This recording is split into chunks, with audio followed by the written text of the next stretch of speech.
Chapter 120 Crocker Orc. Humanity, as the most active race in the galaxy today, is in fact, like other ancient races, heading towards decline. The galaxy seems to harbor deep malice towards all intelligent races. In fact, not only humans, but also the Eldar, Necron, and Greenskins, were once the protagonists of the galaxy in its more distant history. But without exception, they all eventually fell into decline. If the TO could live a few more days, perhaps they too would not escape a similar fate. As early as humanity's golden age, humans at that time discovered the wonders of the warp, and thus invented STC and Iron Men. This allowed humans at that time to colonize all over the galaxy, and their power reached its peak for a time. Mechanical constructs built by the Adeptus Mechanicus today were merely toys in the hands of children for humans of the golden age. Humans at that time not only created miracles, but their technology could even utilize the warp to a certain extent to rewrite the basic physical laws of the universe. And STC was undoubtedly the greatest invention of humanity at that time. This thing, similar to a supercomputer combined with a 3D printer, could quickly create all the materials humanity needed most, including Iron Men soldiers, using the resources of the planet it was on. All the STC templates currently possessed by the Imperium are complete STC fragments left over from humanity's golden age. For example, the Adeptus Mechanicus once discovered an STC template named the Panacea, which in the eyes of a Magos, was simply a medical miracle. Its effect was not only to repair any disease and pain in the human body, but theoretically, even Nurgle's Nurgle plague could be cured by the Panacea. Of course, the Adeptus Mechanicus also tried to replicate STC, but even for some simple STCs, the STCs produced by the Adeptus Mechanicus were extraordinarily cumbersome. To give a simple example, some of the Imperium's advanced tanks today are actually based on agricultural equipment from the Golden Age. The prototype design for the Space Marine's Terminator power armor was a deep space mining device. The Imperium even suspects that humans of the Golden Age also possessed something similar to time weapons. In a battle between the Adeptus Mechanicus and the Eldar, a Golden Age warship named the Hope, perhaps out of boredom, had its abominable intelligence fire a black hole from its cannon at the Eldar warship. Even if the Eldar farcers foresaw the threat and dodged the black hole first, that shot had a side effect: it could rewind the ship's time by 1 second. As a result, the Eldar ship formed a situation similar to a logical paradox, causing this Eldar warship to collide with its next second self due to dodging. In addition, the Iron Men soldiers of the Golden Age almost had the combat power of today's Imperial Space Marines, while the number of Iron Men was as numerous as the Imperial Guard. Furthermore, humanity also had Sun Eaters that could destroy stars, and Planet Eaters that were larger than planets and could devour entire planets, and these Planet Eaters devoured not just matter, but the raw data of the universe. Things like gene editing, black hole guns, cyber undead, and viral extinction weapons were too numerous to list. The Eldar could use their psychic powers to create their own gods in the warp and have their gods fight for them. The Necron's brilliant star maps could extinguish a star with a raised hand, and the Necron had even repaired the Great Rift of the Galaxy once. And the Crick Orcs were the golden age of the Greenskins. At that time, Crick Orcs could reach over 10 meters in height, twice the size of an original body. At the same time, Crick's intelligence, personality, etc., were also completely different from the Greenskins. Not only that, their numbers were terrifyingly vast. Almost every Crick Orc had strength no less than an original body, and their power was enough to contend with the Necron and star gods of that era. The Crick Orcs were created to kill the old gods of that time. As for why the Greenskins in the galaxy today have been weakened, it is still unknown. In addition, Crick Orcs also had very high psychic talent. The currently known Greenskin Yaaiikbos with Crick Orc blood are those called beasts by the Imperium. And the beasts' great achievements include almost smashing Terra with a combat moon, and the beast's Yaaiik energy talent was such that even 20 librarians working together were no match for him. After integrating the Crick gene, Lu Meng's overall attributes also experienced an explosive growth. Greenskin Yaaiikbos, Lu Meng. Level, 47, 15,000/6 million. Age, 18 years and 9 months. Strength, 270 plus 240. Speed, 305 plus 240. Constitution, 824 plus 600. Health, 40,678/46013. Defense, 706 plus 300. Allocatable points, 0. Yaaiik energy, 24,800/27,500. Skills, Tai Chi, Beiji boxing, military boxing, shooting, driving, cooking, stealth. Passives, Steel Body, High-Speed Regeneration, Iron Lung, Soul Forge, Nomad, War Roar, Gork's Old Fist, Crick Gene. Knowledge, Meatboy's Full Comprehension, Sesso Demon Biology, Mushroom Farm Cultivation, Squig Rearing, Bio-Solar Sales, Greenskin C-Section, Red Empire Planetary Colonization for Dummies Expansion Pack. Equipment, Smart Lad Bio Armor Epic. Looking at his personal panel, all his attributes had almost doubled. Lu Meng exclaimed in shock. At the same time, Lu Meng did not forget to strip the epic power claw and epic power armor from the evil sun's boss. As his body grew taller, even if Lu Meng obtained some good quality weapons now, he couldn't use them because they were all too small. I wonder if I can cultivate new lads similar to the beast if I use the spores emanating from me now. Lu Meng decided to find a time to try this. However, just as Lu Meng was declaring victory and beginning to recruit other evil sun's lads with his own lads, the war in space was also coming to an end. Chapter 121, The Lie Exposed. After the combat moon joined the battlefield, it immediately crushed the remaining evil sun's fleet, leaving them unable to retaliate.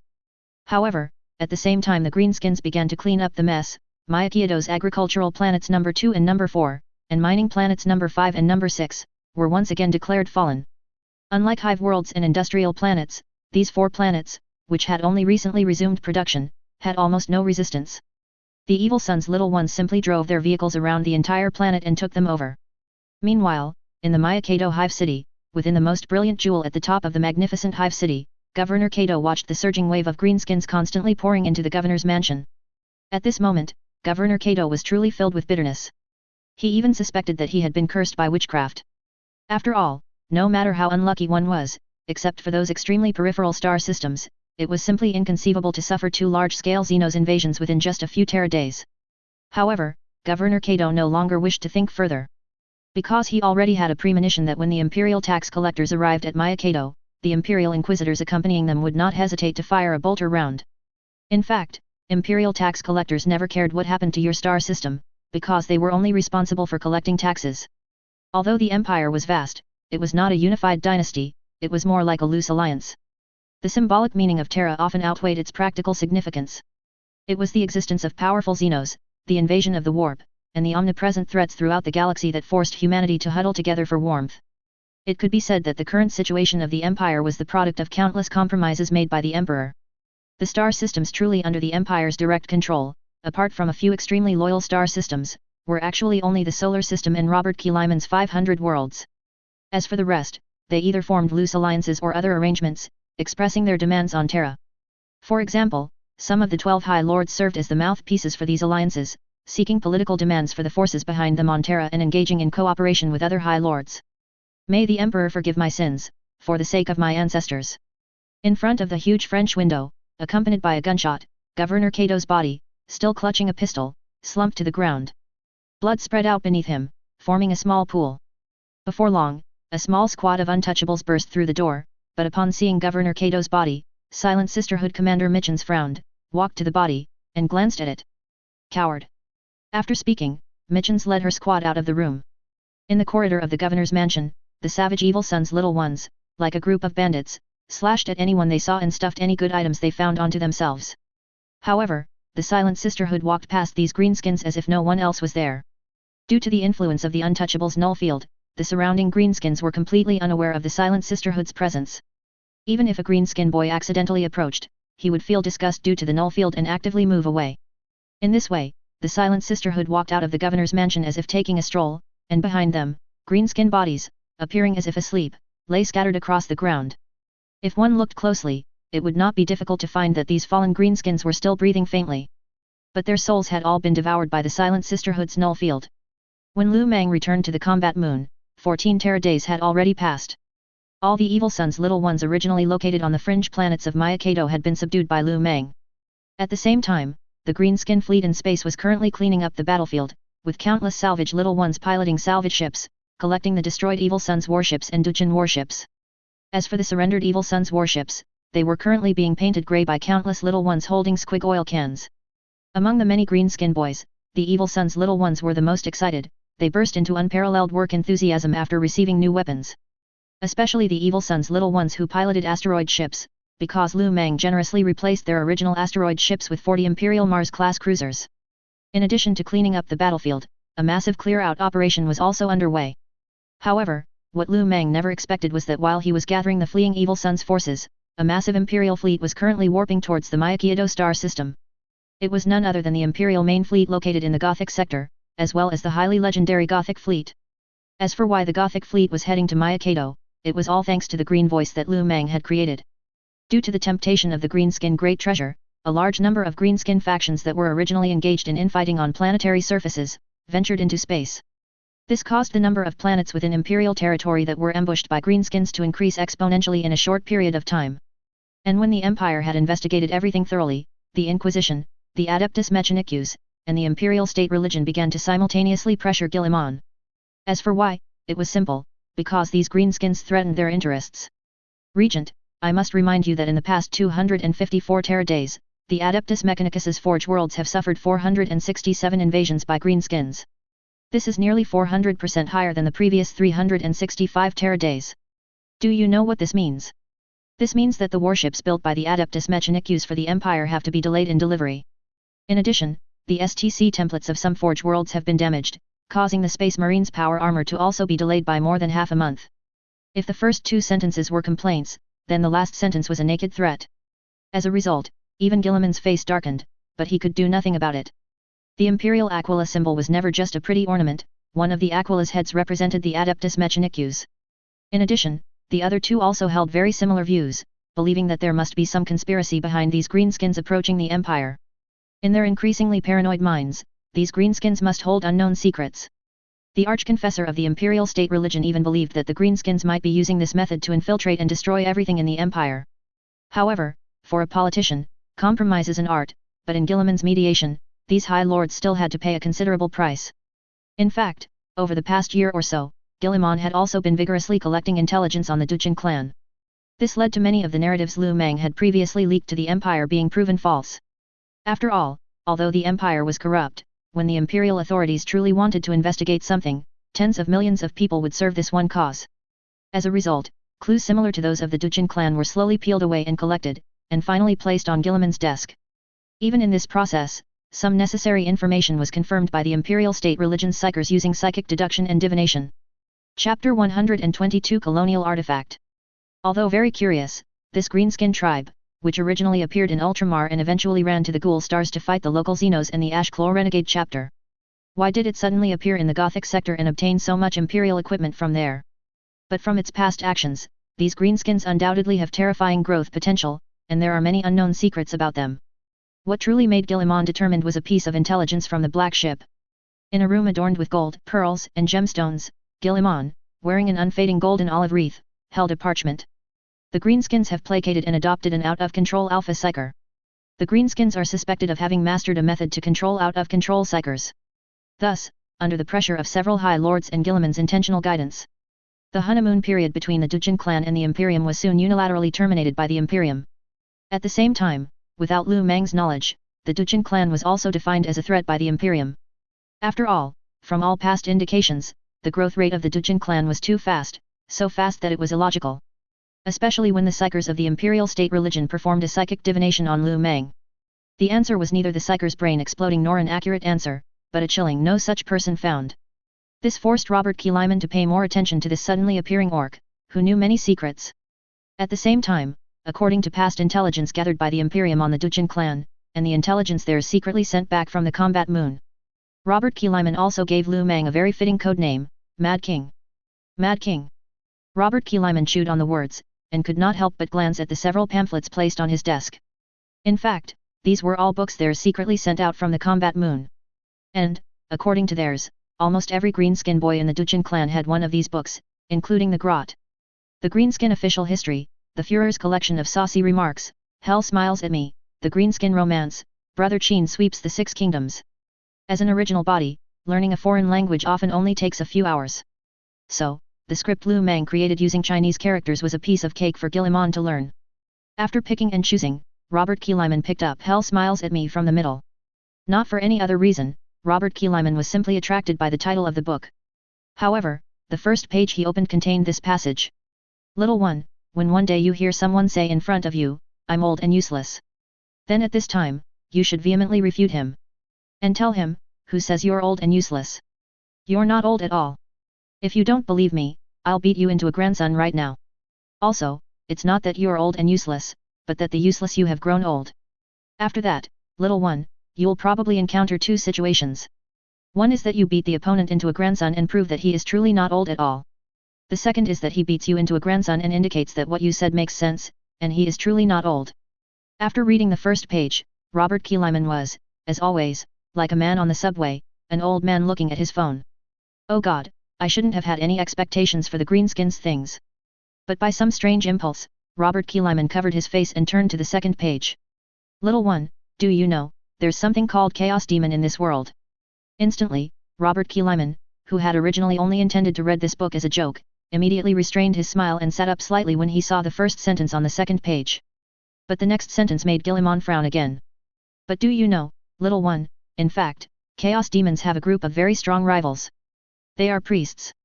Although priests only sprinkle holy water, pray and confess in churches during the day, at night they will compete with demons for ownership of little boys' bodies.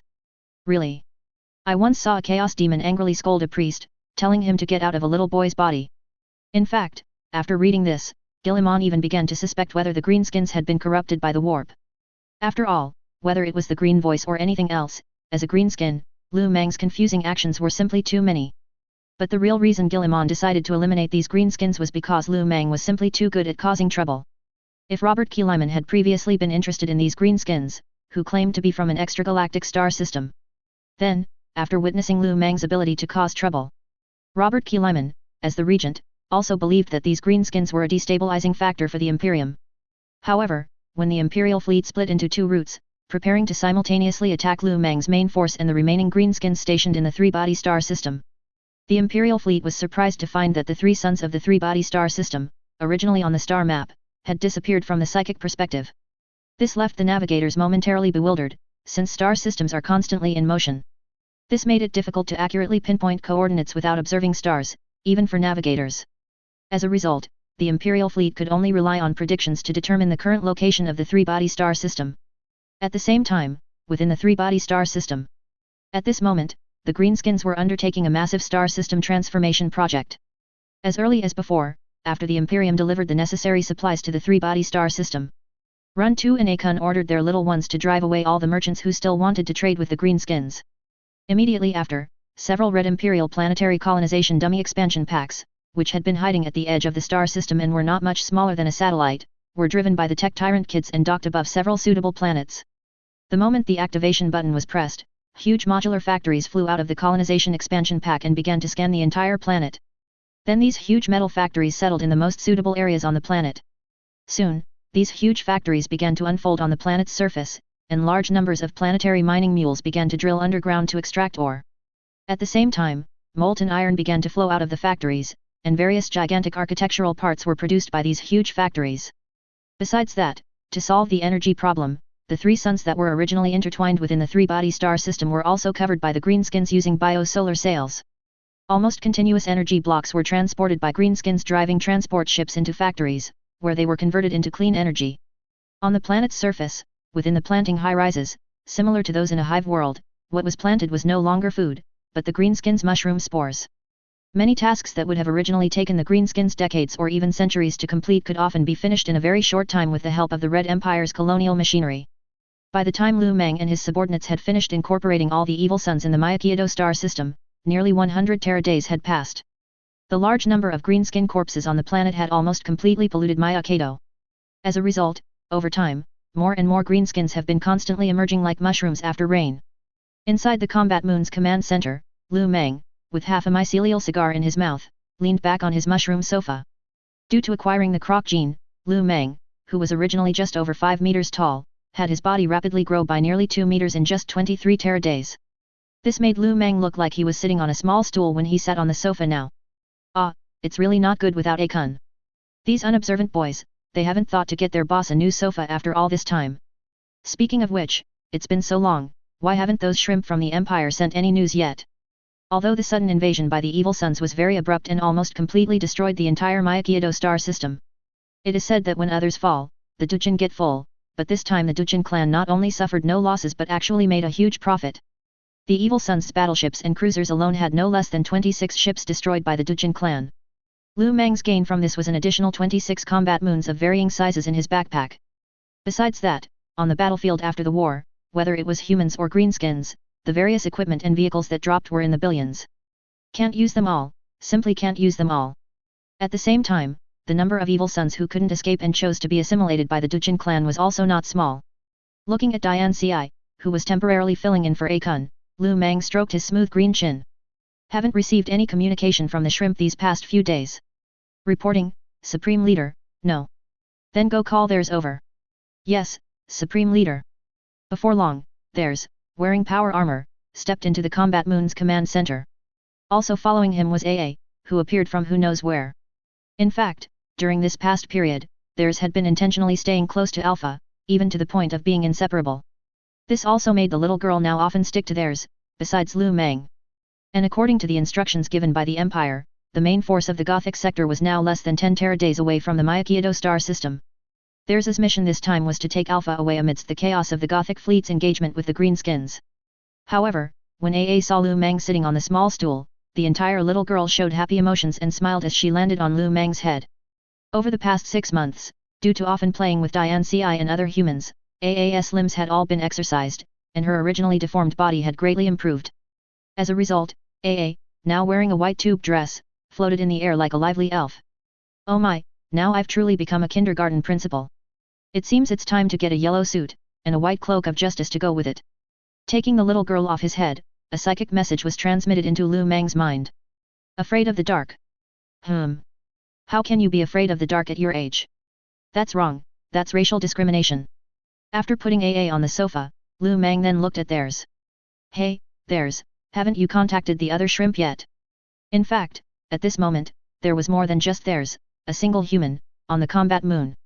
Many people who were fortunate enough to escape from the hive cities and industrial planets were arranged by theirs to be on the Combat Moon. As a result, the Combat Moon currently housed nearly 1 million Imperial civilians and some noble officials, in addition to 3 full Ultramarines companies and 5 Dark Angels squads. Due to the Astartes Codex promulgated by Guilliman, all Astartes legions were broken down into chapters. This meant that the number of Astartes chapters loyal to the Emperor was now limited to 1,000 men, and each company had only 100 men.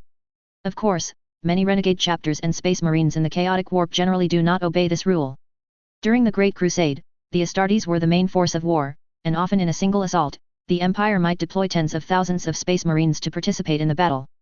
However, in the 41st millennium, the Astartes roles were more focused on special operations such as assassination, assault, and small unit infiltration. I'm very sorry, no. It might be due to warp storms, which have prevented our astropaths from establishing contact with other human worlds. However, at the same moment theirs said this, AA, who had been quietly sitting on the sofa, suddenly stood up and stared at theirs with her pink pupils. Theirs instantly felt the hairs on his body stand on end, and a huge sense of crisis swept through him. At the same time, AA, standing on the sofa, activated her precognitive ability and saw a Gothic fleet suddenly appearing from theirs, and herself being locked in a dark, sealed iron box by a group of strange people wearing black power armor. Perhaps feeling threatened, AA instinctively wanted to know more. So AA instinctively began to use her psychic power to peek into and invade theirs' brain. Lu Meng, who was still talking to theirs, also noticed something unusual. Although Lu Meng's Yaaic energy could not read other people's thoughts. But since inheriting the Crook gene, Lu Meng's Yaaic energy value had already reached Gamma level, only 1 Beta level away from Alpha. So the moment AA used her psychic power, Lu Meng noticed it. At the same time, AA linked something similar to a psychic link to Lu Meng, so that at this instant, Lu Meng also read theirs as memories. Before long, a series of images appeared, making Lu Meng frown. Because those were exactly theirs secretly transmitting messages to the Empire through astropaths. In fact, the reason Lu Meng kept theirs on his ship was to reassure the Empire, and Lu Meng had long expected theirs to secretly transmit messages. But to be honest, Lu Meng didn't really care about this, because in Lu Meng's opinion, there was really no information worth caring about on the Combat Moon, except for the location of the planetary reactor. But when he saw the future fragments that AA had seen, Lu Meng was stunned. Holy crap, these dog shrimp are simply dishonorable. After understanding the whole story, Lu Meng suddenly realized that the little girl's previous statement about being afraid of the dark might have another meaning, and he couldn't help but raise his hand to touch the little girl's head and voluntarily disconnected the psychic link. Kobe, Kobe. I'm here, boss. Looking at Kobe, who had now changed into the epic power armor of the former Evil Sun's boss, Lu Meng waved his hand and said. I order you, go now and secretly control those shrimp for me, and chop down anyone who dares to resist. Damn it, they dare to play dirty with me, right? Let's wait and see. Oh, by the way, Dian Ci, add a squig leg to AAS bowl tonight. Yes, Your Excellency. Soon, theirs, who was under control, was roughly locked up by several champion boys. In order to prevent this guy from leaking information, not to mention his power armor, even theirs' underwear was stripped off. After controlling all the space marines in the combat moon, Lu Meng began to give directions, and at the same time, he asked the priest to send a message to Akun and Run 2, who were far away in the three-body star system. Time flew by, and 9 Terra days passed, just as the Duchin boys were slithering in the shadows, silently waiting for their prey to take the bait. A wide-area communication from the Evil Sons was intercepted by the Duchin clan's little ones. This was not a simple wide-area communication, but a Greenskin World's bounty hunt. This bounty was also very simple. The Evil Sons were willing to offer 10 million teeth to buy the current location of the Duchin clan. In addition, the Evil Sons boss also openly provoked Lu Meng in the wide-area communication, wanting to fight him. In fact, it wasn't just the Evil Sons who made such a move. With the help of the green voice created by the Duchin clan, the other 5 Greenskin tribes, excluding the Snakebite clan, all issued similar bounties. Furthermore, these clans also ingeniously began to use wide-area communication to shout across the entire galaxy, recruiting little ones. Lu Meng was also greatly shocked by this. Damn it, they used to say that greenskins learn fast, and I didn't feel much about it before, but I didn't expect something I just came up with to be copied so quickly. And these shameless things even use wide-area communication to recruit little ones, why didn't I think of that? However, just as Lu Meng was lamenting, a massive Imperial fleet emerged from the Mandeville Point in Maya Kato. As a legendary Imperial fleet, the Gothic fleet has experienced countless battles. There are many well-known campaigns, for example, in the early Gothic War, during the 12th Black Crusade of the Chaos War Master Abaddon. At that time, the Gothic fleet was ambushed by the Chaos fleet and suffered heavy losses. But under the command of Admiral Ravensburg, they successfully turned the tide of the battle in the Battle of Gethsemane, and launched an attack on the pirate haven of the Lysadas sector, successfully eliminating the pirate threat in the Gothic sector in one fell swoop, and finally winning the war. In addition, there was also the Battle of the Kurnock's Gorge. At that time, the overall commander of the Gothic sector, Admiral Ravensburg, who is now the Gothic Grand Admiral, sent Fleet Commander Morndock to eradicate the pirates in the Kurnock's Gorge. Morndock led a fleet consisting of a Tyrant-class battlecruiser as the flagship, including a Dictator-class cruiser, a Gothic-class cruiser, and some escort ships, and used a feigned retreat strategy to first defeat the pirates who attacked the transport convoy. Then, they tracked the fleeing pirates to their location and eliminated a large number of pirates in the Death Guard's Barbaroos Costa system. And for the pirates who fled to Barbaroos 3, they deployed atmospheric incineration torpedoes, quickly ending the anti-piracy operation. After that, the Gothic fleet also participated in the support operations in the Kadaya sector. During the 13th Black Crusade, the Gothic fleet returned to assist the sectors around the Kadaya Gate, resisting the Chaos Forces' attack. Although the world of Kadaya has now been destroyed by Abaddon, the Gothic fleet still continues to fight the Chaos Forces in nearby star systems. The first to break through the Mandeville Point and emerge from the warp was an Emperor-class battleship, followed by a series of Retribution-class and Apocalypse-class Imperial warships. And behind these massive battleships were large numbers of cruiser formations. Nearly 100 heavy cruisers of the Overlord-class and Hades-class, Revenge-class, and Lunar-class cruisers, as well as a host of light cruisers, frigates, and destroyers, also rapidly emerged from the warp under their protection. Thousands of frigates and destroyers spread out, almost instantly making the surrounding space crowded. On the Emperor-class battleship Divine Right, the flagship responsible for this encirclement operation, Grand Admiral Colinas von Ravensburg, who commanded all fleets in the Gothic sector, stood with a serious expression in the bridge command center. This old veteran, who had turned the tide in the Gothic sector, stared at the Myakiado star system map on the command table with eagle-like eyes. Soon, the light cruisers and some destroyers on the outer perimeter of the fleet began to actively detach from the fleet and started to scout the surroundings. Still unable to contact our insider. Reporting, Grand Admiral, yes, we have tried many times, but all to no avail. Raise vigilance, it seems we won't have the chance to strike first this time. However, just as Ravensburg was chatting with his adjutant, 5 satellites silently suspended in orbit around agricultural planet number 4 and mining planet number 6, located near the Mandeville Point, caught the attention of the adjutant. Hey? Do these planets have these satellites? Could it be that the star map is marked incorrectly? As soon as the adjutant spoke, a large number of greenskins surged from underground on the 5 previously quiet satellites. Immediately after, the greenskins removed the camouflage cloths covering the giant cannons. In addition, 2 super-large fleets, whose numbers were in no way inferior to the Gothic fleet, quickly emerged from behind the 5 combat moons. Oh no! This is a trap! However, just as Ravensburg realized and wanted to order the fleet to retreat, the surrounding space had already been blockaded by the greenskins' Waaaaic energy. At the same time, the 5 combat moons, spewing thick smoke and orange-red pillars of fire from behind them, began to approach the Gothic fleet. Damn it, weren't we told the greenskins only had 1 combat moon? Change fleet deployment, all carrier-based aircraft launch, Order Destroyer Squadron 1 to 9 to engage in close combat with the carrier-based aircraft. We will break through to the west, attempting to use the asteroid belt on the outer edge of the Myakiado star system to escape. Understood. Although they were in an absolutely passive position, the Gothic fleet quickly began to operate like an efficient war machine under Ravensburg's command, in an orderly manner. At the same time, the astropaths on the warships were also consolidated, attempting to break through the greenskin Yaoic energy field's restraint and transmit the situation here, as well as a request for aid. Although surrounded, the encirclement was actually ridiculously large, almost 0.75 light-years in distance. At such a distance, even using laser weapons, the enemy could easily avoid them, so neither side was in a hurry to open fire. At this moment, the Duchin clan, led by the 5 combat moons, was like a giant pocket. No matter which direction the Gothic fleet tried to break through, the Duchin clan would move with them, continuously tightening their defensive line. The destroyers and attack aircraft that voluntarily detached from the fleet and advanced towards the Duchin clan fleet, their main task was to disrupt the Greenskins' ironclad encirclement. As long as the Greenskins' defenses showed a flaw under the destroyers' harassment, the Gothic fleet would have a chance to withdraw from the battlefield calmly. Of course, the combat moons remained an undeniable threat.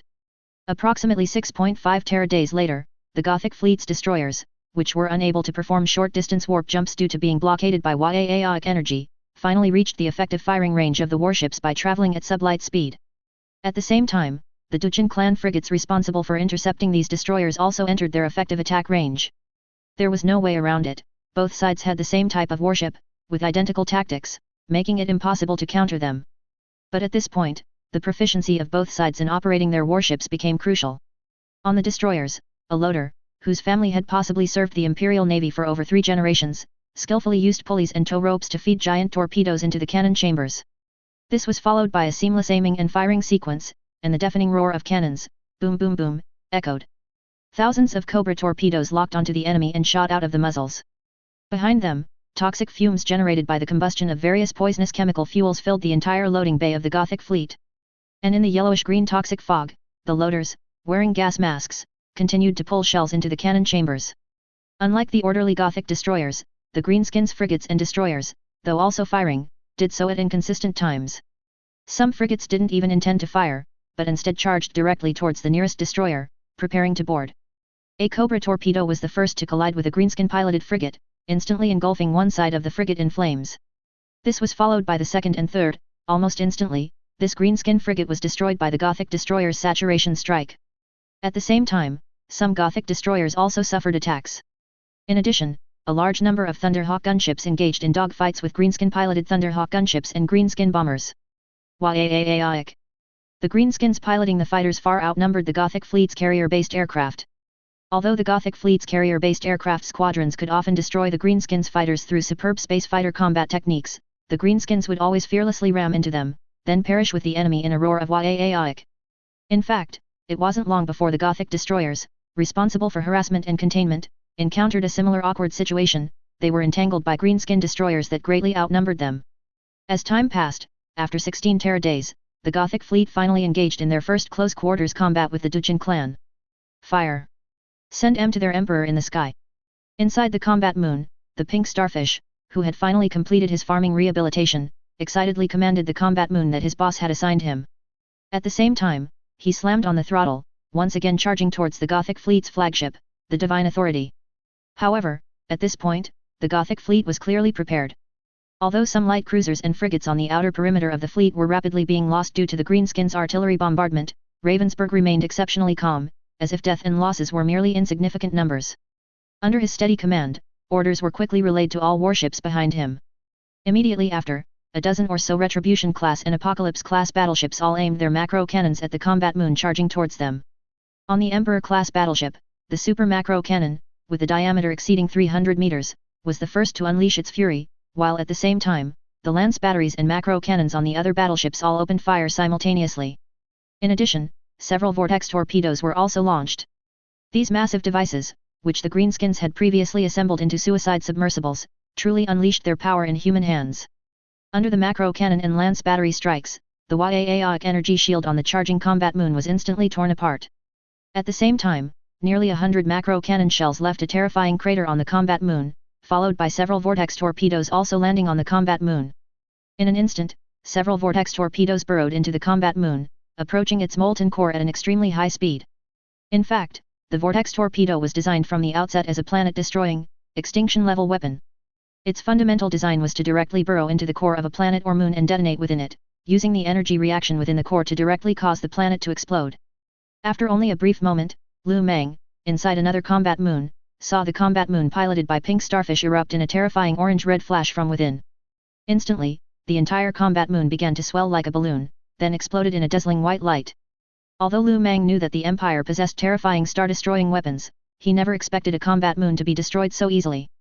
Holy crap, you guys have such powerful weapons, how did you let the beast's combat moon penetrate the solar system and threaten Terra back then? Lu Meng's question was destined to remain unanswered. In fact, what Lu Meng didn't know was that the combat moon the beast commanded back then contained no less than 10 billion green skin boys. This made it impossible for the Imperial fleet at the time, despite their best efforts, to penetrate the Xiang energy shield generated by billions of greenskins. As for Lu Meng, in order to control 5 combat moons and a large number of warships simultaneously, the combat moon controlled by pink starfish had fewer than 100 million greenskin boys inside. As a result, the Xiang energy shield on his combat moon was extremely fragile and could not withstand the attack of an Emperor-class battleship's giant macro cannon. The moment the combat moon exploded, it illuminated nearly half of the Mayakata star system. Full speed ahead. Looking at the apocalyptic scene ahead, Ravensburg waved his hand, and the god grunted, directly beneath him, pushed through the lingering shockwaves of the explosion and began to advance at full speed. The debris of the combat moon clanged against the shields of the leading god grunted, creating ripples.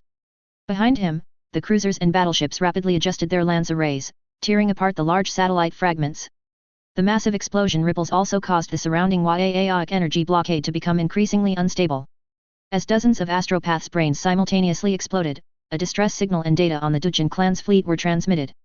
Following this, during sublight speed travel, the Emperor-class battleship was the first to break through the blockade, pushing through the scattered combat moon fragments, and was the first to break out of the encirclement and enter the asteroid belt.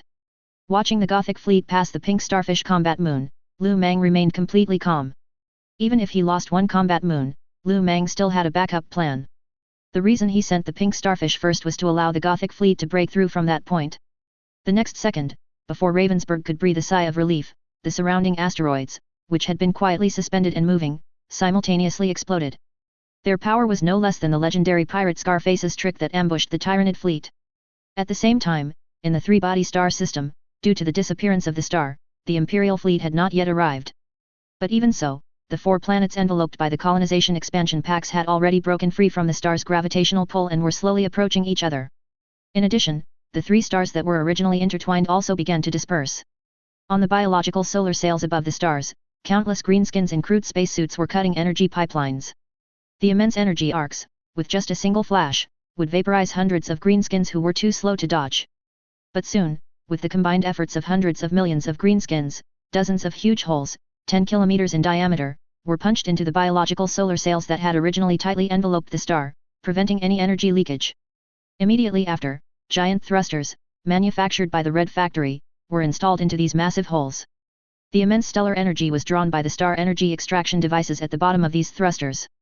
Then, purple pillars of fire, piercing into space, shot up into the sky.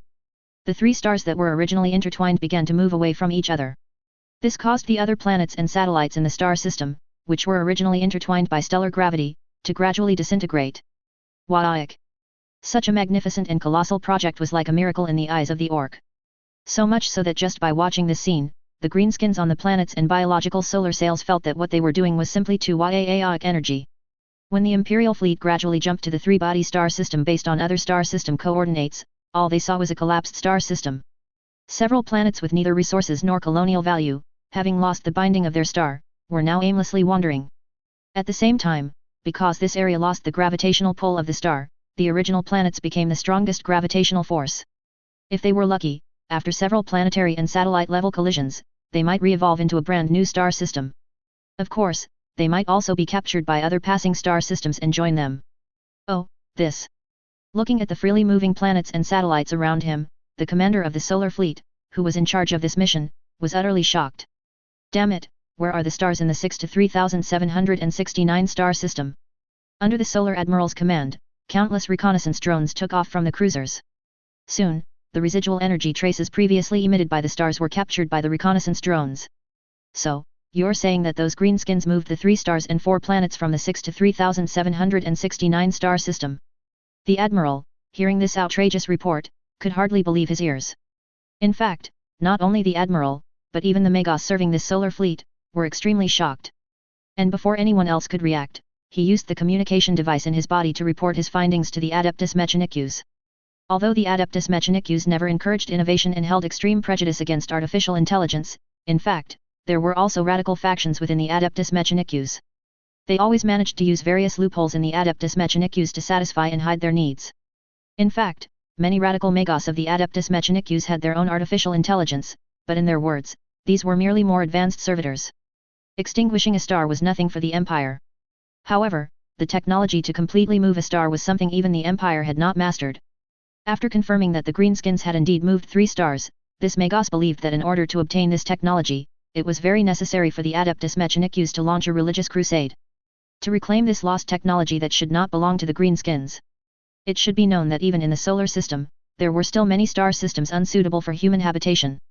If these star systems could be transformed, then the Adeptus Mechanicus would gain unparalleled wealth.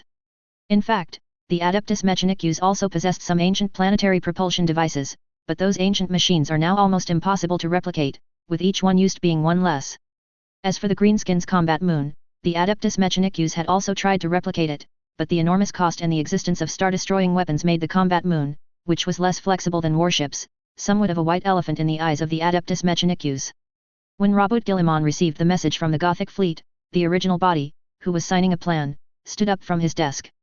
Even the original body, no matter how calm he was, would feel distressed by the losses. In fact, unlike the Imperial Guard, which has a large number of personnel, the Imperial Navy is always short of people. Just in the Gothic sector, there are a large number of Imperial warships that have been sealed by the Empire for centuries. Many of these ancient warships were produced during the 30K era. These are also the reasons why the Empire, although always half dead, always hangs on by a thread. Nothing else, the Emperor, his old man, saved too much family property for mankind. Reporting to Lord Regent, this is, the intelligence we just received today. Marshal Ravencrog stated that the greenskins seemed to be well prepared and set up an ambush, with as many as 5 combat moons. In addition, the greenskin fleet has expanded again. At this time, Guillemon was no longer listening to the adjutant's narration. Instead, he looked solemnly at the combat video of the Gothic fleet and the greenskins on the information data pad in his hand. After quickly reviewing all the videos at 3-2x speed, Guillemon looked at his adjutant again. Gothic fleet, what are the casualties? Reporting to Lord Regent, the losses are very heavy. Nearly 2/3 of the cruiser formations were completely left in Myakado. In addition, dozens of heavy cruisers and battleships have also suffered varying degrees of damage. Can you still locate the greenskins' tracks? With technology capable of moving stars, plus multiple combat moons, Robert Guillemon felt that his previous understanding of these greenskins was once again covered by a mist.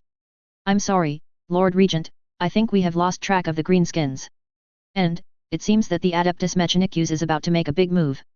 Adeptus Mechanicus. Guillemon stood up, thought for a moment, and looked with wise eyes at a palace outside the golden floor-to-ceiling window. That was the residence his father reserved for them. Compared to Horus and Mortarion, these brothers lacked love. Robert Guillemon accepted the fact that his father didn't love him very early on. But even so, Robert Guillemon often felt tired and hoped that he could have more brothers to support him. Order the solar system fleet not to return, but to go to the Gothic sector to assist the Gothic fleet. At the same time, raise the threat of this greenskin force to the highest threat standard. As for the Adeptus Mechanicus, let them be. By the way, inform Marshal Ravencrog not to blame himself, and to expand the navy as soon as possible. At the same time, under hundreds of centuries of development by the Mars Adeptus Mechanicus, the resources on Mars had actually been exhausted during the Great Crusade. Today's Mars is like a star-level super factory. Hundreds of billions of servitors and hundreds of millions of Adeptus Mechanicus workers work day and night in huge factories. The stellar ring furnace, which has been burning for hundreds of centuries, continuously flows with lava like molten iron. Countless merchant ships and imperial transport ships transport ores mined from other star systems to Mars. Hundreds of meters wide giant metal structures are deeply inserted into the core of Mars and then emerge from the other side of Mars. And on Mars, a grand military parade was taking place at this time. The silent church bells rang, and Titan legions, with their heavy steps, boarded the Adeptus Mechanicus's forge warships. A large number of Venom Blade tanks and Lemon Rust tanks followed closely behind. And at the end, there were countless Adeptus Mechanicus guards wearing red robes, holding radiation guns, and with their bodies heavily mechanically modified. Compared to the Imperial Guard, these guards are simply walking sources of radiation. Even just getting close to these guards is enough to be killed by fatal radiation. In fact, not only Mars was mobilizing forces, but other forge worlds in the solar system were also assembling troops. Just as the Adeptus Mechanicus was preparing to launch an expedition against the Greenskins. At this time, Lu Meng had also met with Akun and Run too. But in fact, the Dagon fleet was being pursued by several Greenskin fleets at this time. Fleets from Evil Suns, Bad Moons, and Goths were closely following the Duchin clan. What made Lu Meng even more numb was that there were also some other small clans and Greenskin pirates continuously arriving. And these Greenskins can always use the warp to launch powerful flying bricks, accurately appearing in the path of the Duchin clan. Lu Meng even suspected that the reason why these Greenskins found him so accurately was because there was a warp evil god causing trouble. Lu Meng could even foresee that once he was entangled by these Greenskins, an unprecedented Greenskin melee would break out. The number of fleets following Lu Meng has now reached a terrifying level. Nearly tens of thousands of Greenskin warships surrounded and intercepted them, forcing Lu Meng to constantly rely on warp jumps. But often, after only a few days of getting rid of the enemy, new enemies would reappear around the Duchin clan. Waiaic. For the great secret treasure, little ones, charge for me. A Greenskin captain wearing a pirate hat excitedly waved his big choppa and gave a violent order. At the same time, his other hand, holding Dadaka, was still casually aiming at the busy Gretchen around him. Whenever a Gretchen was pointed at by a gun, it would unconsciously speed up its pace. But even so, some Grot would still die in the Greenskin pirate captain's random shooting. And when this Greenskin warship, cobbled together from various warship wrecks, charged towards the side of the Duchin clan, dozens of macro cannons had already aimed at it. Waiaic. Waiaic. The Duchin Big Mech, also waving his power claw, urged the orc around him to fire quickly. With the macro cannon strikes of two Mars-class cruisers, several approaching Greenskin pirate ships were instantly torn apart, exploding into a ball of fire in space. And in the gun deck of the cruiser, several Grot who didn't have time to run away were directly shaken to death by the aftershocks of the macro cannon. But no little ones looked at them, and soon the second round of shells was transported over, and the Grot's corpse was directly crushed into meat paste by the huge shell, incidentally reducing the friction between the shell and the ship's deck. Damn it, these flies, I can't shake them off. Lu Meng looked annoyed at the enemy fleet on the star map, which was constantly approaching him. Boss, why don't we just fight them? If we tear them all down, we'll be the strongest. Boss, the first battle is mine, I will win. Listening to Kobe's instigation and request for battle, Lu Meng turned around and elbowed Kobe. Do you have a brain? Have you seen any repeating enemies we've encountered for so long? Damn it, I feel like all the Greenskins in the galaxy are chasing us now. What the hell are we fighting? How many little ones do we have? Get out. Saying that, Lu Meng was still not satisfied and kicked Kobe in the ass again. Father. Order the little ones on the other warships to change their ship's paint job after we enter the warp next time. As Lu Meng spoke, he pulled out a huge piece of straw paper. On the paper was a drawing of a giant die. Have the little ones change our warship's paint job to Evil Suns, Bad Moons, and also the Goths' paint schemes. Oh, and change our clan symbol to a die. Boss, are we not called the Duchin clan anymore? Listening to Lu Meng's command, Father looked puzzled. After all, his boss's plan was too crude, just changing the paint job to fool the enemy. The enemy wasn't stupid. However, in response, Lu Meng affectionately gave Father a hard slap. Just do what I tell you to do, quickly. If you keep whining, I might hit you again. Soon, the Yaaoic energy kid on the other warships all received Father's Yaaoic energy communication. Then, amidst the bewilderment of the Greenskin boy, each warship began capturing and cultivating paint squig within their mushroom factories on board. After the pursuit continued for the 97th Terra Day, the originally Grey Dagon fleet in the warp began to split into 4 routes and warp out of the warp. The first to warp out, naturally, was the Dagon main force centered around 3 stars, 4 planets, and 8 moons. Thousands of warships of various sizes and 4 combat moons were responsible for guarding these planets. And under the protection of the Duchin clan, in fact, the 4 planets were still producing a large number of colossal machines, and energy blocks transported from the stars were also ceaseless. In front of the massive stars, the 4 combat moons and thousands of warships appeared incredibly small. This forced Lu Meng to directly place a large number of warships from his system backpack onto the planet's surface to serve as fixed turrets. There was no other way. The number of little ones in the Duchin clan was simply too small. Even with the addition of the Evil Suns, it was only a little over 10 billion. Just operating so many warships was already the limit. At the same time, the Duchin clan might also be the clan with the fewest little ones among all Greenskins. Within 5 Terra days of the Duchin clan's main force leaving the warp and appearing in the real universe, other major clans' warships quickly appeared around them again. And this time, in addition to the previous 3 major clans, even the Death Skull's fleet appeared among them. However, just as they were approaching the Duchin clan, on a Retribution-class battleship now painted with a yellow Badmon's scheme, Lu Meng took off his bio-armor and put on a set of blank equipment temporarily crafted for him by a tech boy. At the same time, Lu Meng's wide-brimmed hat was gone, replaced by a red center mask. In fact, not just Lu Meng, but all the champion boy following Lu Meng also changed into mahjong masks like the 9 of bamboos and the 1 of characters. He, little ones, aim at the evil sun's warships and hit them hard for me. Also, after you're done, quickly approach the Badmon's fleet. Alright, boss, you can rest assured. In fact, besides Lu Meng's fleet disguised as Badmon's, Yellow Square and Octopus were also wearing a dice and a red center mask respectively, disguised as Evil Suns and Goff. As for Pink Starfish, he wasn't dead. When the orc were cleaning up the battlefield at Mayakado, Lu Meng thought this guy was definitely dead. But unexpectedly, Pink Starfish's level 20 awakened a perverted passive ability of limb regeneration. As a result, even though more than half of Pink Starfish's head was amputated, he was still alive. So Lu Meng threw this guy into a cultivation tank.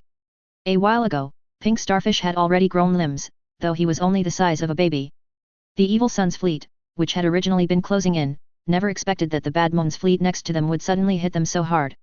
In fact, not only did the Evil Suns not anticipate this, but even the other Badmon's fleet nearby didn't expect it. What happened? Didn't we agree to first take down the Duchin's little ones and ask about the great treasure's whereabouts? Initially, the Evil Moon Captain, who was in charge of commanding the fleet, didn't pay much attention when a strange Badmon's fleet suddenly appeared. After all, this time, besides his own, 9 Badmon's fleets from the Badmon's clan, including the Yaagbus, had come. That endless sea of teeth almost constantly provoked the nerves of the Badmons. Compared to the Greenskin Great Treasure, their Badmons were as poor as a Gretchen. However, just as the Evil Moon Captain was still trying to figure things out, the distant Badmon's fleet suddenly changed direction and sailed towards him. At this point, the Evil Moon Captain instinctively realized something was wrong and was about to give an order. Another unfamiliar Evil Sun's fleet launched an attack on the Badmon's fleet. Hundreds of warships, with just one volley, directly destroyed over 30 Badmon's warships. Such losses instantly enraged the Evil Moon Captain, but thankfully, he had not yet lost his sanity. However, on the Evil Sun's warship, the Evil Sun's captain was listening with a gloomy face to the message sent by Yellow Square. The Badmon's brats betrayed us, they are cooperating with the Duchin brats. Hearing the unstable electrical communication, the Evil Sun's captain instantly lost his temper. Open fire for me. Smash those Badmon's broken ships for me. So, while the Evil Moon Captain was still pondering, the second round of Evil Sun's attack came from the other side. At the same time, the Evil Moon Boss's warship also received a similar message from Lu Meng. Although still somewhat suspicious, faced with the attacks from 2 Evil Sun's fleets, the Evil Moon Captain would not act like a cowering squig, so he immediately ordered the Badmon's fleet to retaliate. An octopus, disguised as the Goffs, performed the same operation, the only difference being that he changed the original target of attack from Greenskin Pirates to Death Skulls. The Death Skulls, who had just arrived, were completely bewildered, and what was even more confusing was that after Octopus attacked the Death Skulls fleet, the Goffs almost immediately joined in without needing any prompting. Amidst the chaos, the Duchin fleet, disguised as other clans, darted back and forth like a school of loaches. To further confuse the enemy, the separated Duchin fleet even engaged in several mutual attacks during this process. This caused several Greenskin captains, whose intelligence was online and who had noticed something amiss, to fall back into confusion. But no matter what the captains thought, the little ones of the various clans were now beyond caring about anything else, as large numbers of green leather submarines shuttled across the battlefield, boarding enemy ships. In addition, some smaller greenskin warships directly launched the same ramming tactics as the Duchin clan. And compared to the Duchin clan, the other major clans, even the Greenskin Pirates warships, poured out greenskin boys in such quantities that they could only be described as a deluge. In some boarding actions on the decks of rammed warships, too many greenskins would surge out at once, causing some of the peripheral little ones to be directly squeezed into space. At the same time, just as these greenskins were getting carried away, the Duchin warships disguised as other clans also launched a large number of green leather submarines. But this time, what they were going to do was not to continue creating chaos, but to seize ships opportunistically. If a greenskin captain observed carefully at this moment, he would notice many submarines with similar paint schemes plunging into their own warships. Inside a Badmon's cruiser, a group of evil moon boys, all painted yellow, equipped with heavy greenskin armor, and with an unusually large number of teeth, were engaged in a firefight with evil sons who had boarded their ship. A green leather submarine with Badmon's livery directly plunged into the battle, crushing several evil sons who couldn't dodge in time. Then, before any of the little ones could react, a group of well-equipped evil moon boys, with dice patterns spray-painted on their arms, leaped out of the submarine. After a brief assessment of the situation, they began assisting the evil moon boys in flanking the evil suns. Soon, hundreds of evil suns, caught between two fires, were cleared out. But just as the evil moon boys swaggered forward to clean up the battlefield and collect spoils, the Duchen, disguised as bad moons, sinisterly reloaded their magazines. Bang bang bang, bang bang bang. Amidst the continuous gunfire in the corridor, the evil moon boys, who were still cleaning up the battlefield, also fell to the ground. Looking at the scattered corpses and weapons on the ground, the Duchen, disguised as bad moons, were utterly dismissive, stepping directly over the bodies in the corridor and heading towards the warship's command center. Along the way, these Duchen also encountered quite a few evil moon boys putting out fires everywhere. But for these little ones, the Duchen not only didn't avoid them, but actively stepped forward. After giving these evil moon boys a thorough beating, they took these dazed evil moon boys under their command. This meant that the closer they got to the warship's command center, the more evil moon boys followed behind the Duchen. Hey, where are we going? Behind the Duchen, an orc big mech with a bruised and swollen face wiped blood from his face and asked another orc big mech beside him. The orc big mech who was asked also looked bewildered. Why do I feel like we're getting closer and closer to our orc boss's command center? Just as these evil moon boys were bewildered, more and more Duchen, disguised as evil moon boys, gathered together under the leadership of orc big mech and orc boss. Inside the warship's command center, just as the orc boss was fuming over the various alarms sounding, the metal door of the command center was suddenly blown open by a greenskin rocket. Immediately after, thousands of Duchen, disguised as bad moons, directly rushed into the command center and started chopping down any greenskin they saw. At this point, even the most sluggish evil moon boys following behind the Duchen understood what was happening. Some little ones loyal to bad moons immediately raised their weapons and began shooting and slashing at the traitors around them. But many evil moon boys who had been beaten into submission thought for a moment and came to a conclusion. Who cares who's the boss? I only follow the strongest. While there were evil moon boys who stood by and watched, there were also those who loved to stir up trouble. Seeing an opportunity to overthrow their own orc boss, these little ones immediately YAA'd and charged forward, following behind the Duchen. Soon, the bad moon's boss, who couldn't react in time, was cut down in the command center by several better equipped Duchen bosses. When a Duchen boss roared, holding the bad moon's boss's head, the surrounding fighting also began to subside in a very short time. Those little ones unwilling to follow the new orc boss were directly cut down. And those evil moon boys who stopped fighting looked strangely at the several orc bosses who had jointly cut down the old orc boss. Because in their understanding, shouldn't these orc bosses be fighting amongst themselves until one strongest, most YAAIC new orc boss emerged? Amidst the confusion of the evil moon boys, the new orc boss actually directly ordered a disengagement from the battle and entered the warp. Although this caused much dissatisfaction among many evil moon boys, when the new orc boss took out handfuls of teeth from the old orc boss's private stash and scattered them, this dissatisfaction quickly dissipated. And pre-planned boarding actions like this were, in fact, not uncommon. Initially, the Greenskin captain responsible for commanding the Greenskin fleet didn't pay much attention, but when more and more of their own warships disengaged from the battlefield and fled, even a pig-headed individual would realize something was wrong. But just as the evil moon captain didn't know what to do, the command center door of the evil moon's flagship was suddenly kicked open by a large foot. An orc boss with a red-centered headpiece, followed by a group of greenskin, walked in behind the red center boss. Facing these strange little ones wearing masks, the evil moon captain didn't even think and immediately raised his arm. His mechanical arm, which had been modified into a mechanical Gatling gun, directly spewed a dense hail of bullets towards the command center door. Yellow-orange casings fell to the ground, but the solid projectiles fired were blocked by a YAIC energy shield. If the evil moon boss's initial firing was entirely because the greenskin opposite had opened the door and angered him, then, seeing the opposition resisting now, the evil moon boss immediately understood that these little ones meant trouble. The drum magazine connected to the ammunition box behind the evil moon boss rapidly fed 40mm diameter bullets into the 6-barreled gun. However, even after thousands of rounds were expended, not a single bullet managed to penetrate Lu Meng's YAAIC energy shield. Although the evil moon captain on the opposite side was much higher level than himself, Lu Meng's starting point was not on the same level as him. To be honest, Lu Meng was becoming more and more curious about the strength of the YAAIC boys from the various greenskin tribes. As the YAIC energy shield was torn away, the restrained bullets clattered to the ground.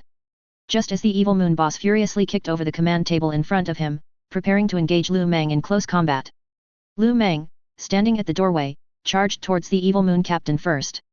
Immediately after, Lu Meng's massive power axe in his hand exerted force, and the command table, which had been kicked away by the evil moon captain, was directly cut in half by the door-sized axe blade.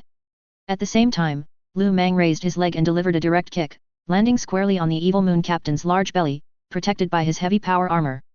However, what Lu Meng didn't expect was that this kick seemed to activate a certain switch. As a result, the outermost layer of armor on the Evil Moon Captain's stomach quickly sprang off. Steel beads, dense as raindrops, burst from the Evil Moon Captain's belly from his power armor, shooting towards Lu Meng's entire body. The clanging steel beads struck Lu Meng's power armor, sparking, while some tiny steel beads also penetrated the gaps in the rough armor, hitting Lu Meng's skin. However, Lu Meng's skin showed unusual toughness, preventing these steel beads from penetrating his body at all. Compared to Lu Meng's composure, the Evil Moon Captain, who had been kicked by Lu Meng, was sent flying backward and directly slammed into a warship control panel on one side. For a moment, sparks and lightning flew, and electricity crackled on the Evil Moon Captain's power armor. All of this happened too quickly. Inside the command room, nearly 100 boss guards, who had initially intended to help, all hesitated after seeing their boss sent flying in a single exchange.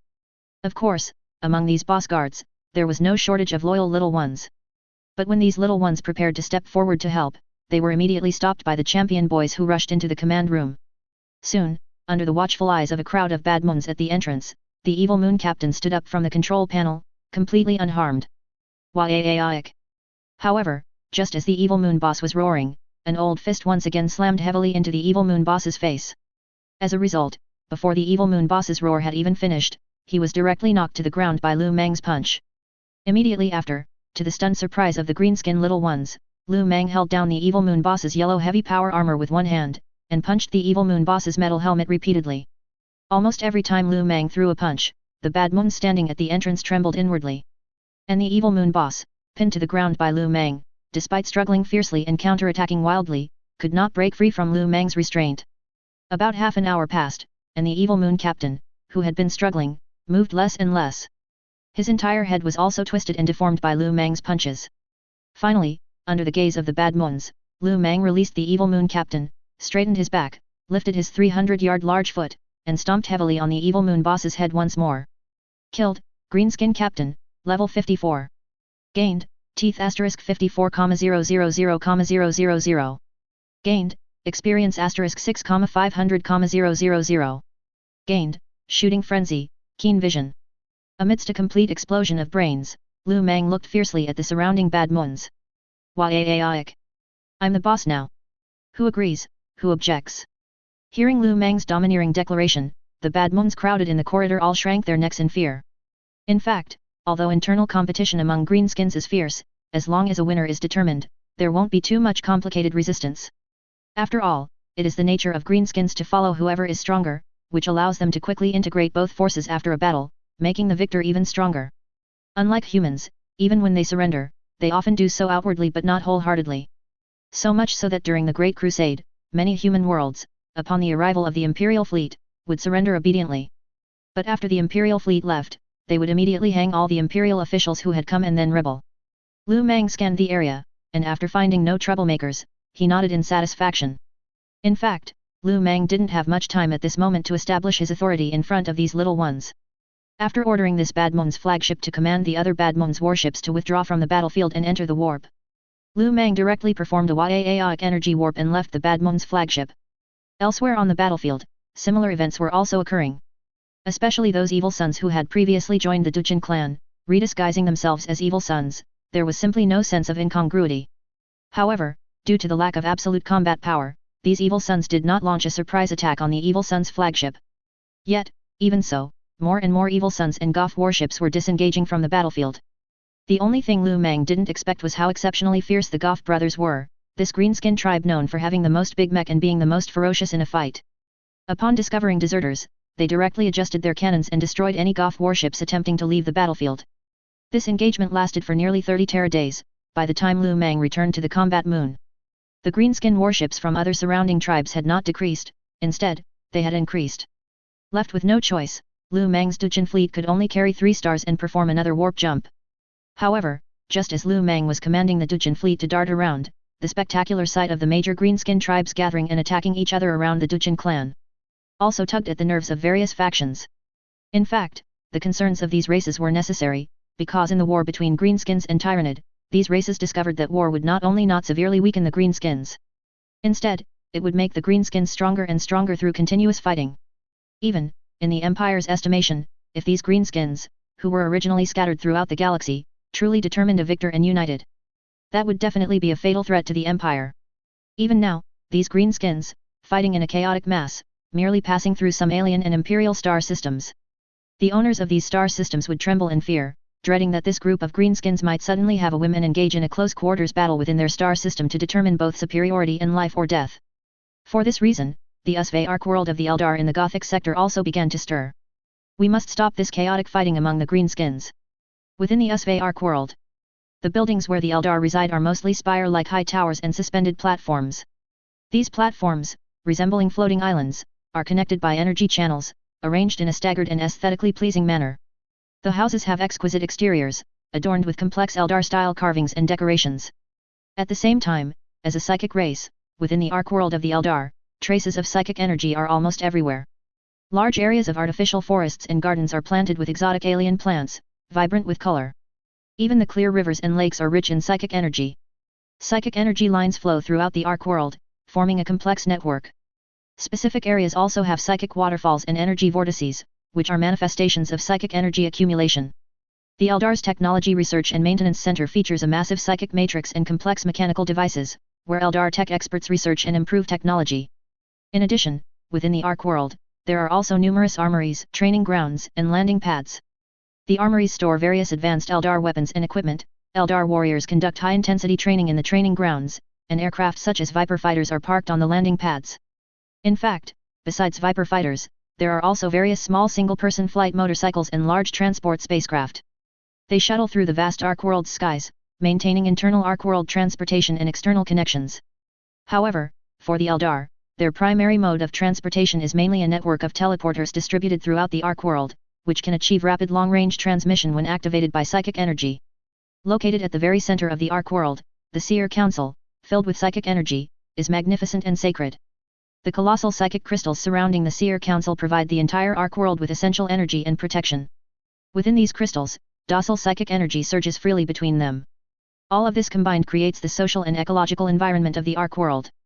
Inside the Seer Council chamber, tears of Isha, resembling crystals, hung on the walls. They represent the story of the goddess Isha being ordered by Asurian to leave her children, and also symbolize the Eldar's lost beautiful past. The aged Eldar seer sat beneath the tears of Isha, looking down at Evelyn. Evelyn, I have foreseen an opportunity. I hope you can investigate those greenskins and find the anomalies among them. I have seen some fragments, this future seems capable of being changed. Upon hearing the seer's instructions, Evelyn, though puzzled, still accepted the mission. But before leaving, Evelyn still asked, should this information be conveyed to the humans? Evelyn, this is entirely up to your will, even I, as a seer, cannot see everything in the future. I am not sure if giving you an exact answer will lead the future in a favorable direction. Go, my child. In fact, it wasn't just the Eldar who reacted, the Greenskins' chaotic battle had drawn different levels of attention from the Teo, Necron, and the Imperium. Even the two Tyranid fleets within the Gothic sector followed, like sharks smelling blood. In addition, some Chaos warbands also began to take advantage of the greatly weakened Gothic fleet and the chaos in the Gothic sector to launch widespread attacks on human star systems, setting up altars and performing sacrifices to appease their gods. Just as everyone's attention turned to this unprecedented greenskin free-for-all. Far away in a remote star system within the Gothic sector, a mixed fleet consisting of evil sons, bad moons, Goths, and some greenskin pirates. The Duchan clan's orc little ones were carrying out the bloodiest suppression on these warships. In fact, if it were a change of boss within their own clan, these little ones from the 6 major clans would indeed have no other thoughts. But upon discovering that the new boss was not a greenskin from their own clan, the second wave of rebellion naturally occurred. After all, the true bosses of these major clans are their Wadaic bosses, not just the captain of some greenskin fleet. So, from the perspective of these major clans' little ones, although the Duchan clan defeated them, they were not convinced, because their Wadaic boss had not yet appeared. Wadaic, a champion boy, 5 meters tall, directly split an orc big mech of the Goths in two with his power axe. And around this champion boy, a large number of orc little ones surrounded the Goths little ones on this Goth warship who were unwilling to surrender. Lu Meng, standing behind the champion boy, had already changed into his bioarmor and was holding a thick fungal cigar in his mouth, looking at the tens of thousands of Goths little ones who were surrounded. At this moment, Lu Meng noticed that at the same level, the Goths little ones were noticeably half a head taller than the Duchan clan's little ones. Since they are unwilling to surrender, 6, go help them make it look good for me. Lu Meng flicked away the half-smoked cigar in his hand and patted the champion boy who had earlier cut a Goff Big Mech in half. Waiak. With Lu Meng's instruction, the champion boy named Six immediately roared excitedly and charged headfirst into the Goff's little ones. The other big mechs around were not to be outdone, also roaring Waiak, Waiak as they charged forward.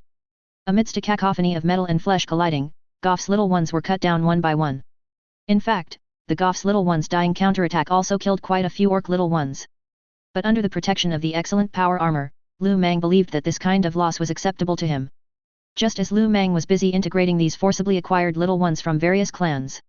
67 light years away, another Dagon fleet, acting as bait, was currently escorting 3 stars and a host of planets and moons, struggling in battle against 6 green-skin fleets. Due to 2/3 of the Dujin clan's fleet being taken away by Lu Meng, the Dujin clan's planets and moons are now undergoing large-scale invasions by 4 green-skin tribes. At the same time, Yellow Square, who was in charge of commanding the bait fleet, also discovered that while they were fighting these greenskins, on the moons within that star system, the 4 major clans had also airdropped a large number of greenskin little ones. And within that star system, hundreds of Imperial reconnaissance ships responsible for monitoring these greenskins were horrified to discover that the greenskins landing on the moons were attempting a clumsy but effective replication of the Dujin clan's combat moon. On the combat moon, countless greenskins, like a tide, galloped across its surface. Various bizarre war vehicles and dreadnoughts continuously assaulted the Dujin clan's artillery arrays and surface tunnels. Waiak.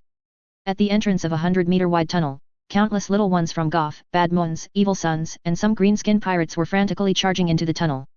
Less than 100 meters deep inside the tunnel, hundreds of Dujin equipped with yellow heavy greenskin power armor, holding power axes and massive shields, stood like an iron wall, cutting down every enemy that rushed into the tunnel. Yellow Square, whose height had now exceeded 6 meters, stood out prominently among the 4-meter-tall Big Mech little ones from Bikini Bottom. Hundreds of Bikini Bottom Big Mechs were like the 300 Spartans. Greenskin corpses piled up in front of the Dujin's massive shields, quickly forming small mountains. The colossal combat moon had now transformed into a terrifying battlefield of flesh and blood. Even with the Dujin clan's superior equipment, under the seemingly endless assault of other greenskin tribes, they could only continuously contract their defensive lines. In fact, if the Dujin clan hadn't used the combat moon's narrow corridors to constantly form blockades.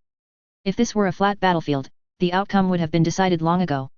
Just as the corpses accumulated, dozens of rockets exploded on the pile, overturning a significant portion of the corpse mountain. Immediately after, dozens of pillars of fire shot out from the flamethrowers in the hands of the evil moon boys. The orange-yellow flames, mixed with sticky substances, instantly engulfed the Dujin clan within the corridor. Behind their shields, the Dujin Big Mechs, protected by their massive shields and Waiak energy shield, looked at each other through the flames. In an instant, the Dujin in the front row began to advance, pushing their shields forward.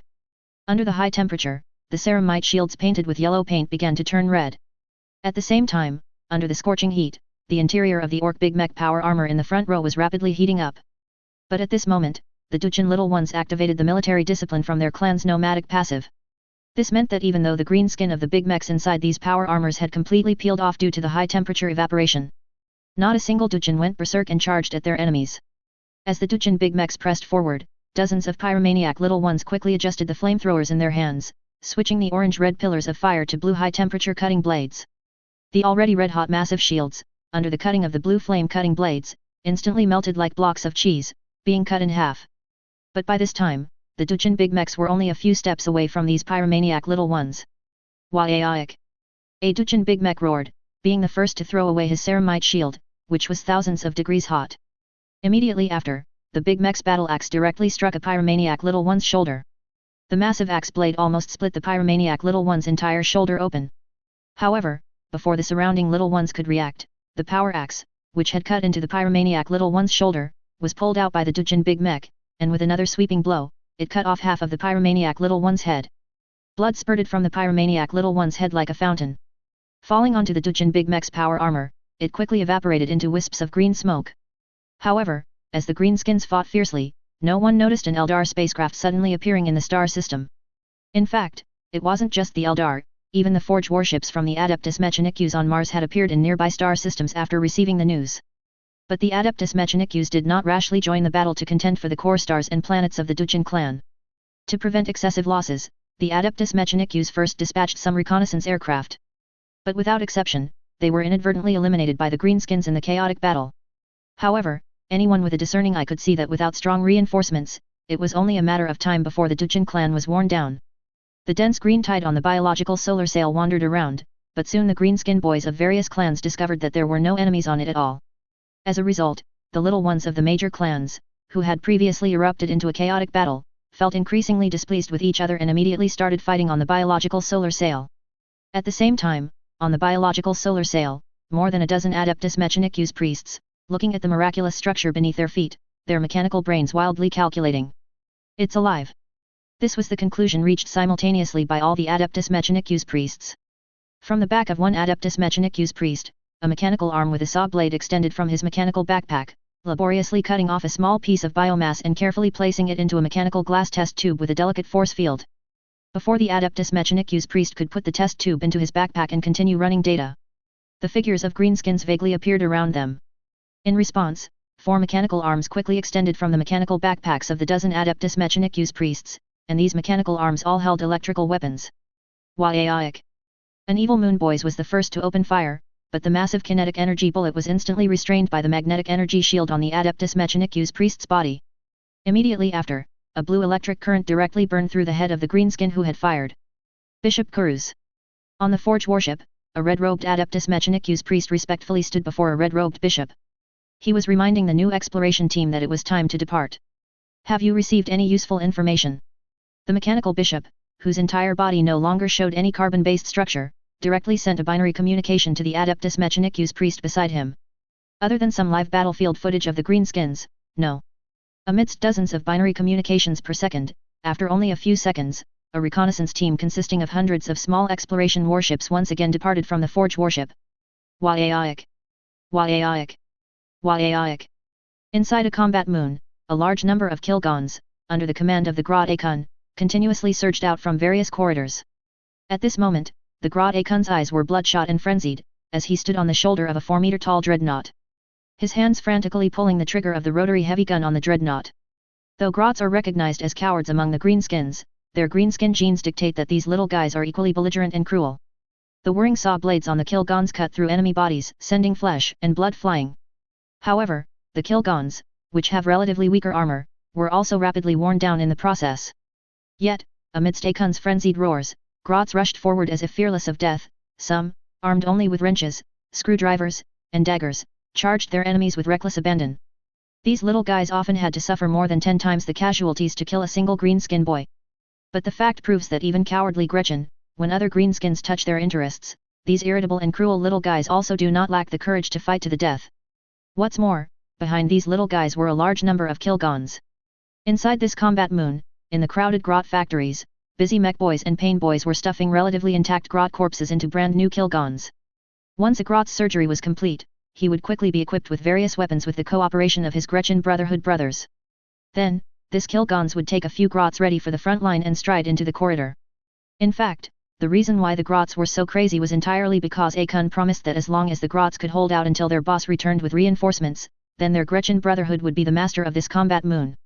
In the Duchin clan, the status of Grots, while not high, was definitely happy compared to other clans.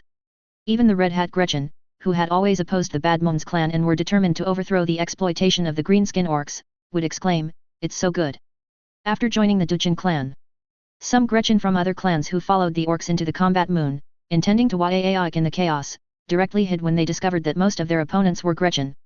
And upon realizing that the opposing Gretchen were fighting their own orcs to a standstill, these little guys, long oppressed by the orcs, would directly launch a rebellion and try to blend in with the opposing Gretchen. Such rebellions were even quite common on this Grot combat moon. Using the rotary big gun mounted on the dreadnought's shoulder, Akun swept a greenskin orc in half at the waist. Akun hoarsely roared into the microphone again, "Waiaic." Akun's roar on the battlefield seemed to be the source of strength for all Gretchen. As long as they could hear the voice of the Gretchen godfather, the Grots of the Duchin clan would fight without fear of death. At this moment, Akun also seemed to be deified in the eyes of hundreds of millions of Grots. A Gretchen godfather who commanded tens of millions of Kilgons, a Gretchen who owned a combat moon, a versatile Gretchen who could sing, dance, and rap, a Gretchen who was second only to one in the Duchin clan. Even though the existence of Gretchen was humble, the recognition and thoughts of hundreds of millions of Gretchen also directed a large amount of Waiaic energy, inadvertently flowing into Akun's body. In the Grot's thoughts, Godfather Akun was both insidious and violent. The most obvious point was that Boss Akun was stronger and taller than ordinary Gretchen, and secondly, Boss Akun was very wise and cunning. Thus, under the unanimous thoughts of the Grots, Akun, standing on the dreadnought's shoulder, began to grow in height, and his limbs also began to become robust. Just as the main decoy fleet of the Duchin clan was struggling to resist the invasion of other clans, at the Mandeville point in that star system, a revenge fleet composed of 20 combat moons leading the way, 67 Retribution-class battleships, 134 Indomitable-class battleships, plus 347 Mars-class, 1,074 Abomination-class heavy cruisers, and nearly 10,000 miscellaneous light cruisers, frigates, destroyers, and greenskin warships, rapidly emerged from the warp. Yaaaaaik.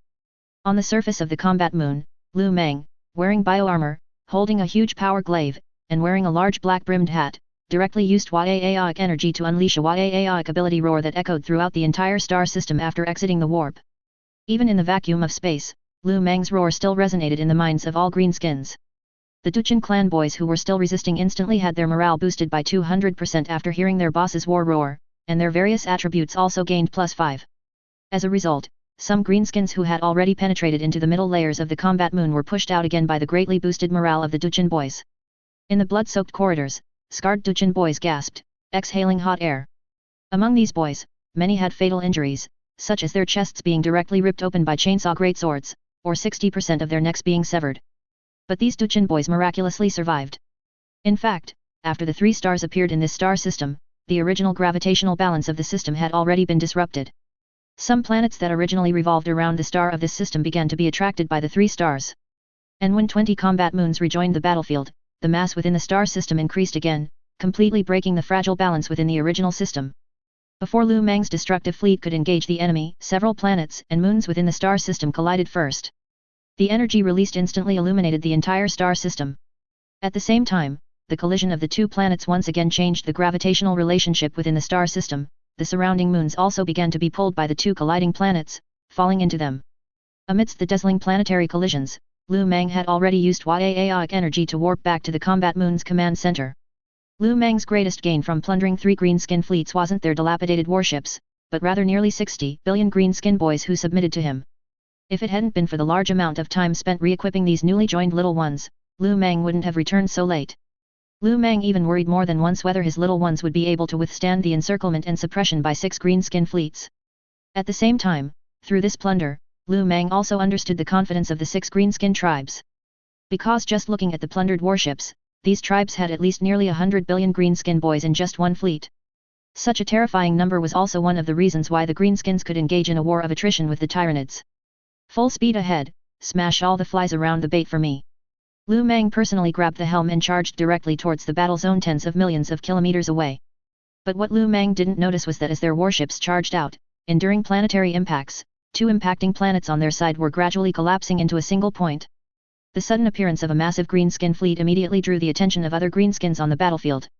But before that, nearly 10,000 warships launched their attacks first. Macro cannons, lance weapons, and cyclone torpedo strikes almost instantly cleared out 1/10 of the various miscellaneous greenskin warships on the battlefield. Immediately after, a large number of greenskin bombers and Thunderhawk gunships took off from the cruisers. Before the enemy could react, they dropped powerful aerial bombs onto the greenskin warships. The Yaaaaaik energy shield shimmered under successive bombings. Soon, the opposing warships also reacted, with dense artillery arrays on the greenskin warships firing huge solid shells onto the warships of the destruction fleet. But more often, they hit the 20 combat moons. Boom! In an explosion, a huge Goff battleship was directly pulverized by a combat moon. At the same time, the 20 combat moons, like sharks plunging into a school of fish, their artillery arrays roaring madly, fired shells from their barrels into space at the fastest speed, striking the enemy's warships. Seeing this, the Duchin clan's little ones inside the few combat moons, which were originally used for defense, all rushed out of the corridors as if injected with stimulants. Even in the combat moon's vehicle storage area, within the narrow tunnels, a large number of greenskin dreadnoughts surged out first.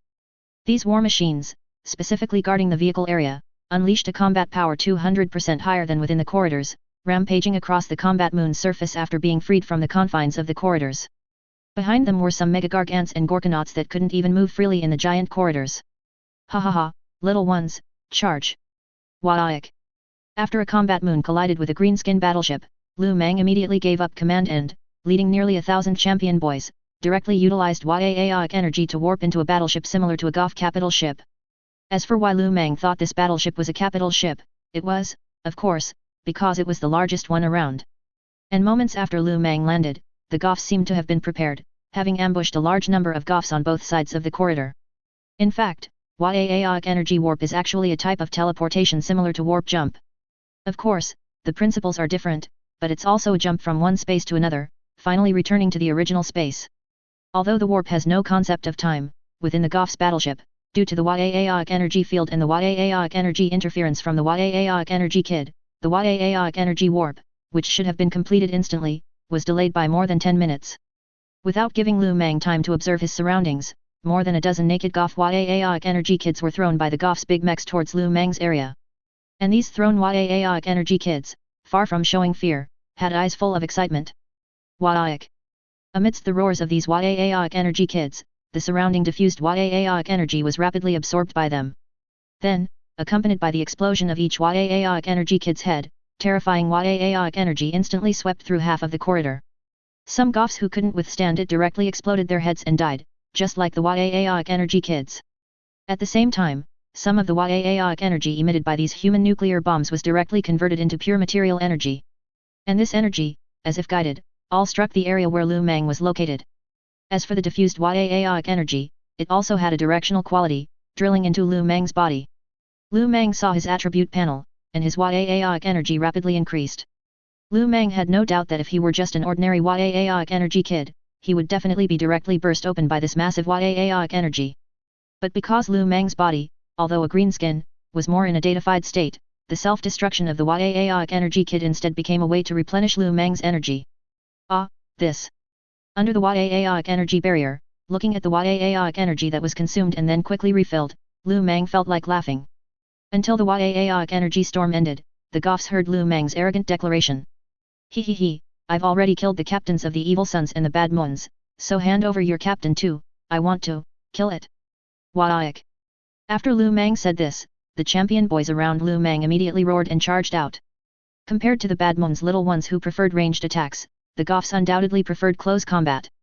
However, facing the swarming big mechs of the Goths, Kobe, now also 6 meters tall, like a black rhinoceros, thrust his power claw forward, directly sending all the Goths charging at the front flying. A true greenskin free-for-all officially began at this moment, and this was the first clash between a new greenskin force and several established powers. Time flew by quickly, and in a blink of an eye, the chaotic battle had passed for 60 Terra days. During this process, the number of greenskins in this star system not only did not decrease, but actually increased. With the experience of previously capturing people, during this process, the Duchin clan's Yellow Square and Octopus launched attacks everywhere. But this time, they focused on the greenskin pirates who came to join the fun. On a greenskin pirate ship, Yellow Square, holding a square great shield in one hand and a battle axe in the other, directly cleaved the head of a level 30 greenskin pirate captain in half. Immediately after, the Bikini Bottom little ones began to clear out the resistance on the battleship, and at the same time, they would incorporate those greenskin pirates who couldn't win and chose to join.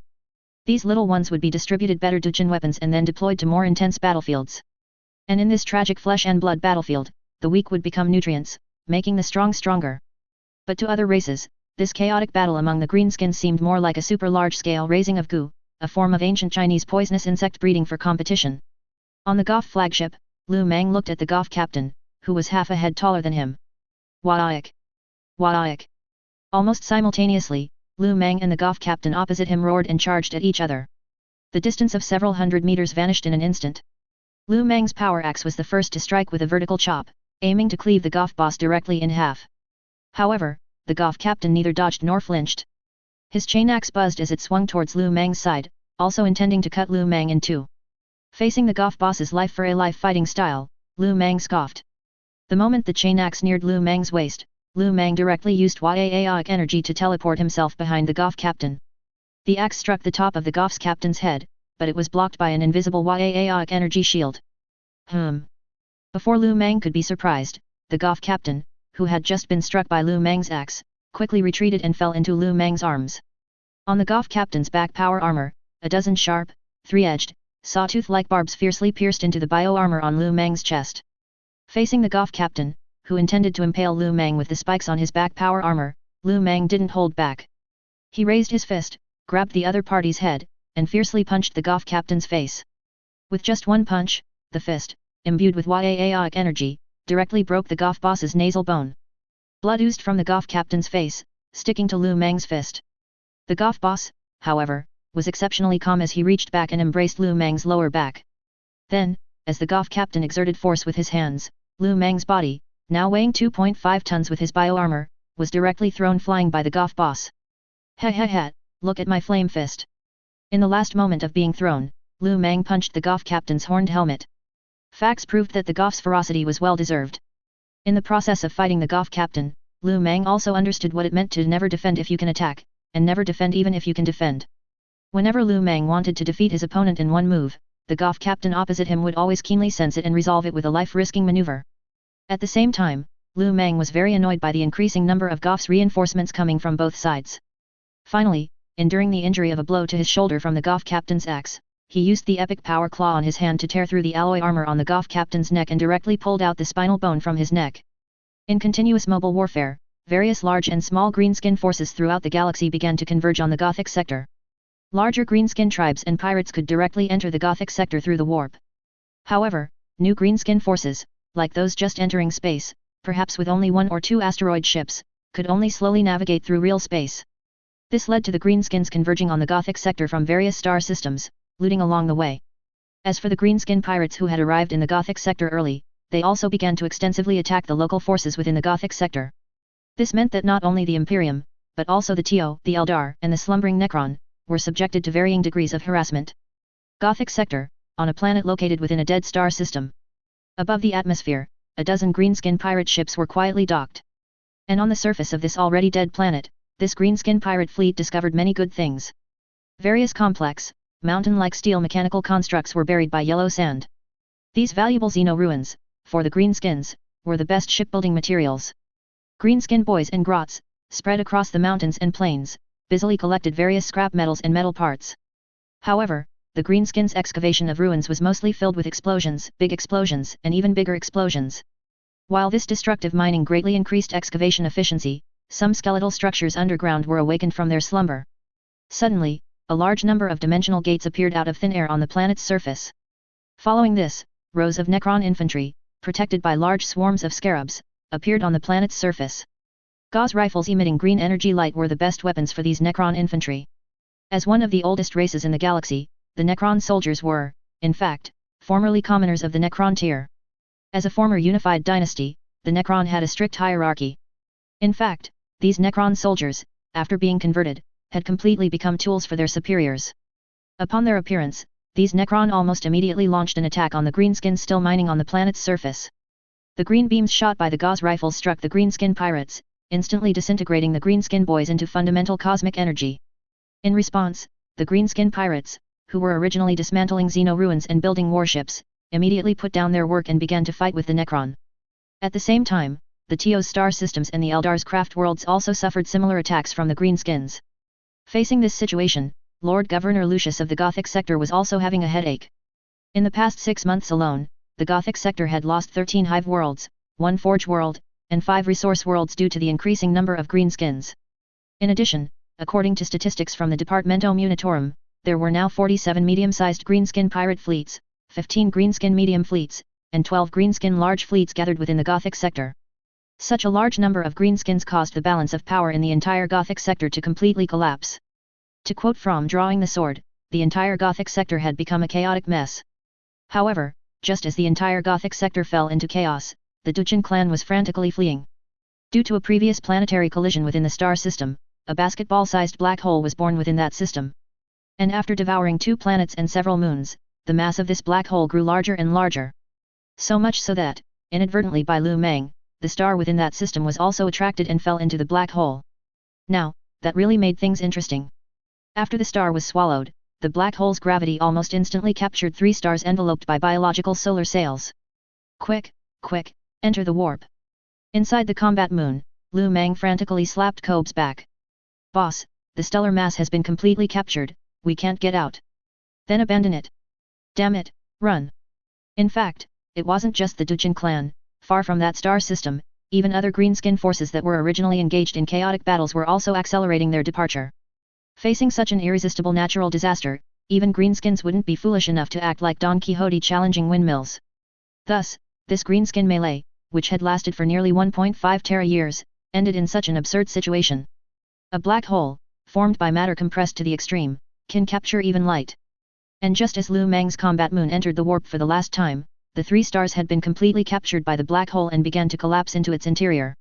At the same time, this also caused the mass of this newly born black hole to reach a peak once again, beginning to greedily absorb matter and energy from the entire star system.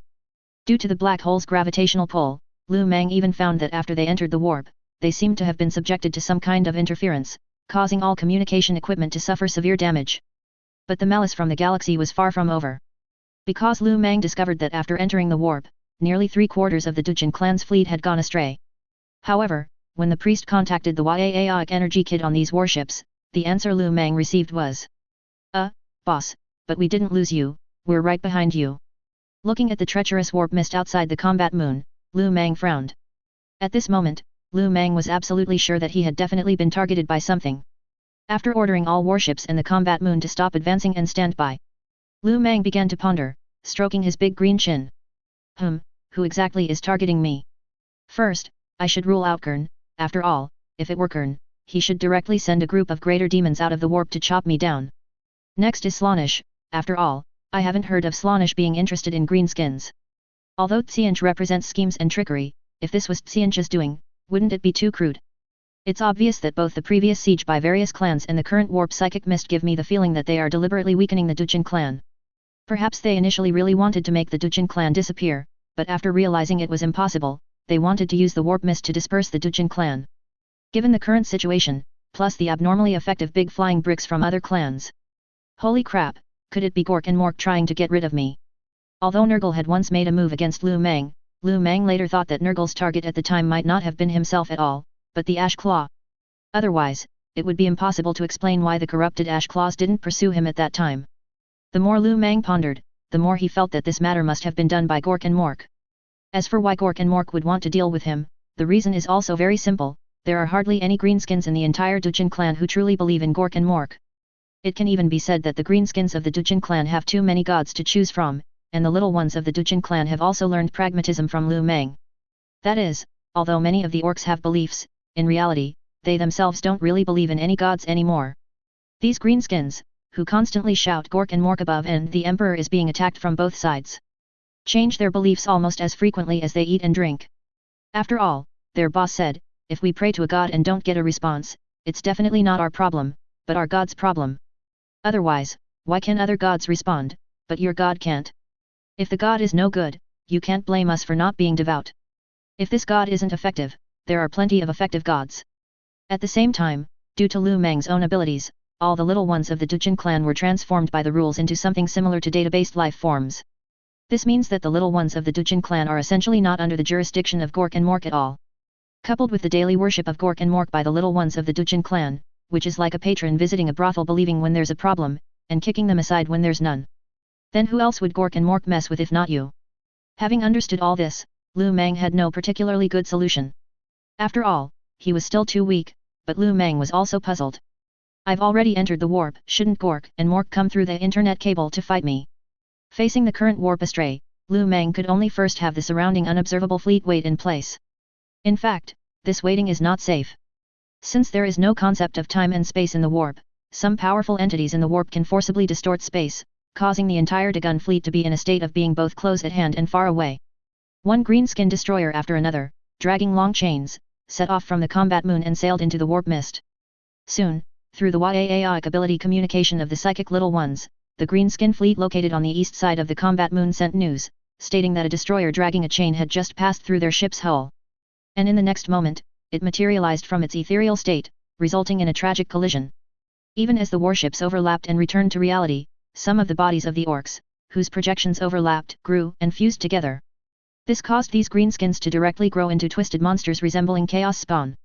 After confirming that the disappeared warships were merely located in an unseen folded space, one green leather submarine after another, dragging fine iron chains, began to act, preparing to pull the rest of the astray warships back into the same space. Otherwise, if they left the warp, the entire Dujin clan would surely be scattered. Although, during the collision, some casualties were inevitable. But such a small number of casualties is almost negligible for the current Dujin clan. In addition, as a large number of green leather submarines went out to explore, some strange phenomena in that part of the warp were also discovered by the greenskins. The first to be discovered were a group of monsters resembling slime, moving irregularly in the warp. They seemed to have no consciousness, allowing the psychic tides in the warp to carry them everywhere. But when a curious greenskin boy touched this warp slime creature, this thing, which was originally uncertain whether it was a living organism, showed extremely strong aggression. Their irregular bodies rapidly expanded, directly enveloping the curious greenskin boy. Then, a terrifying scene unfolded. The slime monster that had enveloped the orc rapidly merged with his power armor and burrowed into his skin. Immediately after, a clone greenskin boy, also wearing power armor but with grotesque blood vessels writhing on it, split off from the back of the orc. This sight truly startled the surrounding orcs. This greenskin clone, to the greenskins, felt not like one of their own, but rather like a human girl's doll. And it was the kind of doll that made you feel as if it were constantly watching you, with a strange smile on its face. Let the flames purify everything. Almost simultaneously, several pyromaniac little ones nearby raised their flamethrowers and, shouting, incinerated the previously parasitized greenskin and its clone into charcoal. Days passed, and while constantly recovering other warships, a Cobra-class destroyer also discovered a shattered planet. However, what no one realized was that as each warship was recovered, in the warp, tens of thousands of warships were forming a grotesque, gaping beast face. With continuous intelligence being sent back, Lu Meng, having nothing else to do, decided to explore the shattered planet. Although he called it exploration, Lu Meng was not foolish enough to bring only a small squad of greenskins and embark on some grand ruin adventure. After all, there was no telling if this planet might be a trap. To ensure everything was foolproof, Lu Meng even had a combat moon sail into this cluster of planetary fragments to serve as a logistics base. Following this, tens of thousands of orc big mechs spearheaded the landing onto these planetary fragments. When Lu Meng stepped onto the planetary fragment, what greeted his eyes first was a vast, sprawling horde of greenskins, followed by the severely rusted buildings. Abandoned metal churches, metal hive cities hundreds of meters high, and several thrown gelt scattered on the metal floor all indicated that this was likely a human hive world. But as Lu Meng, accompanied by nearly 1,000 champion boys, walked down a street, a figure swiftly vanished into the darkness.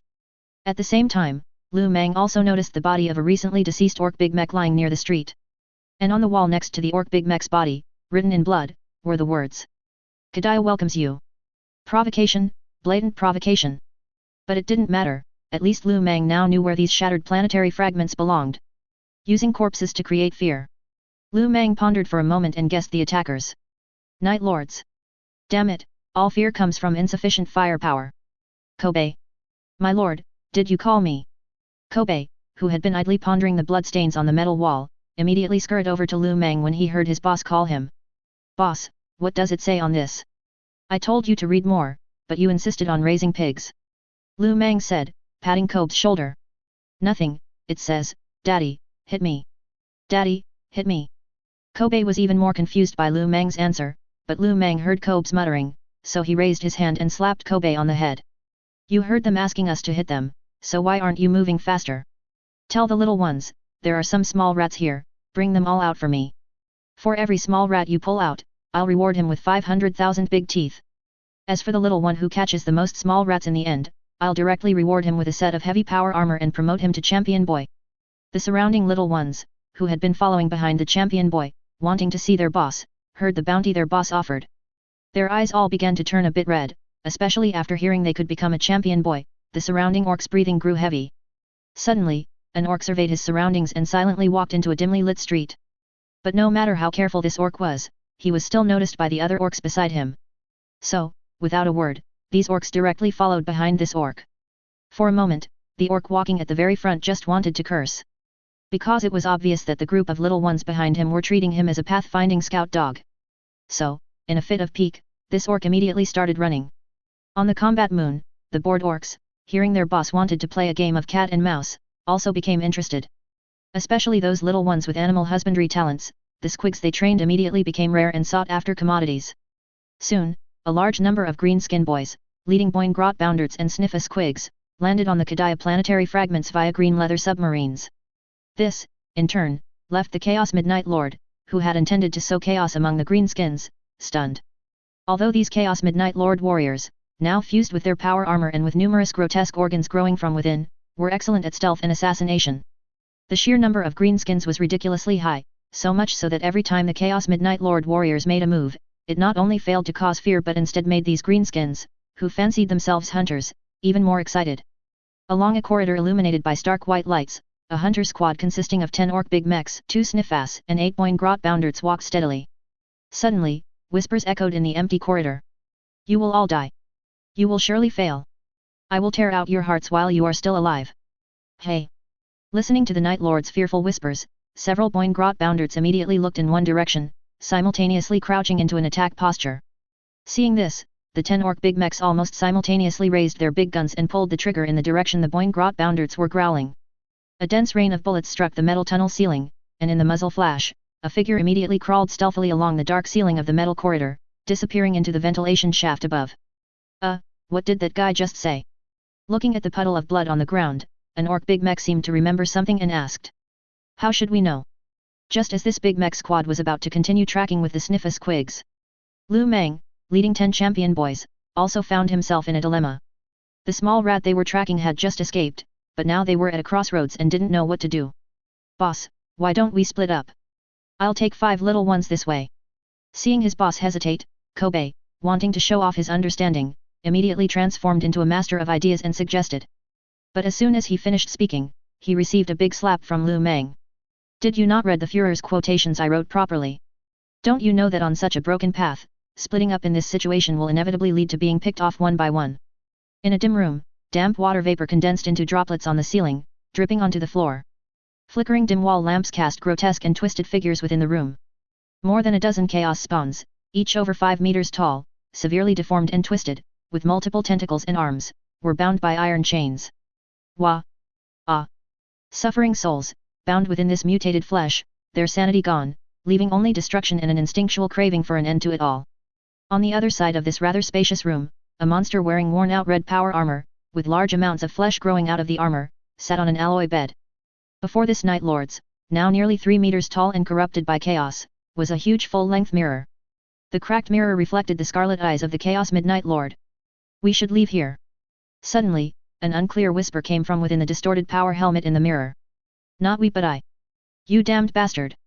The Chaos Midnight Lord sitting in front of the mirror began to converse with his reflection. I've never heard of anyone calling themselves a bastard. Weiss, I am you, and you are me. You can never get rid of me, just like our father. Bang! The Chaos Midnight Lord warrior punched the mirror in front of him.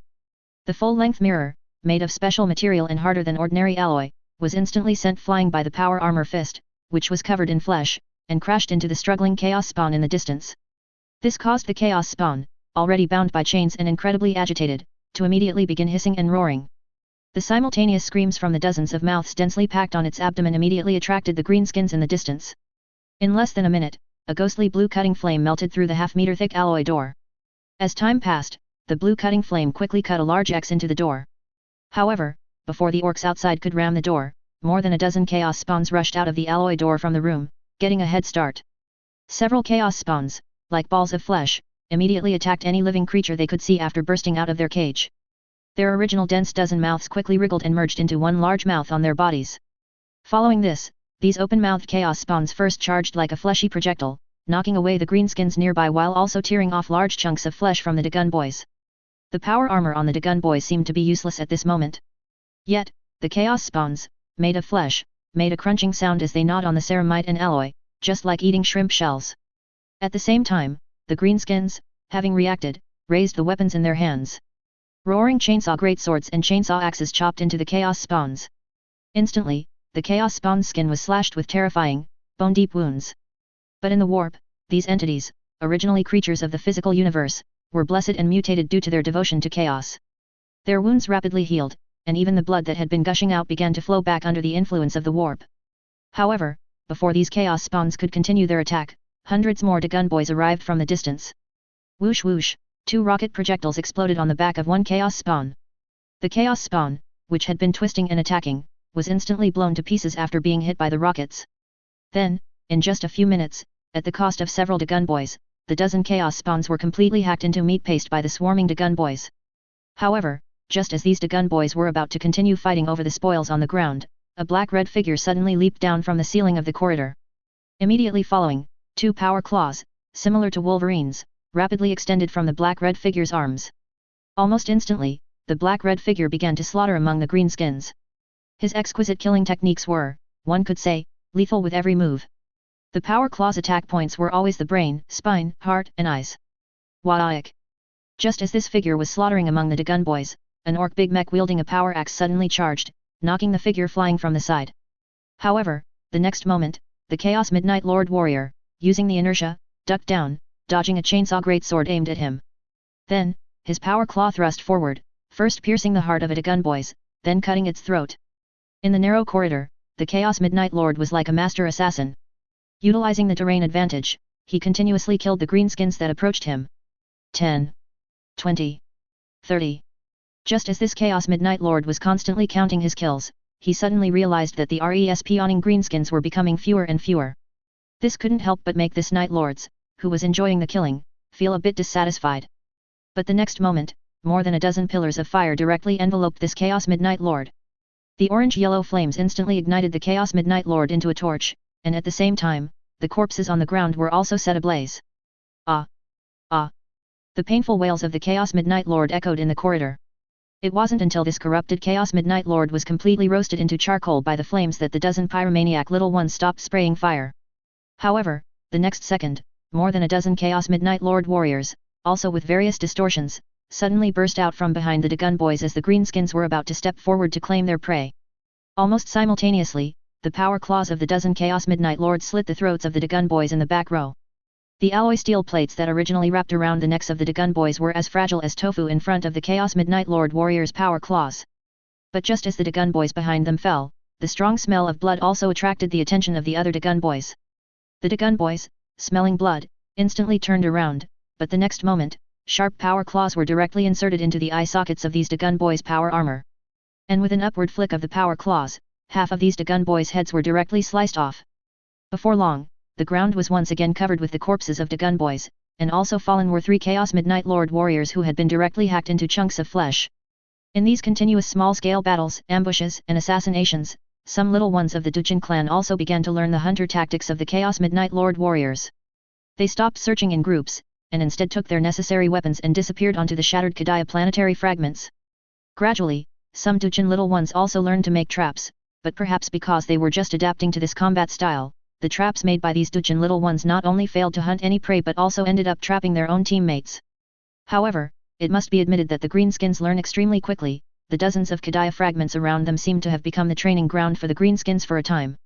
Lu Meng even surprisingly found that, under the influence of nomadic passive military literacy, these Duchin little ones actually showed a tendency to develop into special ops boys. Among all the little ones, Kobe was undoubtedly the best performer. His own Black Mamba passive ability made him like a venomous snake in the dark and narrow terrain. Even in continuous hunting, Kobe also learned skills such as trap making, luring, stealth, and ambushing. A heavy foot stepped on the metal-paved corridor. Lu Meng, alone, leisurely whistling, walked through the palace complex of the Kadaya Hive City. The exquisite decorations and lifelike murals on both sides of the walls represented Kadaya's past glory. Because there is no concept of time in the warp, Lu Meng was unsure how much time had actually passed in the physical universe. But according to the time flow on the combat moon, they had been trapped in the warp for nearly 300 Terra days. At the same time, Lu Meng also discovered some strange things during this period. That is, the Kadaya fragments they had now discovered might not be the real Kadaya. As for why Lu Meng had such doubts, it was because just yesterday, Lu Meng passed the same street, but found an enemy he had once killed in the exact same location on the same street. Looking at a red marker that reappeared on the mini-map, Lu Meng stopped and looked at a room in the distant corridor. Immediately after, Lu Meng disappeared from his original spot with a Wadaik ability teleportation. When he reappeared, Lu Meng was already standing in a familiar yet strange room. As if sensing a dangerous aura, the Chaos Midnight Lord warrior standing by the window suddenly turned around. But the next moment, this Chaos Midnight Lord was directly restrained by Lu Meng using his Wadaik ability. Looking at this Chaos Midnight Lord, who should have died twice in his hands, Lu Meng asked with a face full of doubt, "Can you tell me how you revived?" Fluent High Gothic came out of Lu Meng's mouth, causing the Chaos Midnight Lord warrior, who was still struggling, to visibly pause. But the next second, this Chaos Midnight Lord began to struggle again regardless of the situation. Lu Meng was helpless about this and thought about taking him back to the combat moon first for a slow interrogation. But when Lu Meng directly used his Wadaik ability to teleport back to the combat moon, Lu Meng was surprised to find that the Chaos Midnight Lord in his hand had disappeared. Looking at his empty large hand, Lu Meng couldn't help but frown. I clearly remember taking that guy with me. Could it be that I accidentally tore him apart when I performed the Wadaik ability teleportation? Impossible? Then why am I fine? Thinking this, Lu Meng once again used his Warhammer ability to teleport back to the room where the Chaos Midnight Lord Warrior had been. However, what Lu Meng didn't expect was that the Chaos Midnight Lord Warrior, who should have been taken away by Lu Meng, was still standing by the window. Even his standing position was exactly the same as before. Lu Meng's arrival seemed to have activated a switch. Instantly, the Chaos Midnight Lord Warrior, who had been standing still, suddenly turned around again. Next, Lu Meng tried several more times to take this Chaos Midnight Lord Warrior away. But whether it was Warhammer ability teleportation or using the green leather submarine, as long as this Chaos Midnight Lord was taken away from the Kadaya planetary fragment by Lu Meng, he would disappear out of thin air. It seems these guys have become something similar to earthbound spirits. As long as they leave the Kadaya planetary fragments, they will automatically return to their spawn point. After confirming these, Lu Meng first withdrew all the Dujin little ones from the Kadaya planetary fragments and began to secretly observe the anomalies on the Kadaya planetary fragments using an oversized green skin telescope. As time continued to pass, more and more warships recalled by the Dujin clan arrived. But what Lu Meng didn't notice was that, at some point, some green skin boys within the Dujin clan had surprisingly begun to believe in Gork and Mork again. Some little ones of the Dujin clan even vowed that they had heard the guidance of Gork and Mork. On the 417th Terra day, Lu Meng, who was idle, suddenly discovered an anomaly on the Kadaya planetary fragments. In the green skin observation telescope, the entire Kadaya planetary fragment seemed to have come alive. The buildings that had been destroyed by the greenskins were instantly self-repaired. The greenskin corpses that had fallen on the streets also disappeared. All of this gave Lu Meng the feeling that the entire Kadaya fragment had undergone a refresh. Facing such a bizarre scene, no matter how much Lu Meng pondered, he couldn't figure out the reason. Thinking about it is useless, let's just go for it. So Lu Meng directly looked at the priest beside him. Order the little ones to adjust all their macro cannons and blow up these planetary fragments for me. Yes, my Führer. Macro cannons were aimed at the Kadaya fragments, and then, in the chaotic warp, a dazzling light erupted. Instantly, the Kadaya planetary fragments, which had been quietly floating in the warp, were shattered into countless smaller fragments. However, to Lu Meng's surprise, after the explosion ended, a perfectly intact Kadaya planetary fragment reappeared at the center of the exploded Kadaya fragments. As for the Kadaya planetary fragments that were blown away, they did not disappear but instead orbited the new Kadaya planetary fragment. Ah, this! How is this possible? At this moment, Lu Meng was truly astonished. Next, Lu Meng once again ordered the battleship to carry out several bombardments. But without exception, whenever a Kadaya fragment was shattered, a Kadaya planetary fragment would reappear in its place. The warp has no concept of time. Lu Meng stroked his chin, and a sudden flash of inspiration made him think of a phrase, the God's Table. The God's Table, as the name suggests, is a table for gods, laden with an endless feast and an inexhaustible supply of fine wine. Of course, the God's Table also has another explanation. There was once a group of powerful gods who, in the future, devoured humanity. But because the taste of humans was so delicious, these gods couldn't stop, to the point that they began to travel backward through the river of time, going to the past to continue devouring the delicacies. And mathematically, going back to the past, even if it's just 1 second later, can have an infinite number of zeros. This also ensured that the gods could enjoy their feast endlessly. So, the time here isn't moving forward, but backward. But if I go back to the past, will my future self still exist? Or will there be two of me at the same time? And if there are two of me at the same time, will there be even more of me, or even more worlds? Suddenly, countless questions appeared in Lu Meng's mind. This situation, where he could easily fall into a time paradox, gave Lu Meng a headache. Just as Lu Meng was about to ask the priest about the salvage situation of the surrounding battleships, a Goth Big Mech, who had recently joined the Dujin clan, suddenly burst into the command room with nearly 1,000 Goth green-skin boys. Waik! Follow the guidance of Gork and Mork. The Goth Big Mech raised his power axe and charged towards Lu Meng. The other Goth green-skin boys, seeing this, also began to surge into the command room. Seeing this, Lu Meng punched the Goth Big Mech who lunged at him, making his face explode. Immediately after, Lu Meng's large hand directly grabbed the Goth Big Mech's head and crushed it entirely. Blood splattered on Lu Meng's bio-armor and on the surrounding champion boys. At the same time, Lu Meng quickly looked at the information panels of these rebellious Goth greenskin boys around him. Although among greenskins, it has always been survival of the fittest, where the strongest is the boss, a premeditated rebellion like this is truly rare. At least Lu Meng had never seen it in the Dujin clan. At most, some greenskin boy would suddenly feel he was more Yaik and then challenge his boss. Orc Big Mech, One-Eyed Axe Rebel Gork and Mork's Blessing. Level, 17. Age, 14 years and 9 months. Strength, 66 plus 124 plus 20 Blessing. Speed, 65 plus 130 plus 20 blessing. Constitution, 80 plus 170 plus 50 blessing. Health, 3800/4000. Defense, 60 plus 100 plus 20 blessing. Lu Meng just glanced briefly and found that the greenskins attacking the Combat Moon's command room all had large Rebel and Gork and Mork's blessing above their heads. In fact, it wasn't just the Combat Moon where Lu Meng was.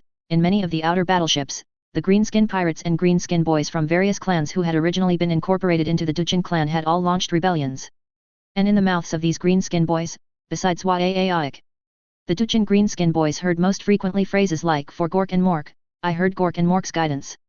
Father, send my order, all Duchin greenskin boys, purge the rebellion on the battleships." Waaik. He raised his hand and directly smashed 2 Goff greenskin boys who charged at him into a pulp. Lu Meng didn't forget to let out a war roar. With Lu Meng in command, the rebellion on the Combat Moon was quickly quelled. However, on some of the battleships in the outer perimeter, the outcome had already been decided. Large numbers of rebellious greenskins seized control of the battleships and began firing at the surrounding vessels. Seeing this scene, Lu Meng's heart bled with pain. At the same time, Lu Meng also discovered the strangeness of the warp in this place. It would cause the greenskin boys who had originally joined the Duchin clan to enter a state of time reversal, making them return to the embrace of Gork and Mork. Damn it! Get our battleships back for me. Those are my battleships. My battleships. Just as Lu Meng was about to use his Waaik ability to teleport, taking his champion boys to other battleships to quell the rebellion, the surrounding warp began to churn and transform rapidly. A monstrous, terrifying orc giant face, like burning magma, tens of thousands of feet tall, began to coalesce in the warp and continuously approached the Combat Moon where Lu Meng was located. And on the other side of this fiery orc face, another orc face, burning with a low-temperature blue flame, also tens of thousands of feet tall, began to appear. Their sudden appearance caused the surrounding warp to become chaotic, and terrifying Waaik energy, like asphalt, bound and stagnated the entire space. Standing on the deck of a Mars-class cruiser, Lu Meng swallowed hard as he watched this terrifying scene. Warp God, Gork. Level. Age. Strength. Speed. Constitution. Health, 999999999/9999999. Defense. Warp God, Mork. Level. Age. Strength. Speed. Constitution. Health, 9999999/9999999. Defense. Looking at the string of question marks and the health bar full of 9s on the system panel, Lu Meng's previous sense of superiority instantly vanished, and a feeling of powerlessness welled up in his heart. Holy crap, can this thing really be defeated? Forget it, I don't care. Father. Immediately order all battleships still under our control to scatter and break through. Boss, I can't do it. My Waaik ability communication has been cut off. Then don't worry about it, let's figure out a way to escape the warp ourselves first. Waaik. Lu Meng laboriously erected a Waaik ability shield on the battleship. But the next moment, the massive Gork giant face, carrying a surging, bizarre tide of warp energy, passed through Lu Meng and the battleship he was on. In an instant, Lu Meng only felt a dizzying sensation. When Lu Meng opened his eyes again, what greeted him was no longer the turbulent, bizarre warp, but an boundless, vast forest. Just as Lu Meng was about to determine his location, the ground began to shake violently. Immediately after, Lu Meng saw 2 greenskins, taller than Mount Everest, wrestling with each other. 2 towering beasts, their bodies reaching into the clouds, wrestled with each other. Their fists, like mountains, struck each other. The greenskins believed in Gork and Mork, but the greenskins couldn't tell which one was Gork or Mork. However, from Lu Meng's psychic perspective, Gork and Mork, who were currently wrestling, should not have been separated in the first place. Their forms and essences were completely different from creatures in the physical universe. Although in Lu Meng's eyes, they had flesh and blood, from a psychic perspective, Gork and Mork were like 2 energy bodies of ice and fire. Although they were split into 2 individuals, in Lu Meng's eyes, Gork and Mork were more like a cosmic marvel of intertwined energy. And essentially, everything around them, whether it was plants, trees, blue sky, or white clouds, did not exist from a psychic perspective, everything was just a part of Gork and Mork. From a physical perspective, each time Gork and Mork fought, large amounts of their skin would fall off them. And these skin flakes would rapidly develop and expand in midair, turning into individual greenskin creatures, and even among these greenskins, there were Squigs and Gretchen. But in a psychic state, these fragments that fell from Gork and Mork turned into green soul projections. Compared to the quiet, dormant state observed physically, the greenskin soul projections from a psychic perspective were full of madness and evil. And the so-called Gork and Mork were precisely composed of countless mad and tyrannical green-skinned souls. It was just as Lu Meng was observing the so-called warp gods from two different perspectives. Gork and Mork, who had been fighting each other endlessly without ever determining a victor, suddenly turned their bodies and looked towards a jungle 100 miles away. Holy crap! Being watched by Gork and Mork, Lu Meng instantly felt all the hairs on his body stand on end. At this moment, Lu Meng only felt as if countless eyes were observing him simultaneously through countless dimensions. Waik! Accompanying Gork and Mork's psychic roar that echoed throughout the entire warp. Although they only glanced at Lu Meng, countless details about the greenskins present and past flooded into Lu Meng's mind like a dam breaking. In an instant, Lu Meng felt as if he had experienced countless years.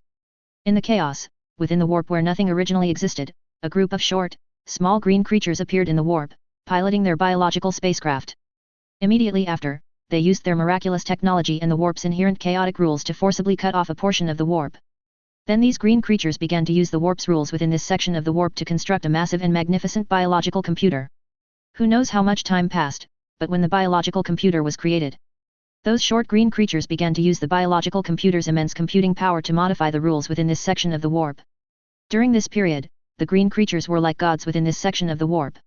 They could use their biological computer to forcibly disrupt the warp, transforming common physical substances like metal and soil into more rare substances in the universe.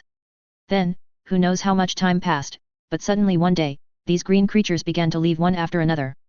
At the same time, next to the giant biological computer, the green creatures, again with the help of the biological computer and the mighty power of the warp, created a creature that was even taller and more imposing than their own race. Croak. Seeing this scene, Lu Meng's heart was startled. So, those green creatures must be the old ones, or perhaps the brain boys. Lu Meng had no time to think further, everything around him flashed like slides, but from different perspectives. The next moment, a large number of croak orcs appeared on the battlefield, their tall bodies and powerful armor made them like meat grinders on the battlefield. And their powerful psychic talent also allowed them to teleport at will. And the enemies of these croak orcs were equally terrifyingly strong. Stars and galaxies were merely units of combat measurement in front of these beings. Star gods, whose bodies were larger than stars, could destroy an entire physical universe fleet with a raise of their hand. Heavenfall War. Under the observation of the kaleidoscope, suddenly one day, a dangerous genetic weapon was invented and deployed onto the battlefield. But because the scene switched too quickly, Lu Meng could only get a general idea. Immediately after, a genetic virus, spreading throughout the entire galaxy, almost contaminated all living beings in the physical universe. As a result, the once almost perfect war machines, the croak orcs, degenerated into the current greenskins. And the creators of those croak orcs were also affected by the genetic weapon, which led to the emergence of many low-intelligence individuals among the old ones. In desperation, after determining that the current universe was no longer suitable for their survival, the croak orcs creators took the healthy individuals of their race and left the galaxy. And those old ones and croak orcs whose genes were affected were left behind, evolving over a long history into the current greenskins. At the same time, due to genetic degradation, much of the knowledge originally ingrained in the old ones' genes began to show gaps. But everything was still fine during this period. Some of the ancient old ones could still use their warp biological computers to help them use technologies they could no longer understand. But with the death of the last ancient old one, the croak orcs, whose genes had completely degraded, began to become ignorant. Even some severely degraded croak orcs, Gretchen, began to worship the biological computer in the warp, which was originally only serving them. These beliefs and prayers, projected from the physical universe, landed on the biological computer in the warp. Over countless years, this biological computer began to evolve according to the greenskins' beliefs, becoming the current Gork and Mork. It can be said that Gork and Mork are essentially the collective sum of all greenskins. Their minds are completely different from the four gods of the warp. Gork and Mork have always been tools of the greenskins. When the greenskins collectively think or ponder about something, they will receive a response from Gork and Mork. This might also be why the Emperor initially did not allow humans to worship him.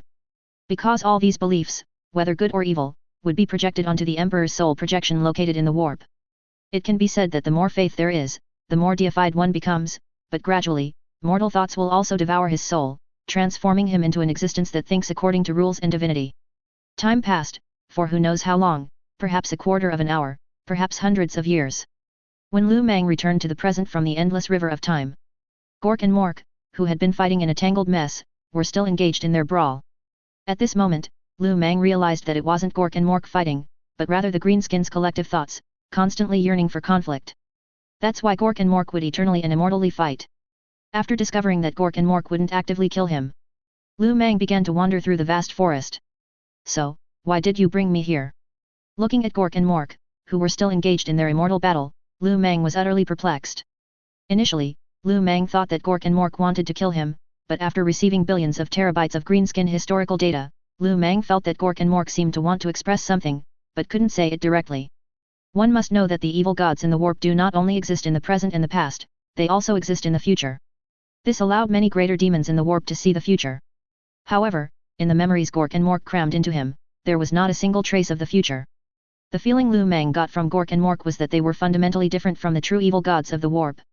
The evil gods of the warp would strengthen their power according to the authority they wielded, and they also possessed independent thought.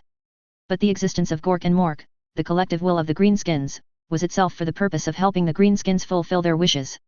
And because what the Greenskins wanted was often quite direct, Gork and Mork also appeared purer. Suddenly, Lu Meng noticed that the health bar above his head had changed. The area that originally displayed his level suddenly revealed two ferocious beast faces. Gork and Mork's blessing. Suddenly, a deafening sound resonated in Lu Meng's mind. Little one, orc. Both names sounded simultaneously in Lu Meng's mind. Finally, we can communicate, finally connected. Make the Greenskins great again. Flip the entire galaxy. Although the two voices had different tones, their meaning was the same. So, who are you? Lu Meng tentatively asked. Wa'ak. You can call us Gork and Mork. You are not a greenskin. But you are now. Ah, well, can you two speak one at a time? Listening to Gork and Mork answer simultaneously, Lu Meng felt his head ache. No, we can't. The voices of Gork and Mork resonated in Lu Meng's mind again. Alright, so why did you bring me here? Unclear about the situation, Lu Meng decided to get straight to the point. After all, everything that had happened during this time was too abstract. First, several major greenskin tribes besieged him, then he was dragged into the warp by Gork and Mork and lost, then there was the bizarre time reversal of Kadaya, and finally, Gork and Mork's huge faces devoured his fleet.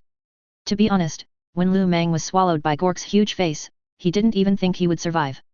But now, Gork and Mork were actually starting to chat with him. Don't be afraid, we are not scary. You are a greenskin, we cannot harm you. Other little ones want to find you, we cannot refuse. This is an internal conflict among the greenskins, we have no right to interfere.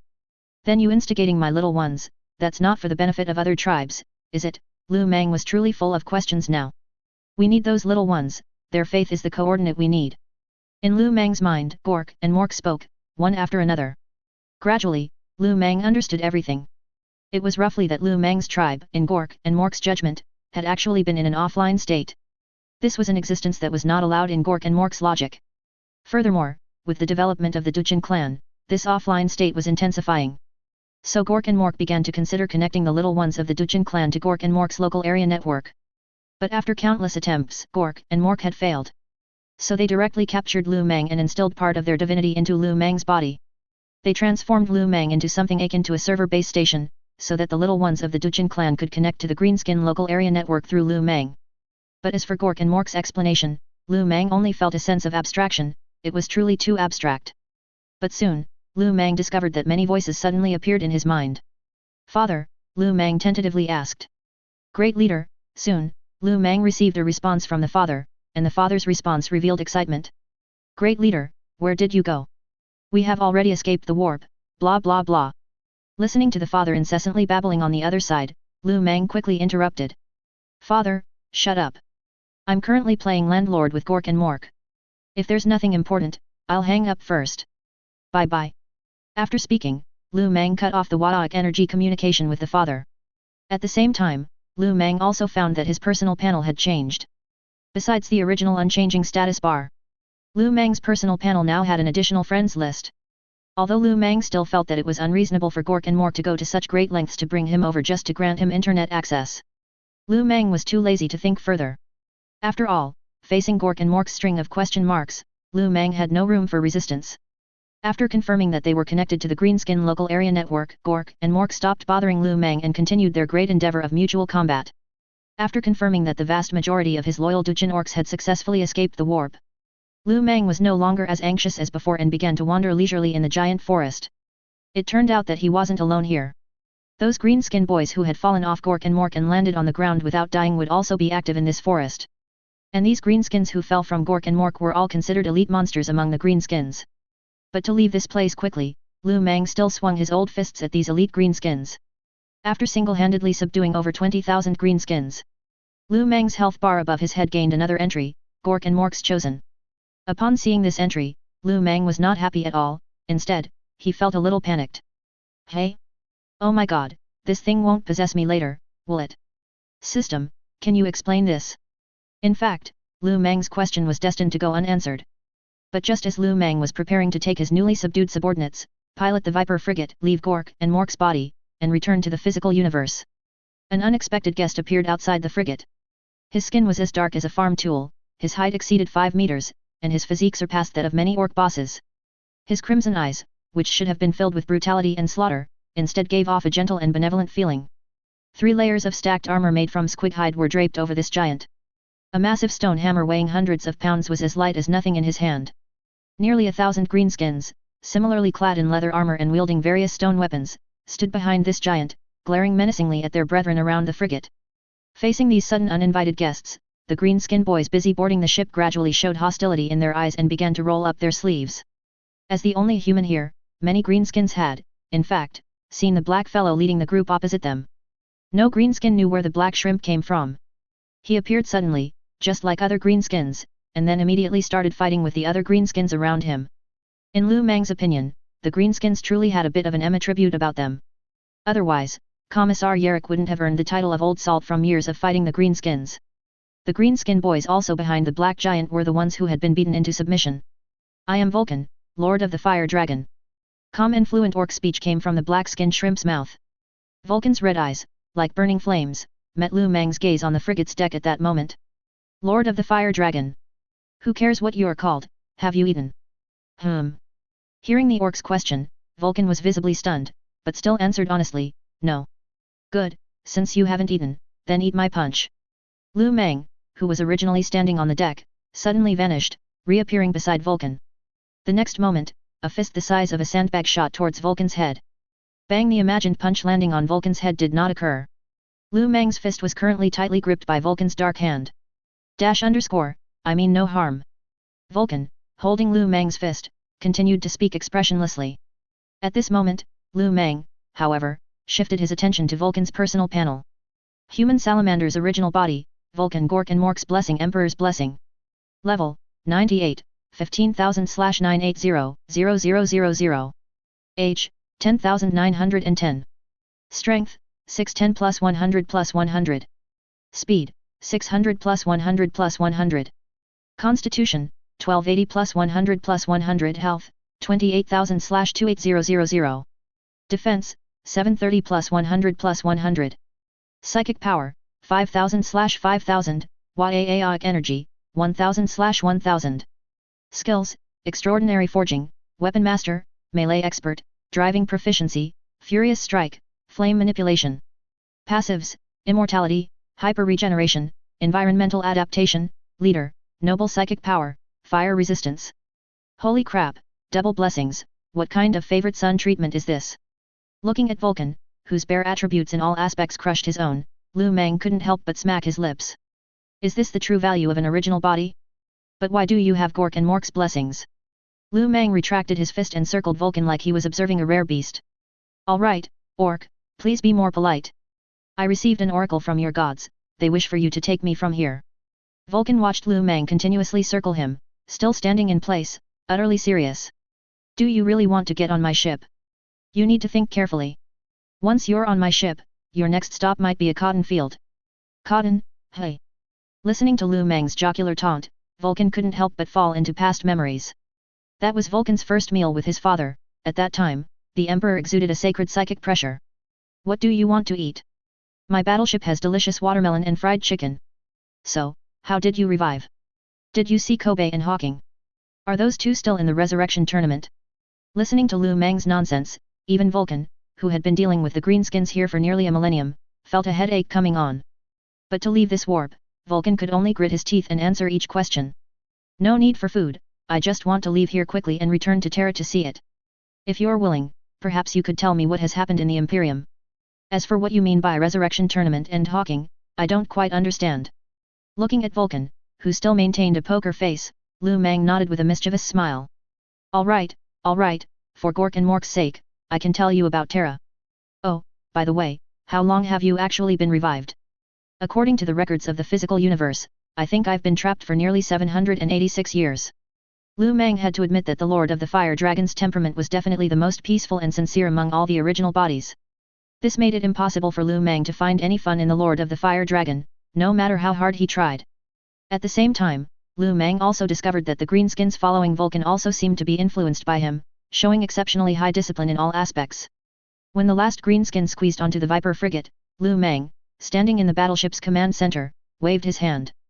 Hoist the sails. Set sail. I must go and gather the troops. Although this experience was both baffling and resulted in significant losses for the Duchin clan, Lu Meng's gains were equally substantial. Just the partial godhood that Gork and Mork had given him not only opened up a whole new psychic perspective for Lu Meng but also allowed him to peer into the Greenskins' local network. As a Aeonic energy base station, Lu Meng could now, if he wished, sail his battleship and, following the network cable, tear apart any greenskins he didn't like. Inside the brightly lit frigate's deck command center, Lu Meng lay leisurely in a lounge chair, humming a tune. Back in the day, when my squad just started out, we only had a few dozen boys, a couple of guns. Beside him, Vulcan stood in front of the battleship's command table, his expression calm and silent. In fact, during this time, Vulcan had discovered that this orc in front of him was completely different from any orc he had encountered before.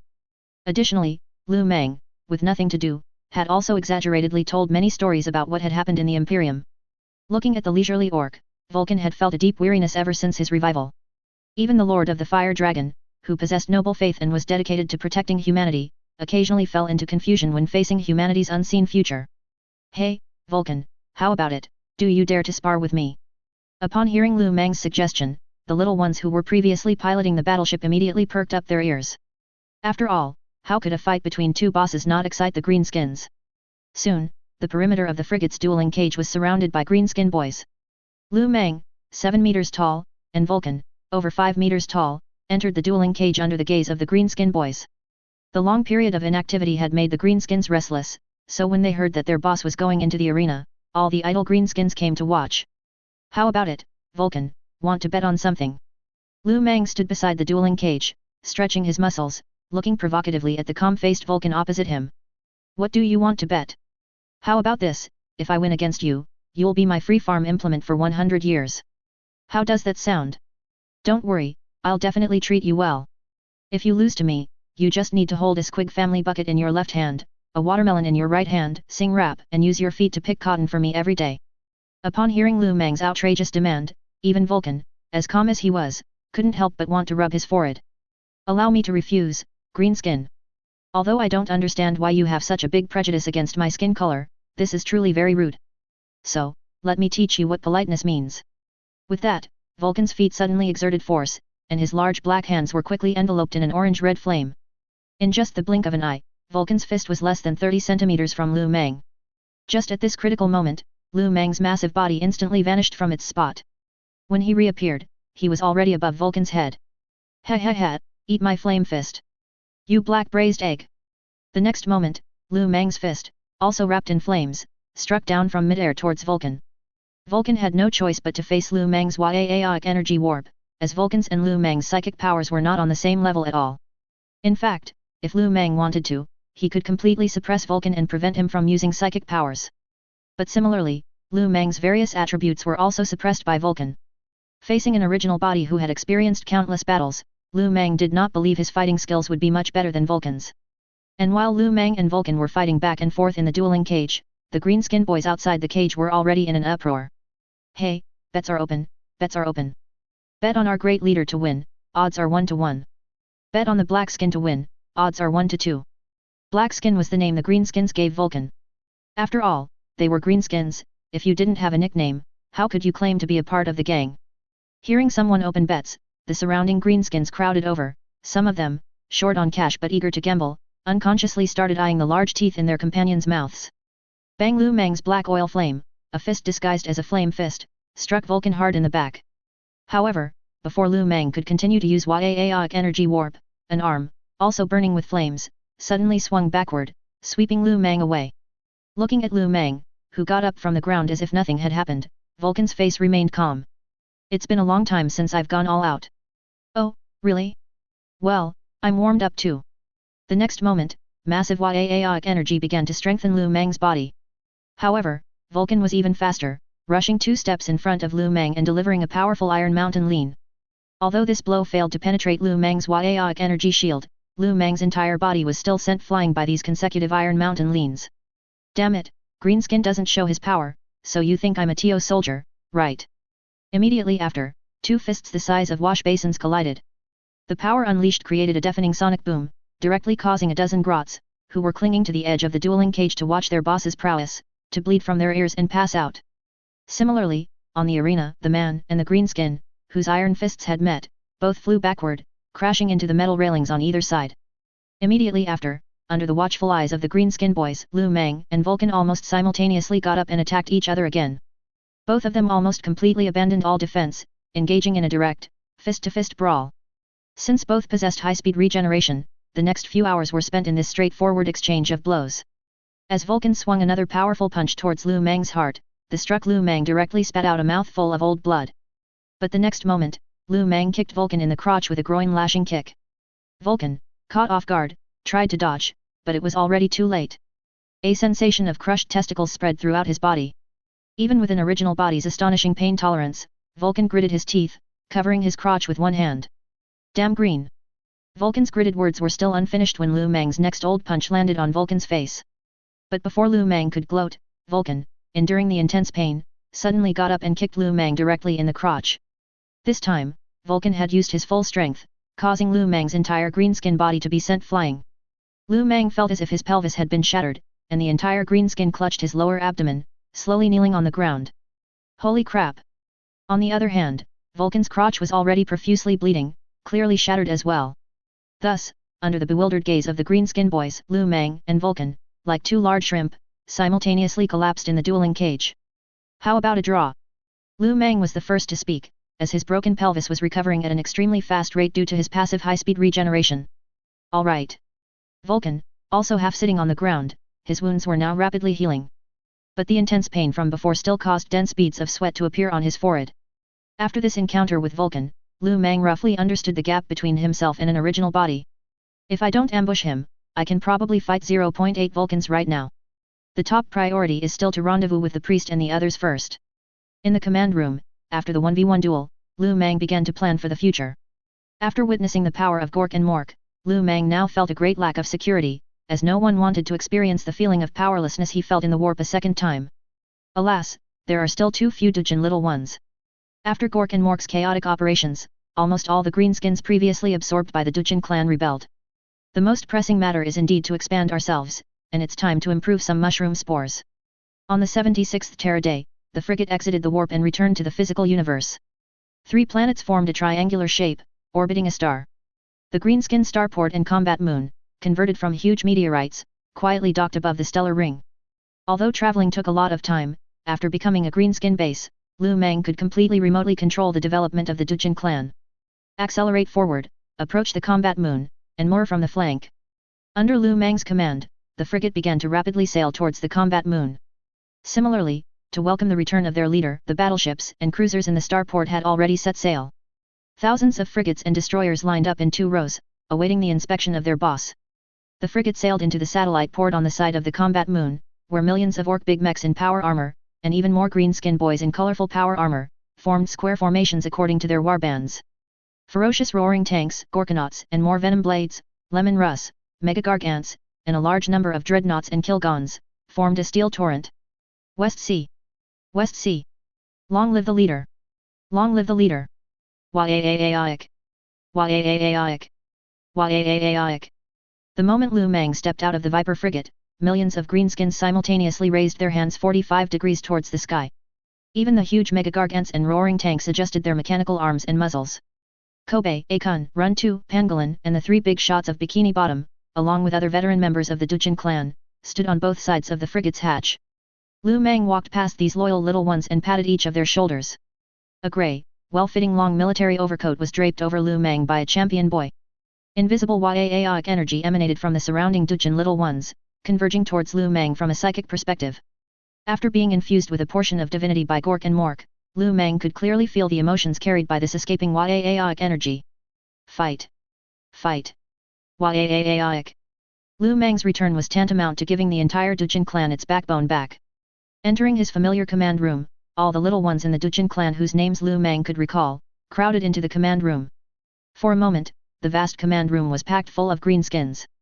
The champion boys pushed and shoved each other, like legitimate wives, unceremoniously pushing away the unfamiliar greenskins next to Lu Meng. Tell me, what's the situation now? Such a grand display was not typical of greenskins. Especially since the current Dujin clan was still being pursued by other greenskin tribes. Reporting, leader, there's been some unrest within the clan recently. Without the boss here, many little ones have started having ill intentions. Akun, dressed in a black suit, wearing a black round hat, smoking a fungal cigarette, and with a huge pocket watch hanging on his chest, dressed like a godfather, stepped forward to explain. At the same time, Akun's sinister triangular eyes subtly scanned several orc big mechs in the command room. The orc big mechs who were stared at felt a tightening in their rear ends and their palms began to sweat. Lu Meng had already anticipated Akun's answer. After all, it was a miracle that the entire Dujin clan hadn't directly split up during the half-year he was trapped in the warp. Fortunately, both Kobe and the other Dujin Corps members were loyal enough, and there was constant pursuit from other clans, otherwise the current Dujin clan might have already disintegrated in an internal conflict. Ahem. Before, I wasn't back, so you little ones who pee themselves had some crooked thoughts, I don't care. But now that I'm back, if any little one isn't honest again, I don't mind letting him go say hello to Gork and Mork. Lu Meng's fierce gaze swept over all the greenskin bosses present, and instantly these green giants, each over 4 meters tall, lowered their heads and acted like quails. Just as Lu Meng was about to say something else, an alarm suddenly blared. A grot responsible for communications, crawled through the legs of several greenskin bosses and ran to Lu Meng. Reporting, leader, our destroyers have found other greenskin warships ahead. They have 2 big ships, 8 medium ships, and a large fleet of asteroid ships. The excited Grot was practically screaming at the top of his lungs, trying his best to use this rare opportunity to impress Lu Meng.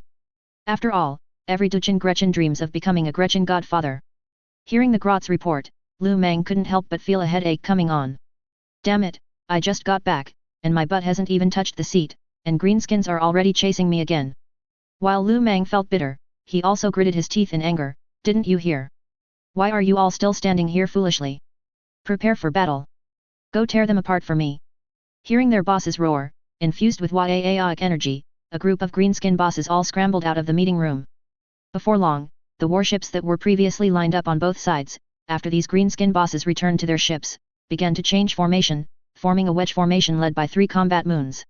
If one were to ask what the Dujin clan had gained most in the past 2 years, besides various weapons, it would undoubtedly be a group of greenskin captains with rich naval combat experience. Try to use boarding actions as much as possible, we need more new little ones. Yes, leader. The priest quickly relayed Lu Meng's order to the Waaik energy kids on each warship. In fact, Lu Meng could now also use Waaik energy to communicate directly, but how to put it? After all, I'm the boss, so I still need to maintain my prestige. Under Lu Meng's command, the Dujin fleet, now with only over 2,000 warships remaining, once again changed formation, splitting into 3 routes in a C-shape, and began to approach the distant Greenskin Pirates fleet. At the same time, on the Greenskin Pirates battleship, a greenskin captain wearing a black pointed hat and with his left hand replaced by an iron hook, manipulated a huge metal wheel. Noisy death metal music echoed through the battleship, making it so that the greenskin boys could only communicate by shouting. Gretchens, like rats, scurried around the battleship, collecting various pieces of trash that had fallen to the ground and claiming them as their own. In addition, a large number of greenskin boys fought each other inside the battleship, with stray bolter rounds flying everywhere and war bikes speeding through the corridors, constantly causing accidents. As a greenskin force that had just entered the Gothic sector, it was clear they were a bit late. And obviously, the greenskin pirates in front of them had not discovered any trace of the Dujin clan. Perhaps they, like most greenskin pirates and small clans, were just here to try their luck. Shrimp battleship. Suddenly, Old Rotten Tooth, the greenskin captain, who was gripping the ship's rudder with an iron hook, and holding a full bucket of mushroom wine in his other hand, guzzling it down, noticed something amiss. The greenskin telescope, positioned directly above the rudder for observing the outside, had captured the silhouette of a Dujin destroyer. Stimulated by the alcohol, this greenskin captain, who had discovered prey, instantly became agitated, and his breathing grew heavy. Waaik. Little ones, we've found prey. Full speed ahead. Old Rotten Tooth excitedly ordered the surrounding greenskin boy, banging the rudder with his iron hook. Before long, their captain's order was relayed by the communications little one in the control room to the boiler room via brass pipes. Immediately, a powerful pushback sensation came, and the greenskin battleship, serving as the main vessel, began to accelerate. However, the next moment, dense alarm bells blared throughout the battleship, accompanied by a distortion of the surrounding space. The Dagon fleet, divided into 3 parts, appeared almost simultaneously, encircling the entire greenskin pirates' fleet. The battleship with grey paint and the oppressive combat moon immediately gave the greenskin captain an answer. Dujin clan. However, the next moment, countless green leather submarine took off from the Dujin clan's battleships. This time, all the greenskin captain of the Dujin clan were leading from the front. For no other reason than to show off more in front of their orc boss, lest he be in a bad mood one day and bring up old scores. The Dujin clan little ones, with their rich raiding experience, found these greenskin pirates, with only a few dozen ships, to be an easy target. Hundreds of green leather submarine immediately launched boarding actions against Old Rotten Tooth's main ship. Soon, a large number of greenskin pirates engaged in a fierce battle with the elites from various battleships of the Dujin clan. In less than 2 teradae, the blood-soaked pink starfish, carrying a ferocious orc head, respectfully stood before Lu Meng. Looking at the bloody head in his hand, and the pink starfish whose power armor seams were filled with flesh and blood. Well done. Quickly count the spoils of war and prepare to set sail. Orc boss, where are we going next? Hearing his orc boss's command, Akun, the Grot who had been standing beside Lu Meng ever since he returned, tentatively asked. Of course, we're going to tear down all those guys who offended us. I'm going to take their battleships, kidnap their little ones, and I'm going to have the most Waaaic expedition. Lu Meng's passionate speech immediately drew cheers from the surrounding greenskin boys. Waaaic! Waaaic! Waaaic! The excited Dujin orc didn't care if their leader's boast was boundless. For the Dujin orc, who had been on the run for over 2 years, even though they had a blast every time they fought, being chased by little ones from other clans still left them with a belly full of anger. And the grand vision Lu Meng painted for them, undoubtedly satisfied all the Dujin orc. Then Lu Meng closed his eyes, and his psychic vision activated. On the mini-map, the previously pitch-black area suddenly began to sparkle with starlight.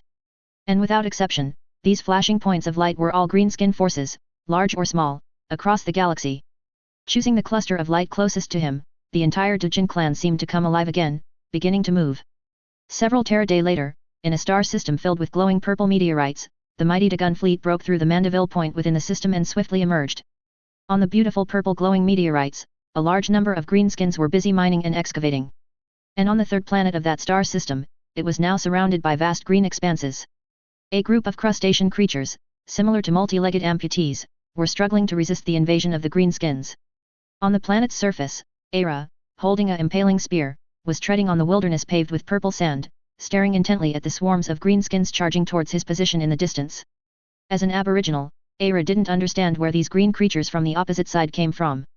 The higher UPS of his race had also expressed their goodwill to these green creatures, but without exception, it had failed. In Aira's opinion, those important figures' brains were filled with nothing but excrement. They should never have shown goodwill towards alien creatures in the first place. Otherwise, they would not have lost so much territory and brought their own race to the brink of extinction. With the spear in his hand, he fiercely pierced the body of an orc big mech. High-voltage electricity instantly charred the orc big mech. As a crustacean creature that can reach 13 meters in height after adulthood, Aira's race is very good at close combat, and their exoskeletons, which are no less than power armor, allow this race to directly transform into efficient mobile Gundams on the battlefield. However, just as Aira was fighting to defend his homeland, a dense rain of fire began to fall again in the purple atmosphere. Damn it, they've sent reinforcements again. Aira cursed inwardly, then exerted force with both hands, directly tearing a 3-meter-tall orc big mech in half. Compared to the desperate counterattack of the alien race, the greenskin captain, who was currently fighting back and forth with Aira's people on the planet's surface, looked up in confusion and quickly called out to the fleet positioned in orbit around the planet. However, Lu Meng, who now possessed the Waaaic energy sensing ability, directly locked onto the opponent, then, bringing a group of champion boy, used Waaaic energy teleportation to appear directly in front of this greenskin captain. Ha ha ha, bumpkin, don't ask. Your battleships were all dealt with by me while you were hacking away at these aliens. Waaaic. Giving the opposing greenskin captain almost no time to react, Lu Meng, who was half a head taller than the opposing orc boss, directly grabbed his head and then squeezed it until it exploded. Killed, greenskin captain *1. Gained, experience points *3,400,000. Gained, teeth *500,000. Gained, wise pirate hat, legendary. Wise pirate hat description, a hat stained with a large amount of alien blood. When worn, it grants calmness, and Yaoic energy recovery speed plus 15%. Pirate hat. Lu Mang's mind stirred, and a rubber hat, entirely black, graffitied with a ferocious orc face, like a large road barrier, appeared in his hand. It's this kind of useless equipment again.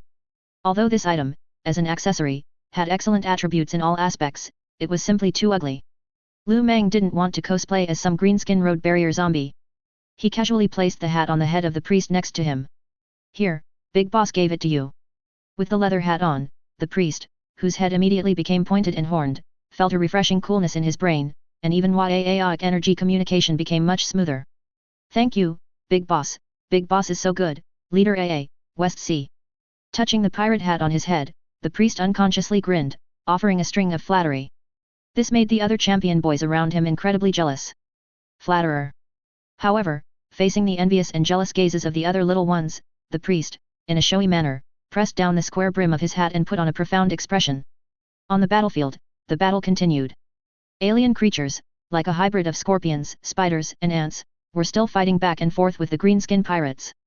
Suddenly, among the champion boys, a pitch-black figure caught Lu Mang's attention, green power armor, a ferocious heavy power hammer, and that pitch-black bald head. So much so that Lu Mang blurted out, "Hey? Vulcan." In fact, since returning to Combat Moon, Lu Mang had never seen this original body again. Lu Mang even once thought that this original body, with its protective coloration for the night, must have taken advantage of the little ones dozing off on a dark and stormy night, stolen a Thunderhawk gunship, and fled. Just as Lu Mang was about to say more, the calm ground suddenly began to roll. Immediately after, a huge, pitch-black crab claw violently broke through the earth and clamped towards Lu Mang's waist. Oh, my heavens! Just as the huge crab claw was about to clamp Lu Mang's body, Lu Mang directly performed a Yaoic energy teleport, disappearing from his original spot. Immediately after, as the alien creature stared around in confusion, Lu Mang suddenly appeared on its back. Looking at the alien creature that had suddenly emerged from the ground, standing over 10 meters tall, covered in black chitinous armor, and possessing 8 jointed legs and 4 arms, Lu Mang grinned. Hee hee. Do you know why you only have 8 legs? Suddenly, a mental communication echoed in the carapaced alien's mind. Hey! That's because your 9 generations are a bit too many. A punch landed on the alien creature's head, instantly blowing off the head of the 10-meter-tall alien creature. Blue-purple blood spurted from the alien creature's neck. The heavy corpse also softly collapsed onto the purple ground, raising a cloud of dust. Killed, Psychorix Brood Leader *1. Obtained, Experience *34000000. Obtained, Biomass *200000. Obtained, Thunder Lance *1, Epic. Holy crap! Good stuff dropped, hey! It was no wonder Lu Mang was so excited. After all, as his height continued to increase, the equipment Lu Mang could use was becoming less and less. Of course, if he wasn't picky, there were as many blank weapons made by the tech tyrant kids as he wanted. But undeniably, the loot suitable for Lu Mang was becoming scarcer, to the point that, apart from the blank weapons made by the tech boss, Lu Mang now fought barehanded more often. With a thought, a large spear, 15 meters long, appeared in Lu Mang's hand.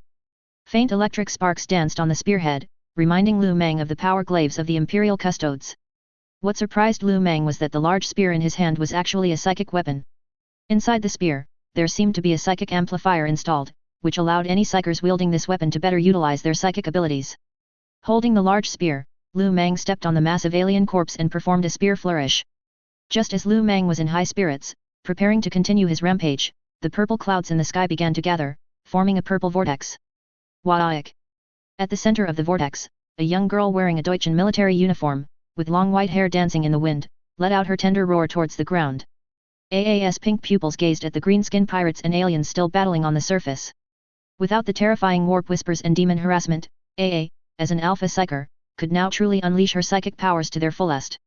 Like a controllable natural disaster weapon, a terrifying psychic storm, like a plowing machine, kneaded and flattened both warring sides on the planet's surface. Large clumps of blood mist exploded on both front lines. Even the greenskin pirates' Hymork Gorkanauts and various metal vehicles were twisted into distorted iron balls under the psychic pressure. As a race capable of creating psychic weapons, the Psychorix were a race highly sensitive to psychic energy. The Psychorix, who had originally been fighting the greenskin on the surface, instantly lost the courage to resist and used their racial talent to burrow underground. Facing such a burrowing race, Lu Mang had no time to argue with them here. In fact, it wasn't that Lu Mang didn't want to stay, but whenever the Duchin clan stopped, new green skin fleet would grow behind them shortly after.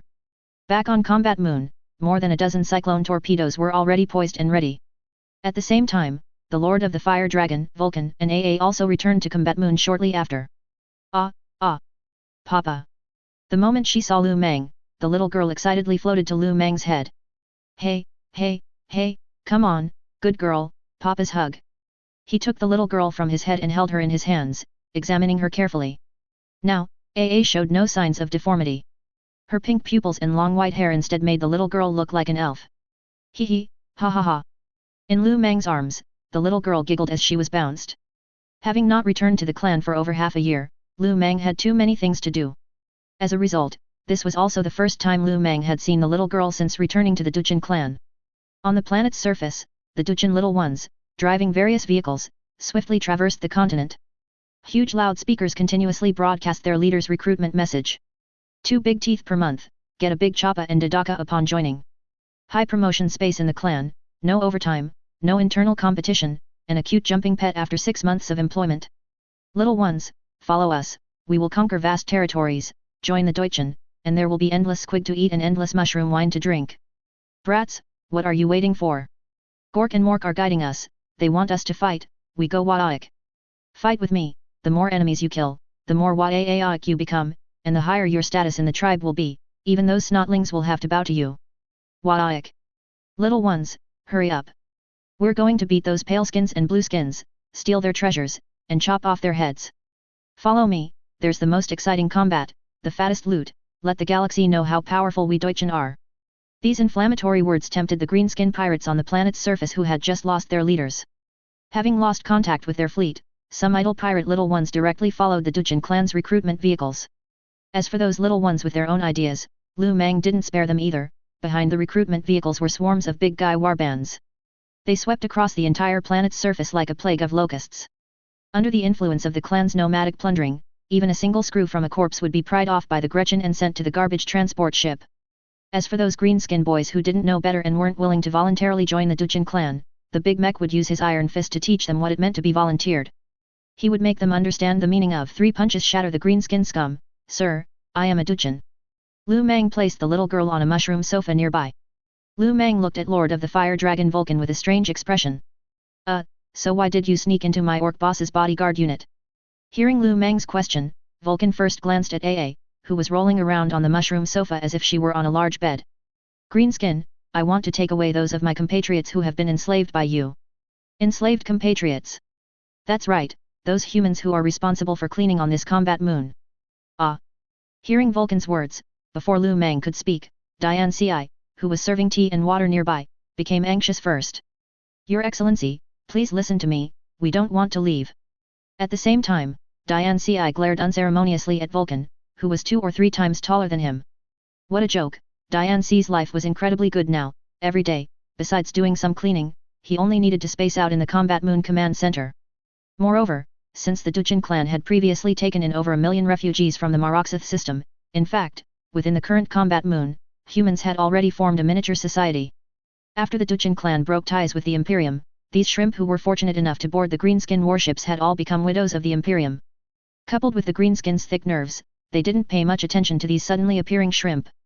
Because their orc boss had a precedent of using shrimp like snotlings, many greenskins treated these captured shrimp as the orc boss's spoils of war. As a result, these shrimp could be found on the only 6 combat moons remaining in the Duchin clan. Even old-timers like Diane Ci, who had followed Lu Meng since the Ash Claw period, had now grown up, married, and had children. Vulcan obviously didn't expect this little one, who was constantly by the greenskin's side serving tea and water, to suddenly become so agitated. But as an original body known for his benevolence, Vulcan was not angry because of Diane Ci's rudeness. If you want to take them, then take all those who want to leave, I don't have that much food to feed so many shrimp anyway. Lu Meng didn't care in the slightest about this small request from the Lord of the Fire Dragon, he still had a lot of goodwill for this original body whose character was almost flawless. Even if this original body had some greenskin specialized attributes, and his most glorious achievement was brutally hammering greenskins, it did not affect Lu Meng's appreciation for him in the slightest.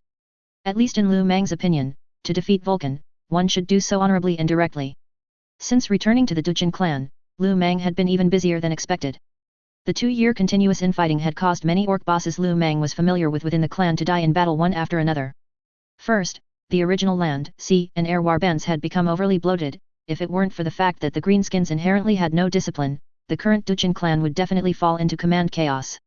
So ever since Lu Mang returned to the clan, he had been busy with reforms. At least in Lu Mang's plan, the current Duchin clan was to be divided into 6 fleets. When the Dagon fleet set sail again, the greenskin corpses on the planet's surface were all collected by the Dagon boys. This planet seems a bit too urbanized.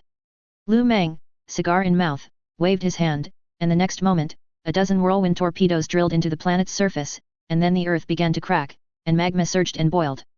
The alien races hiding underground couldn't even make a ripple in the face of such a natural disaster. Boss, we had a good harvest this time.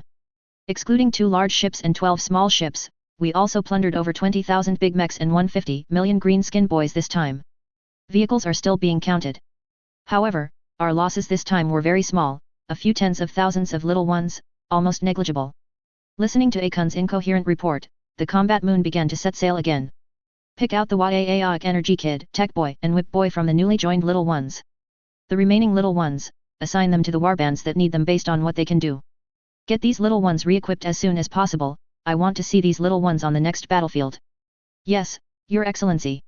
Akun respectfully bent over, his butt sticking out at a 45-degree angle, raising his hand. The other orc bosses also responded in unison, then rushed out of the command room in a throng. They needed to quickly divide up the newly captured little ones to fill their warships. If they relied solely on the output of the mushroom factories, it would take at least 100 years to fill the current Dagon fleet. Even with 4 planets now expanding day and night, digging towards the core, and enlarging the mushroom factories, it would still take time. What Akun didn't mention was that besides the hundreds of millions of greenskin boys, they had captured even more Gretchen this time. Since the bait battle, the Gretchen Brotherhood, which had defended an entire combat moon, had earned the recognition of the Dagon boys for their brave achievements. At the same time, relying on the large number of daily necessities factories controlled by the Gretchen Brotherhood, the greedy Gretchen had accumulated a massive amount of teeth and scrap metal without the greenskin boys even realizing it. Shove all those newly captured Gretchen into the factories. Once they're half dead from exhaustion and all their value is squeezed out, then stuff them into cans. Akun mused with satisfaction. It turned out that Vulcan was somewhat overestimating himself. When Vulcan found the humans responsible for cleaning on the combat moon and offered to take them back to the Imperium of Man, even the great nobles and imperial officials avoided this benevolent original body as if he were a plague. You carry the load, I lead the horse. Greeting the sunrise, bidding farewell to the sunset. Inside the combat moon's corridor, an old human shrimp man with white hair hummed a tune while mopping and cleaning the deck. Mr. Narcissus, you shouldn't be here. The Imperium of Man needs people like you to continue to shine and contribute. The 5-meter-tall Vulcan spared no effort in persuading the human prime minister of the combat moon. However, facing the original body, who was as tall as an iron tower, the old man, busy mopping, disdainfully paused his mop. Go back. What a joke, how can we go back now? To the Imperium of Man, we are already dead. We cannot go back. The Imperium of Man's strict laws will take our lives. Just by failing to defend our own star system, our original noble status has already become toilet paper. Heh, who knows, after we go back, the damned Inquisition might even try to convict us of treason. Saying this, the old man named Narcissus straightened his back, pulled out a pack of Mushroom Farm cigarettes from his pocket, lit one, took a deep puff, blew out a smoke ring, and spoke in a green, smoky voice. Actually, I think life isn't bad now. Even if we go back, the best outcome would be to be made into servitors by the Inquisition to work for the Imperium of Man and atone for our sins. At this point, a hint of sadness flashed in the eyes of the aged Narcissus as he fell into a reverie. Although I was a noble, I wasn't the only child in my family. And my family wasn't wealthy when I was young. My father sent me to a noble salon when I was 12. From then on, I had to work over 12 hours every day to supplement the family income and maintain the family's noble appearance. Alas, my life has been like treading on thin ice. Now I want to live more easily. Looking at the fatigue in Narcissus's eyes, Vulcan wanted to say something, but ultimately remained silent. The time for one cigarette quickly passed. The aged Narcissus threw the cigarette butt into a nearby trash can and continued to mop the floor. Watching the old man working diligently, Vulcan wanted to speak several times, but finally sighed helplessly. In fact, Vulcan, as an original body, was well aware of everything the old man said. The Imperium of Man's laws and the plight of mortals were indeed too harsh. Even nobles, in the eyes of the Imperium of Man, were merely high-class beasts of burden. In the following days, Vulcan found several other human leaders. Oh, Greenskins' patron saint above, spare me. Don't you think it's pretty good here? Hey, Shrimp, quickly tell us, what was it like in your Imperium of Man? Did you also plant mushroom farms every day? Inside the mushroom farm, a middle-aged man responsible for recording spore data sat on a large mushroom, leisurely smoking a mycelial cigarette. Beside this middle-aged man, a large group of grots were sitting around. Hey, how could that be? I used to make moss biscuits in the middle levels of a hive city. I'm telling you, that stuff was bitter and astringent, terribly unpalatable, and had serious pesticide residues. Life was hard back then. My family couldn't even afford a new piece of furniture in a year. The wages earned from working 12 hours were only enough for the family to scrape by. The middle-aged man spoke endlessly about his past, and the surrounding newly born grots listened patiently. In fact, since the greenskins' history was traditionally passed down orally, the grots listened with extra attention. When Vulcan approached, the middle-aged man hadn't made a move, but a grot nearby stood up first, then pulled out a thick mushroom cigar from somewhere, and offered it to Vulcan with a fawning expression. Boss, have a smoke. Looking at the grot's green face with its wide grin, Vulcan felt as if something had choked him. Thank you. He awkwardly took the cigar from the Gretchen's hand, but Vulcan didn't light it, because based on his experience of being trapped in the warp and living with the greenskins for hundreds of years, the stuff in the Gretchen's hand was somewhat unsanitary. 8-hour workday, meat at every meal, no overtime. Honestly, I never had that treatment when I was in the Imperium of Man. Noticing Vulcan's appearance, the middle-aged man suddenly raised his voice. In fact, after realizing that Vulcan wouldn't just hammer them into meat paste without a word, the few human officials now responsible for the humans' food, clothing, housing, and work had never given Vulcan a good look. They practically had no discussion, go away, and similar phrases plastered on their faces. Honestly, if I had known that being enslaved by the greenskins would be like this, I would have wished to be born a greenskins' dog. Then my father wouldn't have had his prefrontal lobe removed and become an emotionless working machine just for miscopying a few words. Saying that was somewhat presumptuous. Even Vulcan's face flashed with anger upon hearing the statement about being a greenskins' dog. After all, the Imperium of Man was still very important in the eyes of the original body. The middle-aged man's remark about wanting to be a greenskins' dog was tantamount to striking the Lord of the Fire Dragon's reverse scale. In an instant, the surrounding temperature rose by several degrees due to Vulcan's anger. How to put it, the current Vulcan was like a stubborn fan, who originally wanted to promote the truth, goodness, and beauty of the Imperium of Man. But as soon as he arrived, he heard a group of people attacking it. So, the enraged Vulcan punched a large mushroom in the mushroom farm. Instantly, the large mushroom, which had been hollowed out by the grots and transformed into a small wooden house, had a skylight punched into it by Vulcan's fist. Having done all this, Vulcan turned and left without another word. In fact, Vulcan didn't know why he was so insistent on taking these mortals with him. The Imperium of Man had trillions of poor people, a mere few million people were not even a drop in the ocean for the Imperium of Man. In fact, the Imperium of Man's daily natural mortality rate far exceeded several million people. At the same time, Vulcan was also aware that the current Imperium of Man was in a state of internal and external turmoil, and his salamander's descendants were waiting for his return. Even though he had more important things to do, Vulcan still wanted to try, even if only one person was willing to return to the Imperium of Man with him. That would prove that their efforts had not been in vain. Walking down the wide, clean corridor, Vulcan bowed his head, lost in memories of the past.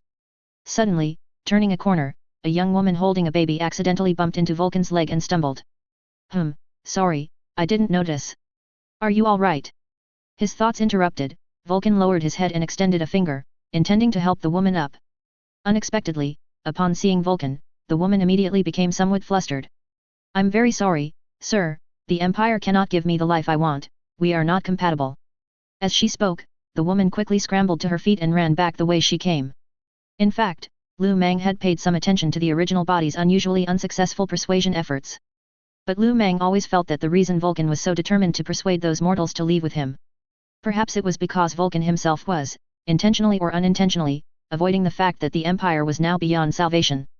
Meanwhile, inside the Combat Moon's command center, ever since the war ended and the Dujin clan entered warp travel to search for their next hunting target, the entire Dujin clan also held a grand celebration. A huge copper pot, bubbling with hot steam, was set on a massive red mushroom table. Various roasted and grilled delicacies were continuously brought to the table by the grots. 6 grots, dressed in white chef uniforms, stood on the table, holding ladles, tongs, and other tools half their height, busily helping the greenskin bosses retrieve food from the copper pot.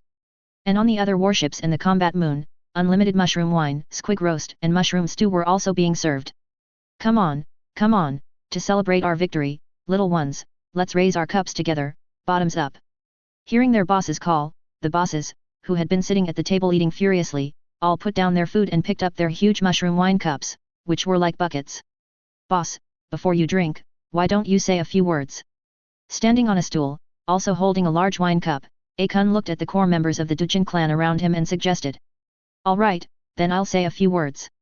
But before that, let us all raise our cups together to the little ones who fought bravely in this war. Hearing their boss's suggestion, the Gestapos of the Duchin clan at the table immediately raised their wine cups without a word and began to gulp, gulp, gulp. After all the little ones had emptied their cups, Lu Mang directly picked up a huge wine barrel, over 3 meters high and 2 meters wide, and refilled his own cup. Burp, Lu Mang burped and looked at the little ones at the table. Back then, we were just unknown greenskins on an unknown planet. At that time, you were all about the big choppa, it was all about Dadaka, and that's how we grew bigger and stronger, creating glory. Over the years, we've moved around, fought tyrannids, battled aliens, and even touched the whiskers of shrimp. Shanji, Shu Ke, Hua Xiang, many old comrades died on the battlefield, but without exception, they were all my most waaiaic little ones. Come, let us raise a toast to them, bottoms up. Bottoms up. Gulp, gulp, gulp, the mushroom wine, bubbling with green gas, was swallowed in large gulps by Lu Mang. With a thud, Lu Mang slammed his empty cup heavily onto the table. Damn it, my brothers didn't die at the hands of aliens, but at the hands of other clans, we must avenge this grudge. Kobe, Yellow Square, Pink Starfish, Octopus, Akun, Run 2, Priest, Pangolin, and also Xiang De, Xiang Er, Wu Wu Kai. Looking at the old brothers who had fought alongside him around the round table, Lu Mang called out the names of these little ones one by one. Lu Mang pondered for a moment, that Yellow Square, Pink Starfish, Octopus. From today onwards, you three will each command a fleet, I appoint you as the 3 great admirals of our Dagon fleet. By the way, you three should also change your names to Kizaru, Akainu, and Aokiji. We still have 6 combat moons, after the banquet, each of you can choose one as your flagship. As for warships, I will give you as many as you want, but you will have to find the little ones under you yourselves. Hearing Lu Mang's arrangement, the 3 greenskin bosses looked at each other and then embraced the wine barrels in front of them. It wasn't easy, after following their boss for so many years, their boss had finally promoted their 3 brothers. Although in the past, the entire Dagon fleet was also commanded by the 3 of them, compared to Kobe and Akun, who were the boss's favored subordinates, they always felt a bit lacking. Boss, I have nothing to say, I'll show you one. After speaking, Yellow Square, now renamed Kizaru, directly raised the wine barrel, stood at the table, and began to gulp, gulp, gulp. The other 2 greenskins, seeing this, were not to be outdone and also raised their wine barrels. Me too. Me too. While the 3 greenskins were still chugging, Lu Mang's gaze swept towards Pangolin, Run 2, and Akun. In fact, after the previous combat moon defense battle, Akun's height had reached 1.7 meters. Compared to Grotz, whose height is generally less than 1 meter, Akun had undoubtedly become an anomaly, showing signs of evolving into a hobgoblin. However, compared to the other greenskin bosses present, who were often over 5 meters tall, Akun's change was still somewhat inconspicuous. Akun, and Pangolin, there are still 3 combat moons, you 2 little ones, each take one. As for Run 2, from now on, you will be in charge of the 4 planets, make sure to get me more little ones. Kobe, from now on, you will be responsible for training special ops boys, I'll make you the special ops boss. The champion boys will temporarily be commanded by Priest.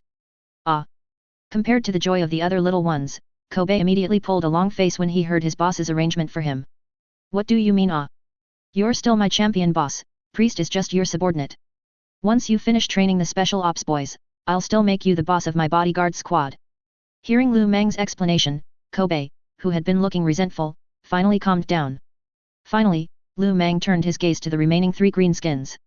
Xiangda and Xiang Er, there's nothing much to say about them, they are also veterans of the Duchin clan, the famous dual giants of the Xiang Medical Clinic, specializing in extorting money from the little ones, the clan's notorious leak-cutting duo. Treating minor illnesses as major ones, and sending those with major illnesses directly into cans, these were their most skilled tricks. Compared to other clans, the Duchin clan's little ones, though few in number, were all talented and spoke well. Tech boys, big mechs, pain boys, mad docs, and yaaic energy kids, for example, actually made up a very large proportion. They even accounted for up to 1/10, while big mechs currently made up 1/5 of the Duchin clan. That number was actually a bit exaggerated. But the fact was, because levels were digitized, every time the Duchin clan experienced a battle, a large number of new big mechs would emerge. Xiangda and Xiang Er, you 2 will follow Pangolin for now. Once you've cultivated more pain boys and mad docs, I'll reward you with a combat moon and let you stand on your own. It wasn't that Lu Meng was showing favoritism, in fact, because he had been besieged by several greenskin tribes earlier, Lu Meng's backpack had already accumulated hundreds of combat moons. But it was still the same problem, no one to use them. Eating the dry, hard pie their greenskin boss had drawn for them, though somewhat difficult to swallow, at least there was hope, wasn't there? Yes, leader. Yes, leader. The two greenskins spoke almost in unison, then began to chug, chug, chug from their beer barrels. Though the two Mad Dog bosses were not widely known, Xiangda and Xiang were like grandmasters among the Pain Boys and Mad Dogs of the Dujin clan. This was also why the Dujin clan had so many various canned products. Lu Meng was even confident that in the surgery of stuffing little ones into cans, even if the other 6 great clans combined, their technology and success rate couldn't compare to the Pain Boys and Tech Boys of his Dujin clan. As for Wu Wukai, you'll temporarily be responsible for defending the 4 base planets. After Lu Meng's gesturing, the Dujin clan was divided into 6 fleets right on Lu Meng's dining table. Aside from the combat moons, each fleet would also be equipped with 6 Imperial Retribution class battleships, 9 million Argentine pesos class cruisers, 12 greenskin battleships, and 24 greenskin cruisers. As for destroyers and frigates, it was a luxurious top-tier configuration of 444 Cobras and 222 Vipers. And after the warship allocation was finished, what remained was an intense scramble for personnel. Boss, we still have about 3.6 billion little ones. How should we divide them? Hearing Run 2's report, the several greenskins who had been chugging immediately stopped their guzzling and looked at Lu Meng, who was still chugging from his wine glass. However, facing the gaze of the little ones, Lu Meng slammed his wine glass onto the table. Thud. Then, Lu Meng let out a loud burp. What are you looking at? In our Dujin clan, little ones have always been for the capable, by tradition. I'll give you 15 minutes. With that, Lu Meng took the Dujin coat that the champion boy handed him and walked out of the command room. Hey! Seeing this, Akun, who was standing on a stool, rolled his eyes and quickly jumped off the stool, following right behind Lu Meng. For the capable. Several greenskin bosses, who were already tipsy, pondered their leader's profound words. Suddenly, Pangolin had a flash of inspiration, However, before Pangolin could finish his the pink starfish, who had changed his name to Akainu, suddenly stood up. Immediately after, a steaming copper pot was lifted by Akainu. Ha! Eat my great inferno! Under everyone's confused gazes, Akainu directly splashed the scalding soup pot towards his comrades. Instantly, the other greenskins at the table who were still pondering were scalded into Gretchen by the rolling hot chili oil pot. Ha ha ha ha ha ha! Akainu laughed unreservedly, watching his comrades jump around like greenskin bullfrogs from the scalding. However, the next moment, Kizaru, who had been splashed in the face, picked up the stool behind him and swung it at Akainu's head. Conquering with virtue. 60 is the age of wisdom. Wa'ik. Kizaru, still covered in chili, eldar, seaweed, and squid meat slices, angrily quoted classics with almost every swing.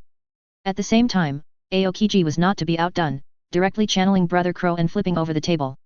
But then, Wu Wukai, who had always had little presence, stood up and delivered a flying kick to the side of the arrogant Aokiji's waist. Hey! I'm going to fight 10.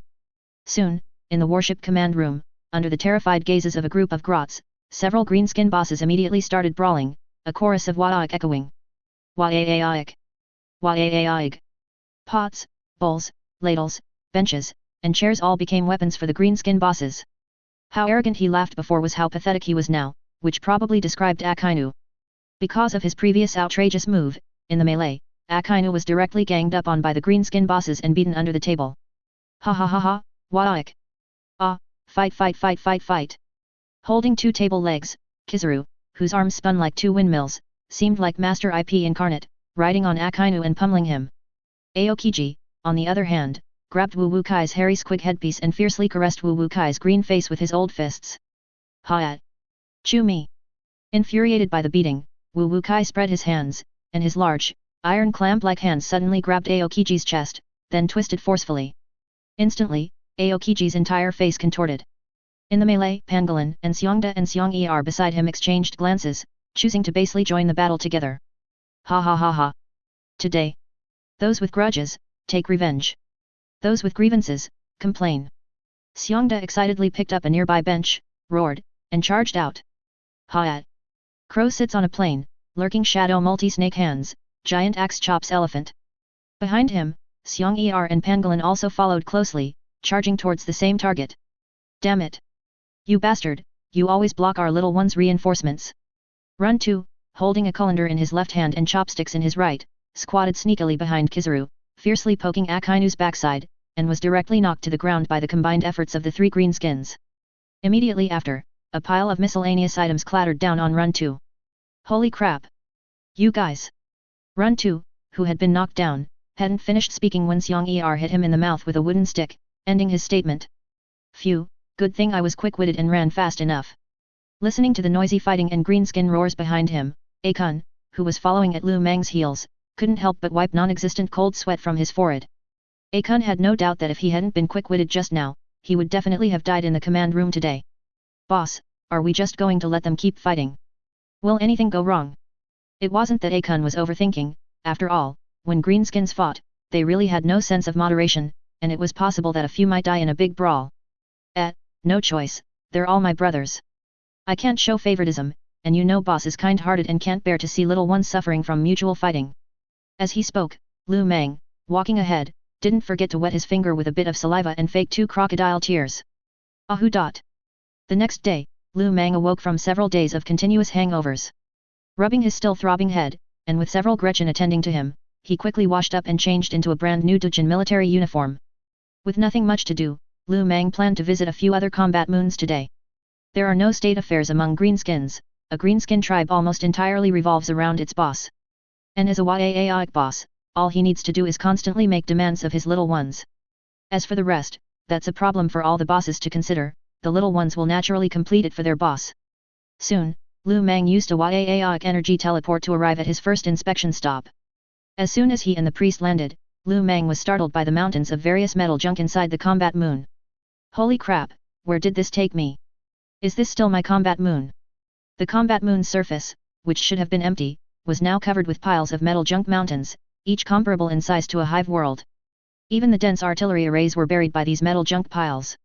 All sorts of strange greenskin excavators and greenskin bulldozers, cobbled together from old junk, were busy loading this industrial waste onto trucks. And those recycling little ones responsible for driving the greenskin big trucks drove the greenskin big trucks, fully loaded with metal junk, into the combat moon tunnel. Let's go, we'll follow them and see. Upon entering the combat moon, the roar of various machines and the clamor of Gretchen and Duchin boys were incessant. Greenskin big trucks, emitting black smoke, swayed as they tilted their loads of metal junk onto patched-up assembly lines. Gretchen in Duchin military uniforms busily sorted and picked. This is useful. I reckon this isn't bad either. Put it down, I found that first. The Gretchen chattered and squabbled, although the Duchin clan never ran out of weapons and equipment. But the tech tyrant kids are always restless. Various Duchin boys scavenged battle-damaged warship wrecks, waste weapons and vehicles, and scrap metal from battlefields, which were then sorted by Gretchen on the assembly line. And in the enormous factory, stretching as far as the eye could see, besides the busy greenskins, a figure in a red robe was exceptionally striking. Its spider-like multi-legged mechanical limbs and the large array of servo-mechanical arms on its back all revealed the red-robed figure's Adeptus Mechanicus identity. Adeptus Mechanicus. Just as Lu Mang was about to step forward to investigate, a Gretchen, holding a Shuda, ran past Lu Mang, raving madly. At the same time, he was shouting various chaotic slogans. In the name of the Holy Binary, praise the Omnissiah, glory to the machine god. Flesh is weak, machine is eternal. Watching the Gretchen run further away, Lu Mang's eyelids couldn't help but twitch. Immediately after, Lu Mang was amazed to see Mikolius directing a group of greenskins to quickly assemble a greenskin tank using a large pile of junk. This. To be honest, at that moment, Lu Mang suddenly felt a bit unfamiliar with his own clan. At the same time, beside Mikolius's mechanical leg, a dozen Gretchen holding candles devoutly knelt before the greenskin tank, beginning to pray like believers. Holy crap! Greenskins can pray too. Under Lu Mang's greatly astonished gaze, the Gretchen, having finished praying, poured a bucket of holy oil onto the greenskin tank. Joyful binary hymns emanated from Mikolius's metallic vocalizer, and at the same time, Mikolius did not forget to admonish the Gretchen who were climbing onto the greenskin tank. Little ones! Remember, you must pray devoutly to the Omnissiah. That way, your machines will become smooth and easy to use. And the Gretchen, upon hearing the admonition, quickly started the greenskin tank, then cheered praise the Omnissiah and stomped on the accelerator, charging out. In fact, Mikolius, now draped in various mechanical parts, having transitioned from an oiler to a junker, was not only spreading his doctrines to the Gretchen but also tirelessly promoting his goods. Such as power armor equipped with speakers, Green-skinned big guns with colored light bulbs. In short, they were bizarre to the point of being evil. He, boss, why are you here? Suddenly, Pangolin, with a huge mechanical arm backpack, appeared out of nowhere. Oh, nothing, I'm just strolling around. Then boss, come with me, I'll give you a tour. Saying that, Pangolin began to lead the way, but Lu Meng was still curious and tugged at Pangolin, subtly pointing to the red-robed Adeptus Mechanicus in the distance. Hey, where did that guy come from? Pangolin looked in the direction Lu Meng was pointing and immediately saw Mikalius, who was still busy. Oh, boss, you mean the iron-clad one? I also forgot where he came from. Anyway, one day, that guy just appeared in our factory. But he's a pretty good guy, not only does he teach the little ones how to build weapons, but he can also make very cool big guns and big choppas. As if to prove it, Pangolin took out a big choppa from his mechanical backpack and swung it around. I am Pangolin. For the glory of the Duchin clan. Just this, just this. Almost every time he swung it, the big blade in Pangolin's hand would utter a provocative remark. As the future headquarters of the entire Duchin clan's tech tyrant kids, this combat moon now gathered at least millions of ambitious tech tyrant kids. Lu Meng had thought that these little ones might one day give him some surprises and create something extraordinary. But it seems today, his little ones really pulled a big one on Lu Meng. Don't be angry, they're all my own little ones. Lu Meng took a deep breath, calming his blood pressure.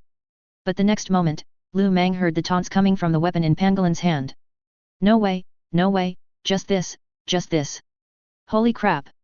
Lu Meng, unable to bear it any longer, snatched the big choppa that was still swinging on Pangolin's mechanical arm, broke it in half with his bare hands, and threw it on the ground. But surprisingly, this thing was of surprisingly good quality, even after being broken by Lu Meng, it was still making sounds. Just this. After this little interlude, Pangolin, with two dark circles under his eyes, continued to lead Lu Meng on the tour. Hey, boss, look, this is actually our junk recycling and manufacturing workshop. Here, the little ones will sort out useful materials and usable parts. And also, boss, this way is our vehicle assembly workshop. Listening to Pangolin's endless explanations, Lu Meng looked around like Lu Lao Lao entering the Grand View Garden. How to put it, the Greenskins' equipment was truly diverse. Besides the most common Dadaka and big choppas, Lu Meng also saw many strange and bizarre vehicles. Hehe, boss, look at this. We just figured out the Def Dread's squeaky rattle Bigfoot. I figure, once we have this, we won't need to build those rattles and Def Dreads anymore. Bang bang bang. Listening to Pangolin vigorously patting the vehicle, Lu Meng was at a loss for words. How to describe the vehicle in front of him? Below the vehicle were two tracks detached from a roaring tank. In the middle section, there was a circle of buoyant rubber wheels and hollow iron boxes, either welded or tied on. In addition, the vehicle was also equipped with a 500 mm diameter rusty iron ground-splitting cannon, and 660 mm laser big guns on both sides. At the very top of the vehicle was a giant Def Dread's propeller. The entire Def Dread's squeaky rattle Bigfoot was 12 meters long, 6 meters wide, 7 meters high including the propeller, and had a net weight of 388 tons. To be honest, only Greenskins would say something like this. If any other race told Lu Meng that this thing could fly with just one propeller, Lu Meng would definitely throw the person who said it into the sky, making him fly too. Can this thing really fly? Suddenly, a voice abruptly sounded. Following that, a little girl with short burgundy hair, 3 red tattoos on her face, a leather bra on her chest, 4 red and black stockings on all 4 limbs, and a solar cross tied with an iron chain behind her, appeared on Lu Meng's shoulder. Facing the sudden change, Lu Meng instinctively punched towards his shoulder. However, Lu Meng hit nothing but air. When the little girl reappeared, she was already sitting on Lu Meng's head. Hey, big guy, don't you know manners, suddenly attacking people? I am a delicate little girl. As she spoke, the little girl opened her mouth full of sharp teeth and began to laugh heartily. Ha ha ha ha ha dot. Hey, damn it, playing dirty, hey? Boss, I'll help you. Seeing that his boss didn't catch the suddenly appearing shrimp, Pangolin's mind spun, thinking it was time to serve his head of state. The mechanical arm backpack behind Pangolin quickly ejected several mechanical claws, grabbing towards the little girl on Lu Meng's head. However, just as the mechanical arm was less than half a centimeter from the little girl disappeared again, leaving Pangolin grabbing at air. Immediately in the next second, the little girl was sitting on Pangolin's back again. Ha ha ha ha, idiot. Can't catch me, na dot. Looking at the little girl scurrying around on Pangolin's back like a cockroach, dodging the machinery, Lu Meng almost blurted out. Heretic Shan. This one is Huang Pai's childhood friend, a fan-created character. Oh, big guy, you've seen me? But why don't I remember seeing you? Also, what time is it now? Where is this? Do you have anything to eat? I'm a bit hungry. The little girl chattered on and on, even taking the time to pull out a strange camera and take a few photos with Pangolin while dodging him. Alright, Pangolin, no need to catch her anymore. It's roughly the 40,897th year of the imperial calendar. By the way, why did you suddenly appear on my ship? I don't know. I originally planned to go back in time to play with Huang Paizi, but then I suddenly appeared here. Hearing the little girl's explanation, Lu Mang's eyelids couldn't help but twitch, and he looked at Pangolin beside him. That Pangolin, I left a lot of deaf dreads and greenskin rattle trucks on the planetary base. I need you to be responsible for re-equipping all the little ones before we leave the warp. In fact, in order to deal with the greenskin pirates and other greenskin tribes that had been chasing his tribe's tail, Lu Mang came to Pangolin's combat moon today precisely because he wanted to give the current Dagon boys an unprecedented overhaul. At the same time, to more effectively utilize his tribe's nomadic talent, Lu Mang decided to emulate the Mongols, transforming into the greenskin's whip, fiercely lashing the butts of his enemies behind him. Similarly, to better plunder subordinates and scavenge battlefields, equipping every orc with a war bike or deaf dreads was indispensable. For this, Lu Mang prepared a massive amount of weapons, equipment, and vehicles, all piled up on his combat moon and 4 planets. As for how many of these weapons and vehicles there were, Lu Mang could only vaguely indicate that even if every grot was given one vehicle from his backpack, there would still be a large surplus. Also, with Gork and Mork's previous rebellion, Lu Mang had learned his lesson this time. As a result, the current 4 planetary bases were being subjected to frenzied destructive mining by the greenskins. And in the abandoned mines, layers of giant mushroom factories were being added. Hey, big guy, are you spacing out?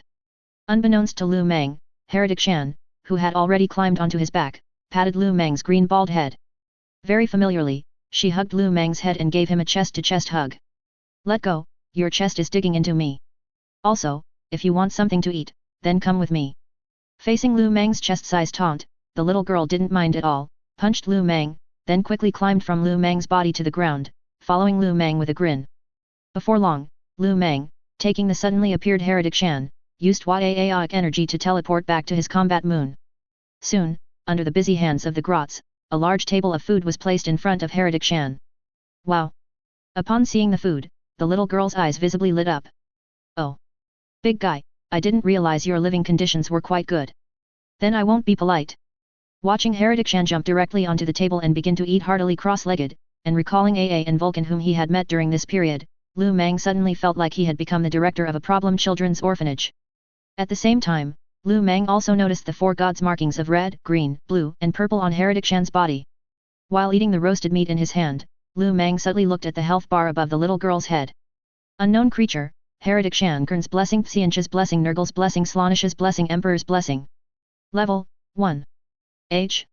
Strength. Speed. Constitution.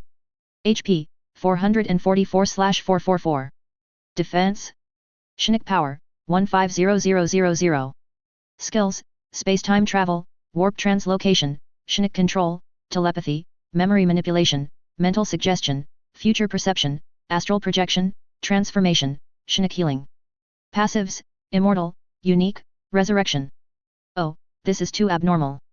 Is this the power of being chosen by the 5 gods? The little one, who was eating voraciously, saw Lu Mang staring at her with a huge squid meat stick. She couldn't help but roll her eyes and make a very shy expression with a mischievous smile. Hey, big guy, why do you keep staring at me? Are you planning to take me to do something embarrassing after I'm full? Ugh, it's really troublesome. Unfortunately, you, the shrimp, are a bit too big. It might hurt a little.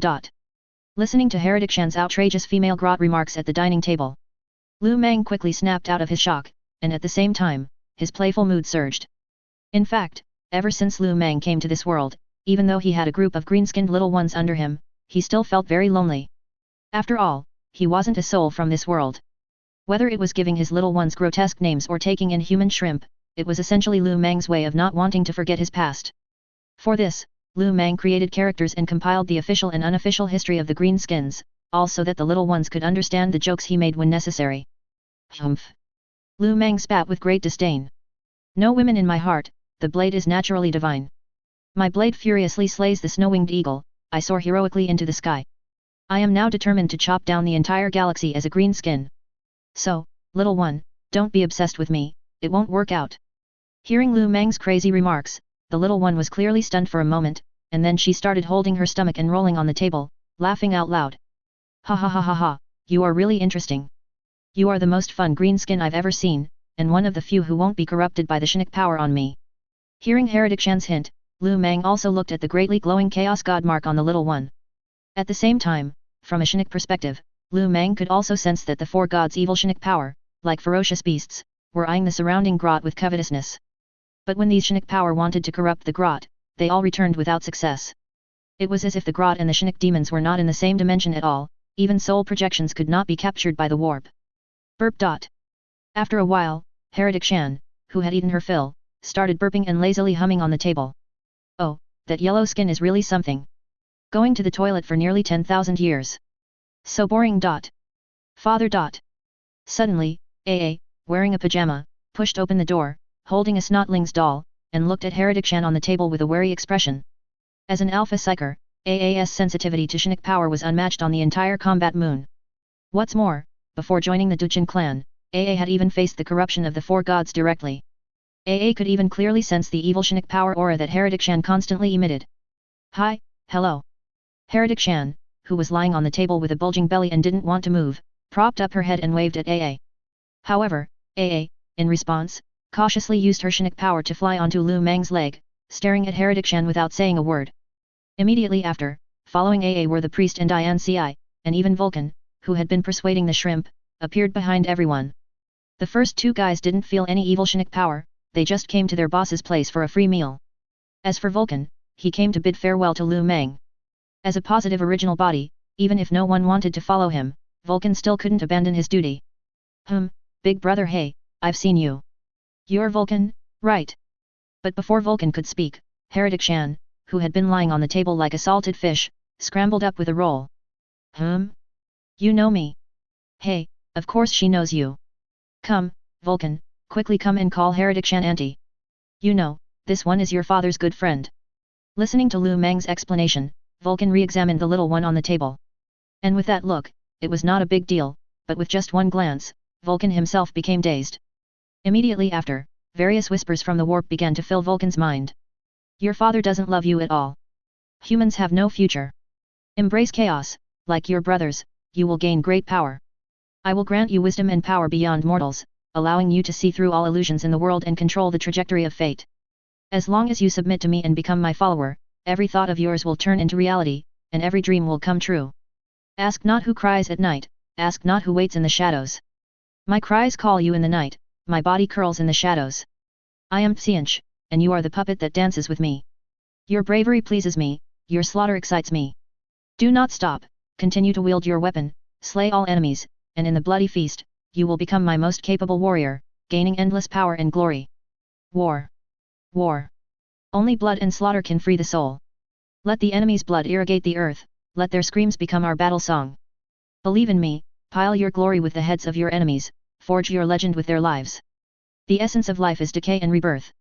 Death is not the end, but a new beginning. Look at all things in this world, all are undergoing cycles under my grace. Believe in me, you will transcend the boundaries of life and death, become an immortal existence, and witness the truest face of life.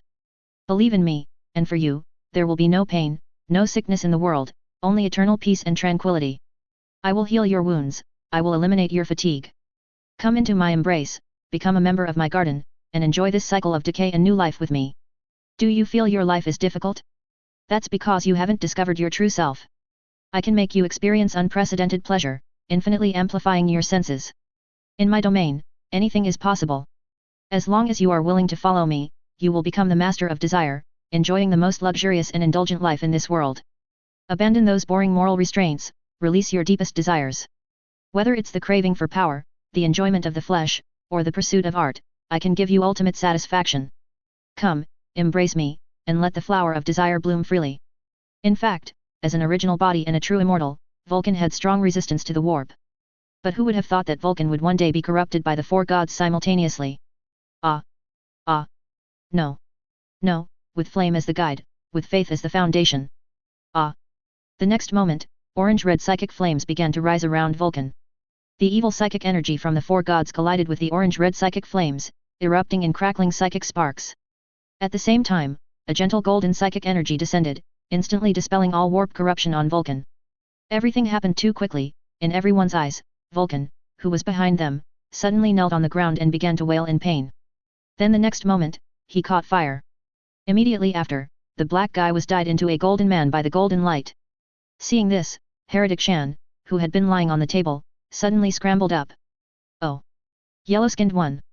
Golden psychic energy enveloped Vulcan and gradually solidified, transforming into a golden figure wearing magnificent golden power armor and with a psychic sun above his head. He was like an unshakable giant tower, even his psychic phantom seemed capable of propping up the heavens and earth, giving off a strong sense of oppression and awe.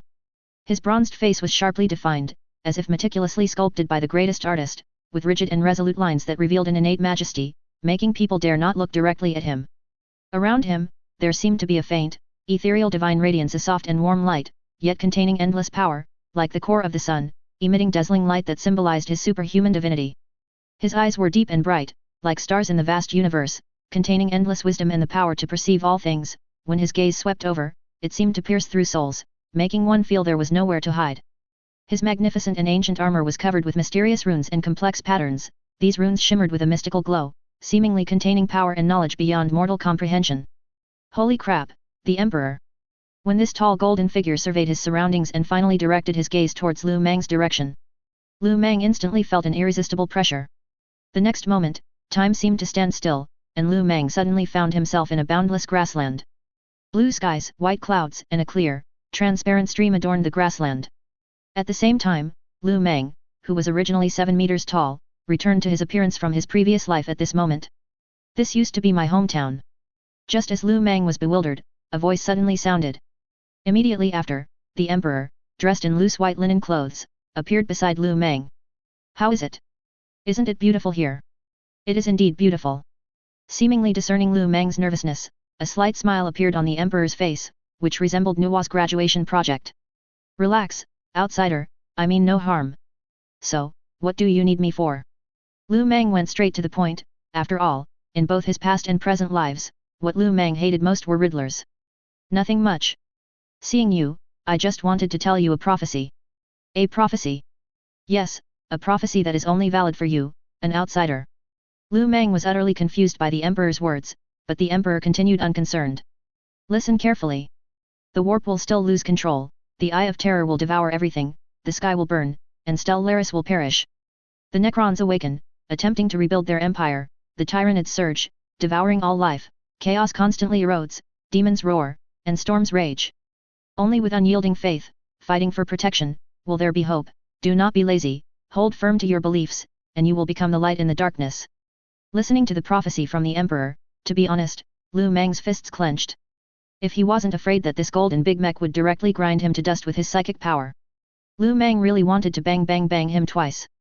But in the end, Lu Mang gave up struggling, put his hands behind his head, and lay down on the grass. I don't understand, Simita. Riddlers, get out of the galaxy. Also, about saving the world, don't look for me. It's too tiring. Don't even think about it, I'm not doing it. Facing Lu Mang's direct lying flat attitude, the Emperor, sitting on the grass and watching the cattle and sheep graze in the distance, also remained silent. Suddenly, Lu Mang seemed to remember something, scrambled up, and asked, so, Deist, did you succeed? I mean, I want to ask you, have you truly become a god? Oh, yeah. Just as the Emperor was about to speak, a shout suddenly came from not far away. Oh, yeah, yellow-skinned one, I'm here to play with you. Heretic Xiang, appearing from nowhere, suddenly showed up and joyfully ran towards Lu Mang and the Emperor. But every step Heretic Xiang took forward, the originally lush green grass and the clear blue sky would undergo grotesque distortions. The green grass turned into countless densely wriggling tentacles, and a pair of bizarre vertical pupils opened in the sky. Even the originally clear river water transformed into sulfur-smelling magma. The animals grazing on the ground began to twist and change, interweaving, reproducing, and tearing at each other, while their wounds began to rot and fester, with mosquitoes flying out, giving an extremely terrifying and grotesque feeling. However, the Emperor, dressed in linen clothes, seemed to be used to this, giving Heretic Xiang a somewhat troubled smile. Hey! Help me take care of this idiot, thanks. Saying this, the Emperor rose from the grass, seemingly preparing to leave. Hey, wait a minute, you haven't said whether you became a god or not. However, the next moment, Lu Mang returned to reality. Damn it, the yellow-skinned one got away again. Heretic Xiang, who was also forcibly kicked out, angrily pounded the table. The golden psychic energy gradually retracted from Vulcan's body, but from a psychic perspective, that golden psychic energy completely enveloped Vulcan's soul. Vulcan glanced warily at heretic Xiang, who was still fuming on the table. The Emperor's arrival just now was not merely a conversation with Lu Meng. Having received the divine oracle, Vulcan's heart instantly firmed, and he awkwardly climbed up from the ground. Greenskin, I am here to bid you farewell today. Oh? Are you leaving now? I just planted some cotton a while ago. Are you really not going to wait until it's harvested before you leave? Having been in contact with Lu Meng for a long time, Vulcan directly ignored Lu Meng's strange words that followed. The people of the Empire need me, and my children are waiting for my return. Alright then, I'll give you a destroyer. You can also bring your lads with you. After a farewell meal, Vulcan and his green skin boys began to gather at the Combat Moon's shipyard, carrying large bags of Duchan specialties. Nearly 1,000 big mechs, each over 4 meters tall, covered in black paint, and wielding heavy hammers, boarded the ship in an orderly fashion. It was hard to believe that even after such a long time, so many greenskins were still willing to follow Vulcan. I, Vulcan, owe you a favor, Lu Meng. Looking at Lu Meng, AA, and others who had come to see him off, Vulcan put on his power helmet, waved goodbye, and turned to board the destroyer. However, just then, a huge iron box was carried onto the ship by several orc big mechs. Help me say hello to Gil-Iman. This is my gift to him. It symbolizes the friendship between the Imperium and us. Also, help me tell Gil-Iman, long live the Second Imperium. Hearing Lu Meng's request, Vulcan only felt a headache. The destroyer detached from the fleet and exited the warp. Vulcan, who was originally looking at the star map at the command table, suddenly noticed that the iron box carried onto the warship by the greenskins moved. At the same time, inside the box, theirs, who was tied up, had already had the metal ball in his mouth melted by his corrosive saliva. Pa! Theirs spat out a mouthful of molten iron. Damn greenskins! I'm going to kill you! However, the moment theirs shouted, the metal box was opened. The moment the box was opened, the original body was completely stunned. To be honest, Vulcan simply couldn't believe his eyes. Because inside the box lay a space marine who was tied up. Moreover, this space marine was wearing a terribly bad outfit. A black bra, leather briefs, fishnet stockings, and a pair of rabbit ears. The most critical thing was that on this space marine's six-pack ABS, several large characters were tattooed. Gilliman's ass only. Honestly, seeing what was inside the box, even Vulcan, who had seen many storms, felt a suffocating sensation. It was simply too much to bear. Vulcan didn't even dare to imagine what would happen if he hadn't opened the box due to the commotion inside and had truly brought it back to Terra and given it to Gil-Iman. Ah! Greenskins, I'm going to kill you. And the moment the box was opened, theirs, who was tied up inside, twisted his waist forcefully, sat up from the box, and bit towards Vulcan's neck. Several days later, after traveling in the warp for more than half a month, Lu Meng resumed his daily routine as a street wanderer.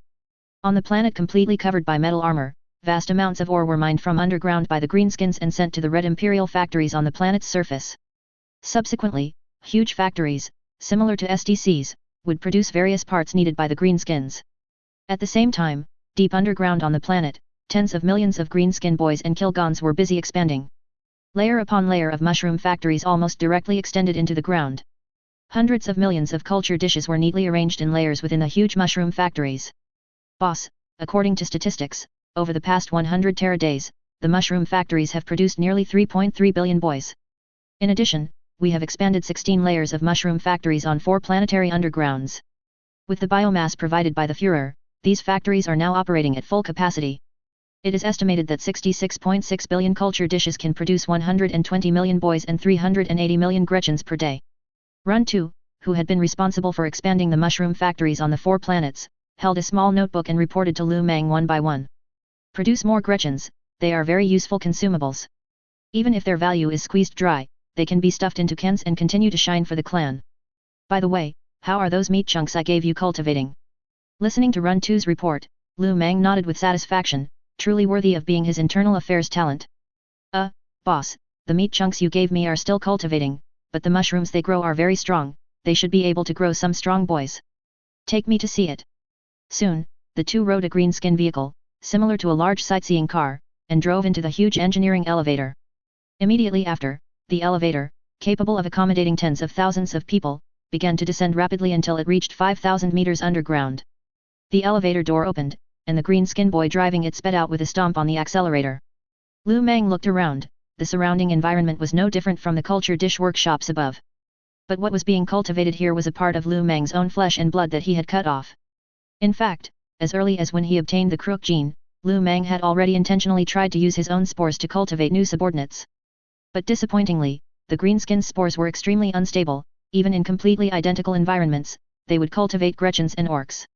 The only thing that comforted Lu Meng was that at least the boys cultivated from his own flesh and blood were noticeably larger in size than ordinary Dujin orcs, and this was a good sign. Suddenly, a culture dish caught Lu Meng's attention. Harvest countdown, 7 days, 12 hours, 35 minutes. Status, growing fertilized atavistic. Holy crap! Atavistic. Tell the grots to pay special attention to this culture dish. Also, notify me as soon as the boy inside matures.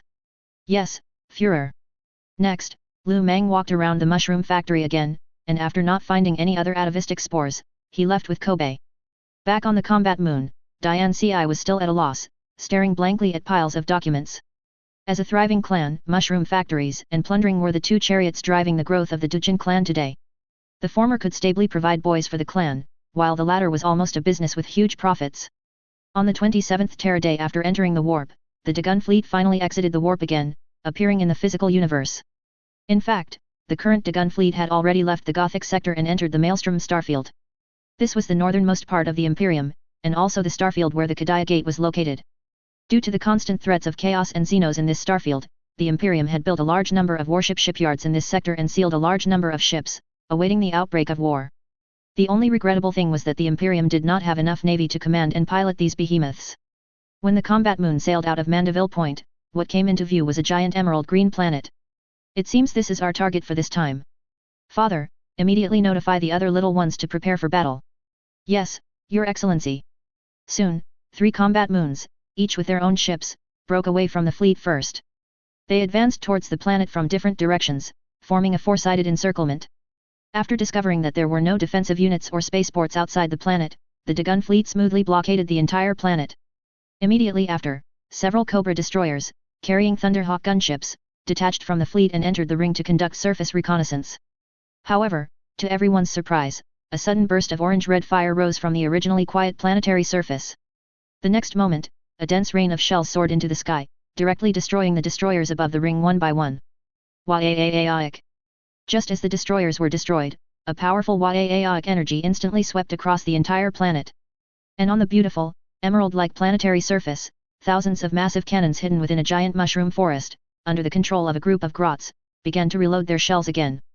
Not far away, on the back of a mountain-like giant squig, a tall and burly greenskin orc, whose muscles resembled coiled vines, looked up at the sky, his crimson eyes filled with battle intent like raging fire. His body was covered in various trophies, proof of his countless bloody battles.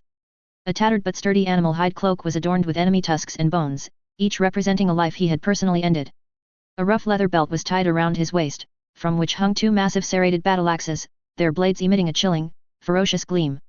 And in the combat moon's command center, upon hearing the provocation from the opposing Waaaic boss, Lu Meng felt the blood in his own body begin to burn and boil.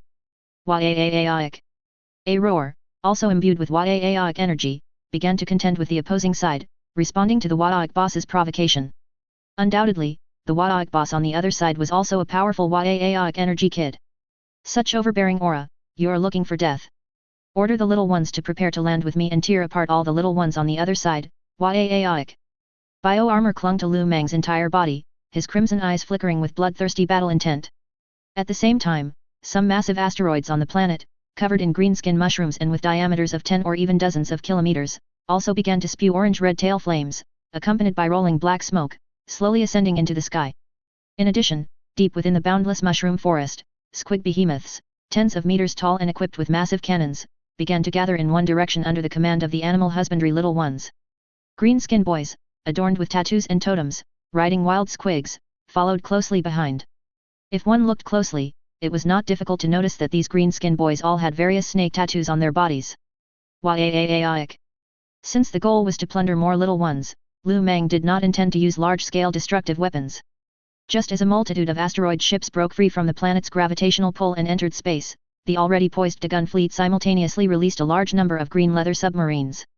And inside these green leather submarines, the orc big mechs, all uniformly, roared with excitement, while on their greenskin power armor, adorned with various metal tooth decorations. All sorts of noisy death metal music echoed within the green leather submarines.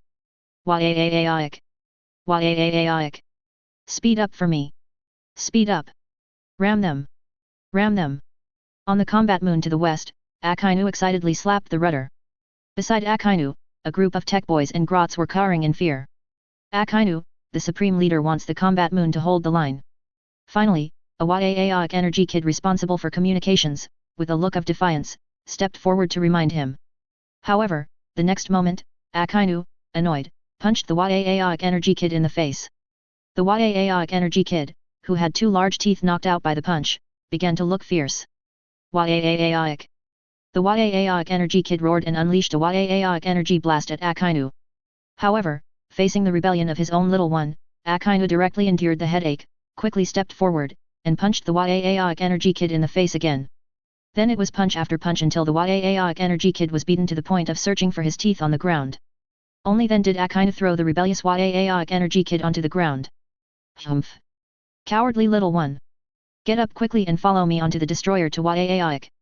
After being severely beaten, the previously arrogant Wah-ay-ay-ay-ik energy kid was covered in blood, but his eyes had cleared, and he mumbled through his bleeding mouth, "I'm not a coward." In fact, it was common for greenskins to occasionally have rebellious little ones under their command. Moreover, the Dujin clan had just undergone reorganization, and many little ones under various bosses were scrambled and reallocated. This led to some little ones who had new bosses and were not weak in rank gradually becoming overconfident and having some unusual ideas. Because of this, the orc bosses on each warship needed to re-establish their status through a big brawl. Of course, there were also some little ones who successfully rose to power. Several Eagle shuttles, modified by tech boys, were the first to penetrate the planet's atmosphere. But the next moment, dense ground artillery fire tore apart several Eagle shuttles that were at the forefront. Ha, little ones, abandon ship. Fly. Inside an Eagle shuttle whose tail had been struck and was spewing black smoke, Kobe, wearing black and green camouflage power armor, with a storm jetpack on his back, kicked open the deformed boarding door with a powerful thrust. Then he took a leap of faith. The next moment, at an altitude of 10,000 meters, the hatches on all Eagle shuttles opened one after another, and silent orc big mechs, without a word, began to jump out of the aircraft. Even the little one responsible for piloting the Eagle punched the steering wheel, then excitedly grabbed his storm pack and rushed towards the boarding door. Ha ha ha ha ha, Wah-ay-ay-ay-ik. Wah-ay-ay-ay-ay-ik. Wah-ay-ay-ay-ay-ik. After the Eagle shuttle lost its pilot, a group of Gretchen who had been hiding on board emerged from various corners. They excitedly squeezed into the cockpit, holding crackling plasma guns and iron plate choppers, fighting over the steering wheel. Mine. Mine. Wah-ay-ay-ay-ik. It's mine. In the rapid descent, nearly 10,000 silent special ops boy, like high-speed cannonballs, rapidly approached the ground. It wasn't until they were less than 200 meters from the ground that the storm backpacks, modified from Space Marine flight packs, were activated. Instantly, blue exhaust flames, emitting black smoke, rose from the backs of the special ops boy, and the powerful thrust allowed the special ops boy to briefly hover at a height of nearly 100 meters. Little ones. The hunt has begun. As the special ops boy successfully landed, Kobe's low, slightly excited voice simultaneously came through their helmet comms. However, the next moment, boom, boom, boom explosions reverberated one after another in the communicators. In the mushroom forest, Boing Grot Boundarts, with crimson skin, over 2 meters tall and 2 meters wide, charged forward one after another, with burning explosives in their mouths, driven by Grot and labor boys, pouncing on the newly landed special ops boy. Ha ha ha ha ha, Wah-ay-ay-ik. In the jungle, the excited laughter of snakebite boys and the hoarse roars of Gretchen could be heard from time to time. Some unlucky special ops boy were almost immediately engulfed upon landing by dozens or even hundreds of bomb-carrying squig, and then, amidst continuous explosions, returned to the embrace of Gork and Mork. Similarly, some clever special ops boy, having noticed the anomaly in the mushroom forest before landing, directly landed on the giant mushroom trees, using the dense mushroom caps to obscure their vision. Bang! Accompanied by a splash of mud, Kobe rose from the damp earth, surveying his surroundings. However, the next moment, a Grot riding on a Boing Grot Boundarts, holding a megaphone gun, drove a group of bomb hoppers out of the dense forest. Wah-ay-ay-ik. Charge, charge! My darlings, go tear that big mech to pieces. Ah ha ha ha ha! As the Grot continuously shrieked, the megaphone gun in his hand also fired repeatedly. However, these projectiles were directly blocked by Kobe's Wah-ay-ay-ik energy shield before they could even hit his power armor. Seeing this, the snakebite Gretchen urged the Boing Grot Boundarts beneath him to leap up and collide with Kobe. Kobe merely exerted force with one arm, and his power claw, embedded with sharp blades, delivered a direct elbow strike. Instantly, the sharp blades on the power claw pierced the Boingrot-Boundert's skin, pinning it completely to Kobe's power claw. Waiaik! Waiaik! Upon discovering that his companion beneath him had fallen in battle, the snakebite Gretchen riding on the Boingrot-Bounderts, far from being timid, roared in rage. Then, while continuously firing with strange shouts, he leaped onto Kobe's power claw and used the dagger in his hand to scratch Kobe. At the same time, the other few Boingrot-Bounderts also swarmed forward, pouncing directly at Kobe. Humph! Kobe kicked away a Boingrot-Bounderts that was biting his power armor, and his meter-long power dagger slashed repeatedly. Blood quickly bathed Kobe's entire body. Kobe glanced at the Gretchen still clinging to his right arm, continuously shrieking and attacking his power claw, and raised his hand, preparing to crush it. However, the next moment, the fuses of several Boingrot-Bounderts corpses on the ground, draped with explosives, burned out simultaneously. Boom! A small mushroom cloud rose in the mushroom forest. Even though Kobe had activated his Waiaik energy shield, he was still instantly blasted tens of meters away. The mushroom trees and spore forest along the way were all snapped in half by Kobe's backward flight. Finally, Kobe plowed a deep ravine in the ground and crashed into a giant rock. Due to the previous explosion, Kobe's entire green skin appeared somewhat disheveled. Aside from some mud and grass debris on his body, the metal plate on his chest was severely twisted and deformed by the explosion, becoming pitted and riddled with holes. The hydraulic pipes and circuits of his epic power claw on his right arm were exposed, emitting sizzling electrical sparks. Ah! Kobe removed his somewhat deformed power helmet, shook his head, which was still dizzy from the explosion, and propped himself up. A foul, burnt smell entered Kobe's nose. The next moment, Kobe's large hand reached for the top of his head. Several scorched hairy squig were pulled off Kobe's head. Dish, superscript 3 ah! My squig, squig! Ah, ah! Just as Kobe was in a fit of impotent rage over losing his beautiful hair, a team of orcs, riding charge hoppers and armed with chain axe and harpoon pole arms, burst out of the dense forest. The leading snakebite Big Mech instantly locked onto Kobe in the distance. Immediately after, this Big Mech leading the charge roared. Waiaik! He then commanded the charge hopper beneath him to accelerate and charge towards Kobe. And the other night boy behind the Big Mech also gripped their weapons, roaring as they followed their boss. Seeing this, Kobe, already in a foul mood, abruptly got up from the ground, roaring back, and charged directly towards the leading night Big Mech. The next moment, the 6-meter-tall charge hopper, with steel plates embedded in its head, collided directly with Kobe. At the same time, the snakebite Big Mech on the charge hopper's back thrust his harpoon polearm forward, and the sharp, iron-clad bone spear stabbed towards Kobe's throat. However, just as the sharp harpoon polearm was less than half an inch from Kobe's throat, Kobe suddenly squatted down, dodging the bone spear's thrust, and at the same time, exerted force with both hands, lifting the entire charge hopper, which weighed over 3 tons. No matter how the massive charge hopper struggled or tried to bite, it could not break free from Kobe's large hands. Waiaik! As Kobe exerted force with both hands again, the lifted charge hopper was slammed to the ground in a body slam. Immediately after, Kobe snatched the harpoon polearm from the snakebite Big Mech's hand on the ground, then kicked him hard in the head to ensure the Big Mech enjoyed his sleep. Kobe exerted force with one arm and violently threw the harpoon in his hand. As a night boy fell to the ground with his chest pierced by the harpoon polearm, the rest of the snakebite night boy had already rushed close. However, facing the charge of over a dozen night boy, Kobe instead took a step, performed a slide, dodged the harpoon stabbing at him, and came behind the group of night boy. Just as the enraged night boy were commanding the charge hopper beneath them to turn around, preparing for another round of charging, Kobe had already run to the snakebite boy who he had previously knocked down with a harpoon. Even though his entire chest was pierced by a 3-edged spear-like orc forkstick, the night boy still quickly got up from the ground. For the snakebite clan's little ones, such a fatal injury was nothing at all. However, before this night boy could pull out the harpoon-like forkstick from his chest, a large hand first grabbed the bone shaft of the forkstick. Ha, let me help you.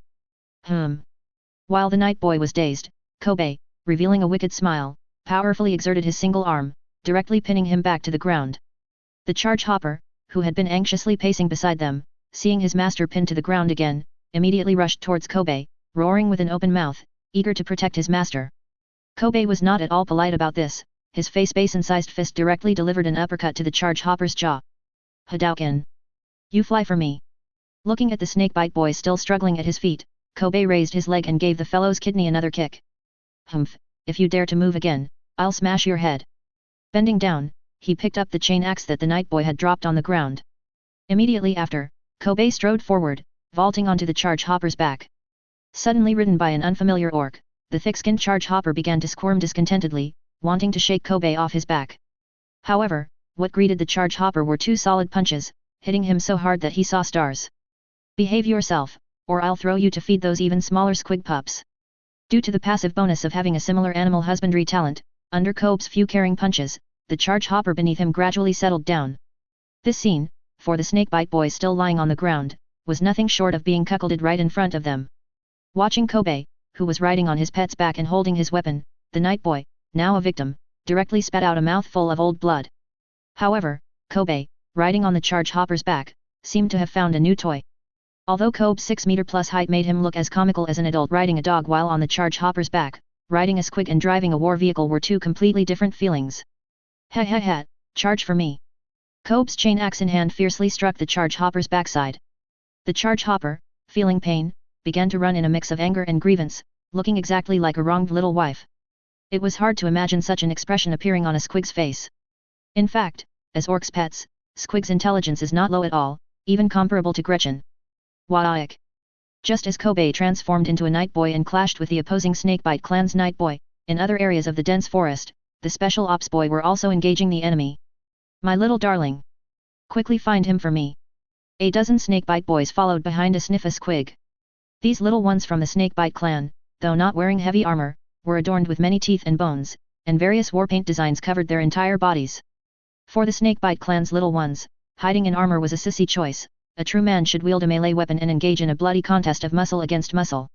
And the bones of the vanquished and the warpaint on their bodies, for the snakebite clan's little ones, were not just decorations, but also their spiritual symbols, representing their honor, courage, and combat experience. Just as this group of snakebite boys passed by a muddy swamp abundant with spicy squig, the sniffa squig, which had been lie on the ground with its head down, suddenly looked up, then scurried on its 2 short legs towards the center of the mud pit.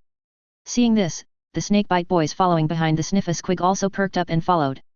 However, to the snakebite boys' disappointment, they did not find the little ones hiding in those dark green cans. But fortunately, they were not entirely empty-handed. A giant spicy squig, the size of a washing machine, was pulled out of the mud pit by several orcs working together. The excited sniffa squig circled its prey excitedly. In orc society, spicy squig is definitely considered a top-tier delicacy. Orc boss would even raise a Gretchen chef specifically to cook spicy squig for themselves, in order to prepare this delicacy in the eyes of orcs. Usually, this type of spicy squig is only about the size of a wash basin, but for orcs, the bigger the spicy squig, the more delicious it is. Like the one in front of them, a spicy squig the size of a washing machine, it was absolutely the best of the best. Such a large spicy squig must be delicious, why don't we eat it? A greedy orc was the first to suggest, immediately gaining the approval of several other snakebite boys nearby. I want to eat too. Me too. Me too. However, just as the snakebite boys were discussing whether to roast or boil the spicy squig in front of them, they didn't notice that there were quite a few wounds on this spicy squig. At the same time, there were no face-biting squig around, which almost coexist with spicy squig and would suddenly jump out to bite off an orc's entire backside and face. In addition, outside the mud pit, 3 pairs of eyes, like venomous snakes hiding in the shadows, unblinkingly stared at the dozen snakebite boys. Accompanied by a series of low thump, thump, thump sounds, the heads of several snakebite boys standing on the periphery exploded like watermelons stuffed with firecrackers, directly blown apart. Blood, brains, and flesh scattered, splattering the other little ones. Just as the snakebite boys hadn't quite figured out what had happened, 2 special ops boys suddenly leaped out of the knee-deep mud pit. Their sharp power daggers instantly plunged into the back of 2 snakebite boys' heads, emerging from their eye sockets. The remaining 4 snakebite boys reacted with a roar of Waik. But before they could launch an attack, outside the dense forest, 3 special ops boy, whose power armor was smeared with mud and mushroom debris, had already quickly reloaded their magazines. The large guns, fitted with orc suppressors, fired again in quick succession, riddling the remaining 4 snakebite boys. In response, the 2 special ops boy holding power daggers grunted in dissatisfaction. Then they quickly began to clear the battlefield and bury the bodies. Before long, the messy mud pit was restored to its original state. And on the back of the spicy squig, there was a new wound. Blood flowed from the wound, and the scent of blood spread for several kilometers. A squig, also searching for the scent of enemies, twitched its massive nose a few times, adjusting its tracking direction. At the same time, millions of greenskin boy drop pods rained down from the sky. Numerous Gorkanaut and Megagargant also had rocket boosters installed on them. They were launched into the planet's atmosphere along with the greenskin boy. For a moment, it seemed as if the entire planet's sky was raining fire. Waik! Waik! Waik! Fire! Fire quickly! Shoot down all those cowards in the sky! On the planet's surface, in the dense artillery arrays, busy Gretchen were hauling shells far larger than their bodies. The whip boy in charge of command urged them on without a moment's pause. Every now and then, they would crack their whips to intimidate the lazy Gretchen. Suddenly, with a thwack, a Gretchen was knocked to the ground. Ow ow! The Gretchen, knocked to the ground, had its back instantly ripped open, and it rolled on the ground in pain. Humph! If you don't work properly, I'll use it as a cannonball and shoot it out. The Gretchen who had been looking over were immediately startled, and quickly sped up their movements. At the same time, two nearby Gretchen worked together to lift the Gretchen still rolling on the ground and stuff it into the cannon barrel. If you don't want to be beaten, then obey me, little ones, don't try to be clever with me. Faster! Thwack! The whip boy swung his whip, creating another sonic boom. However, the next moment, a Gretchen bomb fell from the sky, directly blowing the whip boy into the air. After penetrating the atmosphere, the dense formation of Duchin bombers carried out indiscriminate bombing of almost all surface structures. The roaring engine sounds echoed across the land, and the once lush mushroom forests were felled in swathes. Duchin orc driving various ground vehicles and groups of snakebite nightboy charged at each other. The Gatling guns mounted on the greenskin rattle truck fired wildly, hitting the nightboy. The 40mm pointed bullets pierced the snakebite boys' bodies, splashing blood, but they could not stop their charge in the slightest. Even the small caliber bullets from some Gretchen could not even penetrate the snakebite boys, bouncing off their skin, which was far tougher than that of other clans. Little ones, follow me and chop down those bumpkins opposite. A Duchin clan speed freaks boss, riding a war motorcycle, ran out of ammunition for the two quad-barreled guns on the front of his vehicle. He drew the chainsaw greatsword from his waist, stomped on the accelerator, performed a stylish drift, and then charged towards the night boy opposite. Waik! Little ones, with blades in hand, follow me. Let's tear them apart. Facing the menacing Duchin orc charging towards them, and listening to the death metal music playing on their strange vehicles. The Snakebite clan nightboys were also filled with surging bloodlust. Brats, let these cowards who only know how to hide and can see our strength. Waik! The distance between the two sides grew shorter and shorter, and instantly, the Duchin speed freaks riding war motorcycles collided with the nightboys. However, compared to the thick skin and tough hides of the Charge Hopper and Iron Head Hopper, the war motorcycles, which could be bought for only 15 big teeth in the Duchin clan, were indeed somewhat questionable in quality. Various metal parts and speed freaks were directly flung into the sky by the Charge Hopper. The sharp harpoons of the Snakebite boys pierced forward, accurately impaling the enemies on the war motorcycles. Of course, some speed freaks with excellent driving skills managed to turn their vehicles in time, avoiding the rocket headbutts of the Charge Hopper. Then, using their humming chainsaw greatsword, they fiercely cut through the thick leather on the Charge Hopper. At the same time, boom, boom, boom, the sounds of squig bombs exploding, perishing with the enemy, also echoed one after another in the surrounding dense forest. Squig beasts, even larger than a lemon rust tank, clad in heavy metal plates, charged wildly across the battlefield. On their backs, 6 500mm caliber cannons fired continuously under the control of the Snakebite boys. Bang! A squig beast overturned a roaring tank, took large strides, and charged towards a Gao-Ji King Kong. There was a dull thud, like war drums beating. The squig beast, with blood-red eyes, slammed its head into the big belly of the Gao-Ji King Kong. Its sharp, massive horns directly pierced through the heavy armor plate on the Gao-Ji King Kong's belly. At the same time, the cannons on the back of the giant squig also fired simultaneously, hitting the Gao-Ji King Kong's metallic face. Awoo! Discovering that it hadn't directly knocked over its opponent, the squig beast roared in anger, exerting force with all four limbs. However, the next moment, bang, bang, bang, bang, the 16-barreled gun on the Gao-Ji King Kong's right hand aimed at the squig beast in front of it and fired continuously. The 120mm shells hit the squig beast's back, directly penetrating the heavy armor plate, leaving bowl-sized blood holes on its back. Severely wounded, the squig beast immediately let out a mournful cry. Wah! Hiss! As a large amount of blood oozed from its wounds, the giant squig was once again thrown into a rage. Waik! Waik! Seeing their companion injured, the Snakebite boys on the back of the squig beast quickly fired a round of shells. Then, they directly rushed out of the gun turret. They raised their weapons high and, along the spine of the squig beast, climbed onto the body of the Gao-Ji King Kong, enduring the hail of bullets. However, the next moment, the giant chainsaw greatsword on the Gao-Ji King Kong's left mechanical arm hummed, directly piercing into the squig beast's body. The continuously rotating saw teeth brought up large splashes of blood, while also throwing out a large amount of flesh and blood from the squig beast's body. Finally, with a mournful cry, the squig beast softly collapsed, ending its life. And in the Gao Ji King Kong's command room, the Duchin Big Mech, responsible for commanding and operating this Gao Ji King Kong, immediately roared excitedly. Ha ha ha! Waik! Bang! Before the Duchin Big Mech could rejoice for long, the Gao Ji King Kong's hatch was violently broken open, and then two blood-soaked snakebite Big Mech squeezed in. Outside the hatch, the bodies of the Duchin orc who had originally stood on the Gao Ji King Kong's back and shoulders, responsible for operating the large guns and rocket launchers, were already impaled on the metal spikes on the Gao Ji King Kong's body.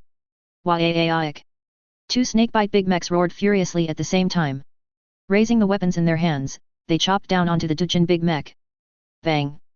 Bang! The ancient blade greatsword and the spiked flail simultaneously smashed onto the Duchin Big Mech's power armor, striking a shower of sparks. Ha ha ha! Ceramite armor, little ones. Looking at the scratched greenskin power armor on his body, the Duchin Big Mech sneered, then quickly grabbed the chainsaw greatsword beside him. The next moment, the chainsaw greatsword roared, and chopped towards the snakebite Big Mech's chest. Bang! The chainsaw greatsword clashed with the ancient blade greatsword. It was unknown what the bones of the snakebite clan were made of, as their toughness was in no way inferior to tungsten steel. Foreign barbarian, go to your mushroom. The Duchin Big Mech kicked directly, striking the snakebite Big Mech in the chest and sending him flying. At the same time, the other snakebite Big Mech beside them swung the flail in his hand and smashed it towards the Duchin Big Mech's head. Bang! This time, the flail hit the Duchin Big Mech's power helmet, its sharp spikes directly piercing through the ceramite armor plate on the face. Waik! Suffering a heavy blow, his entire face caved in, the Duchin Big Mech roared, and the chainsaw greatsword in his hand suddenly thrust forward. Blood splattered as the humming chainsaw greatsword directly pierced into the snakebite Big Mech's chest. The next moment, the chainsaw greatsword in the Duchin Big Mech's hand suddenly exerted force, directly ripping open the snakebite Big Mech's chest, with blood, internal organs and minced meat spilling out from the snakebite Big Mech's belly. However, even so, the heavily wounded snakebite Big Mech still ignored everything and roared. Waik! He swung the flail in his hand, continuing to furiously smash the Duchin Big Mech's head. Bang! Bang! Bang! After several consecutive heavy blows, the Duchin Big Mech's entire head was flattened. But this was already the limit for this snakebite Big Mech. The massive blood loss and the chainsaw greatsword still roaring within his chest caused the snakebite Big Mech to no longer be able to swing the spiked hammer in his hand, and he collapsed to the ground. Hoo! His head's power armor shattered and caved in, with half his head sunken, the Duchin Big Mech gasped for breath, then directly raised his hand and ripped off a bulging eyeball hanging on his face. However, before the Duchin Big Mech could rest for a moment, the snakebite Big Mech who had been kicked away earlier charged back again. Waik! The next moment, the roaring snakebite Big Mech's ancient blade greatsword directly pierced through the Duchin Big Mech's body. Blood continuously seeped out from within the power armor, the one-eyed Duchin Big Mech spat out a mouthful of blood, and tightly gripped the snakebite Big Mech's body with his hand. The snakebite Big Mech looked confusedly at the Duchin Big Mech who was gripping his arm, but the hand holding the ancient blade greatsword twisted fiercely. In response, the Duchin Big Mech merely raised the power claw on his right arm. Ha ha ha ha ha, Lord Führer, West Sea. Da-da-da-da-da. The six-barreled big gun on the power claw instantly opened fire. The snakebite Big Mech tried to dodge, but found that the Duchin Big Mech's grip on his arm had tightened even more. The close-range, dense bullets easily drilled into the snakebite Big Mech's chest, instantly mangling his chest into a bloody mess. Although Lu Mang did not concern himself with tactical arrangements, in reality, once greenskins reached a certain number, some commanding talents would passively emerge. These orcs, similar to greenskin commissars, primarily used communicators to tell the little ones where the enemies were. At the same time, the entire planet was divided into 4 war zones by these orcs. Although greenskins fought without any discernible pattern, even in battles involving hundreds of millions of orcs, it was chaotic like a massive brawl. But even in this chaotic situation, the Waik energy link would quickly form greenskin legions among the greenskins. And on the Emerald Planet, on the massive battlefield spanning 175 million square kilometers, these Duchin orcs, airdropped down, were like nails hammered into the planet. At this moment, the advantage of the Duchin orcs being fully equipped with vehicles became apparent. They leveraged the Snakebite clan's lack of aerial vehicles, constantly using a large number of Death Dreads and Greenskin bombers to scout and harass the Snakebite clan's front lines. At the same time, they used Greenskin big rigs, war bikes, and other vehicles to gallop across the ground battlefield, continuously implementing simple cavalry-style encirclement tactics on the battlefield. Then, they would subdue, capture, and imprison these encircled Snakebite boys. On the planet's surface, within the temporary strongholds erected by the Duchin clan, one after another, Greenskin concentration camps, similar to Auschwitz, rose from the ground. Tens of thousands of captured snakebite boys were not only stripped naked, but even the assets they were most proud of in their mouths were violently pulled out by the ferocious Dujin orcs. And in the giant square of the concentration camp, a green-skinned commissar, dressed in a Dujin military uniform and wearing a peaked cap, was conducting ideological work for the snakebite boys below the stage. You weaklings, listen up. Our Lord Führer is the most chaotic boss in the entire galaxy. You are now surrounded by our big ships, and further resistance will only lead to death. But our boss wants to launch a chaotic that will sweep across the entire galaxy, which is why he ordered me to give you a chance, which is to chaotic with us, to charge with us to chop people and snatch things. As he spoke, the green-skinned commissar clapped his hands, and the next moment, hundreds of Dujin orcs, each carrying 2 large sacks, ascended the podium. They moved back and forth like this several times until the entire enormous podium was filled with sacks before they stopped. Then, under the bewildered gaze of the snakebite boys below, the Dujin commissar drew the power dagger from his waist and slashed fiercely at many of the sacks. Thousands of sacks piled together immediately spilled out a large quantity of high-quality teeth. See that? These are the benefits of joining our Dujin clan. Here with us, as long as you are tough enough to fight, there are plenty of teeth and good gear. Surrender, join us, let's tear up the galaxy together and enjoy the fun of chaotic. If you still don't know what's good for you, then we'll chop you all into mincemeat to fertilize the fields. Facts proved that even the most rigid snakebite greenskins would be tempted by a little money. As for those single-minded snakebite boys who absolutely refused to join the Dujin clan, the Dujin orcs were not polite, they directly locked them in the greenskin black room. When these simple-minded snakebite boys were locked up for several days and then released from the dark room, they all cried and wailed like a grieved Gretchen. Finally, after receiving a large handful of teeth and undergoing brainwashing, most of the subdued snakebite boys chose to obediently join the Dujin clan. After all, for greenskins, joining if you can't beat them is not shameful. As for those brave ones who came out of the dark room but still refused to join, the Dagon boys didn't indulge them, they directly rounded up a group of charge hoppers. Then, they tied these stubborn snakebite boys together with 5 charge hoppers and, in front of the other snakebite boys, performed a 5-part greenskin show. Meanwhile, in space, facing the Dujin clan, who had the combat moon holding the line, the snakebite clan's asteroid ships gained no advantage whatsoever. Greenskin bombers, like swarms of bees, circled within the chaotic energy force field, dropping Gretchen missiles onto the asteroid ship's artillery arrays. In addition, tens of thousands of Dujin big mech, wearing well-equipped greenskin power armor, continuously captured asteroid spaceships with the coordination of a large number of dreadnought Kilgons and greenskin dreadnought. Chaotic. Inside a massive asteroid ship with a diameter of 50 kilometers, snakebite boys, like a tide, continuously charged a 3-way intersection. However, at the center of the intersection, 4 greenskin dreadnought and nearly 100 Dujin big mech in power armor stood firm like reefs in the waves. The storm bolters and multi-meltas mounted on the greenskin dreadnought's mechanical arms were simply invincible in such narrow terrain. Any snakebite boys who dared to approach would be torn to shreds. Chaotic. For Lord Führer, West Sea. After repelling another wave of snakebite boys charging the intersection, the Dujin big mech couldn't help but roar with exhilaration. Even with the deafening death metal rock music blaring from their bodies, these Dagon boys became increasingly excited as they continuously delivered finishing blows to the not quite dead snakebite boys on the ground. Even the greenskin inside the dreadnought mecha, upon hearing this very chaotic music, unconsciously started twisting their entire dreadnought body. They resembled those who clean their homes while listening to music. However, what the Dagon boys didn't notice was that while they were busy delivering finishing blows, cracks appeared in the stone wall beside them. The next moment, a giant squig resembling an anglerfish suddenly burst out of the wall. At the same time, snakebite boys, each carrying flamethrower-like equipment, poured out of the tunnel. Hiss hiss hiss. A large amount of purple mist sprayed from the weapons in the hands of these snakebite boys. Initially, the Dagon boys didn't pay much attention, but when a Dujin big mech silently collapsed, the surrounding Dujin big mech realized the seriousness of the problem. Before long, poisonous mist rose from the asteroid ships that had not yet fallen. It filled all the tunnels within the asteroid ships and also formed a poisonous mist barrier around the asteroid ships. And within the poisonous mist, the snakebite boys, with their heaven-defying poison resistance, could move freely even without any protection. In contrast, the Dagon boys of the Dujin clan often died from the gas simply because their power armor was damaged. Thus, the originally one-sided battlefield quickly reversed, and at the same time, these unfalled asteroid ships began to throw gas bombs at the surrounding Dujin warships. Damn it, they're getting too bold. Little ones, switch to white phosphorus incendiary rounds for me. Inside an asteroid ship with a diameter of 30 kilometers, Akainu, who was leading a group of Dujin big mech to storm the asteroid ship's command center, roared furiously into his communicator. Around him, Pyromaniac little ones, each carrying a sky-burning sea-boiling flame slag sprayer, continuously spewed flames into the tunnel to ward off the surrounding gas. At the same time, on the planetary surface battlefield, after discovering the effectiveness of the gas, more snakebite boys strapped on crude gas tanks. And in the western war zone of the planet, a contest of tough guys was underway.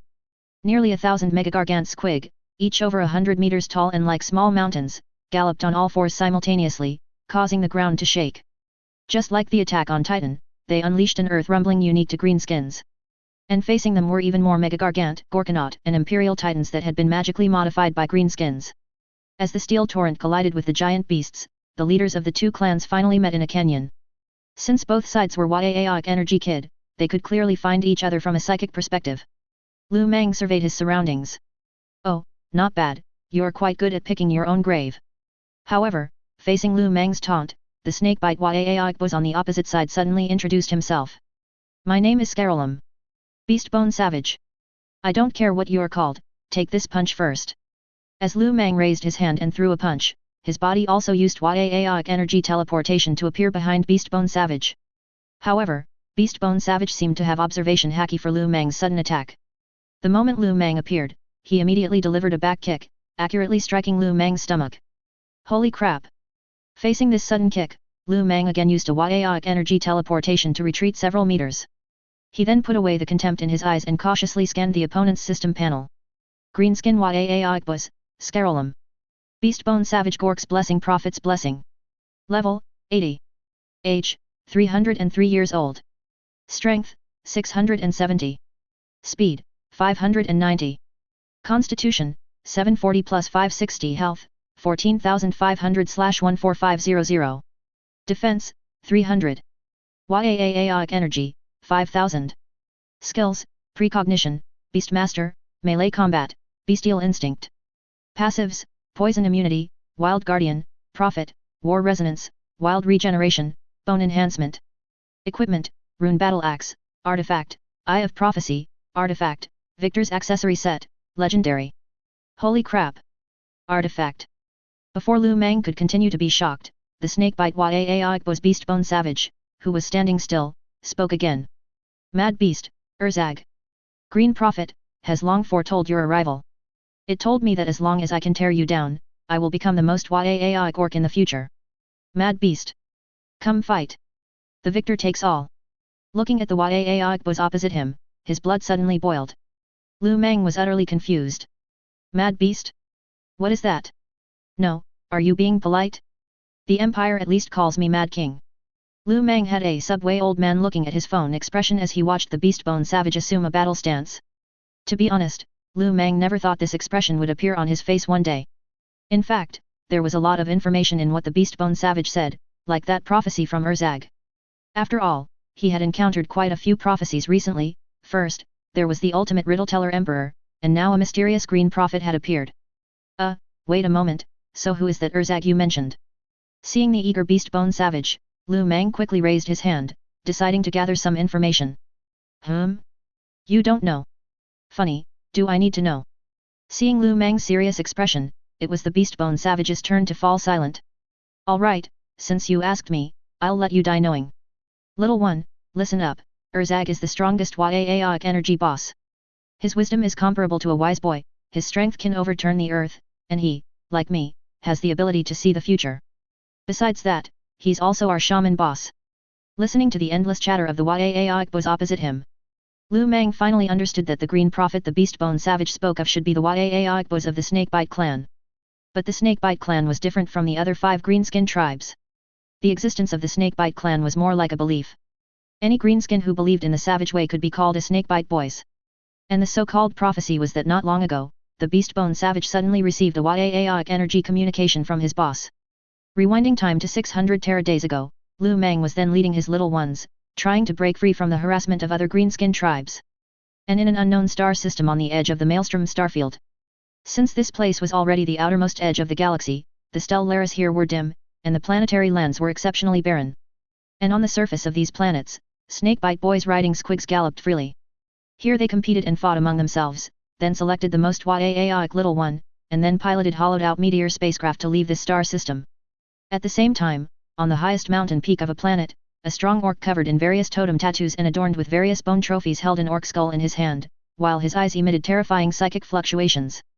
Hello? Hello? Beastbone Savage, can you hear me? Boss, what's up? Hearing his boss's summons, the Beastbone Savage, who was originally lying on the back of a giant squig basking in the sun, immediately got up. I saw it, a Waaaaaaak sweeping across the entire galaxy. And its starting point will be from your territory. Seize the opportunity. Ah. Perhaps the distance was too great, before the Beastbone Savage could react, the Waaaaaaak energy communication was cut off. Is there a possibility that your boss wants you to join my clan and seize this opportunity to Waaaaaaak with me? Listening to the Beastbone Savage's story, Lu Meng couldn't help but try to reason with him. However, the orc opposite him directly spat disdainfully. You're not worthy. Hey, holy crap! Seeing this, Lu Meng flipped his hand, and a 10-meter-long lightning great spear instantly appeared in his hand. Immediately after, the great spear, imbued with psychic power, was spun into a dazzling flourish in Lu Meng's hand. Since reasoning doesn't work, I don't mind using force. Saying that, Lu Meng suddenly lunged forward, the great spear in his hand, wrapped in psychic power, thrusting towards the Waaaaaaak boss's throat. Seeing Lu Meng charge, the Beastbone Savage, however, excitedly took a step forward. Ha ha ha ha, here I come, Waaaaaaak. The great spear and the battle axe collided, and instantly the mushroom forest within several hundred meters was shattered by the violent psychic energy. Dust flew everywhere for a moment, and in the next moment, the Beastbone Savage took the initiative to attack. He directly used a Waaaaaaak energy teleportation to get close to Lu Meng's side. At the same time, the Beastbone Savage's runic battle axe, with a whistling sound, chopped directly towards Lu Meng's head. Die for me! In the nick of time, Lu Meng suddenly bent low, narrowly dodging the runic battle axe's attack. Just as Lu Meng was about to use the long spear in his hand to send the Beastbone Savage flying. A large foot, however, stepped on the great spear in Lu Meng's hand first. At the same time, the Beastbone Savage's other large foot directly kicked Lu Meng in the lower abdomen. Bang! The large foot kicked Lu Meng's 8-pack ABS but was blocked by Lu Meng's Waaaaaaak energy shield on his chest. But the next moment, the Beastbone Savage's battle axe, as if nothing was there, directly broke through the Waaaaaaak energy shield. Holy crap! In response, Lu Meng could only use Waaaaaaak energy teleportation to quickly create some distance from the Beastbone Savage. But no sooner had Lu Meng exited the warp than another figure appeared beside Lu Meng. The runic battle axe in his hand still maintained its original posture, and the runic battle axe was swung down without hesitation. In an instant, Lu Meng's Waaaaaaak energy shield and bio-armor, which were strong enough to withstand cannon fire, were directly torn apart by the runic battle axe. The axe blade, embedded with ferocious beast teeth, after cutting through the bio-armor, did not lose its power and directly left a terrifying wound, over a meter long, on Lu Meng's chest. Looking closely, one could even see his still beating organs within Lu Meng's gruesome wound. And Lu Meng's ribs were directly severed. However, just as Lu Meng was injured, a large hand suddenly grabbed the runic battle axe in the Beastbone Savage's hand. In response, the Beastbone Savage, who possessed the talent of foresight, was very disdainful. What, you want to steal my weapon? Saying that, the Beastbone Savage exerted force with both hands, wanting to pull his weapon back and give Lu Meng another harsh blow. However, the next moment, the Beastbone Savage, who had exerted sudden force, perhaps used too much, and directly fell. Sitting on the ground, looking at his empty hands. The Beastbone Savage's brain briefly crashed for 2 seconds. The bewildered Beastbone Savage first looked at his empty hands in disbelief. Then he looked up at Lu Meng. As a result, he found that Lu Meng's hand also did not hold his battle axe. That's not right. Why did his axe disappear into thin air? He hadn't even felt any premonition. Where's my axe? Where's my axe? My axe? Without his weapon, the Beastbone Savage instantly seemed to lose his mind, scrambling up from the ground. He grabbed the injured Lu Meng and began shaking him wildly. However, in response, Lu Meng struck again, fiercely grabbing the crystal on the Beastbone Savage's neck that was emitting massive Waaaaaaak energy. Seeing the treasure on his neck disappear again, even with the Beastbone Savage's slow reactions, he understood that Lu Meng was behind it all. The enraged Beastbone Savage tightened his grip on Lu Meng's shoulder and, at the same time, launched a rocket headbutt directly at Lu Meng's head. Bang! Facing the Beastbone Savage's hateful blow, slight cracks appeared in the biological armor on Lu Meng's face. However, the next moment, Lu Meng used a Waaaaaaak energy teleport to break free from the Beastbone Savage's large hand, and at the same time, a wild-looking battle axe appeared in Lu Meng's hand. Runic Battle Axe Introduction, a weapon made from monster bones, covered in complex runes. When psychers wield the battle axe, they can resonate with it on a psychic level, stimulating the greenskin's fighting will, and can also use the battle axe to cast psychic spells. Runic battle axe attributes: Armor Pierce, Blood Drink, Sanction. Armor Pierce: the runic battle axe can ignore all defenses. Blood Drink: the runic battle axe, when injuring or killing an enemy, will restore a portion of its own injuries. Sanction: when attacked by the runic battle axe, enemies will receive 300% true damage. Holy crap! Looking at the runic battle axe's heaven-defying attributes in his system inventory, Lu Meng, the entire greenskin, couldn't help but gulp. Damn it, since ancient times, treasures belong to the capable. This axe, it rightfully belongs to me. Thinking of this, Lu Meng, the entire greenskin, couldn't help but curl his lips, letting out a cackling laugh like an elder of the Soul Palace. Just as Lu Meng was about to check the attributes of another divine artifact, the Beastbone Savage, who realized his eye of prophecy on his neck was also gone, immediately locked onto the culprit who stole his equipment. Why-ay-ay-ay-ay-ay. Give me back my weapon! The Beastbone Savage roared, directly spreading his arms and pouncing on Lu Meng. But Lu Meng dodged by using a Wai energy teleport. He, come and catch me, come on, come on. Facing Lu Meng's wild provocation, the Beastbone Savage felt his blood pressure surge, and his eyes seemed to be on fire. Immediately after, within the canyon, two greenskins were seen constantly using Wai energy teleport to chase each other. Hey! Nigeo Arcanum, empty hands. During several consecutive exchanges, every time the Beastbone Savage came into contact with Lu Meng, the equipment on his body became less and less. In the end, even the bone decorations piercing his skin were snatched away by Lu Meng. Standing 10 meters away, the Beastbone Savage, clutching the beast hide around his waist with one hand, looked at Lu Meng with vigilance. At this moment, the Beastbone Savage only wanted to curse. Damn it, what kind of beast is this? He robbed me until I only have a piece of beast hide left. However, despite the Beastbone Savage's vigilance, Lu Meng took a step forward with a mischievous smile. The Beastbone Savage instinctively took a step back. Seeing this, Lu Meng became even more brazen. He, Beastbone Savage, have you ever heard a saying? It's called, if the bandit can go, so can I. He, now the offense and defense have shifted. Saying this, Lu Meng strode forward, directly transforming into Brother Ji, and began to tear at the beast hide around the Beastbone Savage's waist. Let me see. However, facing Lu Meng's blatant robbery, the Beastbone Savage's last bit of effort also came to naught. As the beast hide around the Beastbone Savage's waist was collected by Lu Meng into his system inventory, the Beastbone Savage immediately lost his mind, punching Lu Meng in the face with his bare buttocks. However, Lu Meng used a Wai energy teleport to dodge the old punch and appeared behind the Beastbone Savage. The next moment, a rocket launcher suddenly appeared in Lu Meng's hand. Ninja Art. Rocket Front Fork Jutsu. In fact, the moment Lu Meng used Wai energy teleport, the Beastbone Savage had a premonition of danger. But unfortunately, the previous chase had almost exhausted all the Wai energy in the Beastbone Savage's body. If this were a battlefield, the Beastbone Savage could quickly replenish his Wai energy by absorbing the Wai energy escaping from the little ones on the battlefield. But unfortunately, the place they chose had very few greenskins. Boom! A rocket shot out from the rocket launcher in Lu Meng's hand, accurately drilling into the Beastbone Savage's butt crack, and then exploded. However, just as Lu Meng was about to watch the chrysanthemum withered, wounds all over the ground, the war tattoos on the Beastbone Savage's body suddenly lit up. The totem war tattoos on his body instantly formed a protective layer similar to a Wai energy shield on his skin. As a result, after the explosion, apart from some charring, the Beastbone Savage's buttocks did not suffer any serious injuries. At the same time, the Beastbone Savage, humiliated and furious, completely went crazy, roaring as he turned and pounced on Lu Meng. Facing the deranged Beastbone Savage, Lu Meng swung the rocket launcher in his hand at the Beastbone Savage's head. Bang! As the rocket launcher in Lu Meng's hand severely deformed, the Beastbone Savage's old punch accurately landed on Lu Meng's chest. However, just as the Beastbone Savage was about to use the previous wound he had cut to directly tear open Lu Meng's chest and crush his heart with a punch, the Beastbone Savage was surprised to find that Lu Meng's chest, which he had previously cut open with an axe, had now healed. Even the strange armor on his chest had become the same as before. Ah! How is this possible? Looking at the Beastbone Savage's incredulous expression, Lu Meng suddenly raised both hands high, and then a roaring tank appeared in Lu Meng's hand. The moment the roaring tank, weighing over 200 tons, appeared, Lu Meng's feet sank into the ground due to the sudden weight.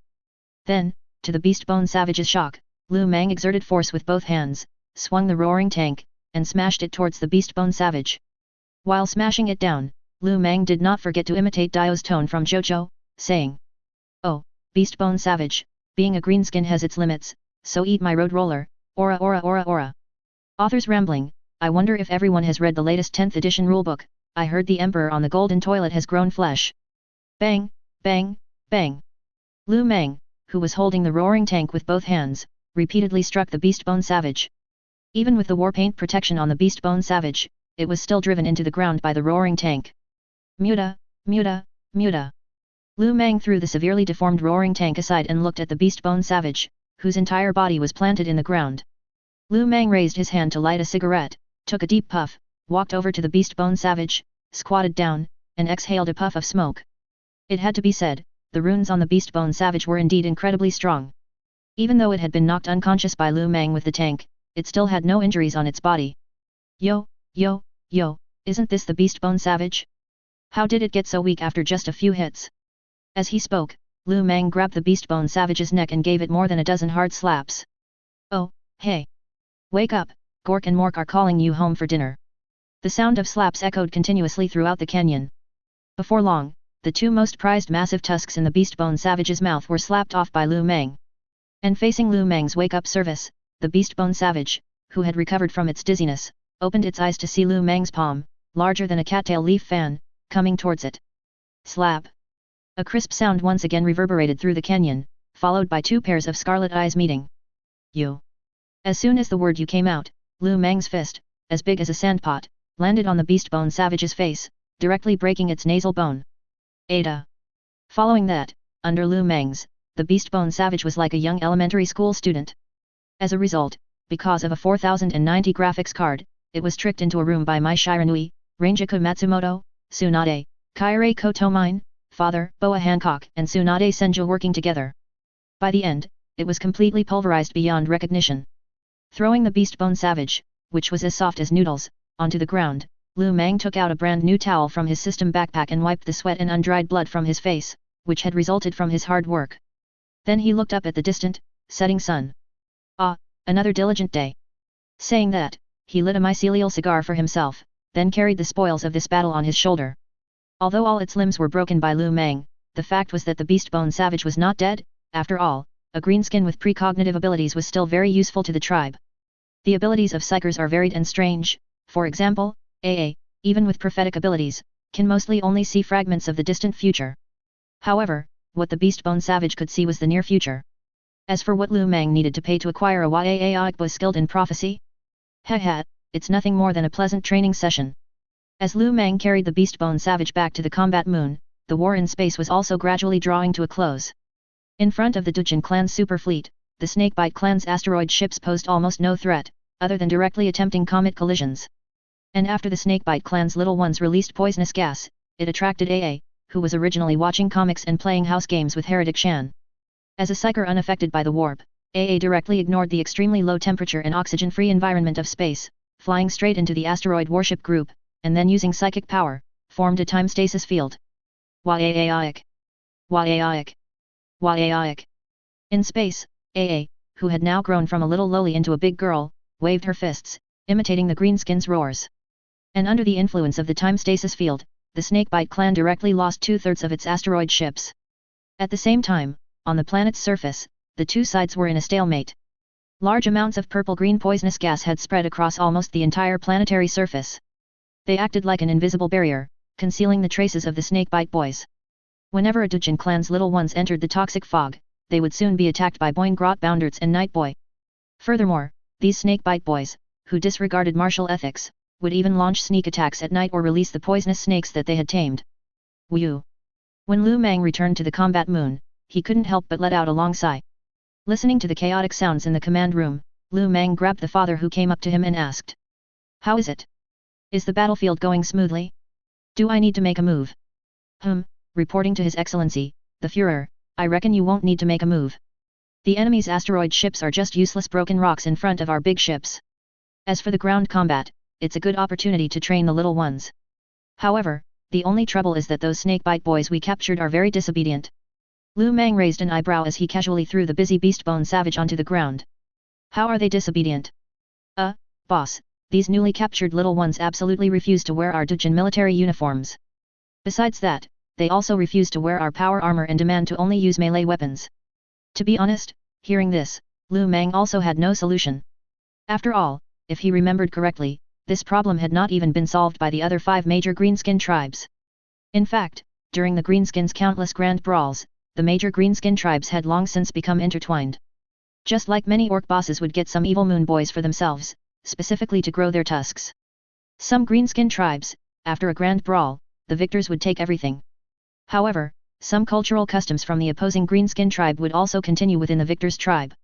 For example, the powerful greenskin Waaikbus, Gash Gulthrika, not only had Goths under his command, but also Death Skulls, Evil Sons, Bad Moons, and even Blood Axes and Snakebite Boys could be found in the army of this legendary Waaikbus. Let them wear whatever they want, it doesn't matter. Also, gather all the little ones who refuse to wear our tribe's military uniforms into one unit. From now on, whenever there's a battle, let them be the vanguard. Yes, Your Excellency, the Führer. In the following days, Lu Meng didn't show up much. Nor did he display his spoils of war to the Snakebite clan's little ones. Instead, after completely dealing with the Snakebite clan's naval forces, he dispatched more Dujin to the surface for training. According to the intelligence sent back by the scout little ones, there were currently about 100 billion Snakebite boys, including Gretchen, on the entire planetary surface. Snakebite star, 15,000 li, once a clan's rich land. One move by Dujin rose from nothing, burning, killing, looting, snatching greenskins. What concentration camps, what artillery bombardment, what steel torrents, what greenskin trade. All have Gork and Mork to protect and avoid. In the end, there's also the grateful Führers, squig roast meat and war dividends. On the combat moon, a cheerful tune was playing. At the same time, Lu Meng was constantly receiving feedback from the little ones on the battlefield. Obtained, Gao Ge King Kong *1. Obtained, Power Claw *1. Obtained, Chainsaw Greatsword *1010. Subdued Little Brother *1. Subdued Little Brother *1. Subdued Little Brother *1086. Almost every day, tens of millions of Snakebite boys were transported from the surface into the combat moon of various fleets. At the same time, on the 4 base planets, hundreds of millions of newly born orc were born almost every day. These newly born little ones, after being assigned a set of Dujin military uniforms, necessary weapons, and a gas mask, they would be directly led to the battlefield by Orc Big Mech. These little ones, who had just been born not long ago, had to fight the Snakebite boys on the planet's surface until they had killed 10 Snakebite boys and successfully promoted to a new Big Mech before they would be granted power armor. In this process of sifting through the sand, the little ones who were born weaker would be quickly eliminated. The crippled but lucky little ones who survived would also be directly stuffed into Kilgons to replenish the clan's losses. In addition, after confirming that his gene spores were more excellent and more likely to produce atavistic orcs, Lu Meng directly ordered Run 2 to use his spores to cultivate a new generation of little ones. In the combat moon training room, Lu Meng stood shirtless by the ring. Oh, Beastbone Savage, remember what you said, as long as I defeat you fair and square, you'll be my little brother from now on. On the other side of the ring, the fully recovered Beastbone Savage stared fiercely at Lu Meng. Humph, despicable bug. I'll beat you back into a mushroom, and then stuff your mushroom into a squig's ass. Hearing the two bosses shout, the little ones below the ring, whether they were native orc or newly joined Snakebite boys, were all excited and flushed. Fight! Fight! Führer, Waaik, smash the boss on the other side. Boss, tall. Boss, hard. Boss is both tall and hard. It's unclear where the Snakebite boys learned the Führer's quotations, but they directly used them to support Beastbone Savage. In addition to shouting slogans, a large group of little ones with teeth in their pockets also gambled generously. Soon, in front of the Gretchen in charge of opening the bets, a small mountain of teeth had accumulated. Looking at the tens of thousands of large teeth piled up, even the greenskins who hadn't paid much attention at first, their eyes began to burn. This instantly made the Grot, who was responsible for keeping accounts, sweat profusely. But soon, more than a dozen Kilgons blocked the pile of teeth. This instantly made the little ones, who had originally planned to punch the little ones next to them to create chaos and then take the opportunity to grab a large handful of teeth, abandon their dangerous thoughts. Immediately after, under the gaze of all the greenskin boys in the training room, Lu Meng took a step forward first, then assumed a Beiji boxing starting pose. Come, no psychic power, a pure man's contest. If I don't beat the shit out of you today, consider your shit clean. Facing Lu Meng's continuous trash talk, the already short-tempered Beastbone Savage once again transformed into Dian Wei, completely insane. Waaik! Then with a roar, he punched towards Lu Mang's face. In response, Lu Mang was not to be outdone, also throwing a punch, colliding fists with Beastbone Savage. In this strike, both sides used their full strength, but after one punch, both sides retreated half a step. Seeing the evenly matched stance of the two sides, the little ones below were obviously excited. Some little ones closer to the ring even lay on the ring, shouting excitedly. However, Lu Mang, who had retreated half a step, after stabilizing his stance, suddenly stepped forward and performed a set of 3 no regards to the face. Beiji boxing is known for its fierce and powerful nature, and 3 no regards to the face emphasizes a forward charging, disregard for defense offensive mindset. Lu Mang directly ignored Beastbone Savage's old punch aimed at his face, while his hands clenched into fists like windmills, swiftly striking Beastbone Savage's head. Immediately after, the noisy greenskin boys below seemed to hear a crunch sound. Before everyone could react, Lu Mang, after retracting his fists, quickly followed up with a top hard elbow. As a result, Beastbone Savage was sent flying backward. Wiping the nosebleed from his face, Lu Mang raised an eyebrow under the gaze of all the little ones and said, "Looks like I won." However, before Lu Mang could finish speaking, the next moment, Beastbone Savage, who had originally fallen, climbed up from the ground again. This reignited hope and excitement for many little ones who had bet on Beastbone Savage winning. "Boss, come on! Boss, you can't lose, you must win." Listening to the encouragement from the surrounding snakebite boys, Beastbone Savage was very moved. "I didn't expect these little ones who pee themselves to be so loyal. Perhaps joining the opposing clan was beyond their control." Thinking this, Beastbone Savage spat out a mouthful of blood and was about to let out a war roar. But then he heard what these snakebite boys said next, and he almost fainted from anger. "Boss, you must hold on. I bet you can last more than 5 rounds before falling. I bet 3 rounds. Boss, you must fall in the 4th round. If you really don't want me to win the big teeth, I'll share half with you." Facts proved that greenskins were not stupid. Since Beastbone Savage had been captured and brought to the combat moon, naturally no little one would bet on Beastbone Savage winning. In the end, without using his precognition ability, Beastbone Savage managed to hold on for 6 rounds before falling. Listening to the complaints of the surrounding little ones, Beastbone Savage, lying on the ground and about to fall into a coma, grinned. Because they were currently in the Maelstrom Starfield, the dark side of the galaxy. Therefore, nothing was surprising in the Maelstrom Starfield. And just as the Duchin clan fell into a brief period of peace, a small Eldar spaceship emerged from the webway, appearing on a planet on the outskirts of the Duchin clan's fleet. The next moment, Evelyn, wearing a set of Shadow Spectre power armor, stepped off the spaceship. The Shadow Spectre power armor, which utilized advanced psychic technology and special materials, possessed powerful protective capabilities and stealth. It could blend into the surrounding environment, making the wearer almost undetectable, and was the Eldar's preferred equipment for secret missions and assassination operations. Immediately after, the moment Evelyn stepped onto the surface, she directly used psychic teleportation to disappear. When she reappeared, she was already on the surface of the Duchin clan's combat moon. Inside Lu Mang's room on the combat moon, a huge floor-length mirror, inlaid with gold trim, suddenly showed a spatial distortion. The next moment, a transparent figure appeared in the room. "Where is this?" Even Evelyn, who had seen much of the world, was momentarily dazed as she surveyed the room's decor. The walls were adorned with colorful tapestries and a portrait of a greenskin in military uniform. The battle flag was embroidered with the clan's stories, and though rough and wild, one could discern images of Tyranid, Space Marine, and other aliens. The ceiling featured an iron art chandelier, with pure, flawless white crystals shimmering on it, casting a rainbow across the room. The furniture was all solid wood, carved with intricate patterns, and the seats were covered with soft velvet cushions. The floor was also covered with thick wool carpets, beautifully patterned, but it was clear at a glance that these furnishings were made by human hands. In the corner of the room was a massive weapon cabinet, filled with a dazzling array of weapons and armor, gleaming with a cold metallic luster, showcasing their past glory. In addition, on the table in front of the sofa, there was a stack of manuscripts and some books. Evelyn, wearing her shadow ghost armor and in an invisible state, looked around the neatly decorated room in disbelief. Incredible. That was Evelyn's assessment of the room, as she would not have been surprised if such a room appeared in an Eldar or human noble's residence. But who would believe that the owner of this room was a greenskin? It was known that, according to the Eldar's understanding of the greenskins, their warships should be mountains of junk and filth everywhere. One could say that Evelyn would not be surprised even if the greenskins landed on their comrades. But what in the warp was this room in front of her? Evelyn silently walked quickly to the table and picked up a stack of manuscripts. What is this? Power armor. Choppa. Cape.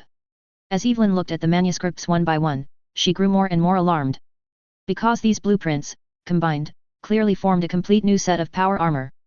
Although she couldn't understand the text on them, Evelyn still recorded these blueprints directly with her ghost armor. Just as Evelyn put down the manuscripts and picked up a book nearby, the metal door of the room was suddenly pushed open. The next moment, two female voices came from the doorway, causing Evelyn to quickly press herself against the wall, concealing her figure. Oh! Oh! Room adventure! Let's find the greenskin boss's treasure! Heretic Xiang, with the spiky sun cross on her back, was the first to run into the room, then started rummaging through everything.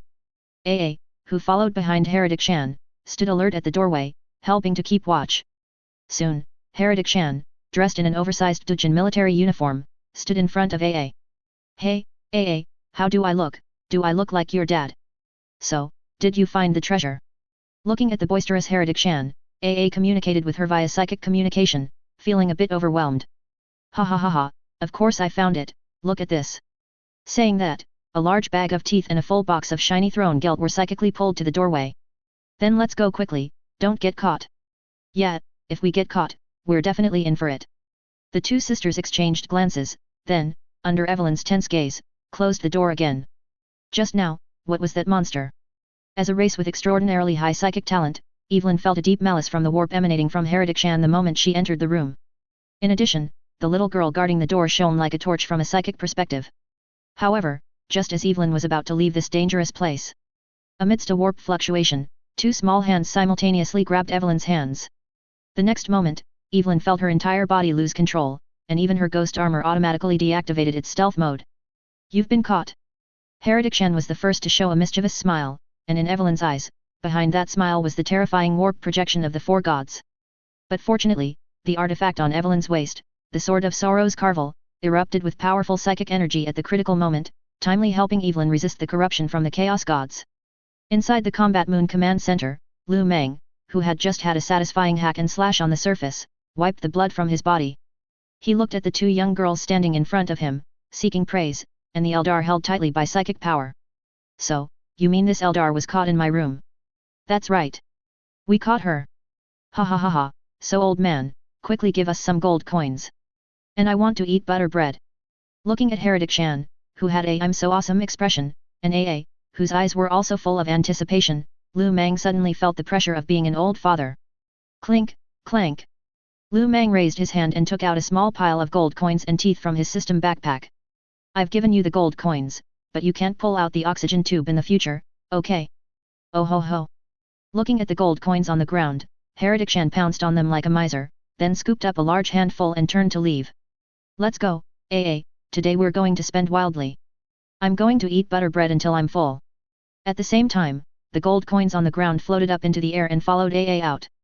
Since nearly 1 million humans lived on the Combat Moon, Lu Meng specifically designated an area within the Combat Moon for human habitation. Coupled with Lu Meng's generosity with money and resources, many humans, besides working for the Greenskins, also cultivated many crops and raised livestock on the Combat Moon. This led to the gradual formation of a commercial district in the human area. Some youngsters who loved to eat even treated this place as a cafeteria. Of course, the prerequisite was that these youngsters had enough teeth to exchange for throne gelt. Alright, Eldar, tell me where you came from. And why were you in my room? To be honest, Lu Meng didn't quite believe that the Eldar would suddenly come to assassinate him.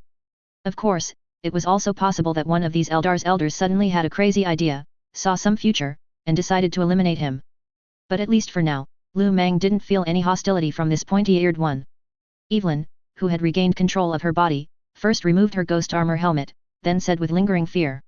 What was that just now? Eldar, understand your current situation. I am the one asking you. Evelyn looked up at the 7-meter-tall greenskin in front of her. Although the greenskin in front of her didn't look much different from other greenskins, his demeanor was entirely unlike any greenskin Evelyn had seen or killed before. From his attire to his aura and posture, it was hard to believe that the large brute in front of her was a greenskin. The most striking point was that the greenskin in front of her wasn't hunched over. At this moment, Evelyn was absolutely certain that the greenskin in front of her was the greenskin mentioned by the prophet. She took a deep breath, steadying her heart, which had been pounding fiercely after being targeted by Heretic Xiang just now. Alright, please allow me to introduce myself first. Saying this, Evelyn curtsied slightly. Respected greenskin warlord, my name is Evelyn, and I come from Biltan Craft World. It is my honor to meet you in this vast universe. May I have the privilege of knowing your esteemed name? Lu Meng was inwardly shocked as he looked at the elegant Evelyn. Holy crap, is this the true worth of the Eldar, who pride themselves as the nobles of the galaxy? Elegant, simply too damn elegant. They can't even be compared to those stinky Ken heads, the shrimp, of the Imperium. At the same time, Lu Meng also sighed inwardly. Damn it. I've been wandering the galaxy for so many years, and finally, an alien asks for my name. I guess I've made something of myself. Hello, Eldar, my name is Lu Meng, you can also call me Regent. So, tell me, why did you come to my combat moon? I don't recall our Duchin clan ever beating you up. Lu Meng's fluent Eldar language truly surprised Evelyn, while Lu Meng also subtly glanced at Evelyn's personal panel. After all, the Eldar in front of him was Evelyn, who was jokingly referred to as the Regent's consort by many fan-fiction writers, so how could Lu Meng not be curious? It was well known that her experiences, even among the Eldar, could be considered legendary. Eldar Prophet, Evelyn Blessing of the God of Death. Level, 53, 15,000/470-0000. Age, 576 years old. Strength, 266 plus 400 plus 100. Speed, 265 plus 500 plus 100. Constitution, 324 plus 400 plus 100. Health, 10,000/10000. Defense, 206 plus 200 plus 100. Psychic power, 2,800/3,500 plus 1,000. Skills, Master of Stealth, Assassin Expert, Transformation Ability, Dispel, Heal, Prophecy, Intermediate Dancer, Melee Expert, Weapon Master, Commander. Passives, Psychic Talent, Warlike, Keen Senses, Agile Movement, Long Lifespan, Adventurer, Leader. Equipment, Shadow Spectre Armor, Legendary, Eldar Bolter, Rare, Sword of Sorrows Caval, Artifact. Lu Meng looked at the Sword of Sorrows on Evelyn's waist. An artifact, hey? Although I can't use it, it would be nice to collect. Lu Meng thought to himself, deciding to tease the Regent's consort in front of him. Then, Lu Meng seemed to have a sudden realization, slapping his palm with his fist. Ah! I know. Your name is Evelyn, born on the Ark world Biltan. You initially chose the path of the Dancer, then, due to discovering your psychic potential, you switched to the path of the Prophet, becoming a warlock. Later, due to your bloodthirsty nature, you changed to the path of the Warrior, becoming a striking scorpion. Afterward, you left Biltan, first becoming a wanderer, then a pirate leader. Due to a rebellion, you fled into the Webway and went to Kamarak, the capital of the Dark Eldar. In Kamarak, you joined the witch cult and became a succubus. In a large-scale gladiatorial event, you fought against the gladiator Queen Lilith. Although you were at a disadvantage, you resisted tenaciously, and when you were on the verge of death, you were resurrected by the god of death, Iniad. After your resurrection, you shattered Kamaraka's gate of Kain, attracting demons. While escaping with your companions, you encountered a harlequin in the Webway. You returned to Biltan with the nascent Inari, drew the blade of the crone embedded in the dragon bone, and gave birth to the avatar of the god of death, Inkarn, which caused the craft world to shatter. You also rescued survivors during the fall of Kadaya, proposed an alliance with the Adeptus Mechanicus, Grey Knights, and Inquisition, and then went to Makruj, facilitating cooperation between the Eldar and the Imperium. Am I right? Evelyn looked at the greenskin in front of her as if she had seen a ghost. At this moment, Evelyn was once again sweating profusely. Respected Lord Lu Meng, how do you know my past? Oh, it's nothing, I'm actually a prophet myself. By the way, why exactly did you come to see me? Hearing Lu Meng ask why she came, Evelyn quickly calmed down again. In Evelyn's opinion, both this greenskin in front of her and the two human little girls who had just left exuded an aura of strangeness. Respected Lord Lu Meng, the reason I came here is because of a prophecy from our prophet. However, just as Evelyn was about to speak the content of the prophecy, Lu Meng raised his hand and interrupted her directly. Stop. Hold it right there, I don't want to hear any of your Eldar's damn prophecies. I've heard too many prophecies lately, I don't want to hear any more. If you have nothing else, you can leave. Alright, thank you, next please. Saying this, Lu Meng made a gesture of invitation, which caused Evelyn's eyelid to twitch involuntarily. At the same time, Evelyn also sensed the crucial point. Remembering the Alliance mission the Prophet had given her, Evelyn tried again, cautiously opening her mouth. Then, could you tell me what prophecies you have heard? Oh, nothing much, just that the Emperor of the Shrimp told me that the galaxy is going to be destroyed soon or something. And there's another greenskin named Gashgul who told me to Wadaik. Really hard. But speaking of which, we are quite interested in your Eldar's Webway technology. I wonder if you are interested in joining us for a job. Hearing about the destruction of the galaxy, even with Evelyn's good composure, she couldn't help but feel a little shaken. Are you not planning to do anything, even after hearing these prophecies? Do something? Don't joke around, what am I? I'm a greenskin. Have you ever seen a greenskin save the world? Don't be ridiculous. However, I do have a way, although the risk is a bit high, the reward is great. I wonder if you Eldar are interested. Well, even though the greenskin in front of her seemed completely unreliable, Evelyn still believed the prophet's prophecy. I think, saving the world and all that, we can't be the only ones who know. I think we need to go to the Shrimp's Terra. Go to Terra? How? Fight our way there. Fight? Evelyn asked, her face full of disbelief. No, why? Why? Facing Evelyn's question, Lu Meng excitedly waved a fist. Damn it, when we were doing odd jobs in the Gothic sector, Guillemon, that pimp, actually backstabbed me. I'm telling you, I've tolerated him for a long time. I'm going to kick Guillemon's blue ass hard, then hang all their high lords on lampposts. And then I'm going to take my little ones to the Emperor's golden toilet, spam one and dance crazily. As he spoke, Lu Meng waved to the priest beside him, write down everything I just said and add it to my wish list. Yes, my leader. After listening to Lu Meng's outrageous speech, Evelyn felt a headache coming on, but still forced a smile and said. Respected Lu Meng, I think there must be some misunderstanding here. If you are willing, Bieltan Craft World is willing to mediate peacefully between you and the Imperium. Alright then, go tell Guillemon that as long as he admits he used to be a pimp, I'll forgive him. Hearing Lu Meng's condition, Evelyn's veins throbbed on her forehead. By the death god! What on earth is this greenskin talking about? Forget it, let's just destroy it, I'm tired. Adjusting her mindset again, Evelyn then put on a businesslike expression. I'm sorry, we can't do that. We have an alliance with the Imperium. If you are willing, perhaps we can have the humans provide you with some resource compensation. And before that, I wish to convey the goodwill of our elders to you. He hopes your clan can sign an alliance treaty with Bieltan Craft World. What's the benefit of allying with you? Lu Meng genuinely didn't know about this, because according to his understanding, even the alliance between the Imperium and the Eldar seemed to offer nothing more than necessary military cooperation and a mutual agreement not to be hostile. So, did these greenskins need that? As if seeing Lu Meng's confusion, Evelyn explained. As a token of our sincerity for the alliance, Bieltan is willing to provide your clan with a batch of psychic weapons. In addition, when necessary, we will also allow you to use the webway controlled by Bieltan at opportune times.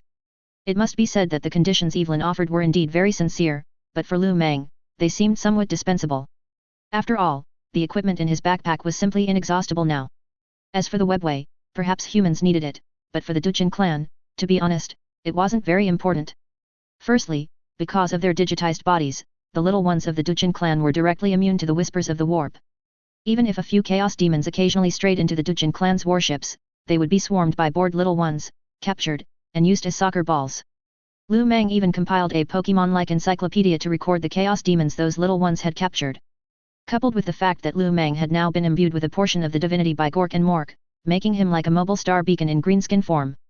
How to put it, for the Duchin clan, as long as they didn't pass through the territory of the four gods, entering the warp was practically like going home. I'm sorry, Eldar, the sincerity you've shown isn't enough to move me. If you want us to cover you, you'll need to show more sincerity.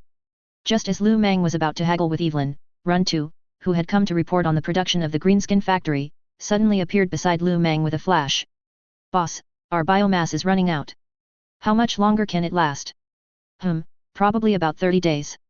Alright, I know. Respected Lu Meng, I have come with sincerity. If you need anything, please just say so. Watching Lu Meng and Run 2 chat among themselves, Evelyn could only interrupt. Lu Meng pondered for a moment, how about this, you help us find the whereabouts of the Tyrannid, and also give me, forget it, just help me find the Tyrannid. For some reason, Evelyn always felt that the greenskin in front of her seemed to have given up thinking because he found it too troublesome. We will help our allies find the target you need. But before that, please sign the alliance. As she spoke, Evelyn's hand suddenly reached into the void, then pulled out a scroll imbued with psychic energy. At this sight, before Lu Meng could even take the scroll and write his name, the priest beside him was already exclaiming in surprise. Hey, boss, she has an interdimensional butt too. Not content with just speaking, the priest curiously walked around behind Evelyn and looked at her shapely rear. Just as the priest was about to reach out, Lu Meng quickly interrupted. Hey, priest, are you okay right now? Hey? Boss, what could be wrong with me? Holy crap, nothing, if nothing's wrong, go eat some sour plums. Why are you touching her butt? I've seen elves and orcs, but not your kind. He grumbled internally, but Lu Mang's face remained smiling. Oh, since you're fine, then go wait for me in the dueling cage. I'll come see if you've made any progress these past few days. Hearing that his boss was going to deal with him, the priest immediately became well behaved. After all, the Snakebite clan Waik boss that his boss had beaten up 2 days ago was still bedridden. He, boss, Scram. Alrighty. After signing his name on the scroll and sending Evelyn away, Lu Mang's smile gradually faded as he sat back down on his boss's sofa. The end of the galaxy. In fact, even without prophecies, Lu Mang knew that the galaxy was probably beyond saving. From the looks of it now, the four gods probably want to completely drag the galaxy into the dark side. Besides that, there's also the Tyranids Great Devourer. Logically speaking, the only ones who can contend with these things now are the Necron. I wonder if the Silent King has returned yet. Although Lu Mang had no intention of doing any world-saving work, self-preservation was still necessary for him. Just as Lu Mang was deep in thought, a sudden notification caught his attention. Dungeon, Snakebite Star. Difficulty, 400 stars. Dungeon Reward, Battle Tattoo Inheritance, Toxin Immunity, Passive, Toxin Resistance, Clan Talent, ... Before long, Kobe, dressed in tattered, ghillie suit-like clothing and with colorful paint smeared on his face, strode into the command room. Boss, the little ones on the planet have all surrendered. Battle Tattoo, a savage inheritance from the Snakebite Greenskins. Little ones who get this battle tattoo will become stronger and more yaaic. Wearing bioarmor, Lu Mang stood on the desolate surface of the combat moon. The once verdant planet in the distance had now vanished. Instead, a bare, black and red planet met his eyes, with a few green specks adorning it, which, far from being beautiful, resembled patches of dog moss.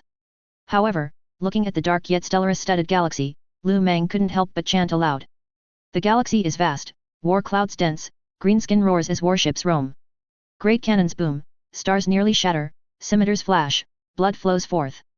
Strange cries echo, startling heaven and earth, reckless charges disdain the enemy. Flames of war burn endlessly, the green tide rolls, writing history.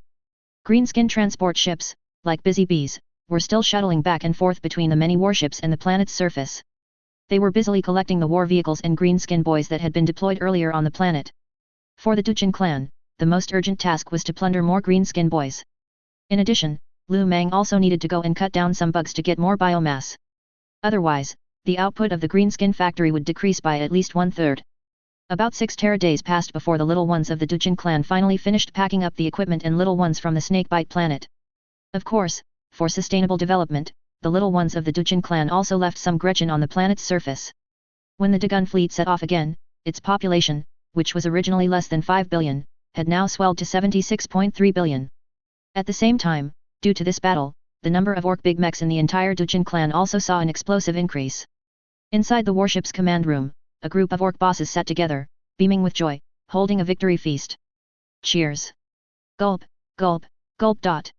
It wasn't until after several rounds of drinks and dishes that each orc boss began to report the results of the battle. Reporting, Leader, my fleet captured a total of 74 asteroid ships, of which 7 asteroid ships had a diameter exceeding 50 kilometers, 20 asteroid ships had a diameter greater than 30 kilometers, and 44 were small.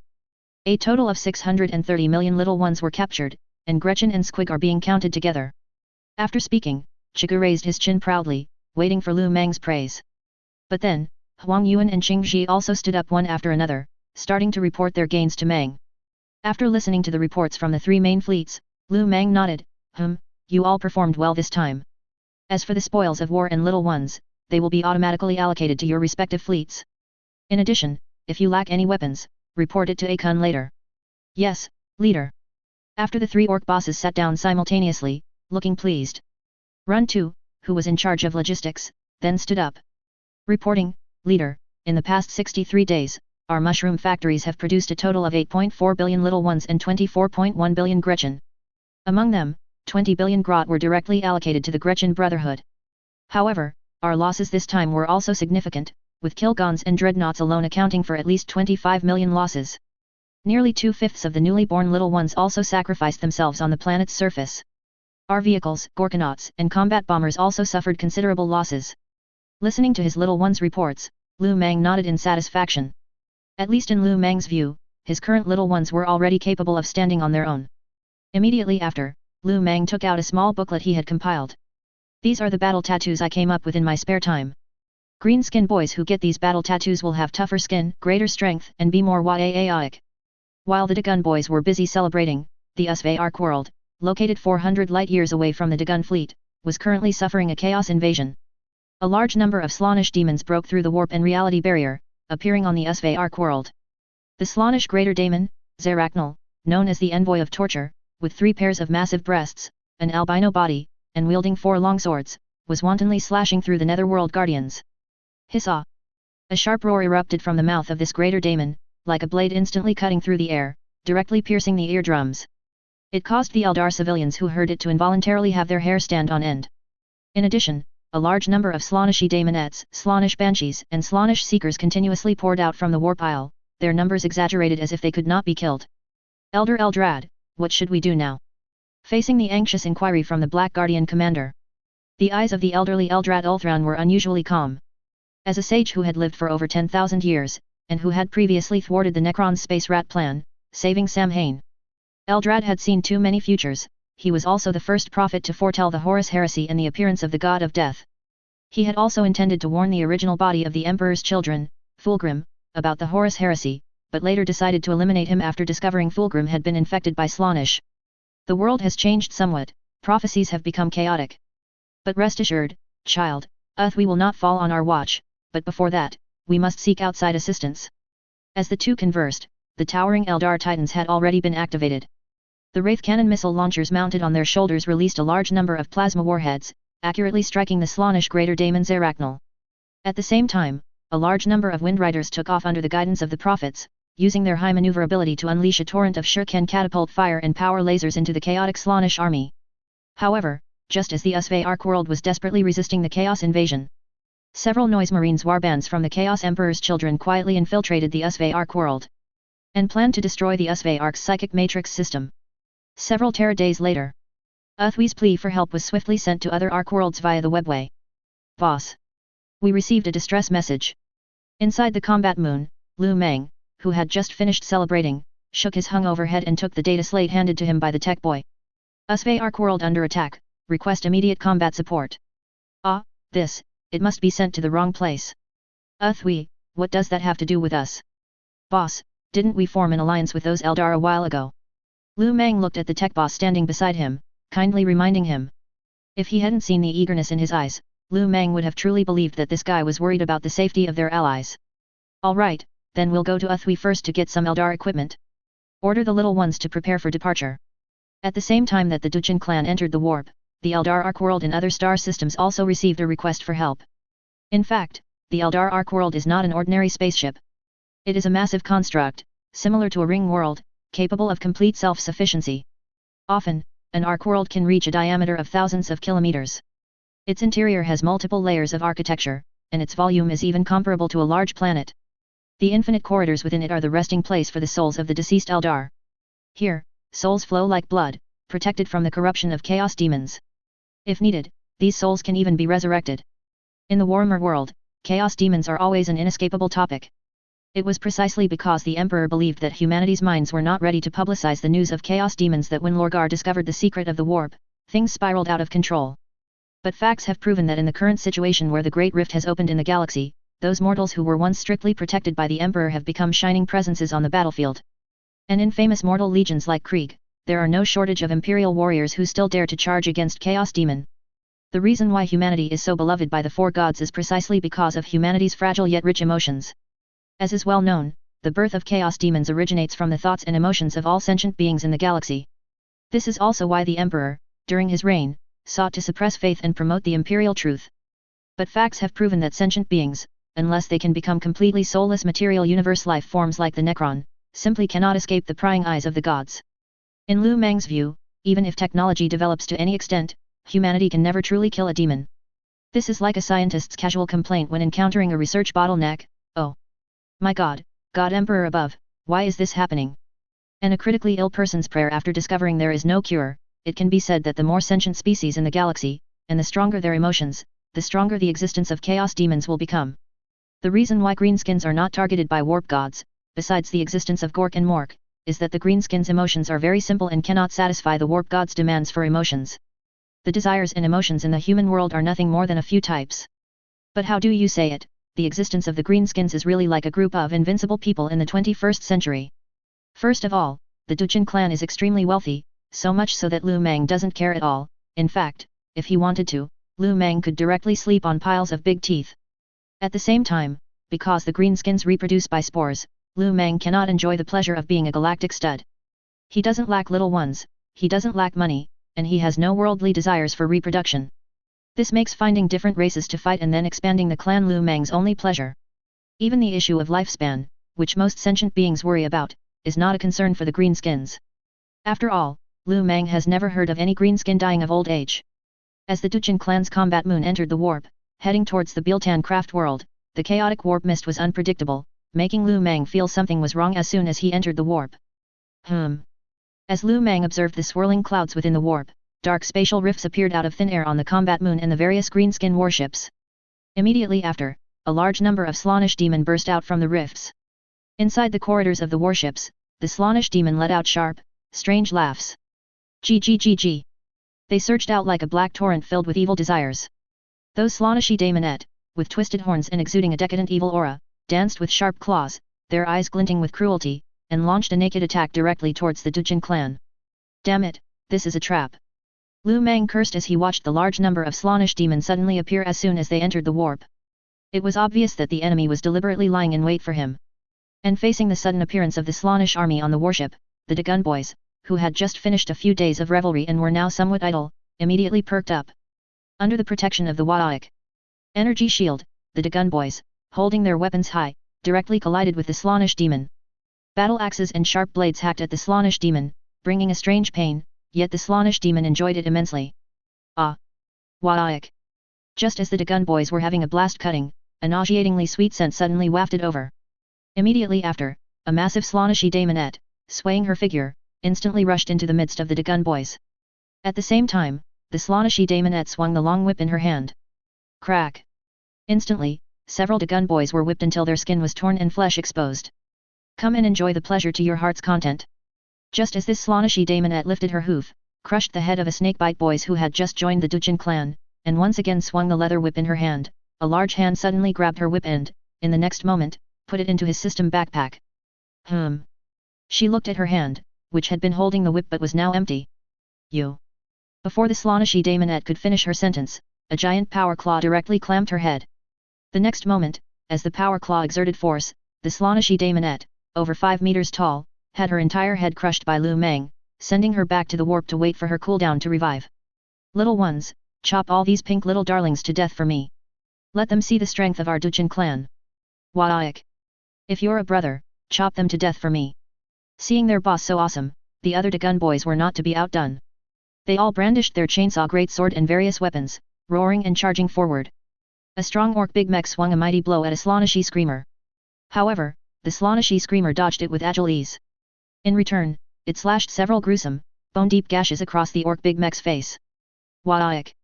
The next moment, several enraged Dagon boys swarmed forward, relying on their numerical advantage, one after another, directly hacking the Slaaneshi screamer into a bloody pulp.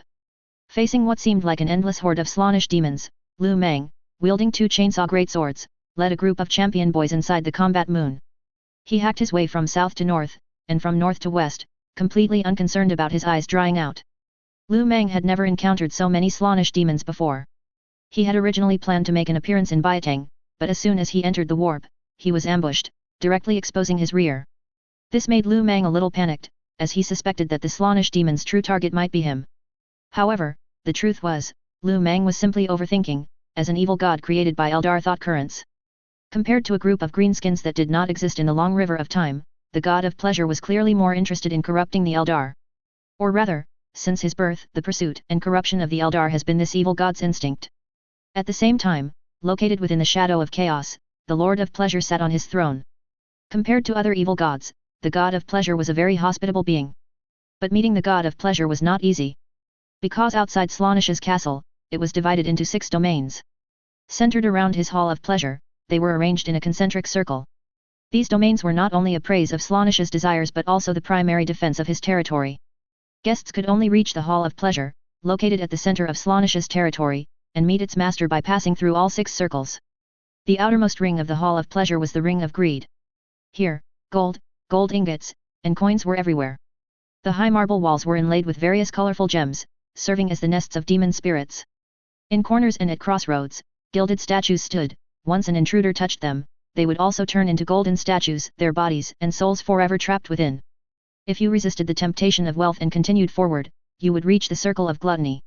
Here there was a vast lake of wine, with islands formed by the backs of giants, connected by crisscrossing bridges. Tables on the giants' hands were laden with luxurious food. Intruders would see people eating frantically, eventually dying from their bodies swelling or exploding. If you remained rational after reaching this point, then next, you would enter the realm of lust, full of dreamlike illusions. In the golden light and soft hay, there were naked maidens and youths playing.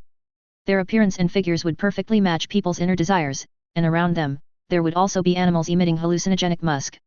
Here you would be disoriented, and handsome youths and various beauties would invite you to join them. Of course, if you transcended base desires, believing that neither female nor male beauty could bewilder your concrete-poured heart, then congratulations, you would enter the 4th domain, the Ring of Power. Upon entering this area, you would be tempted by power that transcends others. Those with military ambitions would see vast armies awaiting your command. Those with political minds could see visions of ruling the world. Here, you would dominate everything. Compared to the first 4 rings, which infinitely magnified human desires, the 5th ring of Slaanish's domain, the Ring of Vanity, was specially created for those with strong hearts. Here, you would see your most ideal self. If you became complacent and proud, you would be trapped here, never able to escape. The realm of sloth. When you have passed the first 5 trials, you will see a perfect, paradise-like environment. Here, all the pressure from the previous 5 trials will be released, but as soon as you take a short rest to enjoy the peace and tranquility, you will fall into a coma and eventually die in comfort. Inside the Hall of Pleasure, at this moment, a chaotic atmosphere permeated. Pale Eldar men and women intertwined, their bodies writhing. Here, there were no worries, food and fine wine were inexhaustible, and even the artworks hanging on the walls were exquisite pieces never seen in the real universe. At the same time, a being that any race would consider exquisitely beautiful sat on the throne at the very front of the hall, overlooking everything below.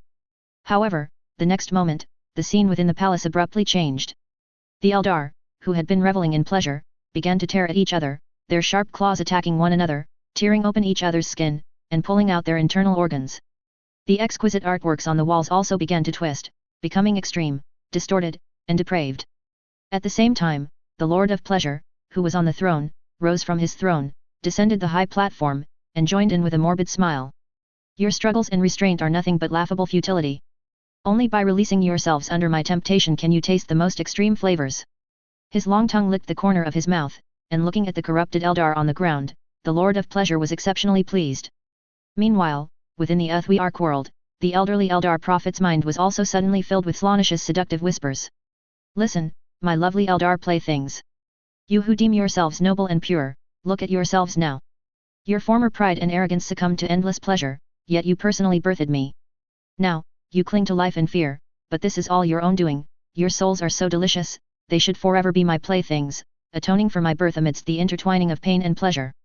You once attempted to escape destiny, but now your souls have been colored by my desires. Abandon that futile struggle, in my embrace, you will experience ecstasy beyond imagination. Ha ha ha ha, every moment of indulgence is the best mockery of past false nobility, fully enjoy this corrupted grace, and together with me, sink eternally into this chaotic feast. Not good. The moment Eldrad heard the warp whispers, a terrifying psychic energy burst from his body, attempting to activate the psychic amplification core of the psychically charged matrix to form a psychic protective field, but it was still a step too late. Immediately after, all the Eldar within the entire Uthwi Ark world heard the warp whispers from Slaanish. Because of the invasion, some Eldar with weak willpower were directly corrupted. Their soul projections in the warp began to become defiled, and their minds also started to twist. In addition, the most obvious change was that their appearance began to deform. Unnatural limbs and twisted horns began to grow on their bodies. Their skin exhibited excessively vibrant or eerie colors, appearing unnaturally smooth or textured, and their overall form increasingly deviated from their original appearance, filled with an unholy beauty. Damn it! The Black Watch commander cursed under his breath, looking at his adjutant. Has the infinite corridor not been repaired yet? In the vast, boundless, and perilous Warhammer 40k universe, the forces of chaos are ever present, constantly threatening the survival of various races. Among them, Slaanish's corruption, while not a fatal threat to other alien races, is like a deadly targeted virus for the Eldar, a specialized attack among specialized attacks. The Eldar were once a highly advanced race, achieving remarkable feats in art, technology, and psychic abilities. However, excessive indulgence and decadence led to the gradual corruption of their ideology, ultimately giving birth to Slaanesh. It is precisely because of this that Slaanesh's understanding of the Eldar is bone deep. Every weakness of the Eldar is firmly grasped by him. Reporting, Commander Sir, the engineers are currently repairing the Spirit Stone core. It will take approximately 6 more hours. The adjutant quickly reported the situation he knew to Watcher Commander. In fact, Watcher Commander Roderick knew there was no rushing it. After all, who could have imagined that within the Usve Arc world, which was supposed to be relatively safe with the double protection of the webway maze and infinite circuits, there would still be Eldar traitors who willingly degenerated? They not only damaged part of the Arc's infinite circuits but also, under the enticement of Slaanesh, attracted a large number of chaos demons, causing the entire Arc world to fall into chaos. Roderick nodded slightly. The Spirit Stone core is the key to Uthwi. Once severely damaged, the entire Arc world will fall into eternal perdition. Roderick took a deep breath and again ordered in a deep voice, immediately send more personnel to accelerate the repair progress. Also, select some individuals from the civilians, distribute weapons, and form a new Watcher Legion. We must strengthen our defenses and not show the slightest slack. Yes, Commander Sir. Fortunately, facing the sudden invasion of chaos demons, Uthwi was not without the means to retaliate. Several warp passages leading directly to Slaanesh's territory were temporarily stabilized by the desperate encirclement of the Wraithguard and Wraithblades. These brave warriors, clad in black armor and wielding sharp blades, moved through the battlefield like black specters, engaging in a desperate struggle with Slaanesh demons of various forms. Some demons had huge wings, flying freely in the air, firing beams of evil energy. Some were enormous and incredibly strong, wielding massive weapons that sent Eldar warriors flying. The Eldar warriors, relying on their agile movements and exquisite combat skills, engaged them in close quarters combat without flinching. At the same time, some weapons that completely defied the laws of the physical world also began to appear on the battlefield. Psychic plasma cannons with eyes and flesh roared.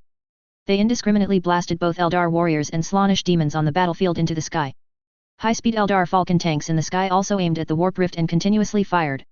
Just as the battle on the battlefield was in full swing, the silent Eldrad suddenly trembled all over, a look of horror appearing on his face. Immediately after, some ominous images appeared before his eyes. In the future vision, he saw noise marines stealthily infiltrating the psychic core like rats in a sewer. No. Quick, defend the psychic core. Eldrad suddenly opened his eyes and shouted loudly. The surrounding Eldar seers and commanders were startled at first. After all, they had never seen Eldrad lose his composure like this.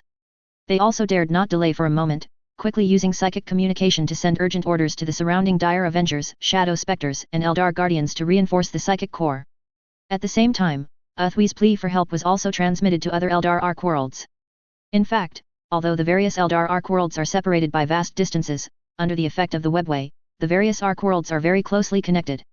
Therefore, upon receiving the distress call, the other Arc worlds, understanding the principle of mutual dependence, quickly responded and began sending reinforcements to Uthwi through webway portals. Teams of Eldar warriors emerged from the webway in single file, joining the battle to defend Uthwi. Hold the line. Reinforcements have arrived.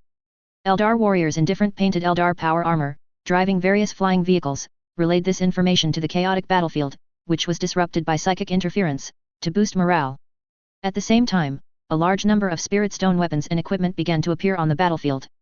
The enormous fire prism tanks adjusted their cannons, shooting down the Slaanesh winged demons in the sky.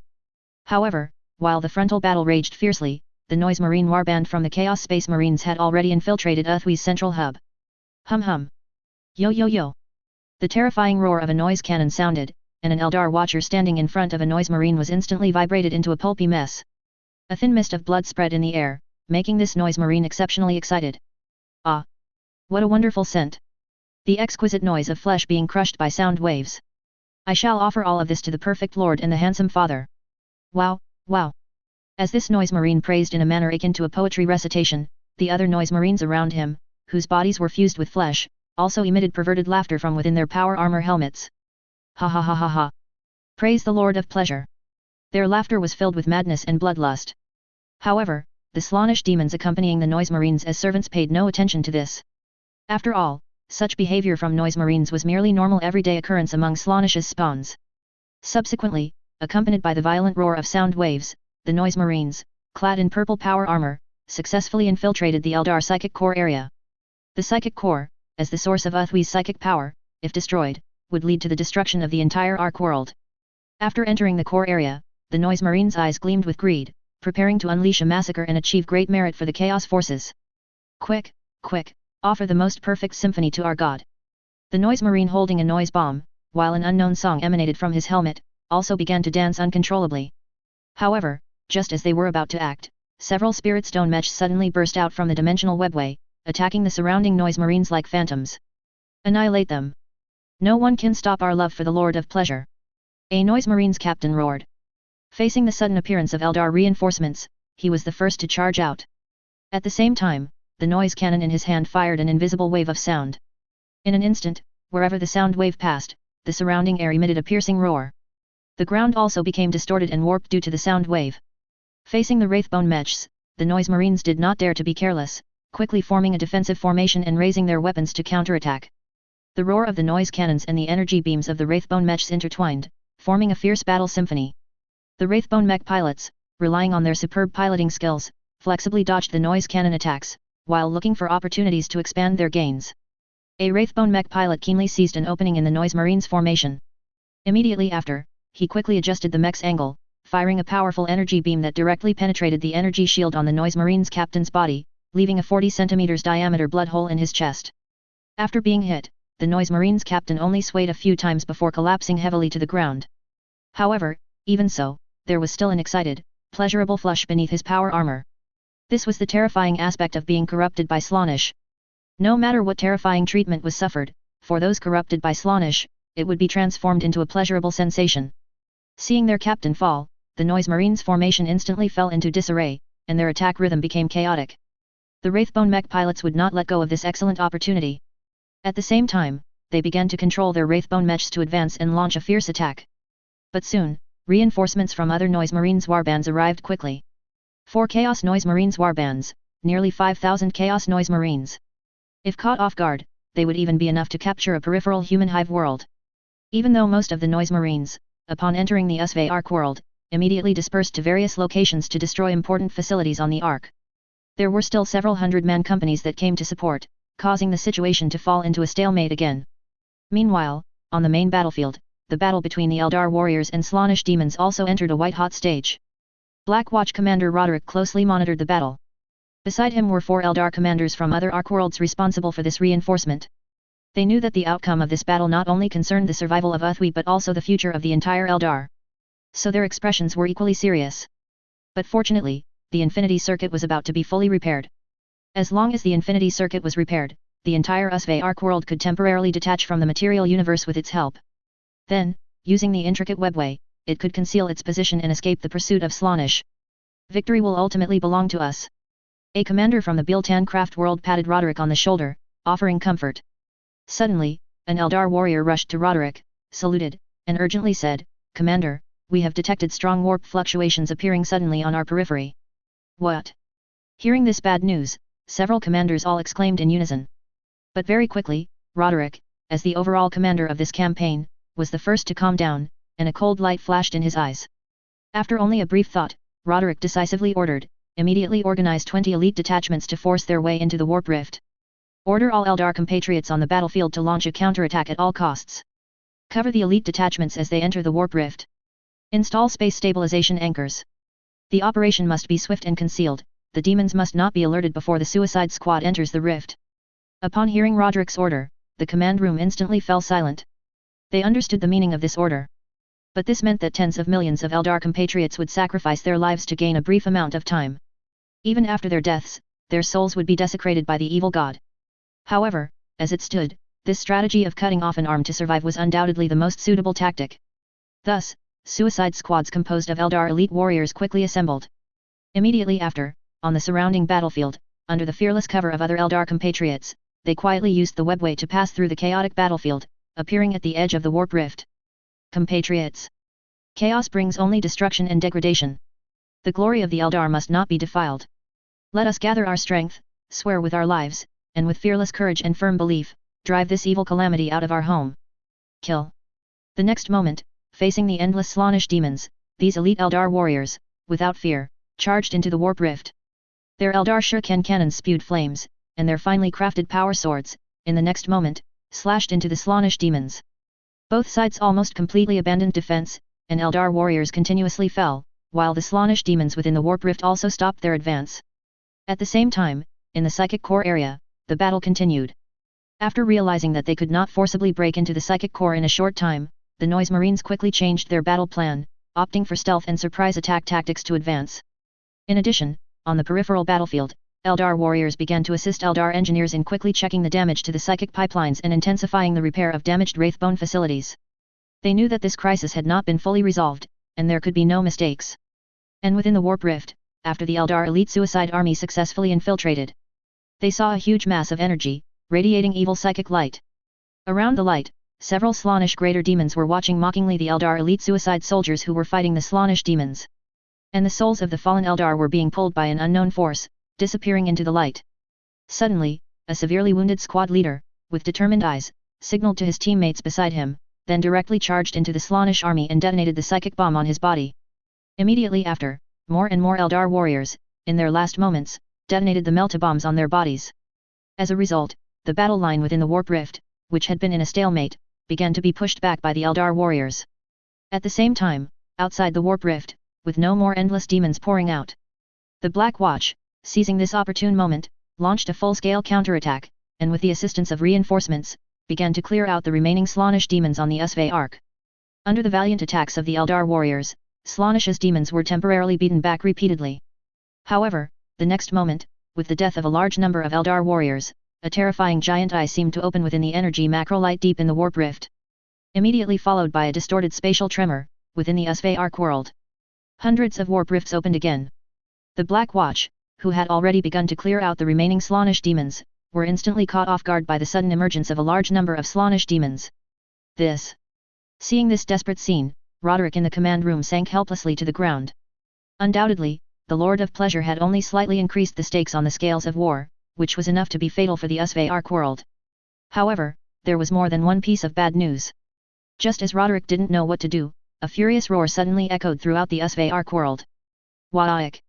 The next moment, dozens of Imperial Retribution-class battleships, like the British delicacy Stargazy Pie, directly exited the warp and crashed into the Usve Arc world. Immediately after, 6 combat moons, each over 500 kilometers in diameter, and 4 planetary bases, each 15,000 kilometers in diameter, also completely surrounded the Usve Arc world. Hey, Eldar! Your reinforcements are here. Standing on the battleship's deck, Lu Meng was immediately bombarded with a string of notifications as soon as he joined the battlefield. Acquired, Wizard's Blade X1. Acquired, Eversong Spear X1. Acquired, Death Spider Silk Rifle *10086. The diverse names of the weapons instantly made Lu Meng grin from ear to ear. This was because many of these weapons, like the Wizard's Blade and the Eversong Spear, were psychic weapons. These items, similar to psychic amplifiers or psychic conductors, were incredibly rare and valuable. He raised his hand and directly grabbed a Slaaneshi daemonette that was pounds him. Then, amidst her frantic struggles, he crushed her head, which was adorned with horns and scales. Immediately after, Lu Meng retrieved an Eversong spear from his system backpack and weighed it in his hand. As expected of the Eldar, they have deep pockets, he mused, looking at the psychic weapon in his hand, meticulously carved with exquisite patterns. The only regrettable thing was that these were all pieces of equipment custom made for the Eldar. Even a spear over 3 meters long felt like a javelin in Lu Meng's hand. At the same time, Lu Meng could clearly sense a strong psychic fluctuation contained within the weapon. Ah, what a pity. Now that I'm in the form of a green-skinned boy, the Eldar's weapons just look too effeminate, Lu Meng pouted, resting the Eversong spear on his shoulder, and let out a hearty laugh. How does that saying go? Not wild, I'd rather die. Forget it, I'll save it for the little ones. Alright, now it's time for those Eldar geezers to cough up some serious gold for me. Ha. Charge. Little ones, tear apart those pink-skinned ugly monsters for me. Waik! Just as Lu Meng was toying with the Eversong spear in his hand, the Duchin boys, like a tide, poured out of the battleship in single file. Among these boisterous Duchin boys, there were occasionally some Slaanesh demons that had escaped from the Duchin battleship. Compared to the other Slaanesh demons reveling freely on the battlefield, most of these Slaanesh demons that had escaped from the Duchin battleship had fear on their faces, and collars and chains around their necks. Behind these Slaanesh demons were whip boys, each clad in imperial anti-psychic armor. The leather whips in their hands, shimmering with psychic sparks, mercilessly struck the Slaanesh demons' backs. Put more effort into it. Don't slack off, you pink-skinned ugly monsters, a whip boy roared, swinging his leather whip forcefully. With a sharp crack, a Slaanesh demon was directly knocked to the ground. However, the Slaanesh demon felt no pain from this, instead, it seemed to thoroughly enjoy it. But the next moment, two Dujin boys, holding what looked like riot forks, quickly stepped forward. They forked the Slaanesh demon and threw it into a metal coffin resembling an Iron Maiden. The moment it was sealed inside the Iron Maiden, the Slaanesh demon, which had been writhing in excitement due to the pain, suddenly froze. Immediately after, a hint of terror flashed in the Slaanesh demon's eerie eyes. Because at that moment, the Slaanesh demon discovered that all its bodily senses seemed to have vanished. After the sensory organs, which had been amplified many times due to Slaanesh's corruption, failed. All that remained was boundless emptiness. In just a dozen breaths, this Slaanesh demon, deprived of pleasure, began to verge on madness. Ah! Let me out! Ah! Kill me! Pleasure! The pleasure is gone. I need to return to the embrace of the Lord of Pleasure. However, inside the black coffin, even self-mutilation brought the Slaanesh demon no pleasure whatsoever. Outside the Iron Maiden, the excited green-skinned Dujin boys were overjoyed watching the chaotic scene within the Usve Ark world. Some of the little ones who hadn't seen much of the world were even stunned by the Ark world's grandeur. Look at this beautiful big ship, it's practically a giant made of treasure, a Dujin boy exclaimed, jumping up excitedly and waving his big gun. I bet that as long as we capture this Eldar big ship, we'll definitely get a huge commendation from our leader. By then, we'll surely live a good life with daily wine and meat, and we'll even be able to throw bombs around for fun. Hearing the Dujin boys beside him fantasize, another Dujin boys chimed in.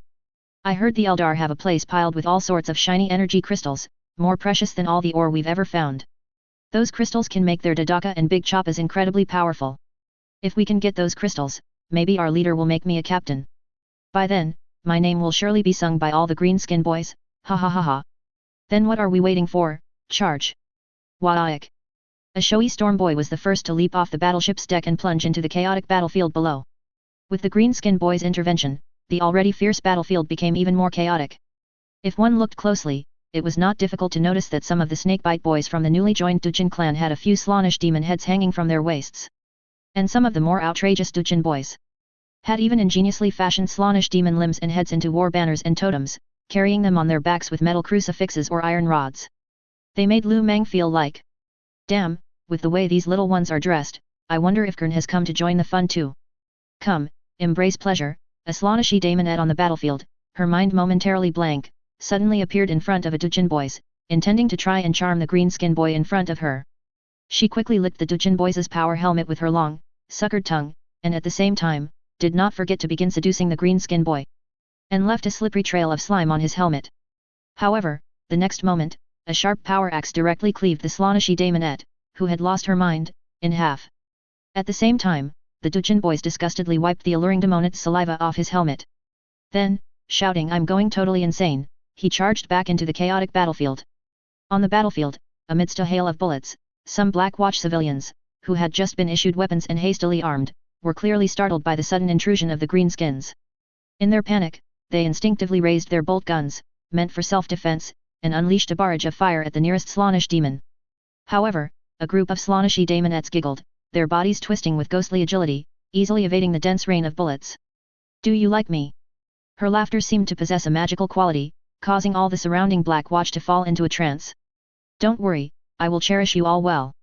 Just as the Slaaneshi daemonette mocked them contemptuously, her tail even arcing through the air and stirring up a pink mist due to her excitement, several Dujin big mechs suddenly charged into the mist. Then, enduring the Slaanesh demon's hallucinogenic mist, they rushed forward to the Slaaneshi daemonette and began a flurry of slashes and cuts. They cut down all dozen or so Slaaneshi daemonettes blocking their path. All of you, wake up! Smack! An orc big mech delivered a resounding slap to a Black Watch soldier's power helmet. But he hit so hard that he sent him flying. However, it proved that this physical revival technique was very effective for the Eldar. Those Black Watch who had been slapped by the big blow all awoke from their illusions. Then they saw, in terror, greenskin orcs clad in iron cans. Some timid Black Watch civilians, upon seeing the greenskin's green face, were so scared they let out a deafening roar. However, in the next moment, these fellows would regain their sanity under the friendly big slaps of the Dujin big mechs. Listen up, Eldar, we're allies now, you need to follow behind us, understand, Eldar? The Black Watch, who had been slapped, nodded fearfully under the awe-inspiring might of the Dujin big mech. Remember, you need to be like a Gretchen and help us shoot from the shadows. Understand? The Black Watch continued to nod. Yes, I understand. Thus, a group of Black Watch quickly appeared on the battlefield, following closely behind the greenskins. They assisted the greenskins, launching one desperate charge after another against the Slaanesh demons. With the orcs holding the front, the Black Watch could snipe with confidence, making them much safer. At the same time, on the battlefield, Lu Meng roared, "Wa'ik!" and violently threw the Eversong spear in his hand. The spear, like a streak of light, instantly pierced through the body of a Slaaneshi daemonette. The daemonette let out a miserable shriek, her body dissipating into a cloud of pink smoke. "Humph, beautiful!" Lu Meng clapped his hands and strode forward. At this moment, more Slaanesh demons surged from all directions, engaging in fierce combat with the greenskin boys. On the battlefield, the roar of bolt guns, the screams of demons, and the mad laughter of greenskins intertwined, forming a symphony of chaotic war. "Charge! Let's get rid of these ugly monsters!" An orc boss, wielding a massive power axe, led a group of his little ones, driving roaring tanks into the demon horde. A wild aura emanated from them, as if they knew neither fatigue nor fear. On the other side of the battlefield, the Eldar warriors were struggling to hold on. They wore exquisite armor, and their weapons gleamed with psychic light. Unlike the greenskins' madness, the elite Eldar warriors moved with elegance and deadly precision, every attack incredibly accurate. But their numbers, compared to the Slaanesh demons, seemed so pale and powerless. Filthy greenskins, defiling this sacred land. An Eldar psyker, confused by the situation, shouted in rage. At the same time, he waved his staff, and a powerful psychic storm swept towards the greenskins. Holy crap! Where did this idiot come from? Lu Meng, seeing this, immediately used a Wa'ik energy warp, then punched the head of this confused Eldar psyker into his stomach. In fact, in the chaos of battle, going berserk was not uncommon. Meanwhile, in the Eldar Ark World Command Center, Shirai, the relief force commander from Biltan Craft World, was the first to determine that the suddenly appearing greenskins were allies, not enemies. However, in the next moment, accompanied by a spatial distortion, a group of greenskin boys in Dujin military uniforms appeared in the command center, protected by a Wa'ik energy kid. Hey, Eldar, we're here to help you." Among these orc commanders, a grot wearing a black suit and holding a cigar stepped forward first. Then, under the heightened vigilance of all the Eldar commanders, he extended his right hand. That's right, the newcomer was none other than Akun, the grot who had been busy with business lately. After all, compared to orcs, the smooth Gretchen were more suitable for communicating with other races. At least in Lu Meng's opinion, a Gretchen wouldn't give the other side a big slap in the middle of a conversation. After confirming that the greenskins before him were indeed allies, Roderick's heart was filled with exasperation. Alas, the Eldar have fallen. But it had to be said that with the greenskins' involvement, the situation on the battlefield had clearly improved significantly. And so, very quickly, an explosive piece of news was transmitted from the command center to the entire Usve Ark world. Eldar comrades, brothers and sisters, our greenskin brothers have come to support us. Don't lose heart, hold on, victory will ultimately be ours. Meanwhile, on the battlefield, Lu Meng was currently confronting a Slaanesh greater daemon. Suddenly, a dazzling yet strangely unsettling light flashed, and the Slaanesh greater daemon, graceful in form yet exuding a nauseatingly evil aura, appeared before Lu Meng. Multicolor mists swirled around him, formed from countless twisted desires. He held a glowing blade in his hand, and a seemingly living slime dripped from its edge. Holy crap, this is really something else. In Lu Meng's eyes, the Slaanesh demon rapidly changed shape, becoming a golden-haired, voluptuous Western woman. Damn Slaanesh demon! To tempt me like this! I think you have no idea about the value of no chickens to talk about.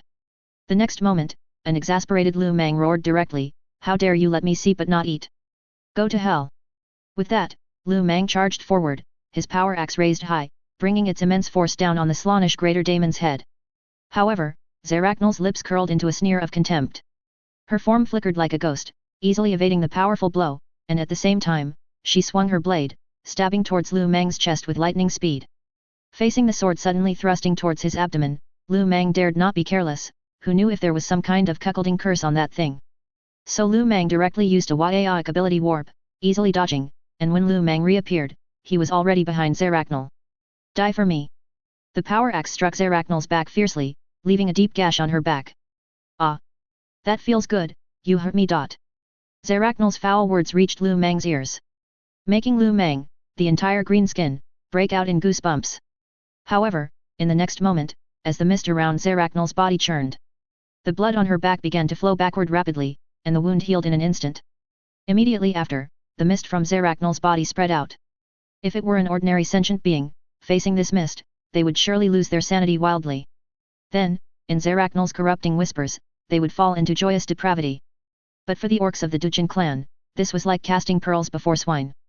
Because after entering the mist, a system prompt appeared on Lu Mang's personal panel. Corrupted, losing 3 health points per second. Corrupted, losing 3 health points per second. Corrupted, losing 3 health points per second.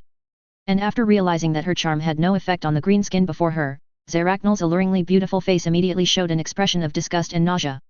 As if she had stepped in excrement, her face twisted in revulsion. Kishu. Looking at Zaracnal's expression, which was disgusted to the point of being distorted, even Lu Mang, who had turned into a greenskin, felt his scalp tingle. After all, who could refuse a Slaanesh greater daemon who could transform into a blonde foreign woman and a white-haired, red-eyed lowly, looking at him with an expression typically reserved for mere cannon fodder?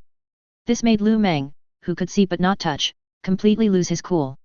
What are you looking at? You damn well take me for trash, hey. Evil demon, I'll capture you too and use you to aid my cultivation. Lu Mang, exasperated, directly threw away the power axe in his hand. The next moment, the Waiaic energy emanating from the surrounding orcs began to rapidly converge on Lu Mang. Shinra Tensei. Immediately after, the invisible Waiaic energy force field activated.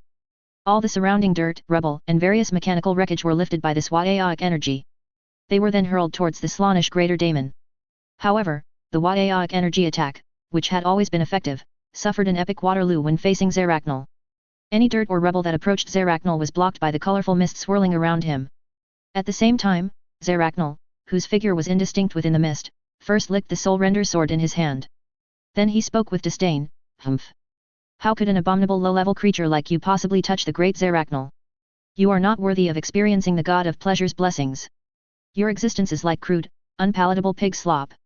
Even your ungraceful combat, in the eyes of the god of pleasure, is nothing more than chaotic, barbaric collisions, crude and uninteresting, like a clumsy farce. It simply defiles my aesthetic appreciation for the art of war."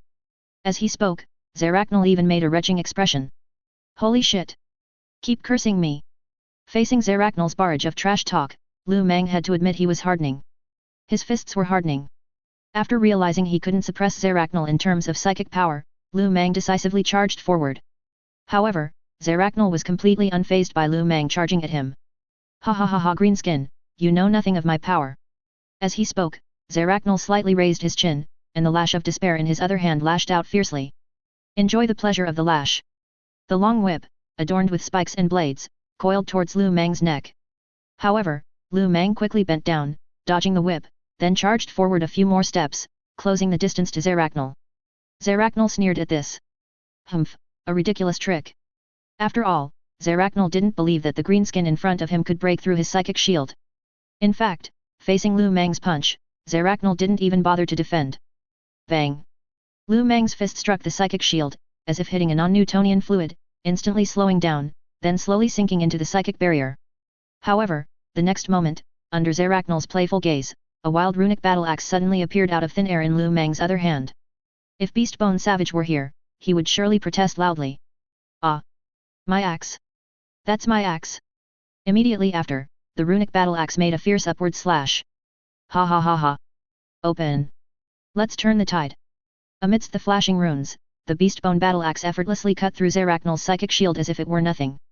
It directly slashed towards his studded chest. How is this possible? Watching the massive Beastbone battle axe directly cut towards his body, Zaracnal's face turned pale with shock, and he hastily dodged. The next moment, Zaracnal's two right arms were severed at the root, flying high into the air. Ah! Zaracnal clutched his shoulder, which was constantly spewing blood, in pain. At the same time, he looked venomously at the greenskin orc in front of him. And, you. However, before Zaracnal could utter the flowery language in his mouth, Lu Mang stood up again and stepped forward. Shut up! Eat my kun character! Brother Chicken's Iron Mountain lean! Bang! The power claw elbowed Zaracnal's chest fiercely. As a result, the entire 6-meter-tall demon, Zaracnal, was sent flying backward. The next moment, Lu Mang raised his hand and caught Zaracnal's two arms, firmly gripping them. Damn greenskin! Give me back my arms! Zaracnal, flying backward, surged with psychic energy and abruptly hovered in mid-air. At the same time, the two arms in Lu Mang's hands seemed to come alive, twisting and slashing towards Lu Mang's body. However, just as the soul render sword in Zaracnal's severed arm was about to pierce Lu Mang's eye, Lu Mang said, Take it. The twisted arms in Lu Mang's hand suddenly vanished. The Soul Render sword, having lost the control of the arm, fell into Lu Mang's hand. Soul Render sword Slaanesh artifact. Soul Render sword characteristics. Soul Render, when the blade harms a creature, it will devour the opponent's soul, soul damage plus 200%. Soul Curse, creatures wounded by the sword will have a soul curse applied to their wounds, the injured will continuously suffer torment at the soul level, with an additional 150% bleeding status. Soul Devour, when the sword has devoured a certain amount of soul power, it can increase the user's strength. Good stuff. I'll take it. Lu Mang examined the Soul Render sword in his hand, the 2-meter-long blade felt like an oversized dagger in his grip. Ah! Give it back to me. Watching Lu Mang toy with the Soul Render sword in his hand, Zaracnal could no longer maintain the illusion of the blonde foreign woman in Lu Mang's eyes. The next moment, a horse-faced creature with curved horns, a green face, and fangs appeared in Lu Mang's vision. 6 pairs of steel skewers were impaled through his 3 pairs of massive breasts. At the same time, his body was adorned with luxurious and expensive gems and metal jewelry, his twisted and grotesque appearance gave off a beauty of evil obsession and desire. What made Lu Mang feel even more disgusted was that Zaracnal actually had 3 legs. Holy crap, what kind of Fuda demon is this? Just as Lu Mang was staring blankly at the massive creature, Zaracnal, ignoring the injuries on his shoulders, roared and pounced at Lu Mang with bared fangs and claws. As Zaracnal ran, his body swayed from side to side, making Lu Mang's scalp tingle. Ah! My eyes are unclean, don't come any closer. Lu Mang exclaimed, turned, and ran, as if he had made some kind of decision. On the chaotic battlefield, Kobe was holding a chaos spawn, swinging it like a rag doll, constantly smashing away the Slaanesh demons that rushed him. Waik! Humph, they're all trash. However, just as Kobe was in high spirits, Lu Mang, like a bulldozer, knocked away the Slaanesh demons blocking his path. As he ran, Lu Mang suddenly spotted Kobe, who was trapped among the Slaanesh demons. So, with Zaracnal in pursuit, Lu Mang abruptly changed direction, knocked away a group of Slaanesh demons, rushed in front of Kobe, then grabbed Kobe's colorful chicken crest and continued to sprint away. However, Kobe, who was caught by Lu Mang, immediately put on a mask of pain. When Lu Mang grabbed the squig hair on his head, Kobe felt as if his scalp was about to be pulled off by his boss. Hey, boss, slow down, it hurts. No time to slow down. Don't you see a Slaanesh greater daemon chasing us from behind? If we run too slow, you'll definitely be in for a bad time. But boss, why do I feel like he's chasing you, not me? Kobe, whose hair was pulled and was running half-bent, questioned. So you're saying you're disloyal, Kobe, hey? Fine, watch me throw you out like a projectile. Saying that, Lu Mang suddenly exerted force, pulling hard on the squig hair in his hand. Meanwhile, inside the Eldar Ark-World's Combat Command Center, Akun the Grot and a group of commanding little ones were holding mobile communicators, similar to old-fashioned cell phones, directing the frontline battles. Not far from them, a group of Eldar commanders and farcers were always, intentionally or unintentionally, warily observing these greenskins who had suddenly appeared. Because they still hadn't figured out how these greenskins had managed to bypass their psychic protective field and appear before them. Hello. Moshi. As Akun's cell phone connected, a cursing voice came from within the phone. What's the matter? If you can't explain it clearly, when I get back, I'll definitely beat your face in. However, facing the Duchin boss's violent roar on the other end, Akun, quite skillfully, crossed his legs and said, Trump Red Claw. Listen up. A large group of flamboyantly dressed demons are charging towards your side, baring their fangs and brandishing their claws. They're all dressed up like they're performing in a play, the boss will definitely be furious when he sees them. I think we should beat them severely, and also pay attention to those Eldar sprouts next to you. Although they look fragile, they are allies after all, so don't hit them by mistake. At the same time, on the main battlefield, a group of greenskin heavily armored big mechs, wearing modified Terminator power armor, were holding massive chainsaw greatswords like door panels, standing in a line like reefs by the sea. Utilizing the dense Eldar architecture around them, they continuously cut down the charging Slaanesh demons, like the legendary 300 Spartans. Waik! Trump Red Claw, the leader, after patiently listening to Akun's nagging, raised his hand and waved the chainsaw greatsword in his hand. He cut several Slaanesh demons, who had lunged at him but were blocked by the Waik energy field, in half at the waist, as if mowing grass. Buzz! Blood stained the ground, and behind these heavily armored big mechs, Eldar warriors with Eldar bolt guns in their hands quickly searched the Slaanesh demon tide for high-value long-range targets that could threaten the orcs, carrying out pinpoint sniping. Don't worry. We've already started a big fight. These hoofed pink things, although they look a bit strange and can do some flashy magic. But we're not afraid. As long as they charge, I'll chop their heads off one by one with an axe and kick them around like balls. At the same time, due to the sudden intrusion of a group of chattering and very noisy greenskins into the huge command room. Even though they knew the greenskins were their allies, the faces of the proud Eldar commanders still inevitably showed helplessness and disdain.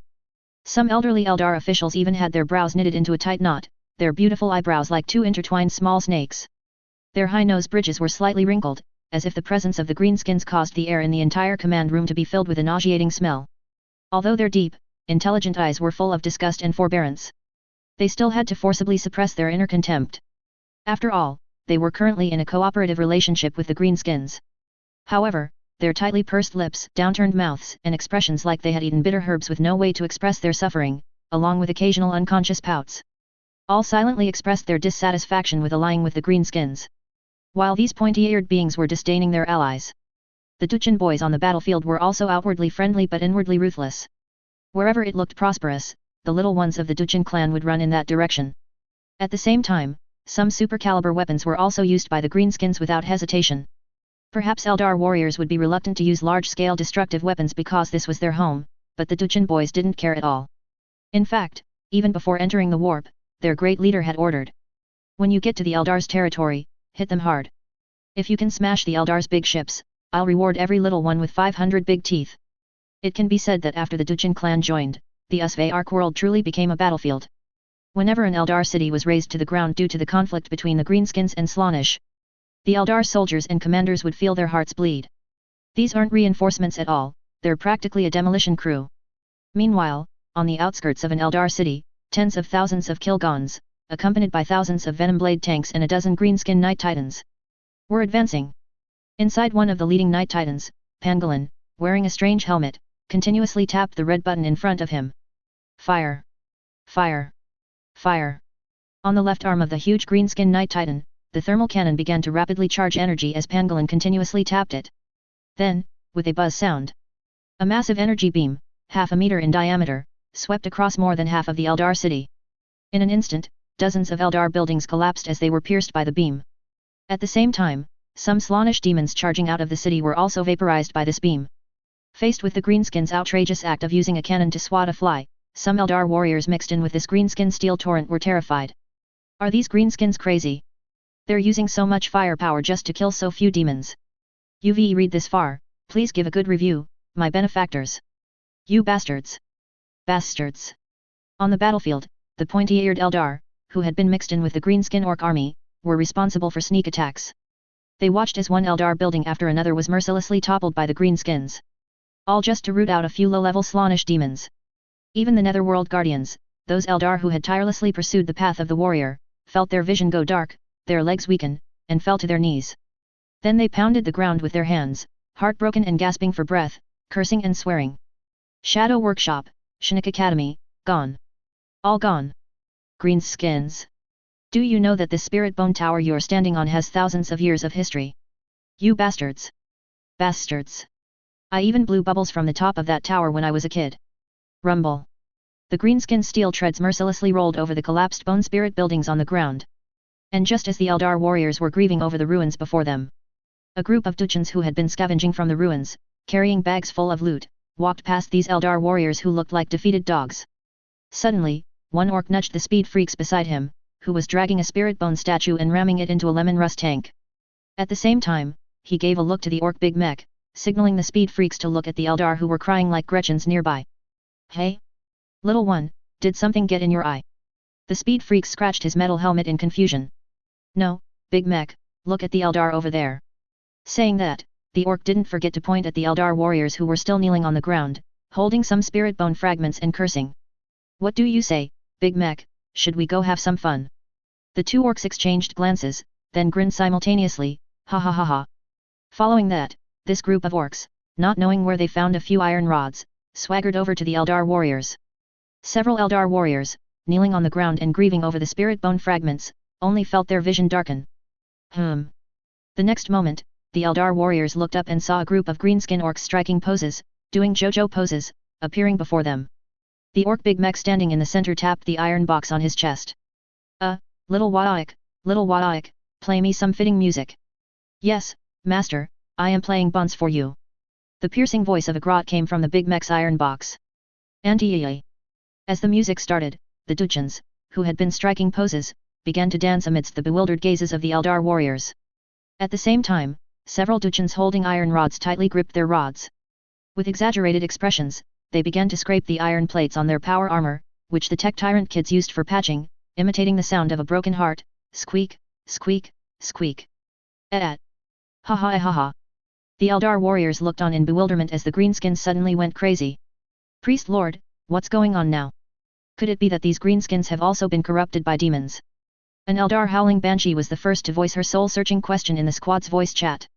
The warrior priest, who was asked, had his originally heavy and sad mood replaced by utter shock upon seeing the greenskins' comical dance, leaving him completely dumbfounded. It shouldn't be, I didn't sense any aura of corruption from them, the warrior priest replied, not entirely certain. Perhaps they sensed our sorrow, and so they are comforting us, you never know. A young Black Watch soldier, only 200 years old and who had never left the craft world, interjected, after all, they are our allies now. However, this Black Watch soldier was soon ruthlessly proven wrong by the Duchans. Because just as this Black Watch soldier voiced his guess, several Duchans standing not far away, who had already been preparing, rushed forward with several spirit bone statues they had collected along the way, placing them on the ground after seeing their teammates finish a dance. Immediately after, bang, bang, bang sounds rang out. Several spirit bone statues, inlaid with gems and exquisitely crafted, were directly kicked to pieces by the dancing Duchans. Ha ha! Ha ha ha! The next moment, the merciless laughter of the Duchans reached the ears of the Eldar warriors. At the same time, those little ones who were scraping the iron plates with iron rods scraped even more vigorously. At this point, how could the Eldar warriors not understand that they were being humiliated by the greenskins? Ah! Greenskins, I'm going to fight you to the death. Instantly, an Eldar warrior, whose mind had completely snapped, stood up with red eyes. Then, without a second thought, he lunged at the nearest orc, swinging his weapon. Fortunately, the surrounding Eldar warriors managed to stop him in time. Ah! Don't stop me, let go. Today, I'm going to cut down these heartless greenskin mongrels. Calm down, they are allies, the Eldar warriors, whose faces were equally cold, stepped forward to dissuade him, it will cause a diplomatic incident, we still need the help of these greenskins now. And the Duchans, who had thoroughly mocked them, quickly returned to their tank crews after smashing the statues. Then they started the engine, stepped on the gas, and sped off in one smooth motion. In fact, similar incidents were not only evident on the battlefield. Because in the Eldar command center. Oh no! Baisha! Make them stop! They are destroying the war memorial. My grandfather's longsword, left behind from his fight against demons, is still in there. An Eldar official excitedly ran up to Akun. Then he directly ignored the unfriendly gazes of the command little ones. At the same time, he also overlooked his previous disdain for the greenskins. He grabbed Akun's collar, lifted him entirely from his seat, and then frantically shook him back and forth. Quickly order them to stop. Stop it! Akun felt as if the bile in his stomach was about to come out. At the same time, Akun, swaying from side to side, desperately gestured while shaking, signaling the surrounding command little ones to quickly save him. It wasn't until two Netherworld Guardians stepped forward that the Eldar official, who was choking Akun, was pulled away. Cough, cough, cough, after taking a few breaths of fresh air, Akun, who had been choked to the point of rolling his eyes, recovered for a moment before speaking. Actually, I can't contact the front lines anymore. Saying that, Akun raised his hand and showed off the walkie-talkie-like device in his hand. Because my communicator ran out of battery 2 days ago. What? At that, it wasn't just the Eldar official who was no longer calm. Even the Eldar prophet, who had been silent since the greenskins appeared, lost her composure. From beneath her magnificent prophet's robe, her aged body erupted with unimaginable strength, and she quickly moved to Akun's side. Then she snatched the greenskin communicator from Akun's hand. As beings capable of using psychic powers and discerning various future possibilities, prophets often play the role of guides in Eldar society. Their psychic talent often allows them to see fragments of the future, from a few years to even hundreds of years ahead. Through repeated psychic divinations, they seek out the path most beneficial for the Eldar's development. In fact, not long ago, Eldrad, as an Eldar prophet, saw a fragment of the greenskins cooperating with the Eldar to defeat a demon. But how to put it, prophetic fragments and reality are always worlds apart. For example, an Eldar prophet foretold that he would die in a car accident. So he began to carefully avoid those dangers. But then one day, this cautious prophet, who had stayed home, was struck and killed by an out-of-control psychic shuttle. After the greenskins started tearing down their homes like crazy, Eldrad had already begun to question the fragments of his prophecy. However, because the greenskins were indeed fighting demons, Eldrad decided to observe further. And upon discovering how unreliable the greenskins before him were, Eldrad could no longer bear it. Your communicator is dead, so what have you been busy with these past few days, holding on to it? After realizing that the greenskin contraption in his hand was indeed unusable, Eldrad posed his soul-searching question. Just saw that you guys were all busy, so I was too embarrassed to be idle. Hearing Akun's explanation, Eldrad felt his blood pressure shoot up. Lord Prophet. An agile Eldar official, noticing Eldrad's abnormality, quickly stepped forward. He then pulled out an exquisite crystal vial from Eldrad's chest, poured out 2 Eldar-specific blood pressure pills, and brought them to Eldrad's mouth. Gulp. After taking the blood pressure medication, Eldrad gasped, Who? At the same time, he frantically gave himself a mental suggestion, don't be angry, everything is for the future of the Eldar. Finally, seemingly having convinced himself, Eldrad waved his hand to indicate he was fine. However, just as Eldrad was about to continue questioning the Gretchen before him, the entire Uthwi Ark world began to tremble violently. On a certain infinite circuit node of the Uthwi Ark world, Eldar engineers, under the cover of a group of Eldar warriors, repaired the last damaged spirit bone core.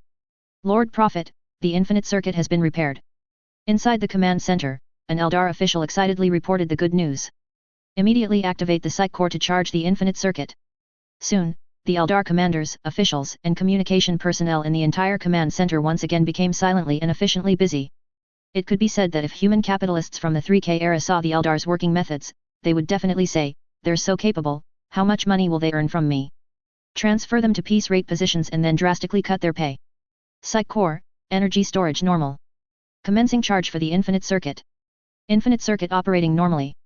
Ancestral consciousness reawakening. Soul capture module activating. Commencing webway labyrinth model simulation. Simulation complete, webway labyrinth opening. As soon as the webway simulation opened, the Uthwi Ark world, which had been suspended in the material universe, instantly became transparent and ethereal. At the same time, although the hundreds of warp rifts within the Uthwi Ark world had not yet closed, no more Slaanesh demons were pouring out from within. On the battlefield, Lu Meng, at this moment, was leading Kobe, the priest, and a group of champion boys, surrounding Zeracnal. To prevent Zeracnal from using psychic powers to break through the spatial barrier and escape back into the warp, Lu Meng even called in nearly 1,000 Waaaic energy kids for assistance. Nearly 1,000 Waaaic energy kids simultaneously unleashed Waaaic energy fields. For a time, this area was directly locked down by the immense Waaaic energy. Standing among the champion boys, Lu Meng grinned widely, completely unconcerned, as he looked at the surrounded Zeracnal. I told you early on not to chase me, but you wouldn't listen. How about it, regretting it now? Zeracnal, whose movements were restricted by the surrounding Waaaic energy, looked at Lu Meng's arrogant face. He shrieked hysterically, filthy ant. Give me back my weapon. Weapon, are you talking about this one? Lu Meng said, pulling out the Soul Devourer sword and gesturing with it a few times. But I reckon, this weapon doesn't seem to like you very much. Lu Meng then used ventriloquism, pretending to be the Soul Devourer's sword, and said to Zeracnal. Zeracnal, we can't be together anymore. Now, I am in the shape of a greenskin. So, you should go buy a cucumber. Kobe, witnessing this scene, was utterly stunned as a greenskin. Gork and Mork, Yan Ji, Huang Ji above, why can this weapon talk? This is simply too Waaaic. I want it, I want it, I want it. However, Zeracnal, who had long seen through everything, only felt that he had received an epic insult. What do you mean, go buy a cucumber? He, Zeracnal, at least deserves a corn on the cob. Ah! Damn greenskin mongrel! I'll kill you! Facing Zeracnal's impotent rage, Lu Meng merely made a gesture, then charged forward, roaring, lads, go! Come and chop him to death with me! Waaaic! The next moment, a group of champion boys followed behind Lu Meng, charging forward without hesitation. In an instant, a dozen power axes fiercely struck Zeracnal's psychic shield, but they were all blocked one by one. Humph! Ant! Your mom's an ant! You ugly freak! The rune-edged beast bone axe easily sliced through Zeracnal's psychic shield like paper. It fiercely cut into Zeracnal's chest. However, Zeracnal's face showed not a trace of fear. Damn ants! You can't kill me! But before Zeracnal could boast again, a seemingly very ordinary power axe followed closely behind Lu Meng's rune axe, striking Zaracnal's shoulder. Instantly, Zaracnal, who had been boasting, looked in disbelief at the power axe embedded in his shoulder, and at Kobe, who was holding the power axe and pulling it out with force. Ah! This is impossible. Watching Kobe, who once again raised his axe and swung it at him, Zaracnal felt his soul flee. He even ignored Lu Meng's runic axe, which was aimed at his head, and hastily raised his two left arms, trying to block Kobe's power axe.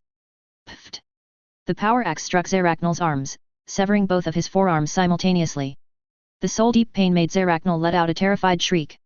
Ah! The next moment, the power axes in the hands of the surrounding champion boys successively struck Zaracnal's body. However, Zaracnal voluntarily removed his psychic shield. He allowed the power axes in the hands of the champion boys to strike his body. Facing Zaracnal's strange behavior, Lu Meng's runic axe, which was originally aimed at his head, suddenly stopped in mid-air. Then their eyes met, accompanied by the roars of the surrounding champion boys and the thud of axe blades striking flesh. Looking at the runic axe suspended above his head, Zaracnal suddenly made a sound uncontrollably. Lu Meng was puzzled. Zaracnal was confused. Lu Meng pondered. Your name? What the hell, something's wrong with you. As if discovering something significant, Lu Meng's eyes instantly filled with wisdom. Go completely insane. Wa'ik kaka, let me chop open your brain. Ural. Wa'ik. My great axe is already thirsty. Amidst the surprised shouts and strange cries of the surrounding champion boys, Lu Meng quickly raised his hand, forming a Wa'ik energy shield to block the attacks that were about to land on Zaracnal. The champion boys looked at their boss in confusion, as if to say, boss, what are you doing? But in response, Lu Meng raised his right hand, 45 degrees towards the sky, Shadow Mat. Finally, at Lu Meng's signal, the champion boys also raised their hands, shouting XI high, and retreated to the side to watch the show. Some champion boys even took off their power helmets, pulled out some powerful bean mushrooms that looked like peanuts, and started eating them. What is the boss going to do? A champion boy grabbed a powerful bean mushroom from his companion's hand and started gossiping. I don't know. Maybe the boss wants to torture this ugly monster severely. Amidst the whispers of the champion boys, Lu Meng approached Zaracnal, who had been chopped into a bloody mess, and carefully examined Zaracnal's facial expression. Tui. Facing Lu Meng, who was approaching him, Zaracnal, who was tightly restrained by Wa'ik energy, spat out a mouthful of blood. Filthy green bastard, ant. If you have the guts, kill me. Lu Meng tilted his head, dodging the spit that flew towards him. You think I don't dare to kill you? As he spoke, Lu Meng weighed the runic axe in his hand. Ha ha ha ha ha, ant, if you have the guts, come on. You think I don't dare? Come on. I'll chop you to death. Lu Meng seemed to be enraged, raising his runic axe and swinging it violently at Zaracnal's head. Looking at the runic axe slicing towards his head, Zaracnal not only felt no fear but instead let out a long sigh of relief. However, just as the runic axe was less than a centimeter from Zaracnal's head, it stopped again.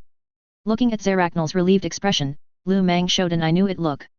Then, under Zaracnal's slightly panicked gaze, he put away the runic axe in his hand. Kobe, lend me your axe. All right, boss. Kobe eagerly handed his power axe to Lu Meng. With that, Lu Meng clearly felt Zaracnal's body tremble uncontrollably. This guy is indeed afraid of this axe. Orc Power Axe, Legendary. Description: a legendary weapon that accompanied Wa'ik boss Big Tooth throughout his life. It has chopped orcs, xenos, and even chaos demons. Special effect, plus 15% true damage. There's nothing special about it. Could it be that this guy was once chopped by Big Tooth? Lu Meng, who held the power axe in his hand and examined it repeatedly but found nothing extraordinary, decided to directly ask the demon in front of him. Hey, Pinkskin, you seem to be very afraid of this axe. Tell me, why? If you're obedient, I'll let you go. However, in response to Lu Meng's question, Zaracnal was unexpectedly very honest. This is an axe cursed by a demon. I can feel the mark of a Daemon Prince on the axe. Any demon killed by this axe will be scourged by the Daemon Prince. So, Greenskin, as long as you don't kill me with this axe, I swear to the god of pleasure that I will do anything for you, how about it? Zaracnal looked at Lu Meng with full sincerity. I can even tell you many secrets about the warp. However, Lu Meng's words were astonishing. Then first tell me a dirty joke. Hearing Lu Meng's outrageous request, Zaracnal looked at Lu Meng with an expression that said, you must have some serious mental illness. Is this what a greenskin is like? Such a strange way of thinking. But Zaracnal still grudgingly nodded, all right, greenskin. Once upon a time, a human official received a water dispenser made by an Adeptus Mechanicu's apprentice. But no matter how the human official operated it, the water dispenser wouldn't dispense water. So, the human official found the Adeptus Mechanicu's apprentice and questioned him, "Why doesn't the water dispenser you gave me dispense water?" However, the Adeptus Mechanicu's apprentice replied solemnly, "Your Excellency, are you sure you inserted the water pipe all the way in?" The human official looked puzzled. "I inserted it all the way in." The Adeptus Mechanicu's apprentice nodded and then said, "There are 2 holes at the bottom of the water dispenser. Perhaps you should try the other one." Slap! Lu Meng slapped his forehead hard with one hand. "Oh my god, that's the worst dirty joke I've ever heard." Then, Lu Meng's face moved directly close to Zeracnal's ear. "Also, I smell the scent of lies on you." A drop of cold sweat slid down Zeracnal's forehead. At the same time, Lu Meng had already placed the power axe on Zeracnal's neck. Just as Lu Meng made a gesture to swing the axe down, Zeracnal completely panicked. Wait a minute, don't kill me. I'll tell you everything, just don't kill me." Amidst Zeracnal's pleas for mercy, Lu Meng retracted his axe. "Then tell me, why are you so afraid of this axe?" Hearing Lu Meng's question, Zeracnal seemed to accept his fate and began to explain everything in detail. "I don't know either, I've never encountered such a situation. But when this axe struck my flesh and blood body, I could indeed feel that it could kill me. Literally, completely kill me." Perhaps the surrounding champion boys didn't quite understand what Zeracnal was trying to express. But Lu Meng understood the meaning behind Zeracnal's words. "You mean to say that chaos demons killed by this weapon cannot resurrect?" "Yes," Zeracnal nodded honestly. "Ah, this." Hearing Zeracnal's explanation, Lu Meng was indeed shocked. After all, in the Warhammer worldview, chaos demons are beings that cannot be killed, only banished. Yet now, a daemon claimed that the weapon in Lu Meng's hand could completely kill demons. If that saint sitting on the golden toilet knew about this, he might just leap up in surprise. After studying the power axe for a long time, Lu Meng suddenly took out a dagger from his system backpack. Though called a dagger, it was actually a power sword over a meter long. Power sword, rare. Description: the personal weapon of a company commander from the Ashclaw Renegade chapter. It followed the Ashclaw company commander in suppressing several slave rebellions. True damage plus 5%, sharpness plus 10%. Lu Meng then, without another word, went around behind Zeracnal and stabbed the sword into Zeracnal's body. Zeracnal, suddenly stabbed, violently vomited a basin of fresh blood. At the same time, his body began to struggle violently. "You damn greenskin." But the next moment, Lu Meng exerted more force and pulled the power sword out of Zeracnal's body. At the same time, a 199 and a bleeding indicator appeared above Zeracnal's health bar. Then, under Zeracnal's terrified gaze, Lu Meng, with a curious expression, circled back to stand in front of Zeracnal. "How about it, can this power sword completely kill you?" "Why yes." "Oh I see. I didn't expect true damage to have such an explanation." "That's right." After Lu Meng's consideration, he realized that the only thing on Kobe's power axe that could possibly kill demons was its inherent plus 15% true damage passive. In fact, Lu Meng had quite a few weapons with true damage passives in his system backpack, all multi-equipment dropped by minor bosses.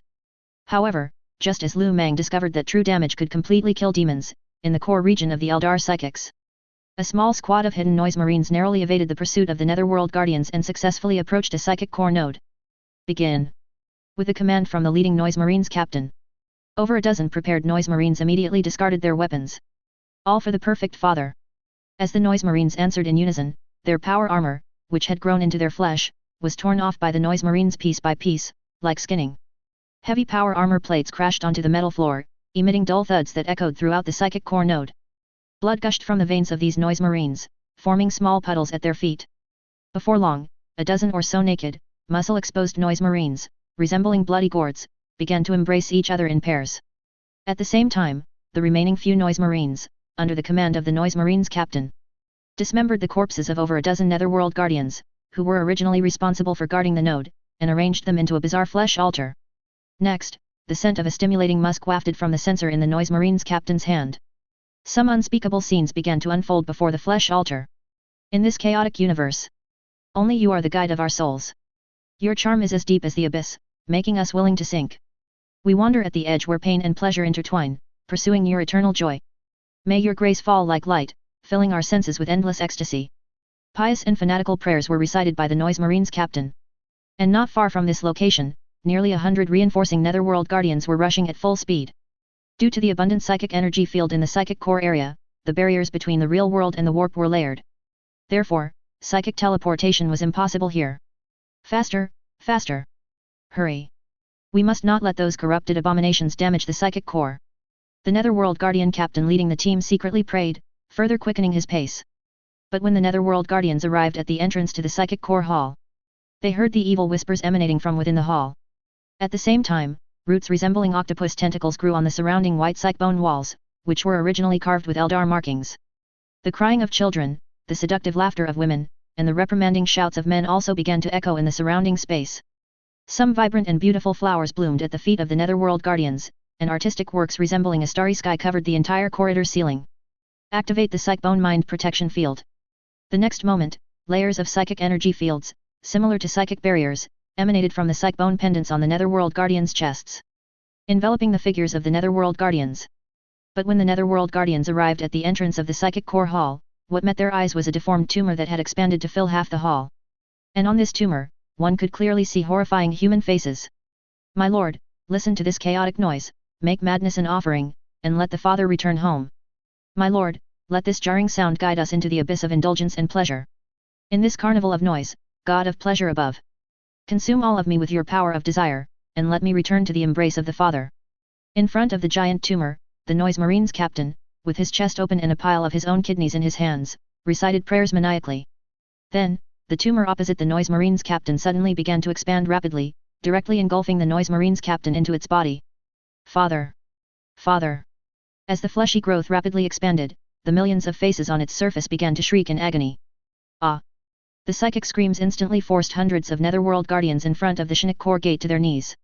The fleshy growth continued to expand rapidly, first enveloping the entire Shinik Core node, then filling the entire hall. Then, with a creaking, twisting sound from the ceiling of the Spirit Bone Hall, the hall could no longer bear the strain. Quick, quick, go! Inside his Netherworld Guardian armor, the Netherworld Guardian captain's eyes were bloodshot, his eardrums ruptured, as he struggled to give the order. Immediately after, under the suppression of the psychic sound waves, the Netherworld Guardians helped each other to their feet. However, the next moment, the surface of the fleshy growth sprouted dense, pore-like reproductive organs. A hazy musk permeated from these pores. These psychic-inducing auras were almost omnipresent. They caused the Netherworld Guardians, who had originally intended to escape, to become disoriented. In fact, as a species with abnormally keen senses, even today, some Eldar still cannot escape the habit of using drugs to seek pleasure. No, no, no, no, no. Gradually, the Netherworld Guardians' bodies began to heat up, their wills disintegrated, and they became confused and infatuated. As the god of pleasure and desire, Slaanesh is always incredibly innovative in art and creativity. Perfection and decay, indulgence and decadence, the four gods of the warp always possess duality. And because the four gods never reject their followers, a corrupted, self-replicating fleshy monster appeared on the Usve Ark world. The Shinik Core, originally used to supply the Usve Ark world, now became the best growth nutrient for the fleshy growth. In fact, Slaanesh creations similar to the fleshy growth had appeared in human history before. That was a period during the Horus Heresy, when the Iron Hands chapter was ordered to travel to a primary planet named Highland Year to investigate and eradicate the Xenos there. But when the Iron Hands arrived above the planet Highland Year, which was shrouded in an iron curtain, they found the entire Iron Dome of Highland Year unusually quiet. So, the iron-clad dreadnoughts and assault centurions of the Iron Hands led a squadron of Iron Hands warriors to conduct a probing exploration of the Iron Dome. Upon entering the dome, they discovered that billions of workers throughout Highland Year had merged with machines. Within a space of less than 11 miles, the torsos and flesh of the Imperial civilians, mixed with machinery, resembled charred jerky. And with the operation of the machines, they continuously expanded and contracted. They screamed endlessly, providing power to the machines, with boiling blood and steam spewing from their ears, noses, mouths, and eyes. In addition, their bones became gears and their bloody nerves intertwined and adhered, forming the most primitive conveyor belts, operating with astonishing efficiency. At the same time, billions of living human tongues became treads, constantly entangling and writhing to push out demonic weapons. When the fleshy growth surged out of the Shinik Core Hall, it was immediately discovered by the Eldar aircraft in the sky. At this time, due to the restart of the Infinity Circuit, all Slaanesh demons within the Usve Ark world, unable to return to the warp, were in their final frenzy. Damn it, why isn't it over yet? Roderick, who had been commanding the Eldar warriors to clear the remaining demons from the Usve Ark world, slammed his communicator to the ground. In fact, not only Roderick, but even several Farsars and Autarchs who came to support were utterly frustrated. After all, this convoluted Usve Ark world defense battle was simply too much of a test of one's mental fortitude. At the same time, after this single Slaanesh demon invasion, nearly half of the Usve Ark-world's Eldar population of approximately 1.3 billion was lost. It can be said that Uthwi would not recover for several centuries. To that end, Uthwi would even have to implement a series of pronatal policies. It should be known that compared to the Imperium's trillions of people, the Eldar's reproductive efficiency is terrifyingly low. According to known Ark-world statistics, the current Eldar population is only about 100 billion. Of course, these 100 billion people do not include the Dark Eldar, Harlequins, Eldar pirates, and those feral Eldar who have returned to nature. And 100 billion people are but a drop in the ocean in the entire galaxy. After all, in the solar system, some ancient hive worlds have a total population greater than the entire current Eldar population. But no matter what, the fleshy growth was there, and it was expanding every moment. At the same time, with the continuous expansion of the fleshy growth, a purplish-yellow mist formed within dozens of kilometers of it. There was even a faint possibility of dragging the surrounding space back into the warp. Yaaiik. On the battlefield, compared to the Eldar's worries, the Duchin were having a blast. Not to mention the waves of Slaanesh demons. Just letting a bunch of greenskin boys burn, kill, and loot on an Eldar Ark-world was enough to make the Duchin boys ecstatic. In addition, the Duchin boys had picked up countless large and small bags of Eldar specialties. It should be known that every Eldar Ark-world is the crystallization of the Eldar's collective efforts as a race. Even the weapons sealed in the Eldar vaults were enough to dazzle the Duchin boys. Boss, what's that? Lu Meng, who was leading Zaraknal with an iron chain towards the nearest battleship, was suddenly poked in the lower back by Kobe. At the same time, Lu Meng, who was excitedly scavenging in an Eldar secret vault, was suddenly disturbed. He waved his hand impatiently. Hey, get lost, can't you see I'm busy? Clearly, this time, the fake pretense had become reality, and blowing up the Eldar's big ship was no longer possible. The most urgent task, naturally, was to clean up the battlefield first. Facing Lu Meng, who was busy treasure hunting, Kobe still poked Lu Meng again. No, boss, look quickly, maybe we still have a chance. A chance? What chance? Let me see. Saying that, Lu Meng pulled out a pitch-black spear from the hand of a broken statue on the ground. Shadow spear, rare. Description: the spear shaft is crafted from a special shadow metal, which has the characteristic of absorbing light, allowing the spear to blend into shadows under certain conditions, making it almost invisible. The spearhead has been specially enchanted with psychic energy, capable of releasing shadow energy upon attack, piercing plus 75%. Lu Meng, straightening up, quickly noticed some oddities around him. Following Kobe's pointing finger, Lu Meng saw a massive, fleshy tumor, even taller than the Eldar Palace, and still continuously expanding. Holy crap, what is this thing? Lu Meng's surprise was understandable. After all, he had never seen such a bizarre fleshy construct before. Boss, this thing looks very yaaiik, what should we do? Kobe looked at Lu Meng with stars in his eyes, his heart filled with longing. Lu Meng put away the shadow spear in his hand. Who cares what it is, as long as it's fun. Let's go, brothers. Today, we'll show the Eldar our strength. Little ones. Yaaiik. Yaaiik.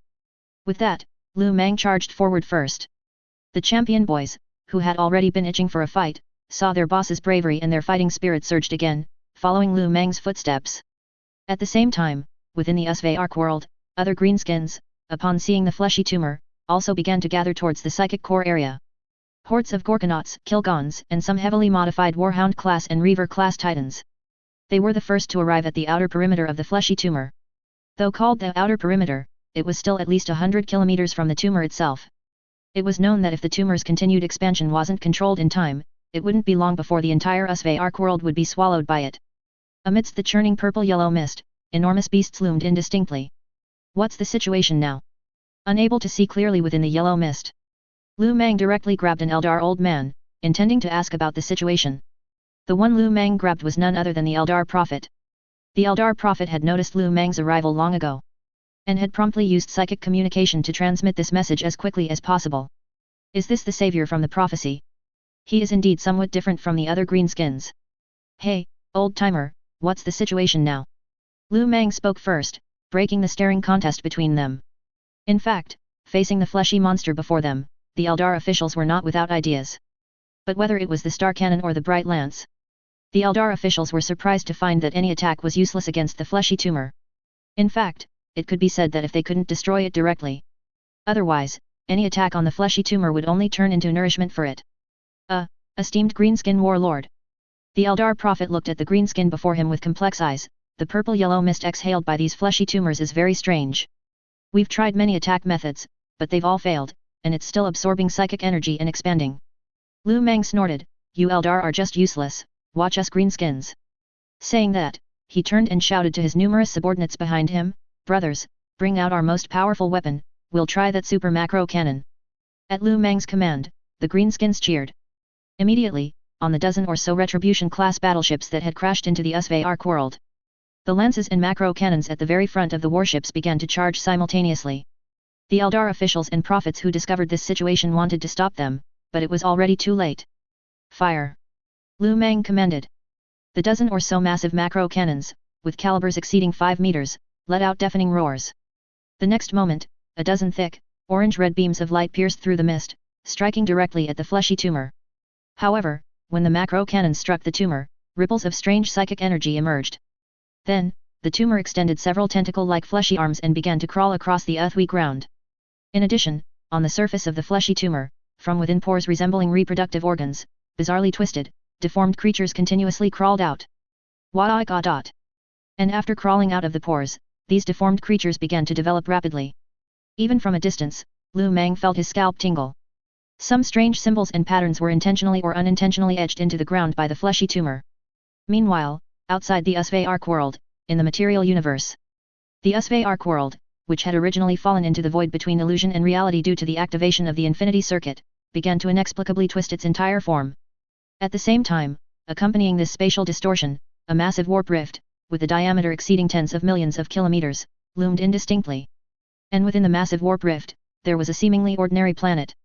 "Damn it, bring me the explosives, I'm going to blow this bastard to hell." Facing the fleshy tumor that hadn't even kicked the bucket after being hit by a dozen macro cannons, Lu Meng suddenly felt this was an opportunity for a win-win situation. So, large amounts of explosives, shells, and missiles were buried along the fleshy tumor's crawling path. Wait a minute. Facing the shocking explosive yield buried by the greenskins, as well as some whirlwind torpedoes, viper gas bombs, and various other chaotic shells, the Eldar officials rushed forward to stop them. Because if they really let the greenskins detonate these things, they didn't know if the fleshy tumor would die. But the Ark world would definitely be ruined. And in fact, the Eldar were not without super weapons, as a race that could create gods in the warp with their own thoughts to fight for them. The Eldar had many weapons of mass destruction, but because this was inside the Ark world, they were constrained. Otherwise, the Eldar could have simply used a single-dimensional distortion cannon to tear apart the fleshy tumor, which was currently unmanageable, along with the Ark world. Oh dear, this is really difficult. Can't fight it, and can't blow it up. Ultimately, Lu Meng still halted his brilliant plan to directly blow up the Ark world and the fleshy tumor together. But at the same time, neither the greenskins nor the Eldar had any way to deal with the tumor for a while. Days passed, and nearly 100 days had gone by since the reinforcement of the Ark world. Inside the Ark world, hundreds of warp rifts had now been repaired one by one through the combined efforts of the Eldar prophets. For this, Lu Meng even sent a group of Warhammer energy boys to follow these prophets and learn from them. As for whether these Warhammer energy boys could learn, Lu Meng only said one thing. "If you can't learn, I'll strip you naked, hang you on the warship deck, and then let the grots whip your butts hard." In addition, almost all the slaanesh demons within the entire Ark world had now been cleared out. The few remaining weak demons hiding were virtually impossible to escape under the watchful eyes of the Eldar prophets. Wah-ah-wah-ah-dot. Inside the Ark world, cries and wails echoed ceaselessly. Thousands of Necron-like psychic obelisks stood around the psychic core node, forming an anti-psychic field of dark green, covering an area of tens of thousands of square kilometers. What the hell is this for?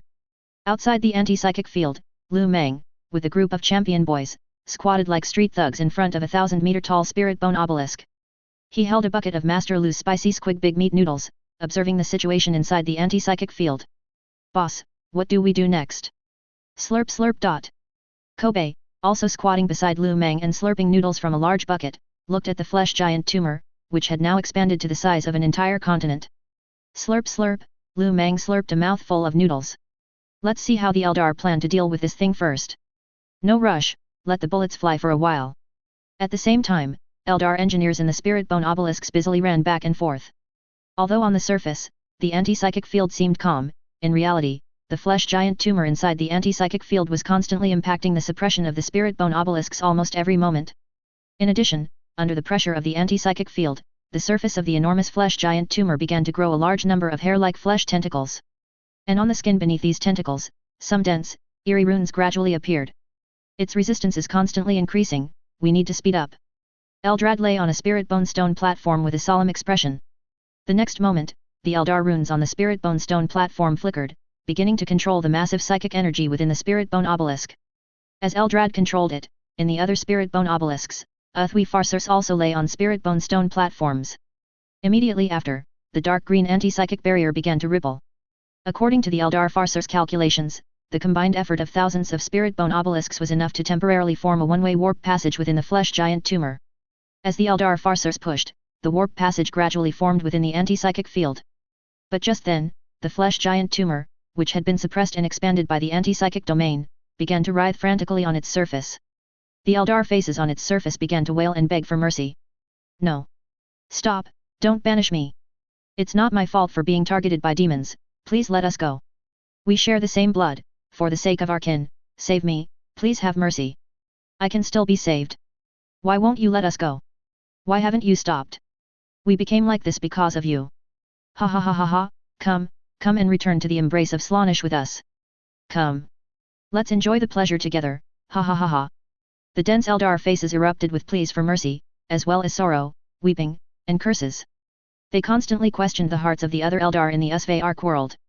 And those psychic-infused temptations were constantly eroding the sanity of the Eldar warriors. At the same time, a terrifying, twisted will burst forth from the depths of the flesh giant tumor. This power instantly disrupted the surrounding psychic fluctuations, and the originally stable warp passage began to twist and deform. Oh! It's starting.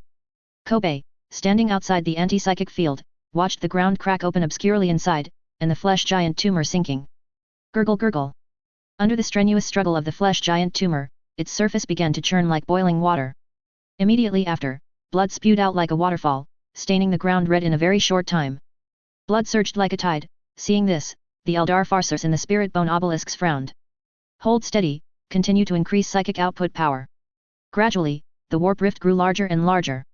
But just as most of the flesh giant tumor's body had sunk into the warp rift, the tens of millions of faces on the flesh giant tumor simultaneously let out unwilling roars. No! No, I haven't seen our father. Father! Please return, we are willing to abandon everything for this. Beep beep beep beep. Inside the spirit bone obelisk, the psychic detector emitted frantic alarms. Alarm! Alarm! Psychic overload! Psychic overload! An Eldar observer shouted anxiously while operating the equipment in his hands. Immediately reduce psychic output power. Strengthen anti-psychic field protection. At this moment, the Eldar engineer was also in front of a huge spirit bone device, using the machine to control the psychic channel output frequency. No, the psychic pressure is still rising, it's about to reach the critical value. Boom.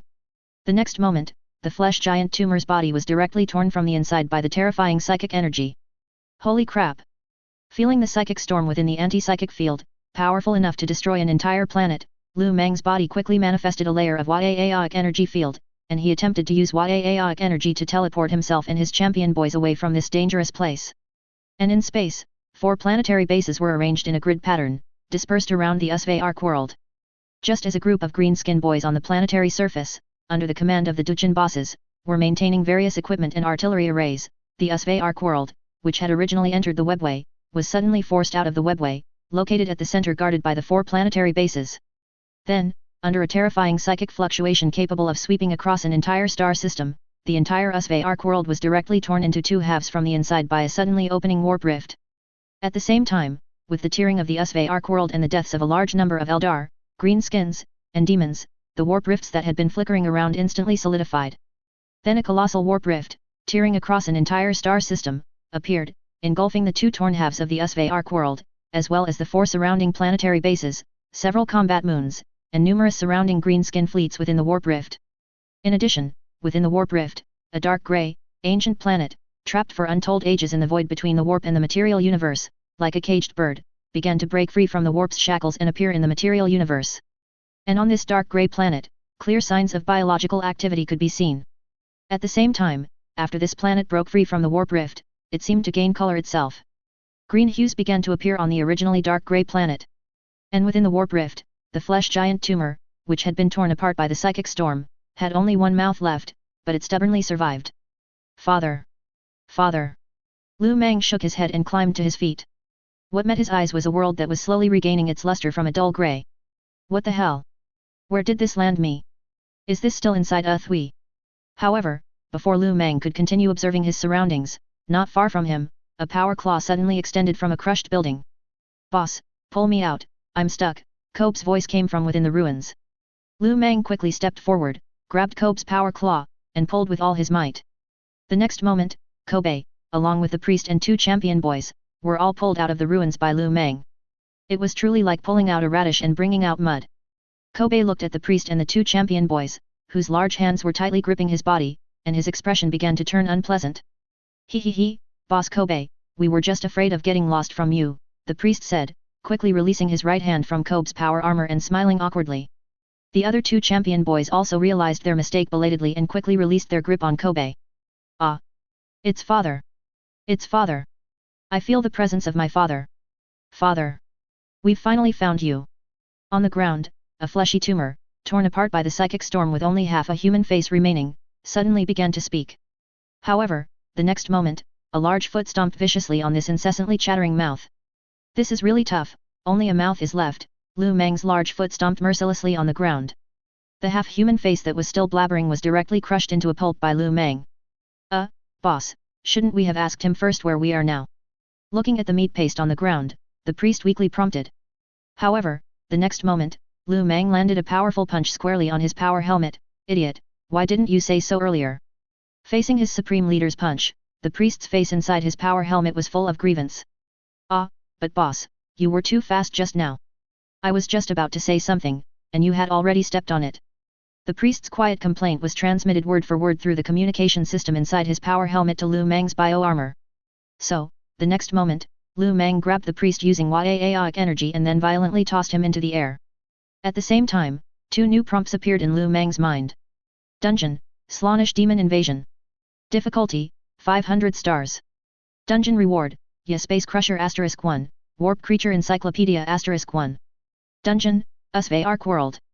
Difficulty, 450 stars.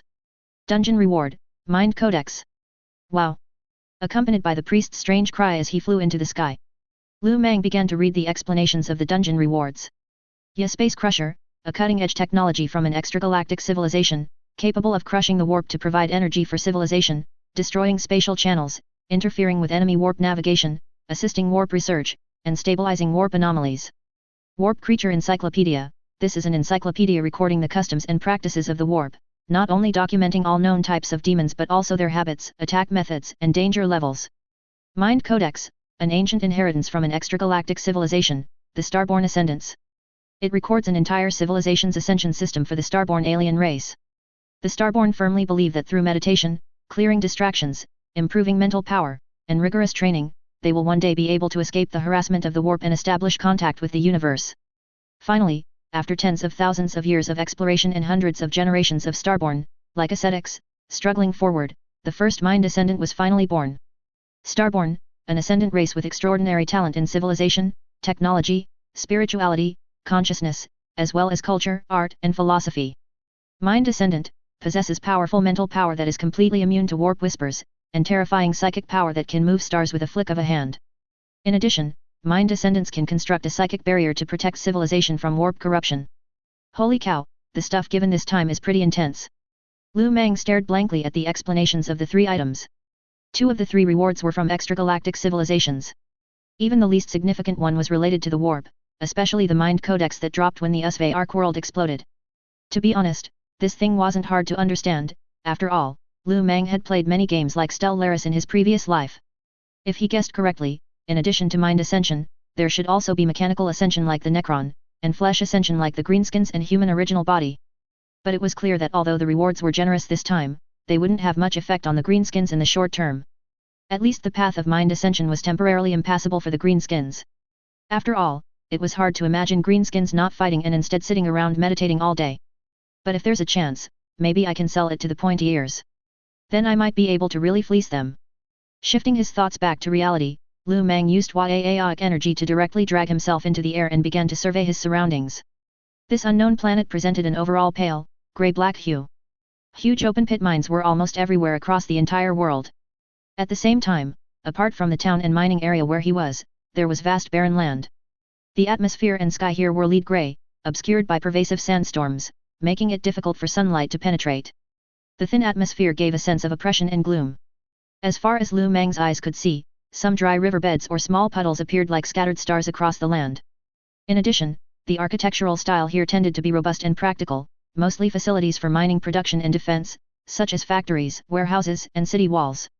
These buildings were mostly constructed from minerals and metals extracted from the ground, so their appearance was relatively rough and heavy. But in the Greenskin's aesthetic, this architectural style wasn't bad. Clearly, this was a mining world. It was covered with pits, shafts, and large mining equipment. Factories, smelters, and refineries stood tall, with chimneys often emitting thick smoke, polluting the already thin atmosphere. Transport rail cars shuttled between the mining areas and factories, transporting excavated ore to various processing sites. Wait. Humans. Lu Mang was surprised to find that after the grayness receded, human figures appeared on the ground. They were either mining ore in the mines or constantly producing various metal components on the deadly assembly lines of factories. This? What's going on? It was no wonder Lu Mang was puzzled. After all, just before the grayness completely receded a moment ago, these areas had been completely empty. Moreover, how could a planet that had fallen into the warp untold years ago still have humans alive?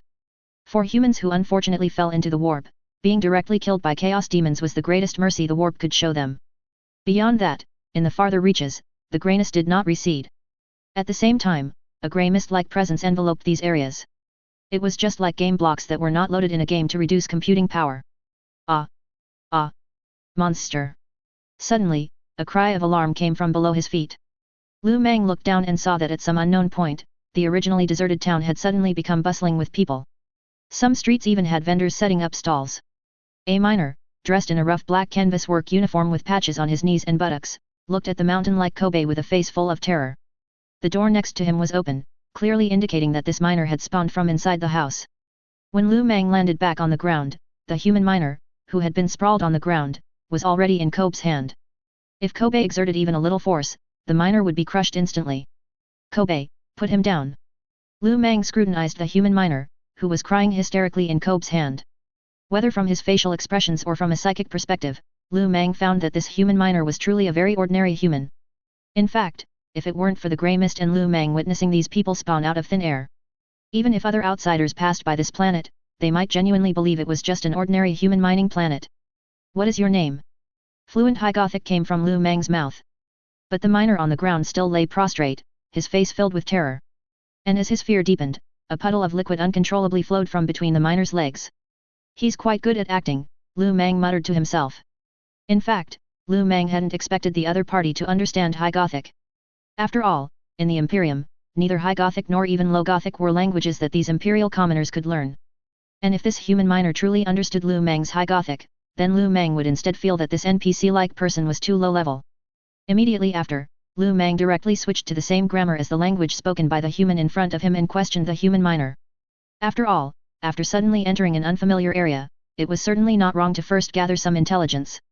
At the very least, Lu Mang wanted to ask if the planet under his feet was the one he had guessed. What is your name? Anthony Romanic. My name is Anthony Romanic, please don't hurt me. The human miner named Anthony, even as he spoke his name, his lips trembled with fear. This made Lu Mang's mouth twitch involuntarily. Because in Lu Mang's eyes, this human miner, even in his panic, was panicking just right, making it impossible to see any flaws. One must know that people in extreme fear will make many illogical actions. However, this human miner, whether in his body language, his gaze, or his tone of voice, it was as if he had rehearsed countless times. An ordinary person might not notice anything, but in Lu Mang's discerning eyes, this human miner was full of flaws. Interesting, this is too interesting. Lu Mang, feeling like he had discovered new fun, carefully scrutinized the miner in front of him. As for how Lu Mang saw through these flaws, it was, of course, because this fellow had spawned right in front of Lu Mang.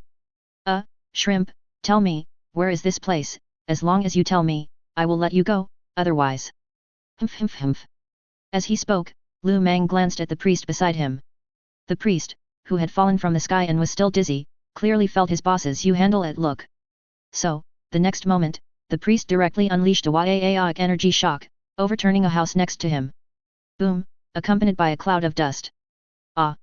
My house, my house! From the smoke and dust, the miner, who had been on the ground, scared to the point of soiling himself, immediately let out a cry of alarm, as if his house had been forcibly demolished without compensation. Looking at the miner crying like a Gretchen, Lu Meng was somewhat embarrassed. Damn it, this priest is simply outrageous. You could have just smashed a brick or something like brother who, just to make a point, but why demolish someone's house for no reason? The next moment, the priest, who had been standing by the ruins, waiting for praise, felt a roaring tank hit his chest, and was directly sent flying by Lu Meng's Waaaic energy shock. You scoundrel, why demolish the houses of our fellow villagers for no reason? Idiot! Saying this, Lu Meng put on a smiling face. Hey, shrimp, don't worry, we will compensate you. Immediately after, Lu Meng flipped his right hand, and instantly took out a large handful of thrown gelt from his system backpack. And thrown gelt kept pouring out from Lu Meng's palm. Looking at the thrown gelt piled on the ground like a small mountain, the miner, who had originally been terrified, had his eyes glued to it. Hey, I am a boss who convinces people with virtue. Now, whatever I ask, you answer. As long as you answer honestly, all this thrown gelt will be yours. Seeing so much thrown gelt, the miner's eyes revealed an uncontrollable greed. Where is this place, and what is the name of the planet under our feet? This is the Mamaram mining area, the planet is called Chemos. Chemos. As expected, it was as he had guessed. Because Chemos was the home world of Fulgrim, the original body of the Emperor's Children Legion. According to legend, after Horus's death, Fulgrim and his homeworld fell into a warp rift together. And in the chaotic warp, the god of pleasure created an eternal paradise for his endlessly perfect demon prince. And within the paradise, Fulgrim constantly relived his past. After asking a few more basic questions about Chemos, Lu Meng clapped his hands and stood up from in front of the miner. Very good, I'm very satisfied with your answers, this money is yours. Just as Lu Meng was about to give the order to take his little ones to other areas to look around. A shout suddenly came from a distance, yes, the adult is over there, I secretly saw it just now, it's a green alien monster. The next moment, dense footsteps sounded, and nearly 100 human soldiers, dressed in various outfits, began to rush towards the area where Lu Meng was. They held various homemade crude weapons. Their craftsmanship was shoddy, even comparable to the weapons in the hands of the greenskins. At the same time, they didn't have any decent armor on them, mostly iron plate shoulder pads cobbled together from scrap metal. It must be known that the champion boys are all over 6 meters tall, and with their heavy power armor, their height is almost 7 meters. This was too conspicuous among the surrounding buildings, none of which were more than a dozen meters high, they couldn't even hide. Da-da-da-da-da. A series of bullets hit Kobe's power armor, sending sparks flying. But that was all, these ordinary steel bullets, upon impacting the ceramite armor plates, directly exploded into metal fragments due to the high-speed compression. Waaaic! Suddenly attacked, how could Kobe tolerate it? He roared directly, then picked up a door panel from the ruins and charged out. Waaaic! Time to work! Woohoo! Seeing Kobe go, the priest next to him pointed at a collapsed stone wall beside him. Instantly, half of the collapsed stone wall disappeared, and then several human guards who had opened fire began to swell uncontrollably. Then, with a pop sound, several human guards were directly burst open by a pile of bricks and stones that suddenly appeared inside their bodies, tearing into a pile of flesh and blood. At the same time, a pile of large guns, rocket launchers and a dozen power axes suddenly appeared at Lu Meng's feet. In addition, Lu Meng also threw a rare-grade Waaaic energy kid staff into the priest's hand. Come on, little ones, grab your weapons. Hearing Lu Meng's call, the champion boy who had been eager to try, immediately grabbed 2 power axes each and rushed out. Waaaic! The 2 champion boys, like human tanks, directly crashed through the surrounding buildings and charged into the human guards. The next moment, as the power axes flew, human guards were directly cut in half. The only thing that made Lu Meng feel awkward was how the 6-meter-tall champion boys looked somewhat comical as they slaughtered among the human guards. It even looked like they were harvesting crops. Ah! Ah! Amidst the guards' cries of alarm, the power axe was directly split into 2 halves by the champion boy. This is Sparta! Lu Meng kicked a troop transport vehicle violently, sending it flying several meters away. The rolling troop transport vehicle spun and rolled over 2 human guards. The next moment, accompanied by screams and splat sounds, the 2 soldiers were directly crushed into 2 blobs of soldier paste. Just as Lu Meng, with his several subordinates, was cutting his way from Momo Luo's Sanwei bookstore to Chinchua Avenue. On the east side of Momo Luo town, several tall, slender figures in stealth stood on a towering stone tower, monitoring the crowds coming and going. The Eldar's height of over 2 meters was also exceptionally conspicuous to humans. However, at this moment, the atmosphere within these Eldar was extremely oppressive. Prophet, have you seen anything? Roderick, wearing a set of wraithbone armor, looked worriedly at Eldrad, who was sitting on the ground, pale and seemingly aged by more than a decade. Nearly 100 Eldar engineers and Netherworld guardians in the stone tower room also had solemn expressions. Eldrad gasped a few breaths. Now, the most urgent task is to first find our scattered kin. I feel the aura of corruption here. However, before Eldrad could finish speaking, an engineer beside him directly removed his wraithbone helmet. With a troubled expression, he said, Eldar Prophet, at a time like this, please, stop speaking in riddles. Now that the Uthwi-Ark has fallen, and our kin's lives are unknown, we are all unforgivable sinners. So now, we must immediately do something to atone for the mistakes we have made. Shut up, Gavin. Do not be disrespectful to the Prophet. Faced with Engineer Gavin's complaint, Roderick angrily spoke to stop him.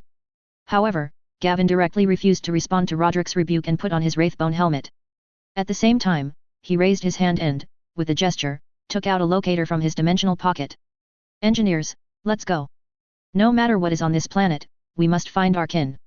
The engineers first exchanged glances secretly, then as if having made a certain decision, they all followed behind Gavin. You. Don't forget who saved you in the final moments. Roderick angrily stood up, wanting to stop them. After all, the environment they were currently in was still unknown as to its danger, and internal strife was absolutely the most irrational choice. Enough, Roderick, you've done enough. However, just as Roderick was about to continue persuading, he was stopped by Eldrad, who was leaning against the wall. If you want to leave, then leave together. Roderick, you don't have to stay with me. I can feel that I don't have much time left. Go with them. Eldar Prophet. Roderick hurried to the side of the elderly Eldrad, wanting to check Eldrad's physical condition, but Eldrad directly refused. Roderick, they need you. Go, but always remember to remain calm at all times, and do not let emotions control your heart. Listening to Eldrad's admonition, Roderick nodded with difficulty. I understand, Eldar Prophet. In fact, Roderick himself had also begun to doubt the Eldar Prophet before him. Because ever since the Slaanesh demon invaded the Uthwi-Ark, this respected guide, apart from giving a warning about the Noise Marine's surprise attack, had remained silent. After the Eldar warriors and engineers left, Eldrad slowly stood up, leaning against the wall.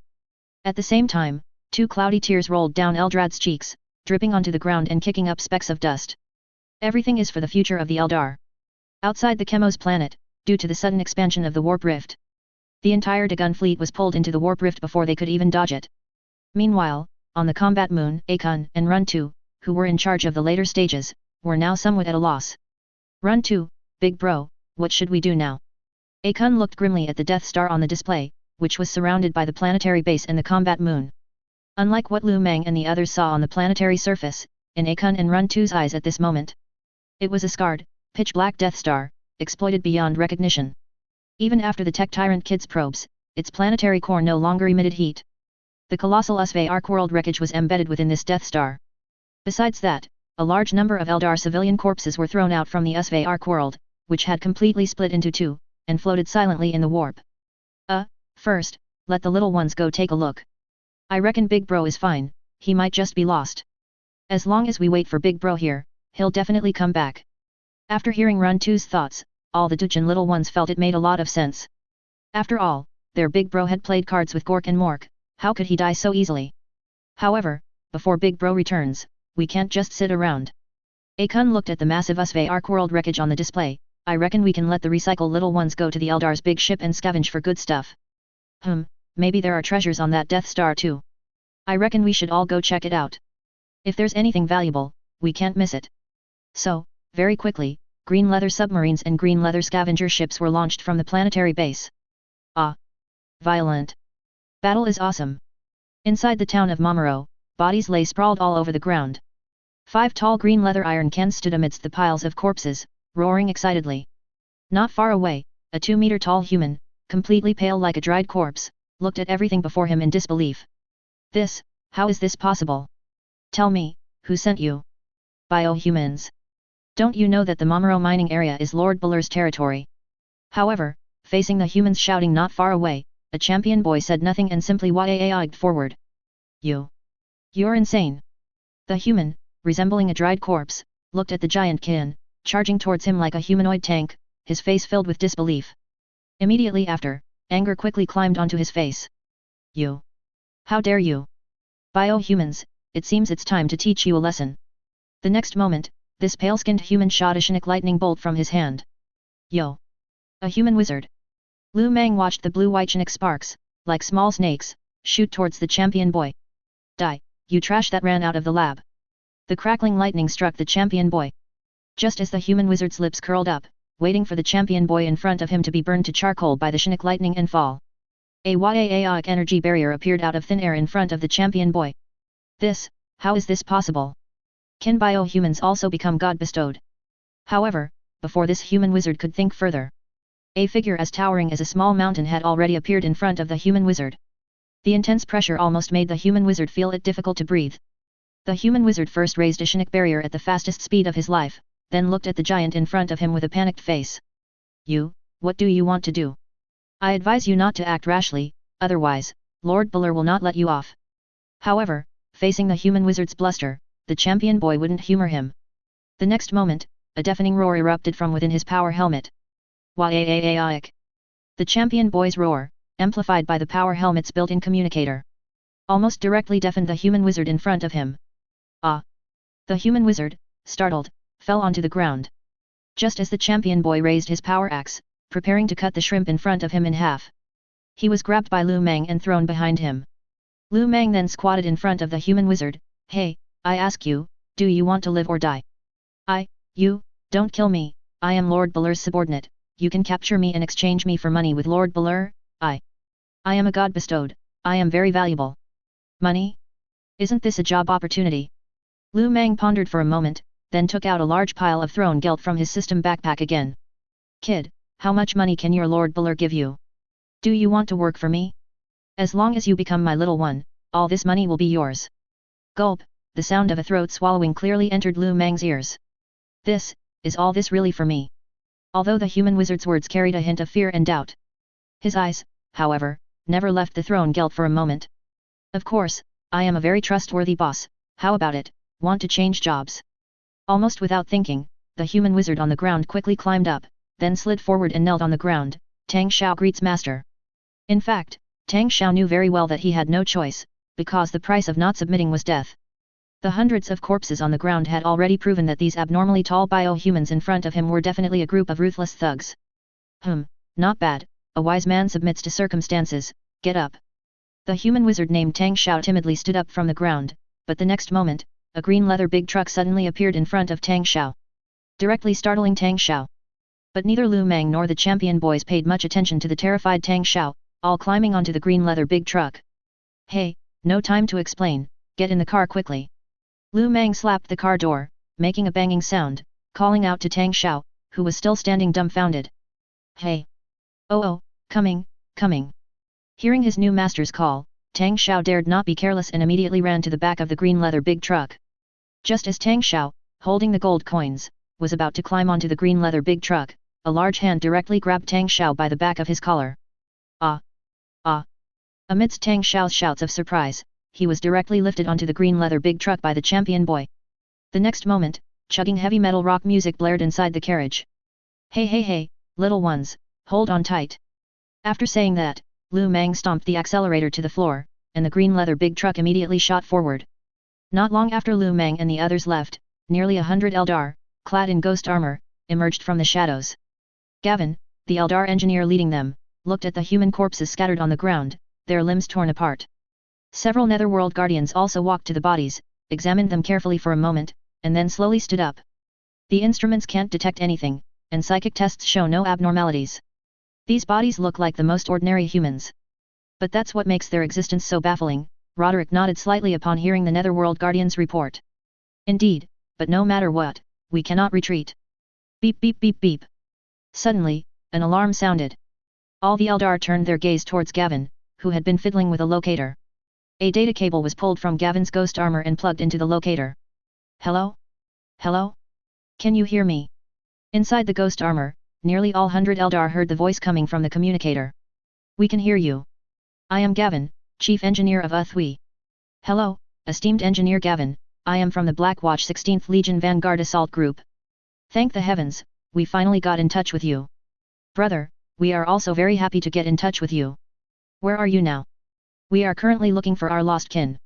However, in response to Gavin's inquiry, there was a moment of silence on the other end of the communicator. Just as Gavin was getting anxious, the voice finally came through the communicator again. We are not sure where we are right now. But we have a huge smelting factory here. However, there are also some strange creatures here. They seem to possess an invisible energy and are constantly attacking us. Gavin frowned, turned to the others and said, it seems the situation is more complicated than we imagined. The next moment, Roderick's voice rang out in the communicator, Black Watch Commander Roderick, soldier, how many of you are there currently? Hearing that it was their overall commander on the other end of the communicator, the Black Watch soldier's tone clearly became more serious, reporting, Commander, we currently have 57 personnel and 6 wounded. However, we can confirm that there are other lost comrades around us, and we are trying to rendezvous with them. I've located their signal waves, to our right. I think we should set off, Gavin, holding the locator, reminded them. Roderick nodded and continued, soldiers, protect yourselves and try to find things to build defensive fortifications. Maintain communication, we will find you. Understood, sir. Let's go, we're setting off. Gavin, holding the locator, called out and reactivated the Ghost Armor's stealth system. At the same time, within a factory district spewing thick black smoke, various smelting and forging factories were stacked like building blocks, forming a unique hive world. And in an inconspicuous container room, a beautiful infant lay quietly on the bed, neither crying nor fussing, staring at the rusty ceiling with eyes like gemstones. A thin woman in a brown work uniform sat by the bed, softly humming a lullaby. A mysterious aura seemed to emanate from the infant, enough to evoke anyone's protective instincts. When the infant's eyes looked at the woman by the bed, his eyes were also filled with pity and tenderness. The next moment, a fragrant piece of bread suddenly appeared out of thin air in front of the woman. And the woman, who had been singing a lullaby, froze for a moment, looking at the suddenly appearing bread. After confirming that what she saw was not an illusion, a hint of joy immediately flashed across the woman's face. But when the bread was in her hand, the woman suppressed the hunger in her stomach. First, she tore the bread into small pieces, then soaked them in water, and brought them to the infant's mouth on the bed. However, facing the food her adoptive mother brought to his mouth, Fulgrim's face showed a hint of distress. Come, baby, open wide, ah. Not to mention Fulgrim, who was still pulling back and forth with his old mother. Lu Meng and his group, driving the greenskin big truck, had just burst out of Momoro town when they ran head-on into an elderly Eldar dressed in a magnificent white robe with a weathered face. Hey? Faking an accident. Faced with the Eldar suddenly blocking the road, Lu Meng, who was driving, not only didn't slow down but instead punched the big red button on the dashboard. The next moment, a dozen rocket boosters at the rear of the greenskin big truck simultaneously spewed out orange-yellow exhaust flames. Immediately after, a strong pushback sensation struck. The champion boys and Kobe, and the priest, sitting in the greenskin big truck, all excitedly gripped the vehicle and widened their eyes, waiting for the greenskin big truck to flatten the Eldar in front. Ah! Ah! Compared to the greenskin's excitement, Tang Xiao, the human wizard also in the vehicle, only felt his life was over and screamed in terror. Ha ha ha, go reincarnate in another world. However, just as the greenskin big truck was less than 10 meters from the Eldar old man, an invisible psychic barrier suddenly appeared in front of the greenskin big truck. Holy crap! The greenskin big truck crashed into the psychic shield, but the expected impact did not happen. Instead, under the restraint of the psychic shield, the greenskin big truck, which had been speeding, was directly brought to a standstill. The champion boys in the car, who had wide eyes, ready to see the Eldar smashed to pieces, looked at each other. But just as the champion boys were about to grab their weapons and get out to fight, the Eldar old man who had been blocking the road suddenly disappeared. Immediately after, the greenskin big truck, which had been confined, suddenly lost its restraint and shot out again. At the same time, an Eldar elder, sitting calmly in the compartment, appeared on top of the greenskin big truck. Hey? Isn't that the old Eldar who was blocking the road just now? Looking at the Eldar old man who suddenly appeared beside him, Kobe was about to raise his hand to throw this old Eldar who was hitchhiking off the car. However, as soon as Kobe's hand was raised, a massive psychic energy directly pressed down on Kobe. Kobe's hand immediately went snap and uncontrollably fell back down. In addition, Kobe's entire body was pressed down by the massive psychic energy, making him unable to straighten his back. Waaaiaic. Seeing this, the priest sitting opposite roared and was about to unleash a Waaaiaic energy blast on the old Eldar opposite him. Sit down. The Eldar elder seemed to have divine authority in his voice, softly uttering 2 words. An even more massive psychic energy pressed down on the priest. The mining world of Chemos. It was a harsh world, resource poor, with disrupted interstellar trade, where people struggled to survive. Along the path of the greenskin big truck, the only sites were abandoned or still active mining pits. Some abandoned pits still contained a large number of mutated creatures and deformed humans. I don't understand, old man, why are you following us? After letting Champion Boy take over driving the greenskin big truck, Lu Meng sat in the carriage, staring at the Eldar elder sitting opposite him, beginning a silent staring contest. However, facing Lu Meng's inquiry, the Eldar elder opposite him was exceptionally submissive. Respected greenskin warlord, my name is Eldrad, and I am a farser. And then what? What does that have to do with me? Didn't you have something to tell me? Just say it directly. Directly. Facing Lu Meng's question, a strange smile flashed across Eldrad's pale face. If I speak directly, you possess something that our Eldar desperately need. You don't need to deny it, I am a farser. I once saw the fall of Uthwi. In fact, I had foreseen it long ago. But I had no choice. In the future I saw, only by the fall of Uthwi Ark World at that specific time could the Eldar grasp a glimmer of hope. So, can you guess what I want now? Hearing Eldrad's words, Lu Meng's heart skipped a beat. Holy crap, my cheat finger is exposed. At that moment, Lu Meng even began to consider whether he should just kill the Eldar elder in front of him. But very quickly, Lu Meng dismissed this thought. No, it shouldn't be. This old man probably saw me selling the Mind Codex to the Eldar in a future vision. Then this old man probably tried to deduce how I obtained the Mind Codex, ultimately tracing it back to the fall of the Uthwi Ark. I never thought foresight could be used like this. However, facing an old man who had lived for thousands of years, and who was also a farser, Lu Meng, who always wore his emotions on his sleeve, immediately allowed Eldrad to discern some clues. But very quickly, Lu Meng regained his composure. Firstly, the Eldar elder in front of him couldn't defeat him. Even if he could, as long as he didn't want to give it, no one could take anything from his system inventory. Then have you considered where the things in my hand came from? Lu Meng immediately put on a cunning merchant's face and looked at Eldrad. Does where it came from matter? Eldrad still met Lu Meng's gaze with a calm expression. Does it matter? No, it really doesn't matter. Who cares where the thing came from, as long as they know it exists and that the Eldar need it, that's enough. Holy crap, but this old man is ruthless enough. Just because of a future vision he saw, he watched the entire Uthwi Ark world, with over 1 billion of his compatriots, die before his eyes. He might have even been prepared to die himself. Thinking of this, Lu Meng looked at Eldrad, who still had a calm expression, and couldn't help but feel a chill. What, old man, what do you plan to exchange for it? Silence was the Cambridge of this evening. Mr. L. Yusun said, as long as I'm not embarrassed, the one who's embarrassed is someone else. Oh my god, no way, old man, are you planning to freeload? However, Eldrad once again fell silent regarding this. A blush even flashed across his pale face. No, this is impossible, you're dreaming. As soon as he thought this old man was here to freeload, Lu Meng immediately stood up and uttered the classic triple denial. Eldrad sighed deeply, don't worry, I will have my people give you a suitable price, but before that, I hope I can follow you. Hey, boss, there's something up ahead. Hearing Champion Boy's call from the driver's seat, Lu Meng stood up in the carriage, and what he saw was dense alien monsters were besieging a hilltop. And on the hilltop, a group of Eldar warriors were covering nearly 100 Eldar civilians, using the terrain to their advantage, continuously slaughtering the climbing alien creatures. The psychic shield opened by the Eldar farser almost completely enveloped the hilltop. Although there were only nearly 100 people, they showed no signs of falling behind when facing tens of thousands of alien creatures. In fact, as the Eldar warriors moved and dodged, each swing of their cleaved broadswords was like a noble dancer, efficiently and elegantly cutting down every enemy who dared to approach.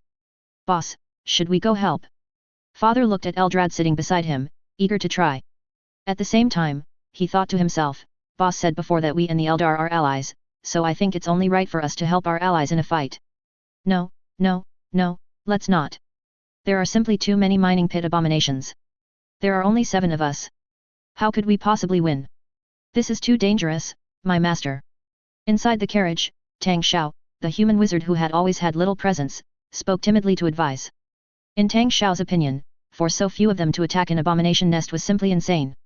Even if Tang Xiao's newly recognized master was very strong, if a real fight broke out, Tang Xiao believed that the guys in the iron cans beside him would absolutely not protect him. However, Tang Xiao's advice immediately drew the dissatisfaction of another champion boy beside him.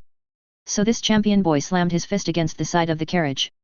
With a bang sound, a fist print was firmly left on the carriage. Seeing this, Tang Xiao, as a human psyker, immediately shivered in fright, curling up again and daring not to speak.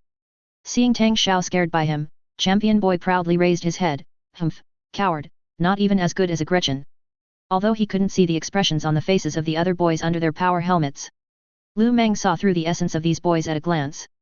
After all, what boy doesn't fight, and what greenskin doesn't want to wa-a-a-ik? So Lu Meng simply replied with 3 words. We, wa-a-a-ik. A deafening psychic roar erupted. The next moment, everyone in the vehicle, including Kobe, father, and the 2 champion boys, excitedly stood up from their seats, roaring simultaneously. We, wa-a-a-ik. Wait, 2 champion boys stood up. So which boy is driving now? Degree asterisk. Damn it. Boom. Having lost its driver, the greenskin big truck, which was already traveling at high speed, directly overturned. Then, in a dizzying spin, the greenskin big truck, changing direction, tumbled and crashed into the aberrants. It plowed a bloody trench through the surging tide of aberrants. But surprisingly, the blood flowing from these monsters, mutated from humans, was black with a metallic sheen. Damn it, who told you to drive like that? Lu Meng punched the champion boy who had been driving. Hee, boss, wasn't I too excited just now? The champion boy, who had been punched, touched his power helmet, which didn't even have a scratch, and replied foolishly. In fact, everyone was no longer in the vehicle at this time. Just as the greenskin big truck overturned, the priest directly used Wa-a-a-ik energy to teleport, bringing Lu Meng and the other greenskins out of the greenskin big truck.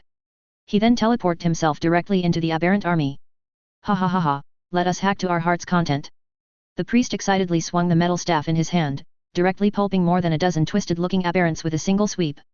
At the same time, Lu Meng and the little ones also gripped their weapons tightly and began to slaughter indiscriminately. The 5 orcs were like 5 efficient lawnmowers, cutting a bloody path through the aberrants, stained with severed limbs, minced meat, and black hearts. And while Lu Meng and the others were reveling, inside the previously overturned greenskin big truck, Eldrad climbed out, covered in dirt. At the same time, Eldrad also realized how unreliable the greenskins truly were, and how petty they could be. In fact, as an Eldar prophet, Eldrad could have completely used psychic teleportation to escape the danger herself, and could even have made the overturned greenskin big truck hover. But just as Eldrad was about to act, the priest had already enveloped himself with Wa-a-a-ik energy. And upon sensing that this was a psychic teleportation spell, Eldrad did not intervene. But who would have thought that at the very last moment of the Wa-a-a-ik energy teleportation, the cunning orc beside her would directly abandon her psychic control over his surroundings, and then just take the greenskins and run off by himself. So much so that now, when Eldrad recalled the look in the greenskin's power helmet as he teleported away, she couldn't help but clench her fists. You bastard! Even with Eldrad's good temper, she couldn't help but curse. It could be said that Eldrad now wished she could directly unleash a psychic lightning bolt on the greenskin Wa-a-a-ik energy boy not far away. However, the next moment, an aberrant with a metallic keratin layer, crawling on all fours, and with hands mutated into the sharp claws of a mole, suddenly pounced behind Eldrad. Roar! Its ape-like head had atrophied eyes and a disgusting, fleshy growth-covered nose. Just as this aberrant opened its maw, preparing to bite Eldrad's nape, dazzling psychic arcs suddenly erupted around Eldrad. Immediately after, Eldrad was enveloped in blue-white psychic lightning, like the arrival of a thunder god. The next moment, these gathered psychic lightning bolts violently spread outwards. Instantly, all aberrants in the path of the psychic lightning were directly vaporized. As a result, after the psychic lightning passed, a vacuum zone was created for hundreds of meters around Eldrad. Witnessing this, Tang Xiao, who had been hiding in the carriage, protecting himself with a psychic shield but still getting bruised and bleeding, was utterly stunned.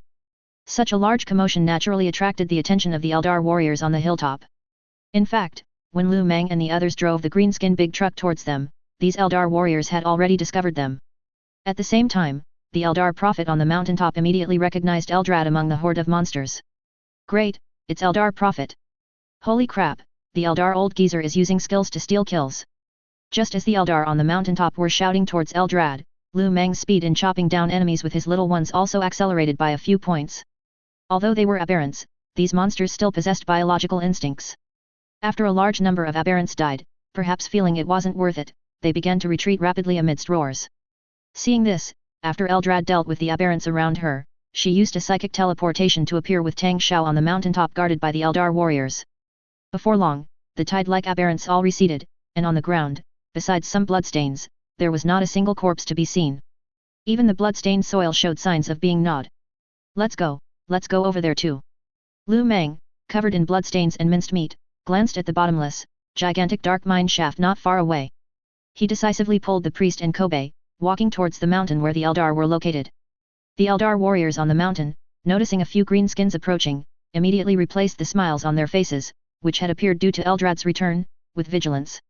In response, Eldrad waved her hand, signaling everyone to relax. Don't worry, they are not our enemies. However, standing at the foot of the mountain, Lu Meng stopped. Immediately after, Greenskin's roars suddenly came from not far away. Waiak! The Eldar standing on the mountaintop looked around and immediately spotted a cloud of rolling dust not far away. Ha ha ha ha, boss! We're here! From within the dust, Chigami, running at the forefront, was leading over 100 dozen big mechs. In fact, as soon as Lu Meng let out his war cry, the little ones within 100 kilometers had already begun to gather in Lu Meng's direction. And from the Waiak energy perspective, Lu Meng could clearly see green dots closing in on him. Then, under the gaze of the Eldar warriors, these greenskin orcs, whose minimum height was 5 meters, ran to the foot of the mountain within a few breaths. Oh, boss, I finally found you, I missed you so much. As soon as they met, Chigami, still wearing a flamboyant pink power armor, wanted to give his boss a fierce hug. However, as soon as he opened his arms, he was punched away by Lu Meng. Acting like a sissy, what kind of behavior is that? After speaking, Lu Meng waved his big hand, and a large pile of weapons and equipment immediately appeared on the ground. Come on, little ones, put them on. Chemo's melting furnace citadel. As one of the few industrial cities on the entire planet Chemos, the temperature here was as hot as its name suggested. At the same time, this city, named Melting Furnace Citadel, was one of the few industrial strongholds on the planet's surface. Here, the sky seemed to be perpetually shrouded and obscured by a thick, impenetrable layer of smoke. The brilliant sunlight strained to penetrate this heavy haze, but could only barely squeeze through layers of obstacles, casting down some faint and murky light. These rays of light, like sickly old men, weakly illuminated the ground. Entering the city, the first sight to greet the eyes were the towering, densely packed, forest-like giant factory chimneys. They were like erupting volcanoes, continuously spewing thick black smoke into the air. This dense smoke intertwined and rolled in the air, like black dragons with bared fangs and claws, wantonly dancing their bodies. Accompanying the thick smoke was the deafening roar of machinery, a sound like thousands of enraged beasts roaring in unison, echoing throughout the entire city. The whirring of machines, the clanging of parts, and the sharp sounds emitted by various apparatuses interwove and merged, forming a supremely noisy and oppressive symphony. Amidst it, people seemed to feel an invisible pressure surging from all directions, almost suffocating them. Moreover, due to the unbearable high temperatures maintained throughout the year, the entire city seemed to have transformed into an enormous steamer, mercilessly baking every inch of its land and every living being within it. Scalding, steaming boilers pierced the thin clouds, and molten iron flowed from the colossal blast furnaces nearby, forming cascades of fiery red lava. This made the air in the city hot and sticky. Walking through the streets and alleys, people felt as if they were in a blazing inferno, tightly enveloped by the scorching heat, unable to escape. The impoverished masses, in order to eke out a living, had to don heavy heat-resistant suits, wrapping themselves tightly before daring to step out of their homes to engage in laborious work. And these heat-resistant suits, while temporarily shielding them from the intense heat outside, also imposed a heavy burden, making their movements slow and clumsy. Yet, even so, they still had to grit their teeth and persevere, striving to survive in this harsh environment. To be born into such a world was, in itself, to be in purgatory. But compared to the precarious open-pit mines in the wilderness outside the city, this place was as safe as heaven. At least here, people didn't have to worry about hunger or safety. However, just recently, this busy tranquility was shattered by a sudden influx of outsiders. Within this once relatively orderly city, many hideous alien creatures suddenly emerged. Their pale green skin was extraordinarily tough, capable of withstanding most small-caliber ammunition. At the same time, their crimson eyes emitted a chilling, tyrannical killing intent. And their towering bodies gave off a strong sense of oppression. And when they let out a yaaic roar, they were like enraged beasts, inspiring awe and fear. What most astonished the city's authorities was that the weapons and equipment these aliens possessed were exceptionally refined. The power weapons in their hands were incredibly sharp, and the ceramite armor they wore was indestructible. This level of military preparedness was even superior to the Melting Furnace Citadel's proud Guardian Legion. Whenever these heavily armored alien monsters appeared, they caused considerable damage to the Melting Furnace Citadel. In fact, after a thorough investigation by the city governor, it was discovered that these terrifying monsters did not only appear within the Melting Furnace Citadel. According to reliable sources, they were frequently seen in the territories of the mine slave owners and sorcerer lords outside the city. And in the dark, damp mutant mines, their towering figures were also often seen. It seemed that suddenly, various regions had been infiltrated by this group of terrifying aliens. No one knew where they came from, they seemed to have appeared out of thin air. They can't have just crawled out of the ground, can they? It could be said that the current city governor was utterly exasperated by these suddenly appearing aliens. Damn it, where did these alien monsters come from? In the spacious and brilliantly lit room, the orange-red molten iron, pouring through the massive floor-to-ceiling windows, flowed into the river of molten iron outside, illuminating the entire space with a transparent brightness. On an exquisite brass desk within the room, stacks upon stacks of thick books were neatly arranged. These books covered various types of mutants and biological data from across the entire planetary surface. However, in stark contrast to these books was the city's master, the governor who held the fate of the entire city, Donred Moss. At this moment, in his hands, which should have been handling important state affairs, he tightly clutched a bottle of what appeared to be very low-quality industrial red wine. The bottle's packaging was crude and rough, and the wine itself was a dull, lackluster color, appearing completely out of place in the luxurious room. The tart red wine, upon entering his throat, inevitably made Donred frown. At the same time, he held a detailed report documenting recent attack incidents. Bang! Spitting out the half-swallowed, unpalatable red wine, Donred angrily slapped the table, causing the neatly arranged books to slightly tremble. Damn it! Where did these bastards come from? Clang! The bottom of the wine bottle slammed onto the table again, and beside him was the data pad Donred had thrown aside. When technology develops to a certain extent, the core of many technologies and weapons actually becomes quite similar. Just like data pads, although the data pads on Chemos look completely different from those of the Greenskin Boys and Eldar, their utility is almost identical to the Greenskin Boys and Eldar communicators. And on this communicator, there were clearly pictures of some Eldar and Greenskin Boys corpses. In addition, there were also notifications of factory damage and urban casualties. Donred drained the red wine in his hand, ordered the Guardian Legion to conduct a citywide search. Get these alien monsters out of my city. At the same time, across the vast, uninhabited Chemos abandoned mine plain, Lu Meng was fully focused, directing several tech boys to busily hammer away. And in front of them lay a large pile of various weapon vehicle parts. Rocket boosters, one after another, were forcibly welded by the tech boys, with hammering and beating, onto a cannon barrel removed from a lemon rust tank. Time passed minute by minute, and in the hazy sky above, the sun, emitting an orange glow, gradually descended westward, slowly sinking behind the mountains. Drizzling afterglow, filtering through the grey mist, scattered upon the earth, like stairways to heaven. After long efforts and diligent labor, the tech boys finally completed their respective tasks. Looking at the 15-meter-tall, patched-up Greenskin Boy's rocket in front of him, Lu Meng nodded with satisfaction and shouted loudly, all right, little ones. Now all of you get out of my way. I'm going to start this thing. 3, 2, 1. Launch. As the last shout fell, the uniquely shaped Greenskin Boy's rocket, standing on the ground like a giant kicking foot, was instantly ignited. Immediately after, a dazzling flame erupted from the bottom, and at the same time, a powerful thrust sent this behemoth soaring into the sky like an arrow released from a bowstring. In an instant, the ground trembled slightly, raising a cloud of dust.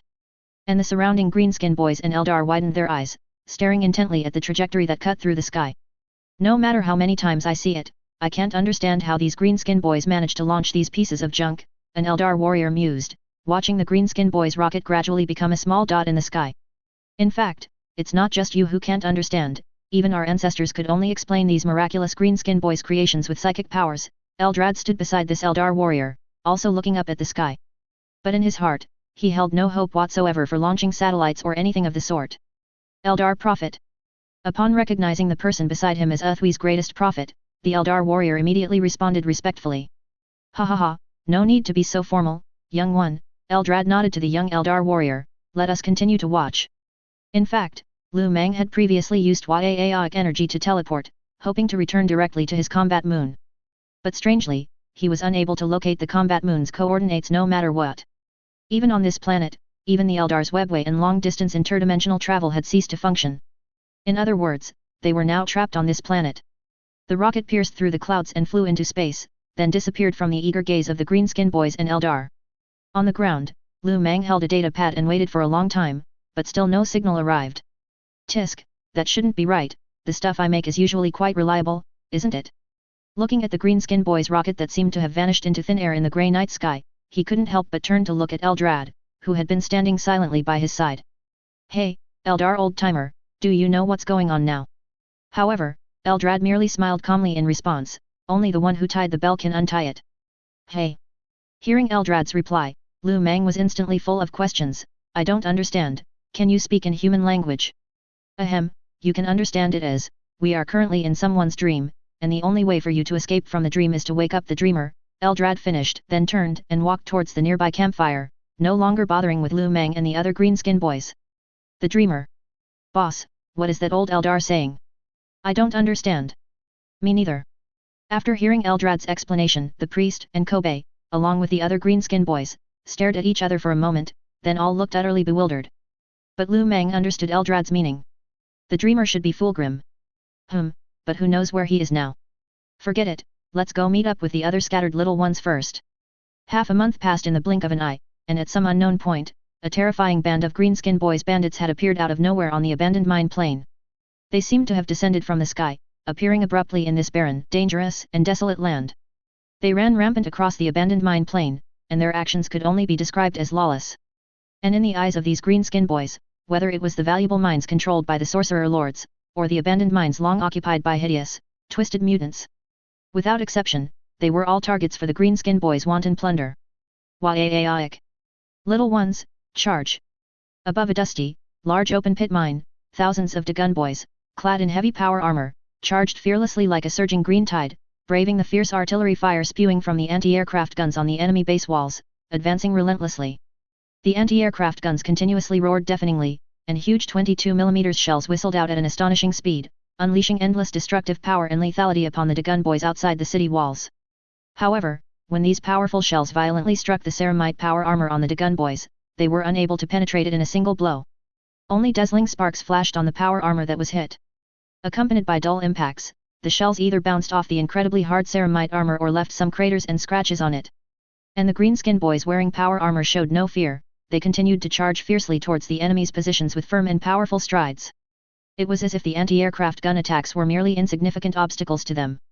And beside these Dagon boys were a dozen venom-blade tanks, used to cover the Dagon boys' charge.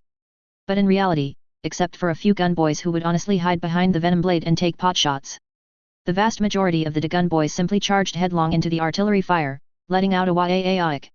Damn it, why are these monsters suddenly attacking my mine? A human sorcerer, standing on the city wall, raised his hand and unleashed a psychic blast, knocking away a greenskin boy who had climbed onto the wall. Ah, unlucky, unlucky, unlucky. No, I can't stay here anymore, I must leave immediately. Seeing greenskin boys gradually climbing onto the other city walls, the human sorcerer lord turned directly and prepared to flee. However, the next moment, a sharp power sword pierced the heart of this sorcerer lord. The next moment, under the terrified gaze of the humans on the city wall, an Eldar warrior in wraithbone armor appeared before the sorcerer lord's corpse. The Dagon boys, like a surging green tide, stirred up bloody storms across the entire abandoned mine plain. The most obvious and direct manifestation of this was the rapid decrease, as if plummeting off a cliff, in the quantity of various ores that were supposed to be continuously transported to the melting furnace citadel. In fact, it wasn't just that, even within the massive blast furnaces standing grandly in the citadel, the molten iron, which should have flowed ceaselessly day and night, as if never tiring, now resembled an exhausted giant, its flow becoming intermittent. Charge! Charge! Rush forward bravely, my bad little ones. Use the sharp axes and great swords in your hands to cut down all the enemies. Akainu, gripping his power axe, stood on a roaring tank, roaring with bloodthirsty excitement. At this moment, the wizard lord, assassinated by the Eldar warriors on the city wall, became the final straw that broke the camel's back. This bad news quickly spread throughout the battlefield, and the soldiers, who had previously been suppressed by the Lord's power, began to flee. One by one, more and more soldiers jumped off the city wall and started to flee. Facing alien monsters that completely overwhelmed them in all aspects, these commoners, who had followed the wizard lord around for a living, now only wanted to escape. Without the suppression of firepower, more Dagon boys rushed into the minefield like hungry wolves, fearless of death. Any enemy who dared to fight back would be mercilessly cut down by the Dagon boys. On the chaotic and noisy battlefield, what echoed was not just the iconic wild roar of the Dagon boys' waaik, but also a dozen huge speakers, pulled by greenskin big trucks, tirelessly looping a surrender message: throw down your weapons, those who obediently kneel and beg for mercy will be spared death. Soon, the entire mine pit fell into the hands of the greenskins. Lemon rust tanks and venom blade tanks were driven into the minefield, and following these war vehicles were tens of thousands of human auxiliary troops. All you shrimp, split up. Males stand on the left, females on the right, and those who are neither male nor female stand in the middle. Under the command of the greenskins, the miners who survived in the pit quickly divided into two rows. At the same time, a pile of weapons was carried by the shrimp auxiliary troops following the greenskins to these miners and defeated soldiers. All of you pick up your weapons. From now on, you are all my little ones. Lu Meng stood on a venom blade tank, looking at the tens of thousands of bewildered miners around him. Although greatly fearful, these miners still obediently picked up various miscellaneous weapons from the ground. And after all this was done, a mixed army composed of greenskins, Eldar, and NPC humans began to head directly to the melting furnace citadel. Wanting to YAAAI through the entire chemos and then find the fallen Otaku Fulgrim was certainly not easy. According to the intelligence obtained from consecutively breaking through dozens of large and small mining fields in the past, Lu Meng and his group found almost no information about Fulgrim. After all, no one would have thought that the current Fulgrim was still in an infant state. At the same time, the greenskins' widespread destruction also caused the surrounding cities to become fearful for themselves, and they simultaneously dispatched their respective guard legions, wanting to completely eliminate these unstable factors on the planet in the wilderness. Meanwhile, just as the melting furnace citadel's defense force was busy with deployment, at this moment, Fulgrim was growing at an absurd rate. The wisdom revealed in his eyes made him seem inviolable, and his pure and flawless face was even called an angel by the people around him. Still not perfect, Fulgrim murmured, sitting in his stroller, looking at the extremely hot environment outside the window. Immediately after, in the next instant, an extremely powerful shell, like a meteor streaking across the sky, struck heavily into the melting furnace citadel with thunderous force. This steel city, meticulously built over several long centuries, instantly trembled. The geothermal furnace, symbolizing the core power of civilization, was forcibly blown open with a huge hole amidst deafening explosions and flames. The next moment, unburned chemical fuel and various ores inside, like a waterfall of fire descending from the sky, spewed out due to the explosion. The once calm and orderly city streets were instantly enveloped by this sudden disaster, filled with suffocating smoke and dust. The people in the city, who were busy at their respective work posts, were scared out of their wits by this earth-shattering change. They stared wide-eyed in horror at the apocalyptic scene, screams and shouts rising and falling. In an instant, everyone seemed to have lost their minds, frantically fleeing in all directions regardless of anything. Fear and despair spread rapidly, and the entire city plunged into unprecedented chaos. Immediately after, more shells poured down like dense rain, mercilessly bombarding this already crumbling city. The sudden attack almost instantly caught the melting furnace citadel off guard. And outside the melting furnace citadel, on a black iron ore mountain, nearly 1,000 greenskin cannons once again fired a round of dense shell rain. The shells landed in the city without restraint, blowing everything sky high. Load! Load! Shoot hard for me! The surrounding Dagon boys screamed excitedly. However, in the next moment, time seemed to suddenly stand still. A vast psychic energy spread from within the entire melting furnace citadel. Immediately after, the commoners who were still fleeing began to twist, transforming into Slaanesh demons. Similarly, those humans captured by Lu Meng to serve as shrimp auxiliaries also began to deform. Their hands began to turn into huge pincers, and their skin began to grow cuticles. Do not disturb the slumber of my perfect child. A roar suddenly sounded beside Lu Meng's ear, hollow and emotionless. Immediately after, the mortals around Lu Meng who had deformed into Slaanesh began to disperse on their own. The sudden change left Lu Meng very confused. But Lu Meng could be sure that Fulgrim was definitely in the city before him. Waaaaaaik! Little ones, charge! In what seemed like frozen time, accompanied by Lu Meng's roar, the surrounding greenskins quickly regained their forms. They unhesitatingly gripped the weapons in their hands and hacked at the Slaanesh demons that had suddenly deformed around them. Chemos, this mysterious and bizarre planet. Its master was undoubtedly the long-lost demon prince Fulgrim. When the greenskins bombarded melting furnace citadel and intended to blow it sky high, Fulgrim could no longer endure it, and his body began to swell rapidly. At the same time, on this fallen planet, cursed and blessed, forever infinitely looping in past time, desire had already blurred reality. The moment the Slaanesh demons appeared, Lu Meng clearly felt a chilling sense of being spied upon. But the next moment, this sense of being spied upon was blocked. Even so, Lu Meng's back still felt an uncontrollable chill. However, the next moment, the towering melting furnace citadel on the distant ground sprouted a large number of tentacles and flesh. Immediately after, under everyone's gaze, this massive city rose from the ground like a sleeping giant beast. Lightning storm. Facing more and more Slaanesh demons, Eldrad's originally profound eyes once again erupted with dazzling lightning. The next moment, streaks of blue-white chinook lightning swept out with an overwhelming force, electrocuting any Slaanesh demon that dared to approach into fine dust.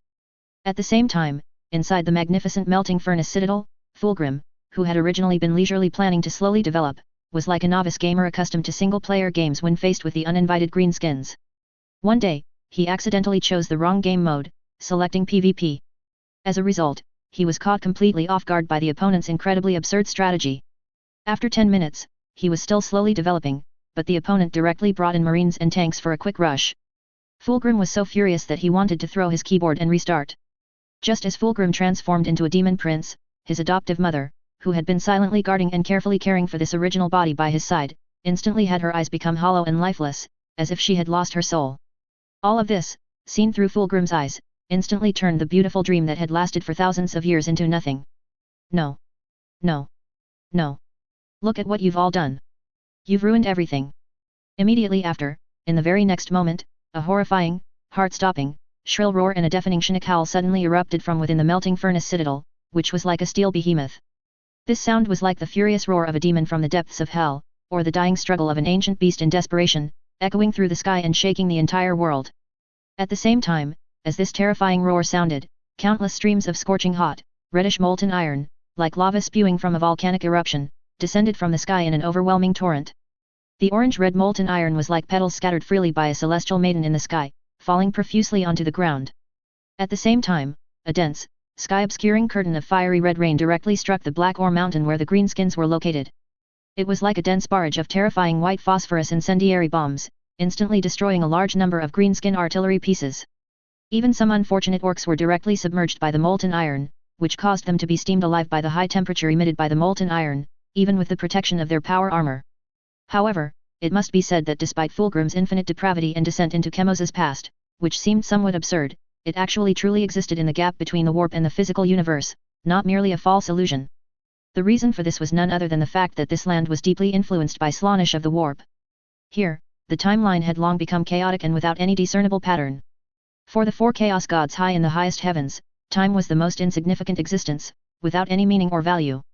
Because the power they possessed already transcended the scope of mortal comprehension, time before them was merely like flowing water, which they could manipulate and change its flow at will.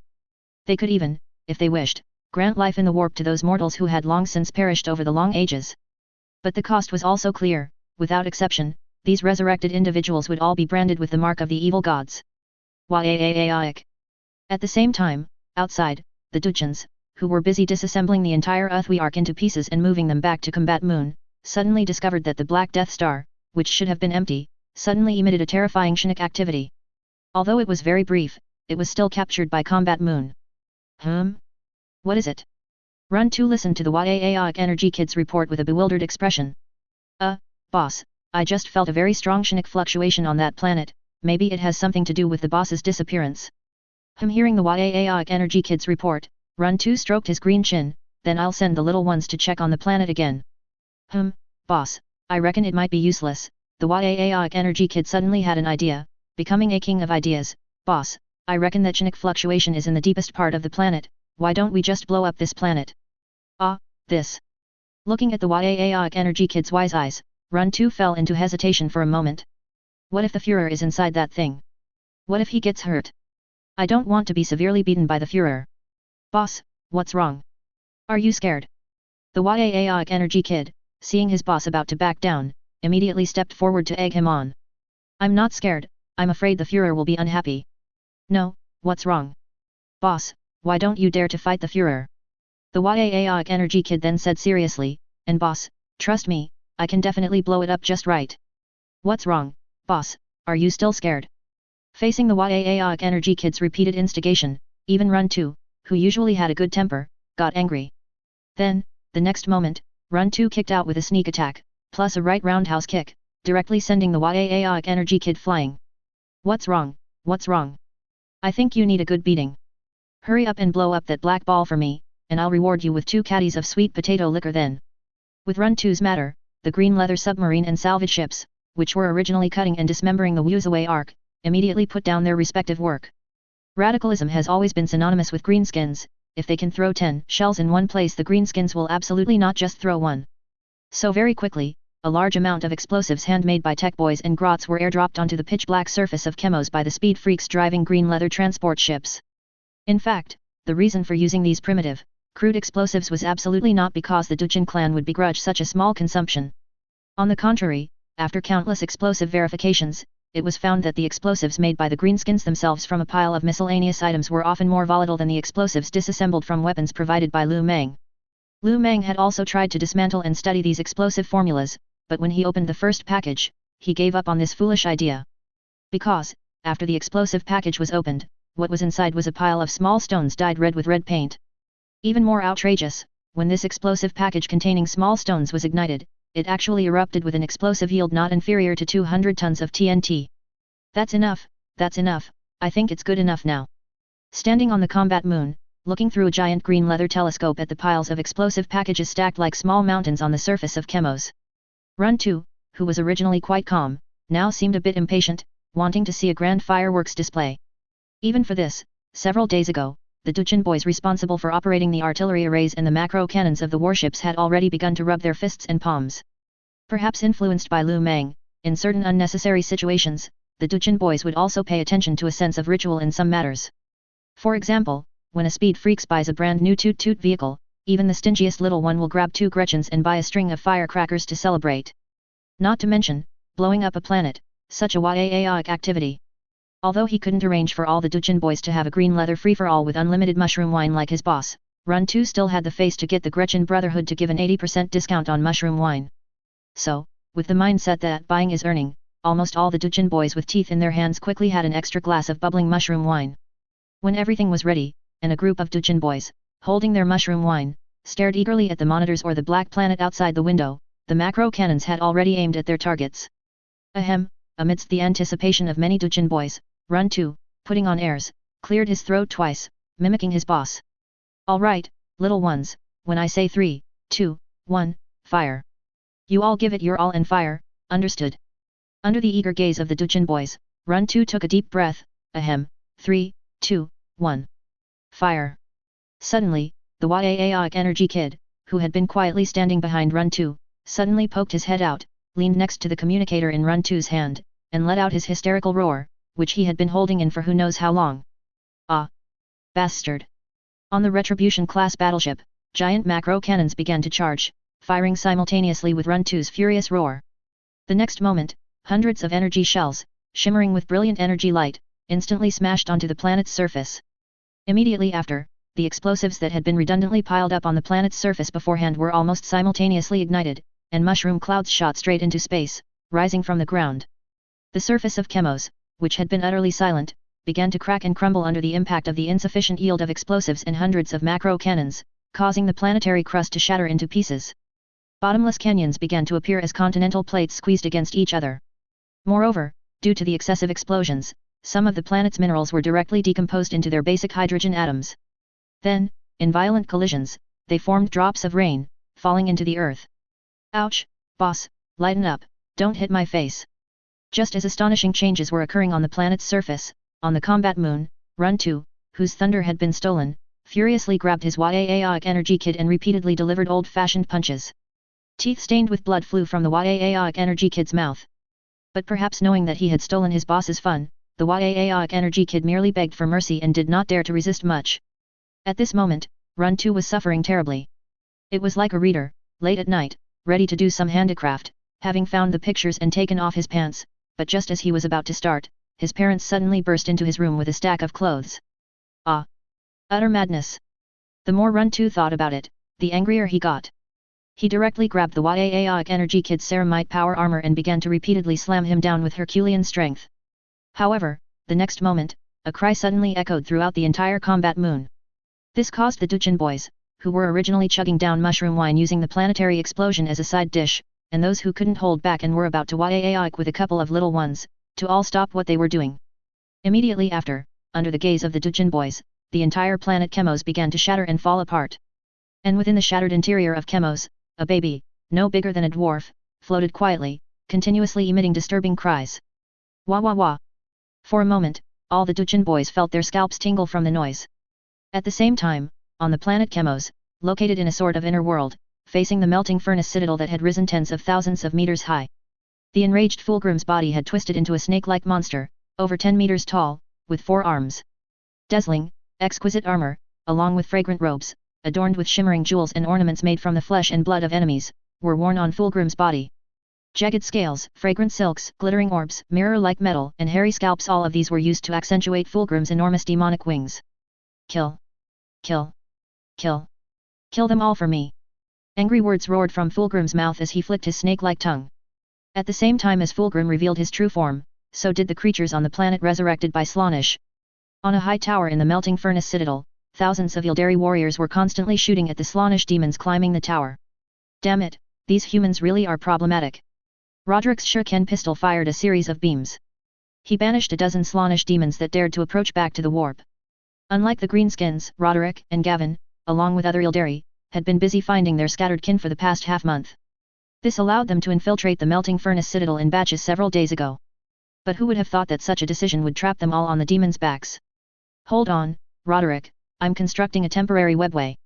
Give us a few more minutes. In front of Gavin, who had various spirit stone devices embedded in him, a spatial passage resembling water ripples was gradually forming with the assistance of several Yildari engineers. However, the next moment, a cannonball, quite coincidentally, landed on top of the tower. Boom! The explosion instantly engulfed nearly 100 Slaanesh demons that were still climbing upwards. At the same time, it made the entire tower let out a creaking sound under the strain, as if it would collapse at any moment. However, even with the Dagon boys fearlessly unleashing their firepower, the destruction caused was still very insignificant compared to a city roughly the size of a hive world. The melting furnace citadel extended the fleshy multi-legs that had grown from its base and began to counterattack the greenskins. The city defense weapons installed on the city, under the control of the Slaanesh demons, also fired out metallic chains of lightning. Watching the melting furnace citadel approaching him, Lu Meng flipped his hand, and a large pile of Storm Boy backpacks immediately appeared on the ground. The next moment, Lu Meng took a deep breath and roared at the surrounding orcs, "Little ones! Put on your backpacks, and all of you get far away. Next, it's time for your boss to show off." Immediately after, under the gaze of the surrounding orcs and the few Yildari, Lu Meng's bioarmor immediately evolved a jet device on his back. Woohoo! Take off! Propelled by the jet device, Lu Meng quickly flew into the sky above the melting furnace citadel. However, Lu Meng's action was not understood by the Yildari warriors, nor was it understood by Fulgrim, who was currently in the melting furnace citadel. But this did not prevent Fulgrim from ordering the Slaanesh demons of the melting furnace citadel to shoot down this greenskin flying wildly in the sky. However, the next moment, a jaw-dropping scene occurred. Just as the dense fire network formed by more than a dozen city defense anti-aircraft guns was about to tear the greenskin in mid-air to shreds, an Imperial Retribution-class battleship with a diameter of over 8 kilometers appeared out of thin air above the melting furnace citadel. The dense anti-aircraft shells hitting the thick armor plating of the Retribution-class battleship were like tickles. In the sky, Lu Meng struck what he considered a very cool pose, gently pushing the battleship in front of him with a raised hand. "Ha ha ha, eat my heavenly love shock star." A colossal metal construct weighing hundreds of millions of tons descended from the sky. Even the massive melting furnace citadel, wanting to move and dodge, was already unable to do so. However, this was not the end. As the enormous Retribution-class battleship crashed onto the melting furnace citadel, a large number of various shells and missiles rained down like dense water. Immediately after, terrifying explosions were incessant. At the same time, Fulgrim and Roderick, among others, in the melting furnace citadel, were filled with MMP, a common internet slang for "what the F. Damn it! Someone is cheating. And shouldn't I be the server owner?" As such absurd thoughts surfaced in Fulgrim's mind, a sudden sensation of his hair standing on end made Fulgrim shiver involuntarily. Immediately after, from the perspective of the real universe, Fulgrim, still in infant form, was being held in the arms of an ugly Gretchen. Just smelling the stench emanating from the Gretchen was almost enough to make Fulgrim want to vomit. And as if sensing the disdain of the human shrimp infant in his arms, Akun, the Gretchen godfather dressed in a black suit and holding a cigar, waved his hand. The next moment, a grot brought a bowl of cooked white porridge. "How about it, little one? As long as you tell me where our boss went, I'll give you something to eat." However, faced with Akun's temptation, the infant-shaped Fulgrim not only kept his mouth tightly shut, but if he could, Fulgrim would also want to seal his nose. "Humph, ungrateful. Then don't blame me for giving you some intensity." Saying this, a stinking ball of feces was thrown into the porridge in Akun's hand. As the spoon stirred, the originally pure white porridge immediately began to turn murky. There were even some fibrous strands in it that looked like they hadn't been completely digested. "Pry his mouth open for me." At Akun's command, the two grots beside him immediately stepped forward and pried open Fulgrim's mouth. Then, to Fulgrim's horror, a funnel was inserted into Fulgrim's mouth. "No, no, no." In the inner world, Fulgrim screamed in terror, completely disregarding the constantly exploding gunfire around him and the Retribution-class battleship still pressing down on the melting furnace citadel. Gulp, gulp, gulp. With the rolling of his throat, an entire bowl of white porridge was poured into Fulgrim's stomach. The foul odor churned in Fulgrim's mouth, making this original body, who always pursued perfection, nauseous and dry. He repeatedly, even rolling his eyes. However, the next moment, a demonic whisper once again sounded in Fulgrim's ear. I reckon he's not full yet, little ones, get him some more harsh stuff. Yes, Godfather boss. Just as the two grots beside Fulgrim, one pulling out another box of grot poop pellets, and the other directly pulling down his pants on the spot, preparing to give Fulgrim something fresh. The area around the Greenskin fleet, which had already been swallowed by a warp rift, was torn open again by a second warp rift. And the moment this second warp rift opened, the planet Chemos, which should have been shattered, rapidly recovered as if time were flowing backward. At the same time, Fulgrim, who was held in Akun's arms, also disappeared at the same moment. Looking at his empty arms, where the shrimp infant had disappeared. Before Akun could ponder too much, a Yaoic energy kid responsible for communications in the command room immediately shouted excitedly, I've contacted Father Boss. In fact, there was no need for the Yaoic energy boy to give notice. Many of the Dujin had already seen the planet Chemos, which had miraculously restored itself, on the display outside the window. No one could clearly explain why the warp rift would open twice. Nor could they explain why two Fulgrims appeared simultaneously in the warp and the physical universe. Even Lu Meng, who had witnessed time flowing backward in the warp of Kadaya, still couldn't understand the principle behind all of this. Similarly, after merging with his main body, Fulgrim was now facing a series of difficulties. The countless bombs falling from the sky and the imminent predicament of being surrounded by greenskins made this original body, who always pursued perfection, extremely troubled. If he could, Fulgrim now very much wanted to curse the family tree of the one who had summoned him. Soon, some orcs responsible for using the greenskin telescope discovered their boss's whereabouts on the suddenly appearing planetary surface. This made these little ones incredibly excited. Yo, leader, this is the home base, I'm Run 2, can you hear me? A not very stable psychic communication entered Lu Meng's ears. I can hear you, Lu Meng replied succinctly, hearing the sudden greeting in his mind. At the same time, Lu Meng did not forget to continue throwing the endless shells and explosives from his system backpack at the melting furnace citadel beneath his feet. Meanwhile, Fulgrim inside the melting furnace citadel was constantly dry heaving under the rain of shells from the sky. In fact, even after thousands of years, Fulgrim could still recognize the models of these shells. For example, one about to explode right before him was an Imperial S-191 special fuel-air explosive. The next moment, the dense, black-gray viscous gel-like substance inside the fuel-air explosive sprayed out from the nozzle on its wings, rotating at high speed. Instantly, the air in the surrounding 100-meter area was covered by floating flammable gel, like an impenetrable mist. When the gel inside the fuel-air explosive had been completely sprayed, the ignition device at the bottom of the shell began to operate. Thus, in the instant Fulgrim was still open-mouthed, nauseated and dry-heaving from having eaten excrement, unable to attend to anything else. A terrifying ball of flame instantly rose up in front of him. In an instant, the already scarce air in the surroundings was directly sucked out by the explosion.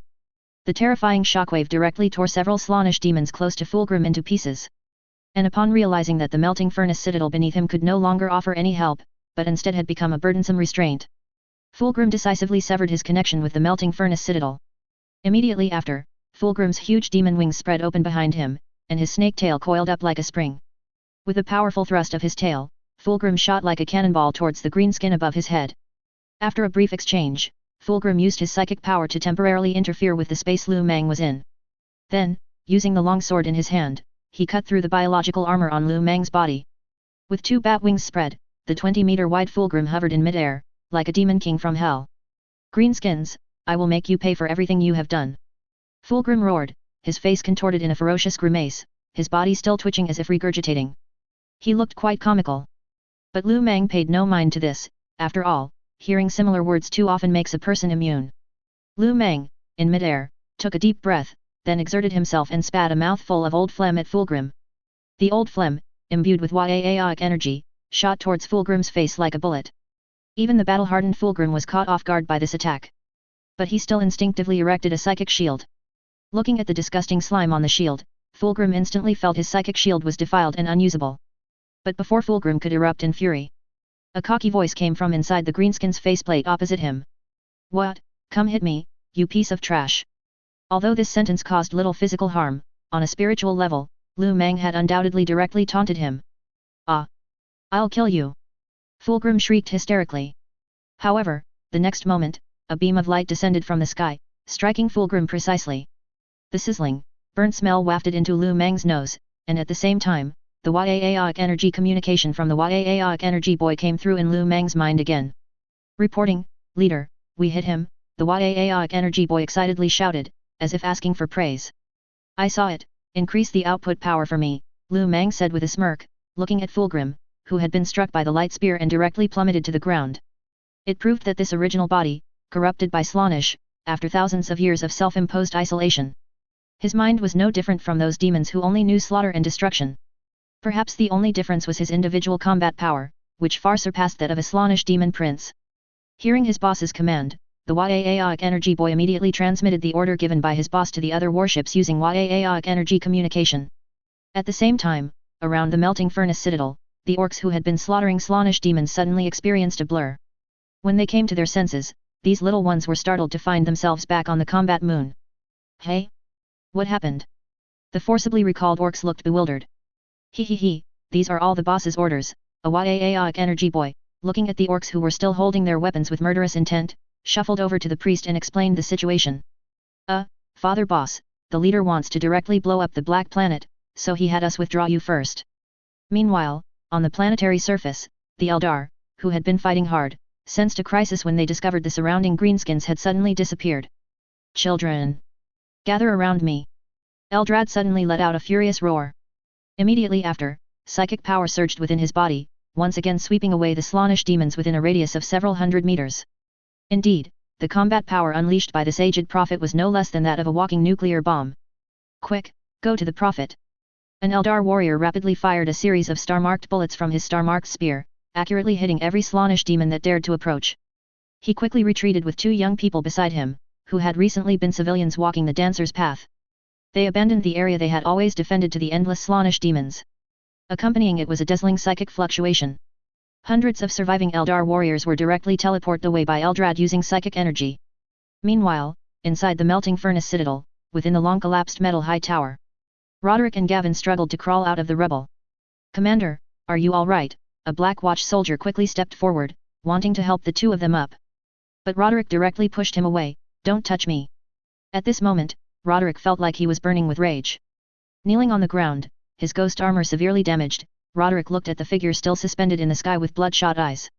The next moment, Roderick, with a distorted expression, pulled out a sharp dagger from his waist and directly cut off one of his ears.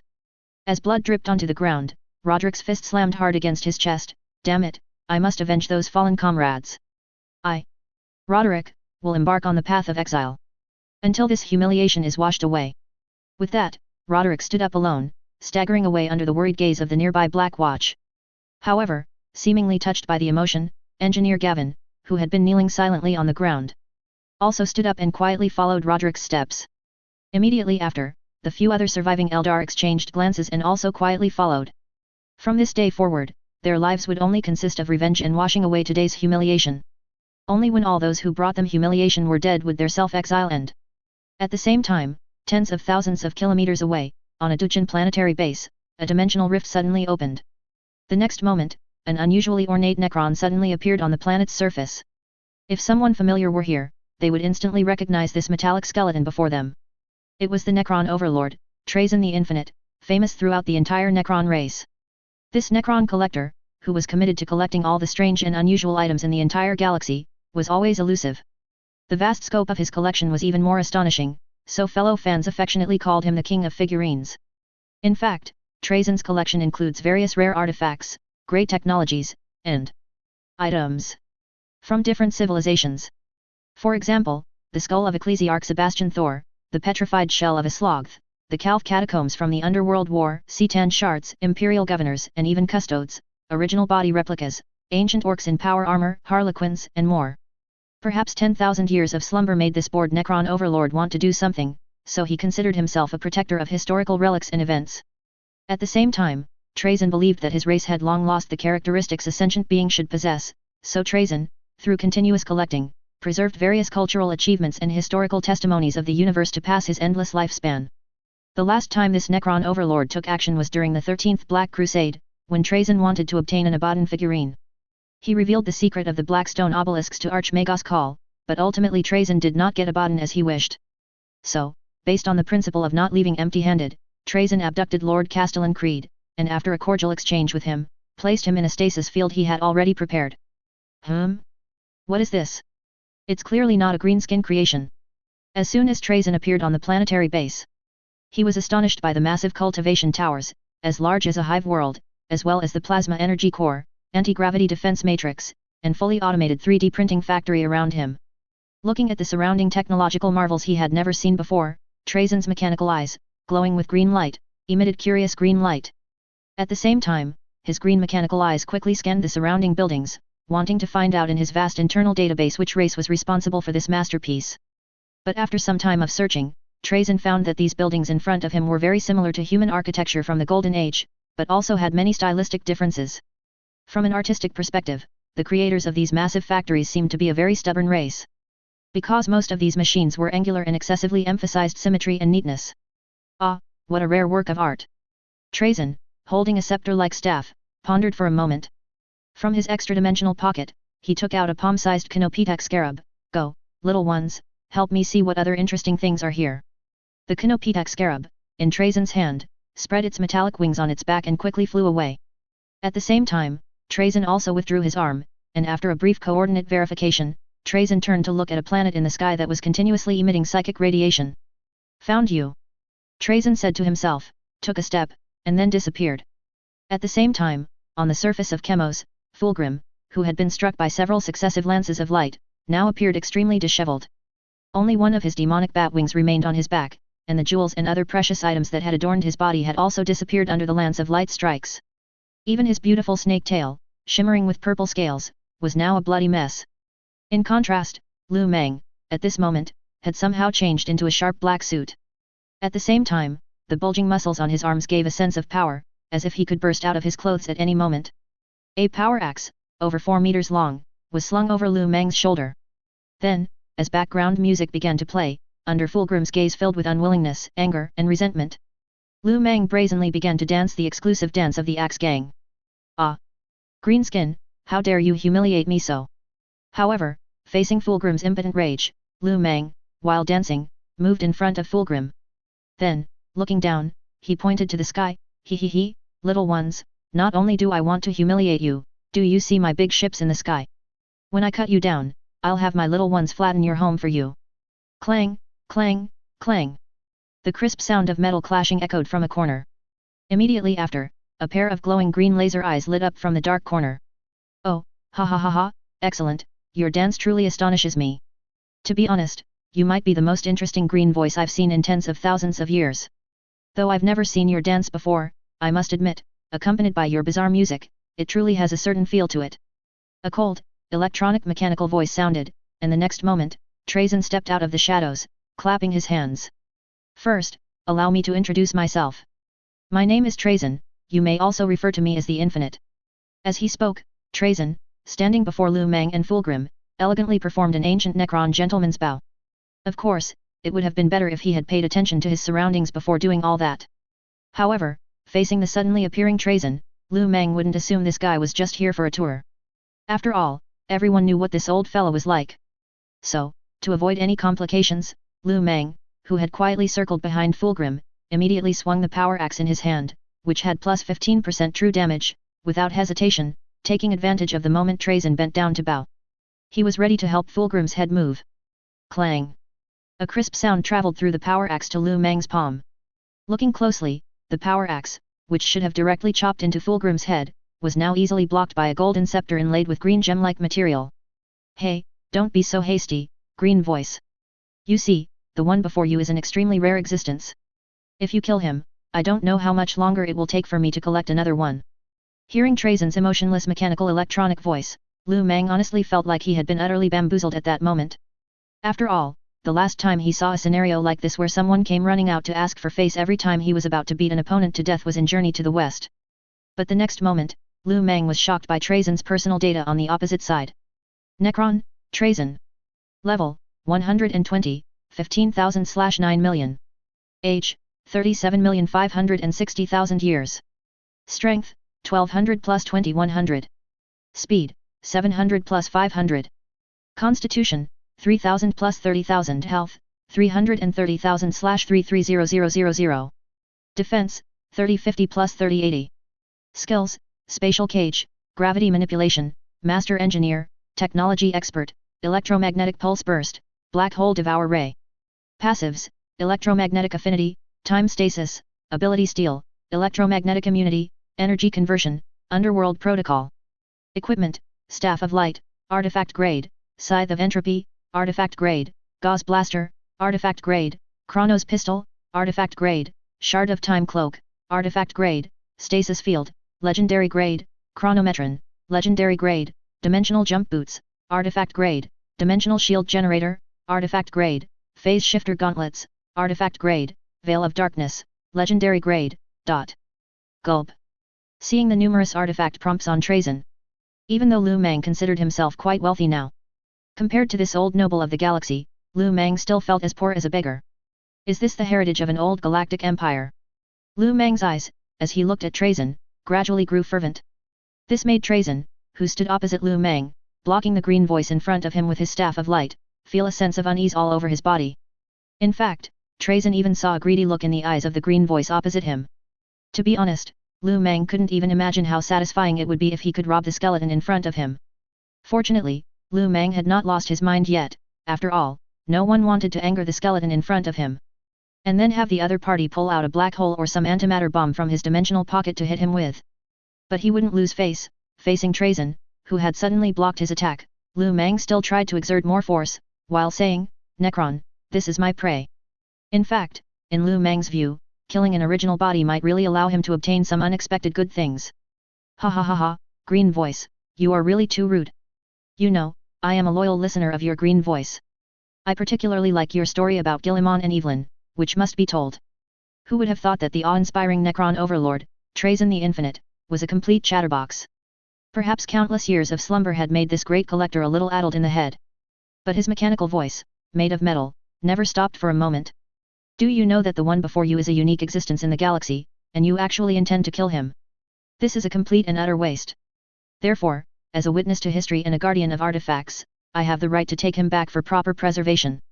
And in fact, please believe me, I also want to take you away right now. But obviously, your journey is not over yet, you can still become stronger, so before that, I can only give you a reservation here. I will arrange a top-grade display case for you, I can even let you arrange your favorite scene yourself. How about it? Isn't that great? If he couldn't beat the skeleton opposite him, Lu Meng really wanted to give him 2 big slaps. Because Trazen's appearance was like someone suddenly stuffing a bunch of buzzing flies into Lu Meng's head, making a constant racket. In fact, ever since he had a run-in with Vulcan, Lu Meng considered himself to be, at the very least, in the second tier of strength in the galaxy. As for the first tier, of course, that would be demigods like the Yellow Old Man and the Silent King. You want this kid? It's not impossible, but you have to pay more. Kneeling on the ground, the now extremely disheveled Fulgrim watched helplessly as the 2 people in front of him gradually began an absurd negotiation. Extremely weak, Fulgrim felt a humiliation he had never experienced before. Don't be so shameless, green skin boy. I'm willing to exchange a complete set of Blackstone obelisk technology for that poor wretch currently sprawled on the ground. This already shows my sincerity. At the same time, at some unknown point, a stasis field had been installed on Fulgrim. Even if Fulgrim wanted to struggle, it was futile, he could only watch the 2 individuals in front of him continue to haggle. Skeleton old man, don't be too shameless either. Who doesn't know that inside your Blackstone shields, one becomes weak after a long time? So, no, you must compensate us further. Faced with Lu Meng's insistence, Trazen had to admit he felt an uncharacteristic burst of vitality. All right, cunning green skin boy, what do you want? Unable to bear the greenskin's relentless pestering, Trazen finally chose to yield first. At the same time, Trazen secretly grumbled to himself, just wait. These are merely the deposits for the collector's future acquisitions. Meanwhile, within the solar system. In fact, the operation of the galaxy has never been limited to a single race. And in the ancient solar system, a planet named Chakas was currently suffering an unprecedented catastrophe. As the homeworld of a knight family sworn to the empire. Everything here seemed incredibly fantastical, cold castles forged from steel. And outside the castles, idyllic small villages. Here, noble children, from birth, were not taught mathematics or science, but rather the knight's faith and the virtues of loyalty to the empire. Likewise, they would also learn how to pilot the night titans inherited from their ancestors, and how to pray for their mechs and anoint them with holy oil. Here, nobles and commoners seemed to be naturally on 2 separate lines that would never intersect. Because without the support of any imperial technology, the commoners here had degenerated to an employment environment similar to medieval serfs. If it weren't for the strange little gadgets they still held in their hands, one might truly believe this was a fantastical world where nobles piloted mechs into battle and commoners carried dung and tilled the land. Here, every noble born was instilled with the sacred thought of fighting for the emperor. Similarly, almost every 20 years, the empire's conscription ships would visit this planet, taking away the new generation of young noble children and sending them to the knight battalions where they would serve. Waik. But not long ago, a loud roar, replacing the crowing of morning roosters, shattered the tranquility of this planet. Immediately after, over a dozen orc warships, cobbled together from various scrap metal and debris, plunged into the planet's atmosphere. The swarming greenskins quickly charged into the mortal villages, shouting Waik. Hide here, don't come out. Inside the room, a middle-aged man dressed in burlap looked at his tearful wife in the water tank and his son who was completely terrified. He quickly placed a wooden board over the water tank. However, the next moment, the woman hiding in the water tank heard a bang. And inside the room, the man was also looking with horror at the orc monster in front of him, over 2 meters tall, bare-chested and holding a large cleaver, his legs trembling with fear. Facing the terrifying orc monster, the man mustered his courage and picked up a kitchen knife beside him, but it only earned him a sneer from the orc monster opposite. Then, the next moment, the orc big mech roared, and the large blade in his hand chopped straight down towards the man's head. Ah! Finally, amidst a scream filled with fear, the corpse, with more than half its body split in two, collapsed softly to the ground. The smell of blood instantly filled the entire small room, less than 30 square meters. And inside the water tank, the woman frantically covered her child's mouth with her hand, terrified that he might make any sound. Then, a terrifying crunch chewing sound echoed in the room. In fact, greenskins are cannibals. More precisely, greenskins are willing to try anything. Even Gretchens, who moonlight as orc pets, orc lackeys, and orc punching bags, occasionally become a meal for the greenskins. Meanwhile, outside a castle made entirely of cast metal not far away, nearly 25-meter-high walls became an insurmountable barrier for the greenskins. On the city walls, noble soldiers dressed in medieval-like armor were methodically operating the laser turrets mounted on the walls. And outside the city walls, greenskins of various strange appearances were constantly trying to climb the walls. Among these greenskins, the most numerous were undoubtedly the Choppa boys, who had only a helmet on their heads and held cleavers. Besides them, there were also some big mechs who had cut off their entire arms and replaced them with built-in power claws, as well as Shuta boys who shot wildly with big guns, and night boys riding squigs and carrying spears. In short, it was chaotic. You could hardly find two identical greenskin boys, and this was the true appearance of the greenskins. Greenskins like those in the Duchin clan, uniformly wearing grey power armor, were truly anomalies among anomalies. Call for imperial reinforcements, the rest is up to us. An old noble calmly issued a series of commands. The servants inside the castle, under their master's command, were also methodically transporting ammunition. At the same time, the butler nearby was constantly trying to contact the outside world with his communicator, seeking support. But as an old man who had retired from an Imperial Knight Legion, the old noble knew very well that the greenskins' invasion of the planet's surface meant that the Imperial space station in orbit must have already completely fallen. Coupled with the Empire's unreliable support capabilities, unless a miracle occurred, or Governor General could make some kind of PV deal with the Imperial High Command, they would have to rely on themselves. So, the next moment, the old noble unhesitatingly got up and took out his night combat suit, which had always hung in the cabinet in his study.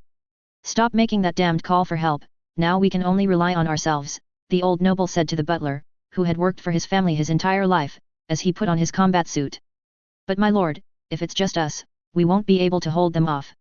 There are simply too many of them, almost covering the entire mountainside." Sensing his old friend's nervousness, the old noble uncharacteristically stepped forward and patted the butler's shoulder. "Old friend, go find yourself a weapon. Remember? We fought side by side back then. There's nothing to be afraid of." Waik. Waik.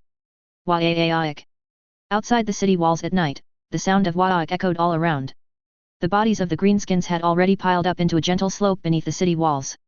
"Quick, quick, spread this fuel evenly," a castle attendant wearing medieval armor and holding a Catrol M36 laser rifle, was directing the commoners who had taken refuge inside the castle.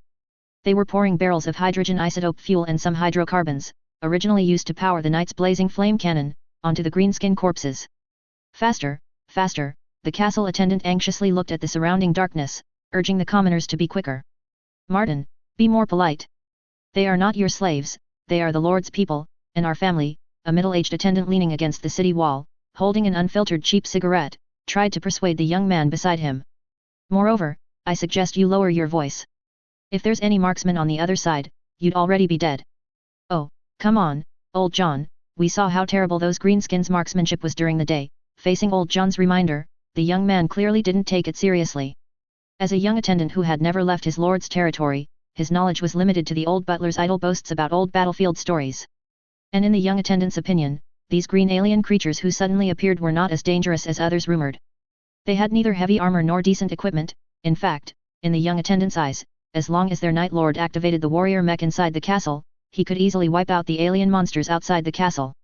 With the marksmanship of those green monsters, they still want to hit someone. The young attendant shook his head indifferently. However, the next moment, a pair of scarlet eyes in the darkness had already noticed the source of the sound on the city wall. Immediately after, a sharp bone spear, drawing a graceful arc in the cold night sky, flew directly towards the source of the sound. Puff! Suddenly, the urging sound on the city wall ceased abruptly, and at the same time, the young attendant's body fell stiffly from the city wall. The previously quiet city wall immediately erupted into a small disturbance. Oh no! It's greenskins! Sound the alarm immediately. The attendant who was smoking on the city wall immediately scrambled up. A commoner looked up in confusion, wanting to see what was happening on the city wall. The next moment, a flash of fire accompanied by gunshots lit up from the darkness outside the city wall. Wah-a-a-ick! The hoop-hoop of the air raid siren sounded on the city wall. The attendant responsible for vigilance on the city wall immediately pulled the bolt, and at the same time, aimed his rifle into the darkness outside the city wall. Bang bang bang bang bang! Wah-a-a-ick! The next moment, the previously dark area outside the city wall lit up with a blaze of fire. Immediately after, under the moonlight, dense green figures outside the city began to climb the city wall again, stepping on the bodies of their companions. Unlike the meticulous command of other races on the battlefield, all command among greenskins on the battlefield mostly relies on their own thinking. For example, if a boss wants to lead his little ones in a charge, then this boss will most likely point his weapon forward and let out a wah-a-a-ick. Similarly, other command methods of the greenskins are all much the same. Yet, it is this wah-ick style command of the greenskins that often works wonders on the battlefield. Because even the greenskins themselves have to figure out what their boss's wah-a-a-ick means. This also makes the greenskins' tactics always unpredictable. Meanwhile, on the other side of the castle, a siege engine cobbled together from various wood, metal, and junk was conceived by the young tech tyrant kids. In fact, they were a newly emerging greenskin tribe, and also a greenskin tribe corrupted by the great greenskin treasure. And many such greenskin tribes have appeared over the past 2 years. Hold on, open fire, don't retreat. The old butler stood on the city wall, holding a laser pistol, acting as a temporary commissar, directing the attendants on the city wall to counterattack in an orderly manner. Not far away, the 9-meter-tall warrior knight stood on the city wall like an unyielding general. Its mechanical arm's thunder ring harpoon suddenly shot out. It directly destroyed a strange greenskin vehicle outside the city. A few grots, tied to the vehicle as decorations, were terrified and blown into the sky amidst the explosion. At the same time, a greenskin rocket landed from the sky, instantly blowing up a quad-mounted autocannon position operated by 3 attendants. Immediately after, a night boy riding a Boing Grot Bounderts, stepped on the bodies of other greenskin boys below the city wall and charged onto the city wall. Wah-a-a-ick! Accompanied by a roar, a bone spear, under the terrified gaze of an attendant, directly pierced into the attendant's chest, and the next moment, flung him down from the city wall. You green bastards, come and taste your Night Lord's blazing cannon! A 100-meter-long fire dragon spewed out from the warrior knight's mechanical arm. 2 greenskin siege ladders, cobbled together from junk, were directly engulfed by the flames, and the greenskin boys crowded inside the siege ladders were directly burned into rotisserie ducks. The fragrant smell of roasted meat made the night attendants still firing on the wall almost vomit. The horizon gradually turned a pale white, yet the greenskins' night raid showed no signs of stopping. Outside the castle, the previously flat ground was now covered with countless craters of various sizes. The bodies of the greenskins lay scattered everywhere. And after witnessing the abundant firepower on the city wall, this young greenskin tribe, which had hastily entered space, seemed to have flipped a switch. So, not far from the castle, thousands of greenskin boys, under the command of a tech boy, welded together a large pile of collected agricultural tractors, hoes, cleavers, iron pots, and a whole bunch of other miscellaneous things. Eventually, they assembled a massive junk cannon with a caliber of 5,000 millimeters. Ha ha ha, little ones, come with me and blow all those shrimps on the other side to smithereens. In fact, similar incidents like what is happening on planet Chakkas now have surged in number across the Empire over the past 2 years. These newly emerging greenskin pirates and other greenskin tribes, lured by the Green Voice in search of the so-called Great Greenskin Treasure, were mostly destitute when they first entered space. And most of the unlucky greenskins, after entering space, could only pilot their dilapidated warships, blindly navigating through space. But there were also a few extremely lucky tribes who managed to encounter one or two wrecked warships of other races and claim them as their own. If even luckier, they would be like the Greenskin pirates fleet currently before them, encountering a planet with strength comparable to their own. This allowed these Greenskins to have a good, hearty whack, and incidentally snatch some useful items. Thump, thump, thump. Walking through the sci-fi corridor, Lu Meng looked at the giant display cases around him, exclaiming in wonder. How about it? These are all my collections. For example, this one, I bet you've never seen it before. This is an Adeptus Custodes from the Imperium of Man. I got it from the Imperial Palace of the Imperium of Man. And this one, oh, sorry, this is one of your kind, an orc sniper. To be honest, orc and sniper, just those two words together, I felt it was worth collecting. Listening to Trazen's incessant chatter, Lu Meng walked silently through the seemingly endless corridor. Perhaps sensing the silence, Trazen, who had been walking ahead, suddenly turned his head to look at Lu Meng behind him, and the fallen original body Fulgrim of the Emperor's children, whom Lu Meng was dragging on the ground. Gentlemen, would you like some black tea? With extra sugar and milk, thank you, Lu Meng replied without thinking, looking at a display case. Oh, I didn't realize you were an orc with a sweet tooth, but be careful not to get diabetes. Whether I get diabetes or not is none of your business, you iron lump. But I want to ask, why do you collect this stuff? Lu Meng pointed to a small display case, looking at Trazen's mechanical skull face, which was filled with strangeness and suspicion. Then, Lu Meng read out the name of the collection, A Holy Panty from a Battle Sisters Codex. Ah! That one, it has a very bizarre story, would you like to hear it? Or if you want it, I can give it to you. Don't worry, I put it in a stasis field, so you might even be able to smell it when you take it out, Trazen shamelessly told what he thought was an amusing anecdote. However, Lu Meng was not to be outdone, scanning with his eyes between Trazen's two mechanical legs. To be honest, I'm very curious, after you guys turned into this ghost-like appearance, did your balls just disappear, or did they turn into iron? Is it possible that our Necron reproductive organs are not located where you are looking? The space beside Trazen suddenly split open, and a cup of black tea was held in Trazen's hand. At the same time, a cup of black tea with sugar and milk also suddenly appeared in front of Lu Meng. But compared to the exquisite teacup in Trazen's hand, Lu Meng's was noticeably a dozen sizes larger, more like an exquisite basin. Then, Lu Meng unceremoniously picked up the exquisite tea basin in his hand and guzzled it down. Ah, truly an enviable body, Trazen, who had been holding his teacup, looked at the teacup in his hand and muttered to himself, even after tens of thousands of years, we still cannot change our old habits, nor can we adapt to our current bodies. So, were your reproductive organs originally on your chin? I remember some Necron have pointy chins. Oh heavens, I'm sorry, let's end this conversation about reproductive organs, Trazen rubbed his forehead, looking a bit pained, then turned and continued walking deeper into the corridor.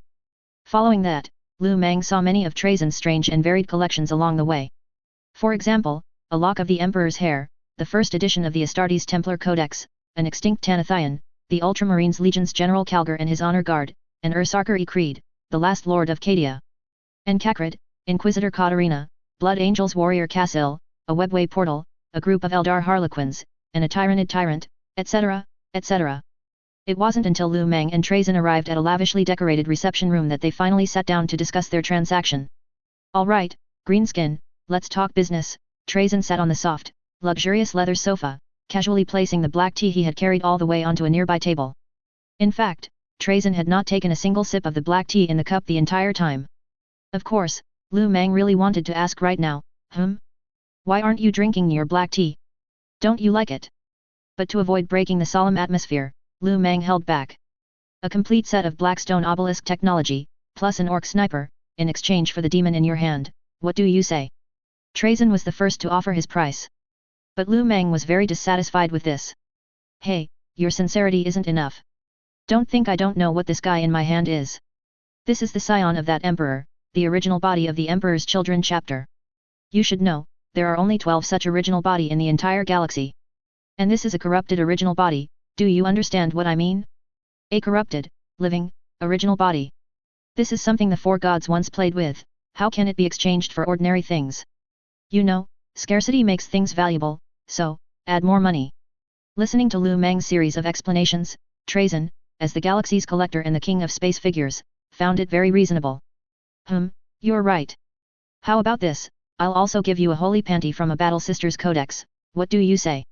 Hearing the outrageous statement from the Necron overlord opposite him, Lu Meng finally saw the true nature of the skeleton opposite him. At the same time, Lu Meng also slapped labels like miser and stingy on Trazen's forehead. Then, Lu Meng suddenly stood up, a movement that first startled Trazen, whose mechanical eye's green laser light brightened by 2 degrees. At the same time, Trazen's inner self, in that instant, actually felt an emotion similar to nervousness. This wasn't because Trazen was worried that Lu Meng felt the negotiation was going nowhere and was about to start a fight. Rather, it was because Trazen's internal mechanical processor simply could not understand why the orc opposite him would suddenly stand up. Medically speaking, Lu Meng's sudden action was like a madman, completely unpredictable. After all, a second ago everyone was still haggling, but the next second Lu Meng's action made Trazen even more dumbfounded. Lu Meng just took off his pants. Trazen's face was full of question marks, not knowing what the greenskin in front of him intended to do. But the next second, Lu Meng tugged at his underwear and said proudly, "See that? The brand. Balano. Do you think I need a human female shrimp's underwear? Also, I'm a boxer brief guy. Necron, or rather, the Necron tier." After awakening from a slumber of millions of years, they discovered that they had lost all their flesh and blood bodies, transforming into cold, sensory-deprived steel skeletons. Most Necron would fall into deep emo.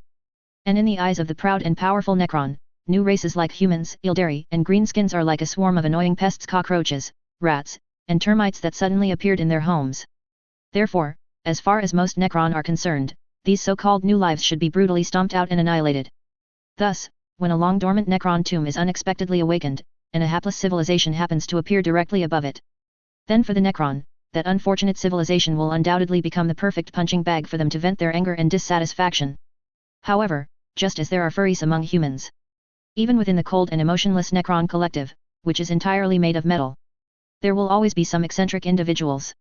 Just like Trazen the Infinite, who is currently sitting across from Lu Meng, Trazen always holds an unusual interest in races like humans, greenskins, and various other emerging species within the galaxy. And in Trazen's deep and cold green laser eyes, whether it is the frail but tenacious humans, the belligerent, barbaric, and crude greenskins, or other diverse ethnic groups, as long as Trazen finds them worthy, they are either collectibles to be placed in his stasis fields or adorable little pets. However, from Lu Meng's perspective, Trazen's actions feel like a mischievous child catching butterflies in spring. The difference is that this mischievous child possesses extraordinary power, and behind him, there are incredibly vast resources supporting him.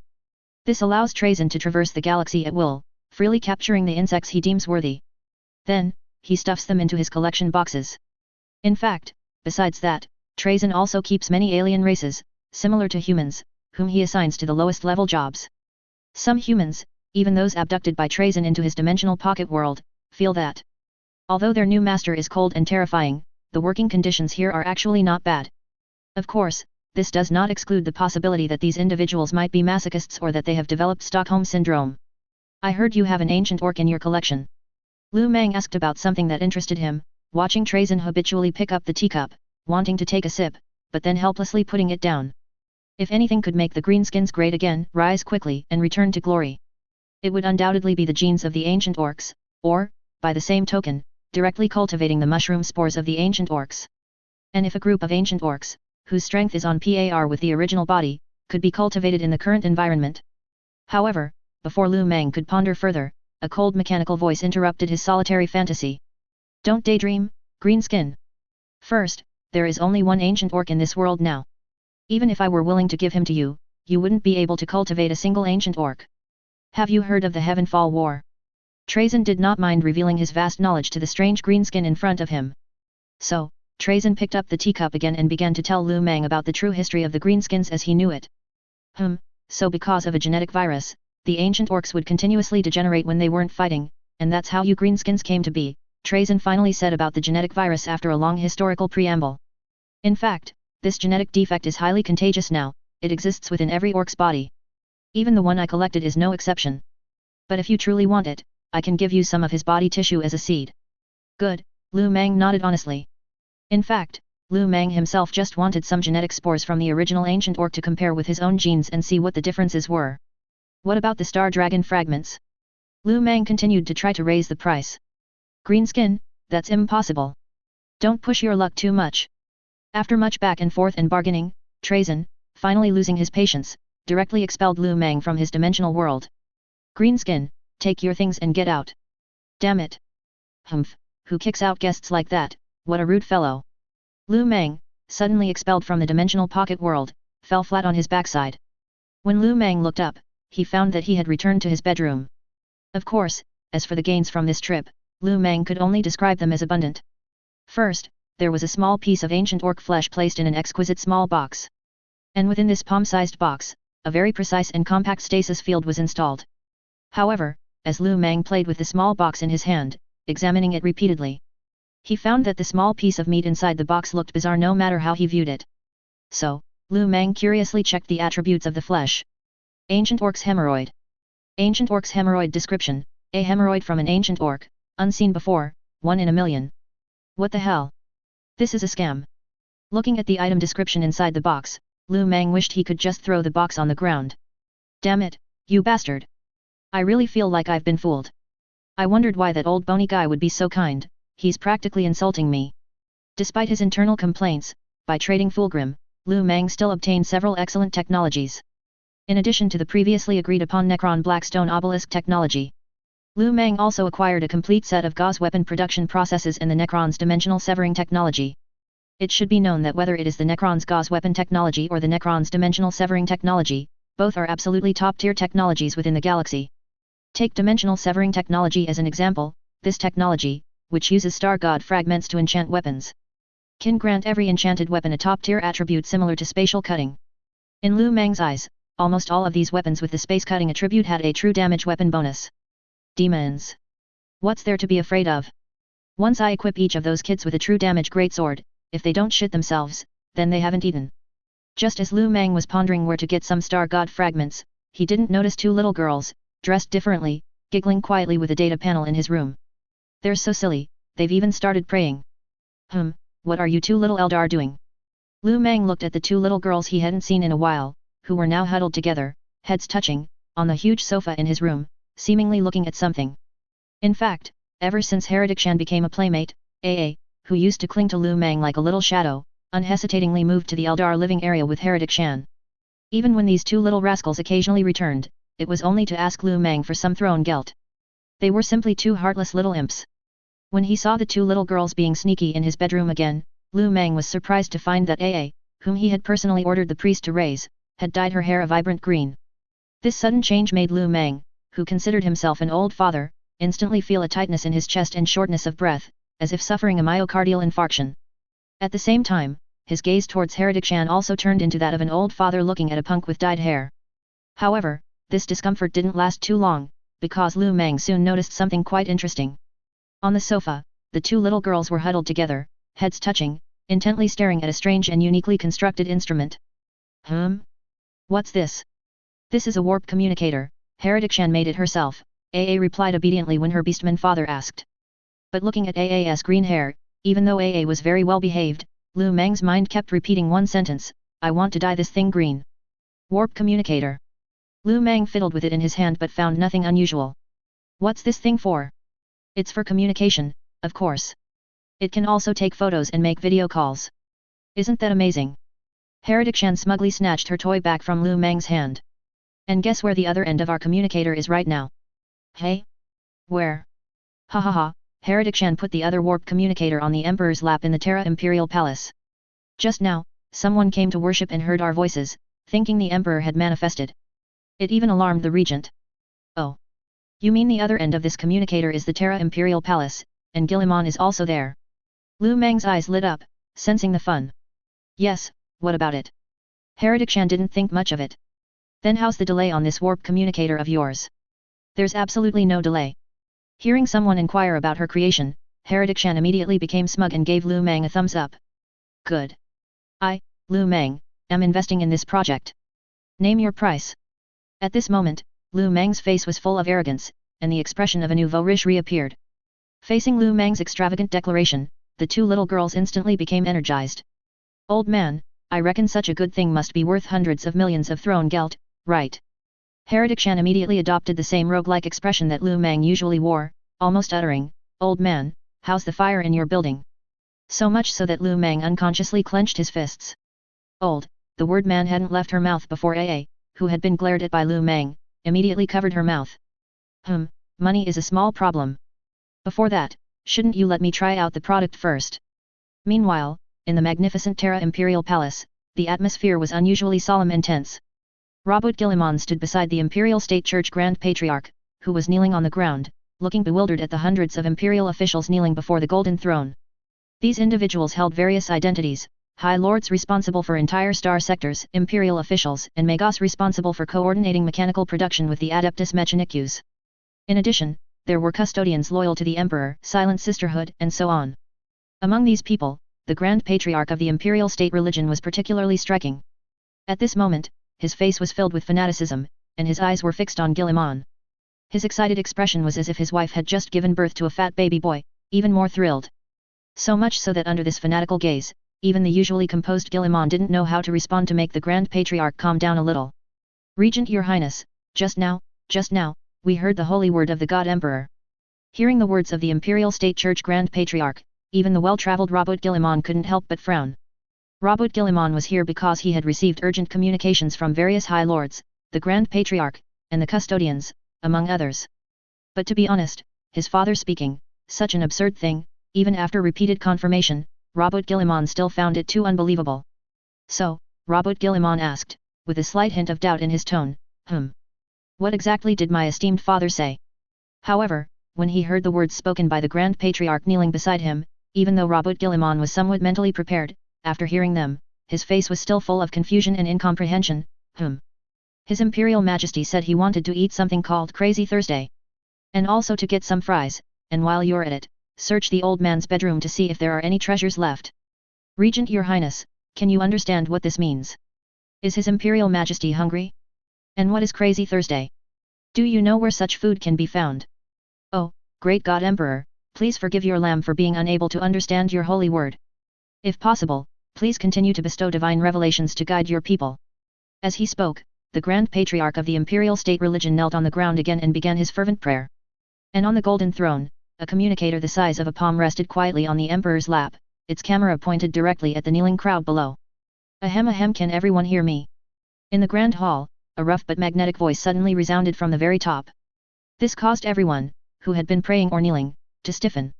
Even Guillemon, who had been full of doubt, directly froze upon hearing the voice from above.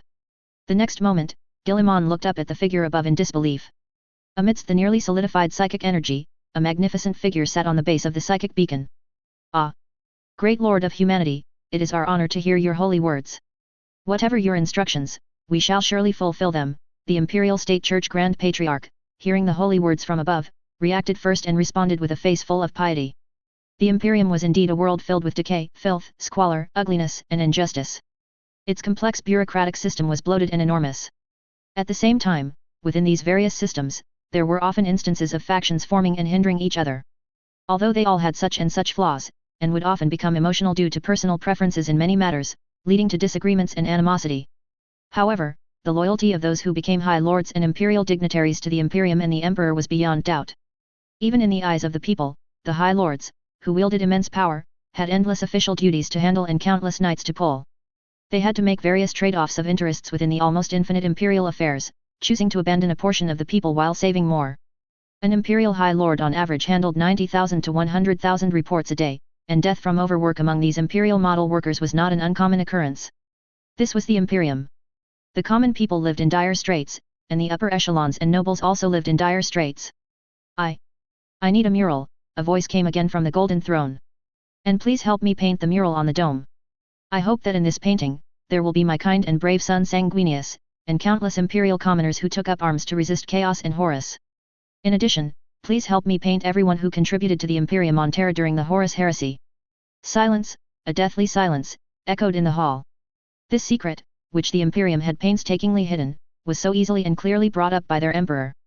Several High Lords kneeling in front, beneath the Golden Throne, felt their hearts skip 2 beats upon hearing this request, as if their hearts, already enlarged by 2 circles due to chemicals from long-term overtime and medication, had missed a beat. "Your Majesty the Emperor, is this perhaps inappropriate? Such a painting, may shake the confidence of your subjects in the Imperium." Under the covered telepathic messages from the other High Lords, the High Lord in charge of the solar system finally stammered out his question. And the moment these words were spoken, the air in the hall, built of gold and jewels and previously calm, seemed to solidify. Immediately after, a dozen gazes, as if wanting to kill, stared intently at the High Lord's back. Gulp. The sound of swallowing echoed in the empty hall, but it could not escape the keen ears of the custodes and Guilliman. At the same time, feeling the sensation on his back as if a thorn were pricking him, the High Lord of the Solar System regretted it to death. Why did you speak? Why did you speak? In fact, the High Lord of the Solar System had no doubt at this moment. Tonight might be a sleepless night, because any silent sisterhood who had heard his earlier questioning would not hesitate to sneak into his room after nightfall. Then, with the astonishingly powerful chainsword in her hand, she would first cut him into 5 equal parts, then 2.5 equal parts. Thinking about it, he might even be chopped into mincemeat and flushed down the toilet, and the High Lord of the Solar System couldn't help but shiver. Oh my god, I really am, why do I dare to say anything with this dead mouth? However, just as the High Lord of the Solar System was panicking, a majestic voice came again from the Golden Throne, can't you do it? No, we can, we can. The High Lord of the Solar System, with cold sweat on his forehead, was filled with a desire to survive at this moment. Great Divine Emperor, I will arrange for the best priest artisans as soon as possible to depict the most exquisite and sacred painting for you. May I ask if the painting you desire has a name? The Imperial State Church Grand Patriarch immediately followed up, eagerly expressing his loyalty to the Lord of Humanity. The hall fell into a brief silence once more. How about we call it Guilliman's Return to Terra? At these words, another person in the hall began to sweat profusely. Dead mouth, why did I ask the Emperor the meaning of his actions? This must be the Lord of Humanity's punishment and warning to me. The Imperial State Church Grand Patriarch's heart was in turmoil. Then, in a voice as faint as a mosquito, he whispered, as you command, Great Lord of Humanity, Divine Emperor. At the same time, 2 Adeptus Mechanicus fabricator generals at the back of the crowd quietly established a private voice chat with their bionic brains. Omniscia Prophet, why did you give your painting such a name? Does it have any meaning? I tried to load the Omniscia Prophet's words with binary holy words and attempted 178 decryption methods, but still found nothing. The fabricator general who was asked, his entire bionic face, replaced by machinery, had eyebrows made of iron plates that vividly quirked up. Fabricator General Ifra, how old are you this year? 470 years old, why? The Fabricator General named Ifra, being questioned by his companion, replied while also sending a question mark emoji in the team channel. However, the next moment, the Fabricator General kneeling opposite Ifra transmitted a large amount of Imperial history data to Fabricator General Ifra beside him. Wait, Fabricator General Yanziu, this data is too much, I need some time to digest it. Immediately after, Fabricator General Ifra's question came again in the team voice chat, that's not right, Fabricator General Yanziu, in the history you sent me, Lord Regent did not return to Terra, did he? Exactly, so the Omniscia Prophet also didn't tell those Imperial State Religion fellows to paint Lord Regent on the mural, did he? Fabricator General Ifra, realizing the situation, had a large stream of data quickly flash through his normally calm bionic eyes. Then, after fantasizing about 206 chapters of family drama, he completely forgot his current surroundings. So much so that his mechanical vocalizer emitted a bewildered, holy crab. In fact, as soon as Megasiva reacted, many old-timers who were fortunate enough to know parts of history also understood the current situation. Is His Imperial Majesty dissatisfied with the Regent? Perhaps, we should hurry and find Lionel Johnson. However, while everyone was lost in thought, Lu Meng, who was far away on the combat moon in the Maelstrom starfield, looked through the warp communicator's camera at the human shrimp below, who looked as if they had eaten honey. His entire green skin revealed an evil smile, he, this is just the beginning. Immediately after, within the entire Golden Throne Palace, the imperial officials who had been deep in thought once again heard the Emperor's holy voice. The saint on the Golden Throne let out a soft sigh, alas, prejudice in people's hearts is a great mountain. I am about to fall into slumber again. Before that, I have some words I wish to share with the citizens of the Empire.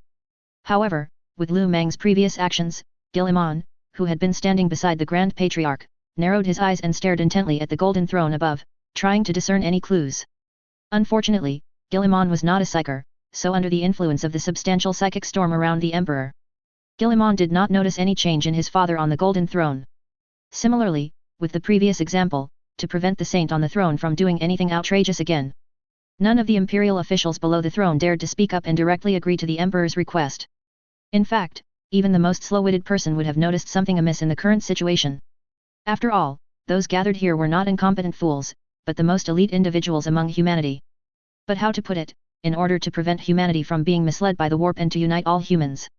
Terra, the current empire, has completely over-deified the Emperor, so much so that even if it seemed utterly absurd, no one dared to question it anymore. After all, a god cannot be wrong. Finally, Robert Kiliman broke the silence. Your Majesty, your every word and action could concern the future of all humanity. Therefore, before you speak with the citizens of the Empire, could you please let us hear what exactly you wish to say? After realizing that the speaker might not be the true emperor, Gilliman quietly changed his address for his father.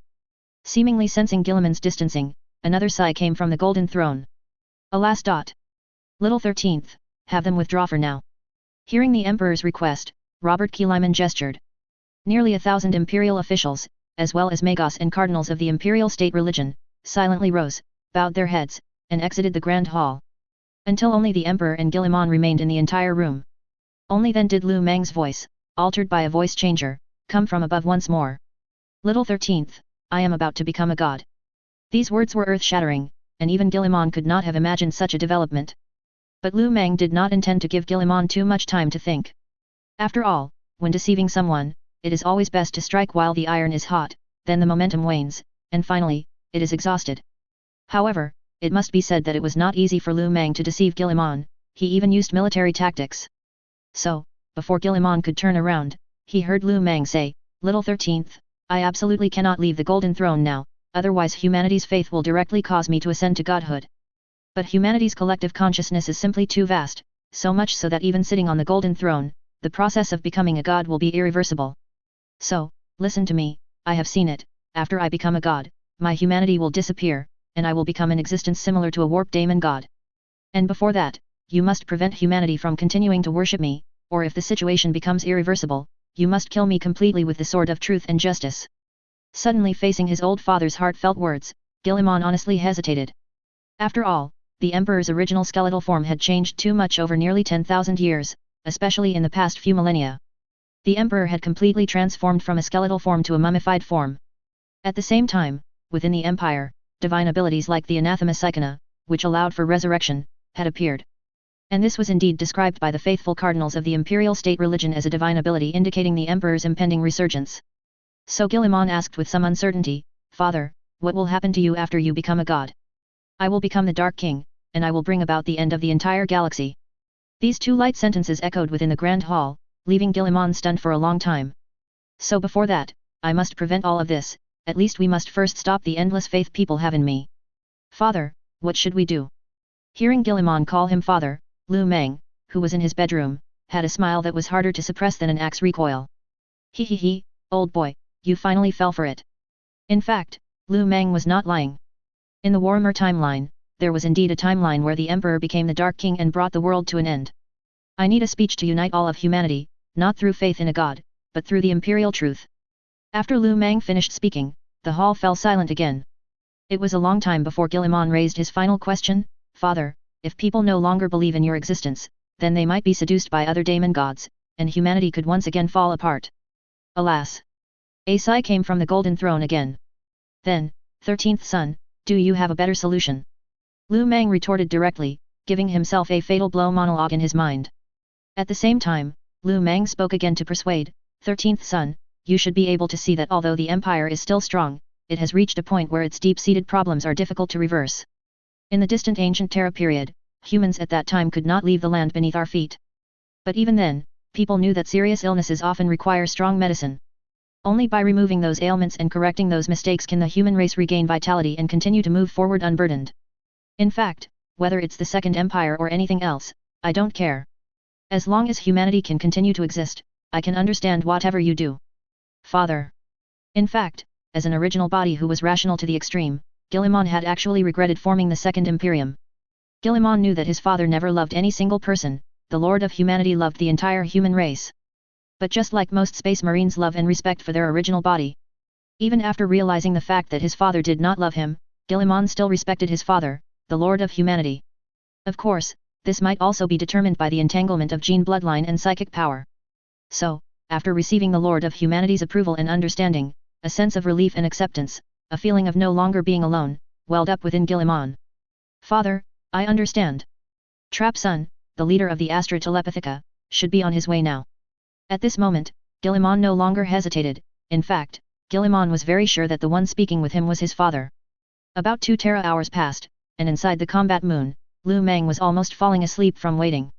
A group of astropaths and workers responsible for transporting communication equipment hurried into the main hall. And among this group, the one leading them was Trapsun, the head of the Imperial Astra Telepathica. Your Highness, Regent. When a sweating Trapsun reached Guilliman, he was already out of breath from running. Your Highness, Regent, all the equipment you requested is ready. Good, then let's start quickly. Guilliman nodded. Immediately after, under the command of Trapsun, the Astra Telepathica leader, heavy pieces of equipment were moved into the hall. And because it was a speech to be broadcast to the entire Imperium, quite a lot of equipment was needed. Just to debug these devices, the astropaths of the Astra Telepathica were busy for a full 4 Terra days. Facing such imperial efficiency, even Lu Meng was deeply shocked. And when everything was ready, Lu Meng, far away in the Maelstrom starfield, was already losing interest in messing with the Imperium. Father, father. Inside the combat moon, Lu Meng sat on the toilet, assuming a thinking pose. At the same time, he was playing with a green-skinned quick hammer gaming console developed by the Tech Tyrant Kids. In fact, to pass the boring time, Lu Meng ordered the Tech Tyrant Kids to develop many useful and useless things. For example, the game console in Lu Meng's hand now had dozens of games similar to King of Fighters built in. However, all the characters inside were replaced with orc versions. And as soon as this type of game console was released, it was liked by many Dujin and Grots. Because for the little ones of the Dujin clan, this was simply the best tool for arranging fights. Dujin, red-faced and red-necked from playing games, chose to truly fight each other offline. What? You don't agree? Let's meet in the dueling cage. This was the victory speech of the Dujin. And the Gretchen, with better brains, fell deeply in love with this little gadget. Because it gave them the possibility of defeating orc boys without entering the kin, armor. Plus the Grots' personalities, which were like small dogs. Every single one of them was a super online troll, always able to infuriate the opposing orc boys to death. Hearing the sound suddenly coming from the warp communicator in his shirt pocket, Lu Meng finally brought his wandering thoughts back to a few days ago. Little 13, isn't the Imperium's efficiency a bit too lagging now? Hearing the Lord of Humanity's question, Trapsun, who was in charge of the Astra Telepathica, broke out in a cold sweat. Your Majesty, Lord of Humanity, please forgive me. In order to allow more people to hear your holy words at the same time, we... However, before Trapsun could finish speaking, Lu Meng directly interrupted him. Forget it, let's start quickly. Yes, Your Majesty. Quick, activate the psychic amplification device. Insert wetware. Debug the solar system electromagnetic band. Finally, with a group of astropaths working busily, a huge amplification device was installed beneath the golden throne. Your Majesty, Lord of Humanity, everything is ready. You can now speak to your loyal subjects. Ahem, citizens of the Imperium, I am the Lord of Humanity. The moment Lu Meng spoke, almost all communication devices throughout the solar system heard the Lord of Humanity's holy words. At the same time, to assist the Lord of Humanity's unprecedented speech, various low-level Imperial officials had received notice early on. However, just as everyone pricked up their ears, wanting to hear what the great Lord of Humanity wanted to say, Lu Meng, far away in the Maelstrom starfield, put on a Nike-like smirk. It's time to show some real skill. Citizens of the Imperium. Just as the Imperial people in factories, farmlands, and by various machines were concentrating, a very annoyed sound, drawn out, appeared. Immediately after, they heard the complaints from their great Lord of Humanity. Citizens of the Imperium, sometimes, I really am effing fed up with myself. You mother-f***ers, can't you live without believing in gods, is that it? Damn it, can you just look at imperial truth for once? How many times have I told you, do not believe in gods, do not believe in gods, do not believe in gods. Damn it, I'm really fed up. Every single day, a bunch of effing idiots, why can't you listen to me? And that dead mother Lorgar, effing seriously, I should have just hit him with a psychic shock the moment I found him. Yikes bang. Just crush that dead mother directly. A bunch of things whose brains are not even as thick as their foot skin, no wonder humanity is going to end. Am I effing easy? Seriously, you are the worst batch I've ever led. And that Alta, I can't help but speak my mind now. Damn it, I originally created 20 original bodies. Motherfing ass, I had it all planned out. I would raise the children first, and then we would liberate all of humanity together. But then that effing dead saint said, oh, you are using your sons like this, you are too cold-blooded, you are not even human, you are a tyrant. And then she kept saying she didn't want the children to be harmed, and then threw my 20 children into a warp vortex. So, what's the effing difference between that and a vocational high school girl flushing her son down the toilet? You tell me. What's the difference? That effing dead saint, motherfing, I originally had 20 sons, and only found 12 of them. The other 8, they just died. And then she effing called me a tyrant. Also, you imperial officials, damn it, you are always infighting.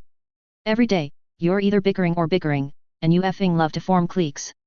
Always effing clinging to your little bit of profit, and then harming the interests of all humanity.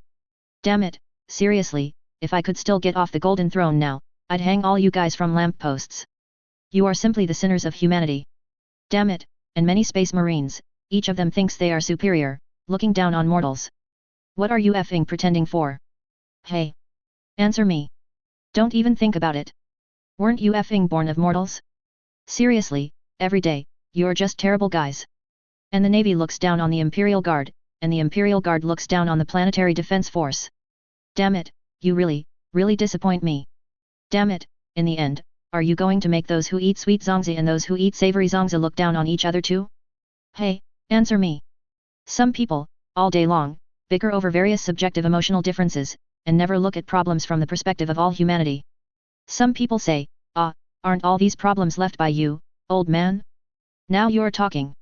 I'm effing serious, for the Great Crusade, for all humanity, I was so effing exhausted I was peeing blood, constantly compromising, just to seize the window of Slaanish's birth, and finally, with great difficulty, brought humanity together. But then, damn it, as soon as I went to develop the webway, wanting to completely solve humanity's worries, my effing good eldest son, with a single call, blew up my golden throne. And then those chaos demons went hi, like old BA smelling something, crawling out through the webway warp rift. You tell me, what could I do? And the Adeptus Mechanicus oil heads, every day they say I'm some omnissiah, but then during the Horus Heresy, half of them rebelled. They're just a bunch of brats, every day clinging to those effing dead dogmas, either praying to machines or burning incense and anointing machines. If you really despise the human body, why even be human? Wouldn't it be better to just be a subordinate to the Necron? Every day, flesh is weak, machine is ascension, seriously. And my good eldest sons, 12 sons, during the Horus Heresy, nearly half of them wanted to rebel against me. That Mortarion, abused half to death by his adoptive father, lying on the ground almost shitting himself, I ran over to save him, and even gave him weapons, but then he effing hated me because he was harmed by his adoptive father and I said a couple of words to him. Perturabo's personality was stubborn, couldn't be managed too much, but he effing hated me all the same. Angren had the butcher's nails in his brain, fighting all day, enjoying it, like an orc, and in the end, he also clamored to kill me. Especially that Horus, like a mama's boy, but then Lorgar said a few words, and he just completely emptied his mind and believed everything. Seriously, even the Sit-Forget-Deo wouldn't bother to play tricks on someone like that. Damn it, a bunch of people making all of humanity full of grievances every day. The Adeptus Mechanicus firmly controls all kinds of technology. Look at the Imperium, damn it, there are still people practicing slavery. If it works, fine, if it doesn't, just break up quickly. He goes back to his 500 worlds, you go back to your Mars.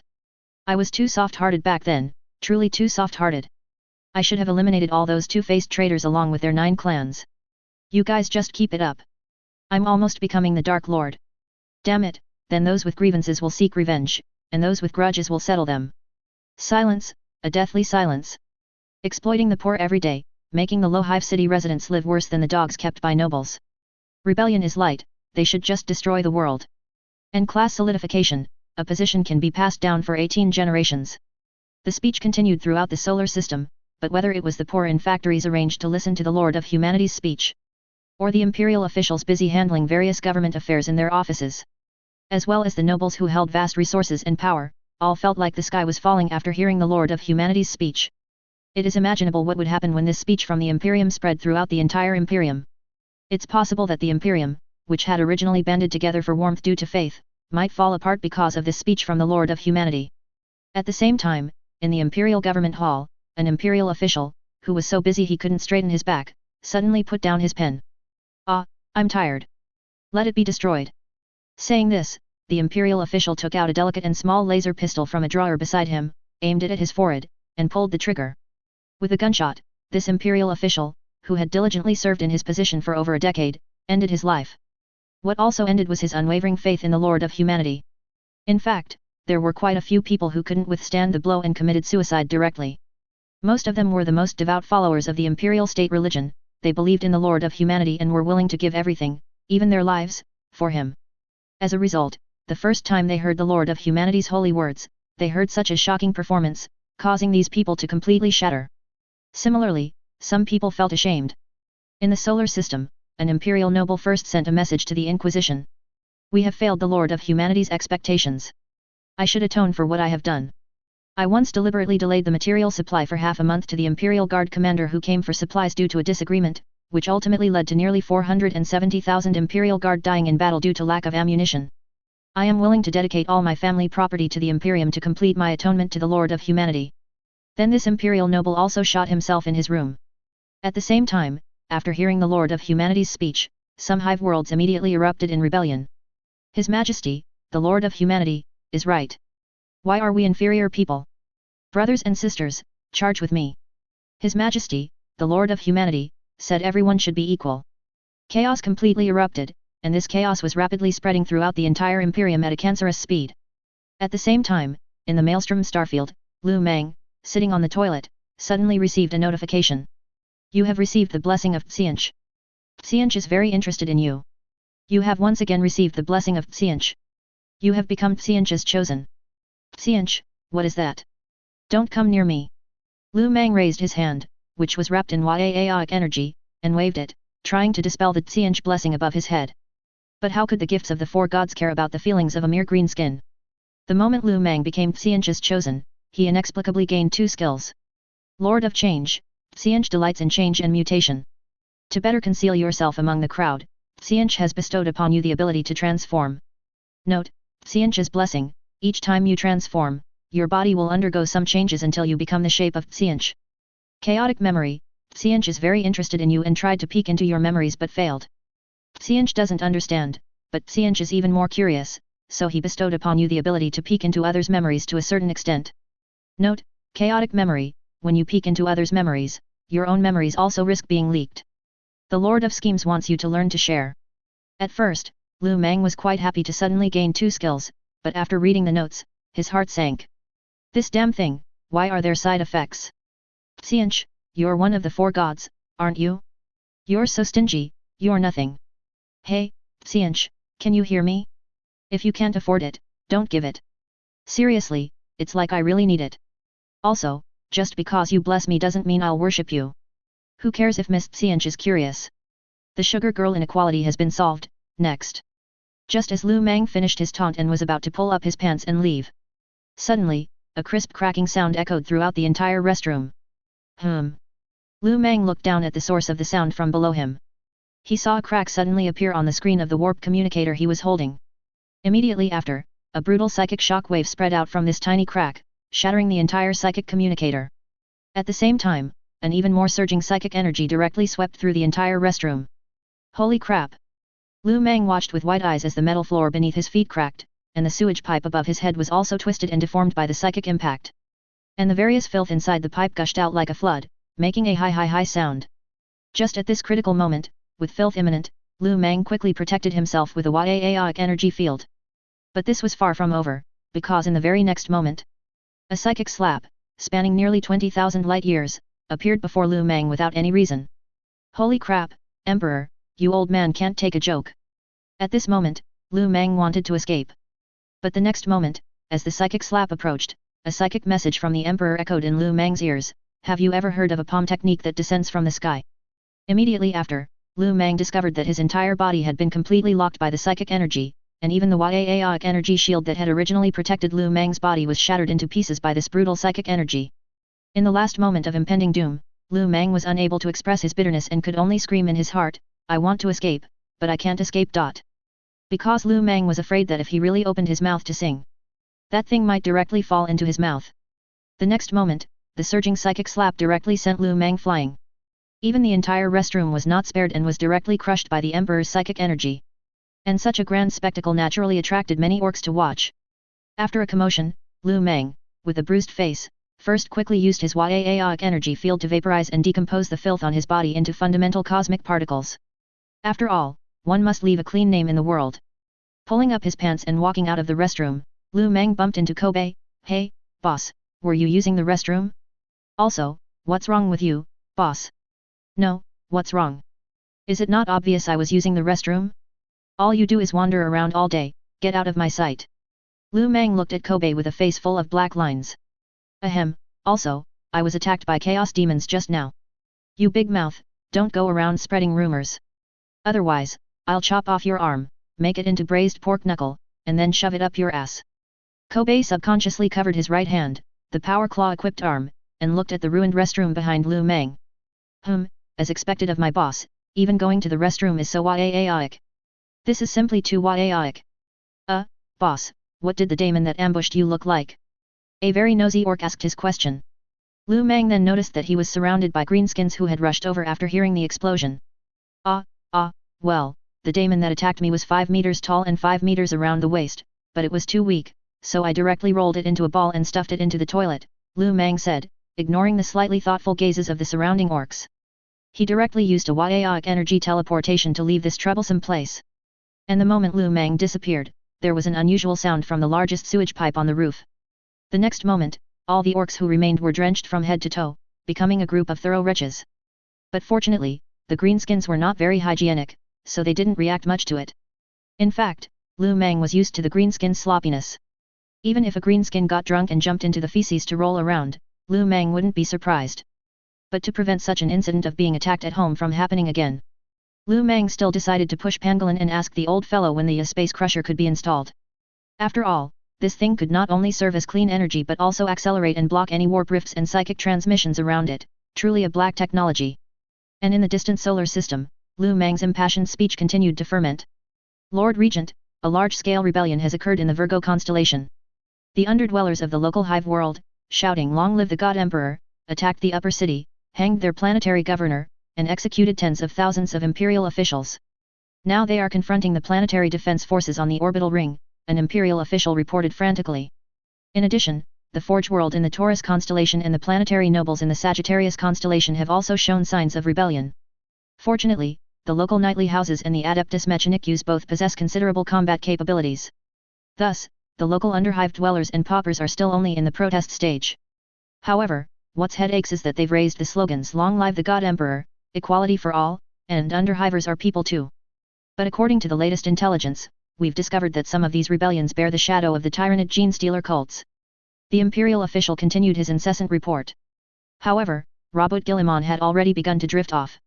To be honest, Robert Gilliman was somewhat missing his brother, Lionel Johnson. After all, the massive mess his old man had stirred up would make anyone's scalp tingle. If you were to say the Emperor didn't support him, yet the Emperor affirmed and understood Gilliman's painstaking efforts in establishing the Second Imperium. But if you were to say the Emperor supported him, the Emperor then called his Astartes Codex a pile of dog shit, stating that the Astartes edict was too rigid and detrimental to uniting the Astartes brothers. Gilliman's heart was in turmoil, this original body was more agitated than ever, and when Gilliman wanted to ask his father what to do next, he found that the Emperor had given no further response. It was as if he was saying, "Hey, son, how about this mess? It's yours now." The good news was that the Emperor's speech indeed re-energized the once stagnant Imperium, and also exposed many of the Imperium's hidden ailments prematurely. But the bad news was that the Imperium was on the verge of collapse. Rubbing his throbbing forehead, Gilliman looked up at the Imperial official beside him. "Your Highness." Facing the Imperial official's concerned gaze, Robert Gilliman let out a long sigh. Alas! He rose from his desk, where he usually sat all day. Then he walked over to the mortal official, patted the official's shoulder, "You've worked hard, go rest for a bit." After speaking, Gilliman walked out of the room without looking back. This original body, full of wisdom and strategy, ascended to the striking highest point of the Terra Imperial Palace with steady, powerful strides. His posture was as upright as a pine, his gaze as sharp as an eagle's, as if he could perceive all things in the world. When he reached the summit and looked down from above, the entire magnificent and grand palace, like something out of a myth, came into full view. This enormous palace, as the Emperor's residence, naturally could not be compared to ordinary buildings. It was situated atop the entire Himalayas. Its volume was even wider and taller than the Himalayas. Its immense scale and magnificent grandeur were enough to make anyone exclaim in awe. And this was the jewel of all Terra, the Terra Imperial Palace.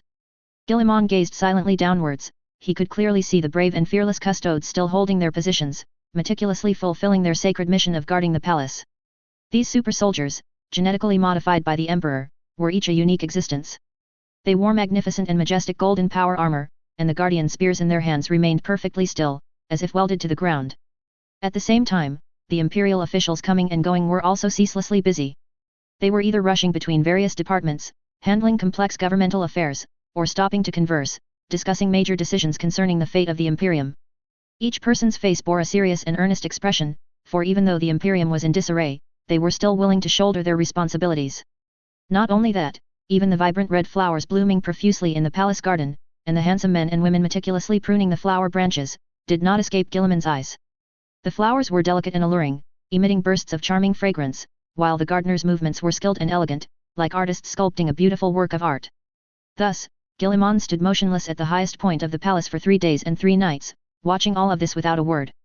His thoughts seemed to drift to the distant heavens, contemplating the various possibilities for the Imperium's future.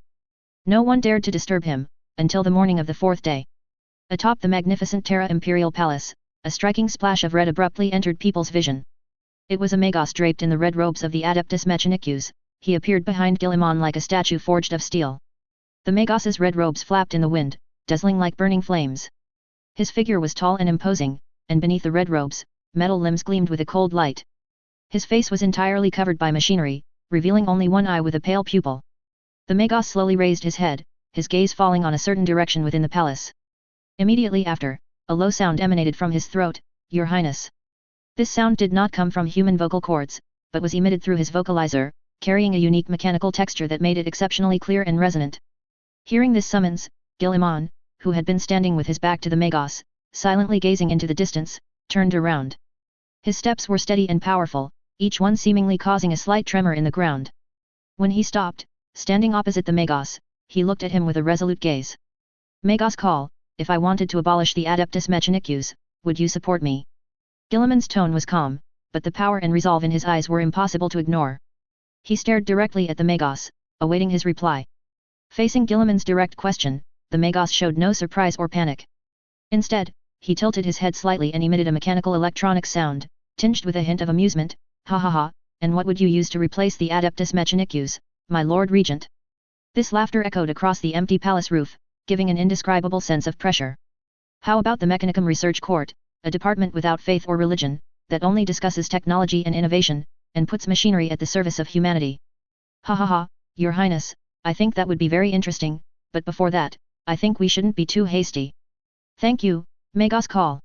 When the time comes, I will make you the first lord of the machine." Guilliman replied calmly. "It would be my pleasure to serve you. Likewise, I am very happy to see you invigorated." The creator of the Primaris Space Marines quickly moved his 8 mechanical legs. "I think I should leave now, at least before you announce this matter. We should find more like-minded individuals." And not long after Magos Call left, another important figure ascended to the top of the Imperial Palace. Lord Regent, the newcomer was burly, dressed in blue power armor, with one eye replaced by a red laser bionic eye. This time, Guilliman turned around and looked at the Ultramarine standing before him. "Calgar, I need you to return to Macrage, carrying my orders. Please instruct me. I want you to conscript troops throughout Macrage's 500 worlds, with no limit on numbers, take as many as you can get. But before you complete this task, you must not let this news spread beyond Macrage. Can you do that?" Hearing Guilliman's command, Calgar was stunned for a moment. Then he was overcome with ecstasy. "By your command. Father, if I fail, I will bring you my head." Rumble, rumble. A lemon rust tank rumbled over the soft earth. It was the 7th Terra day after Robot Guilliman secretly met with several of his confidants.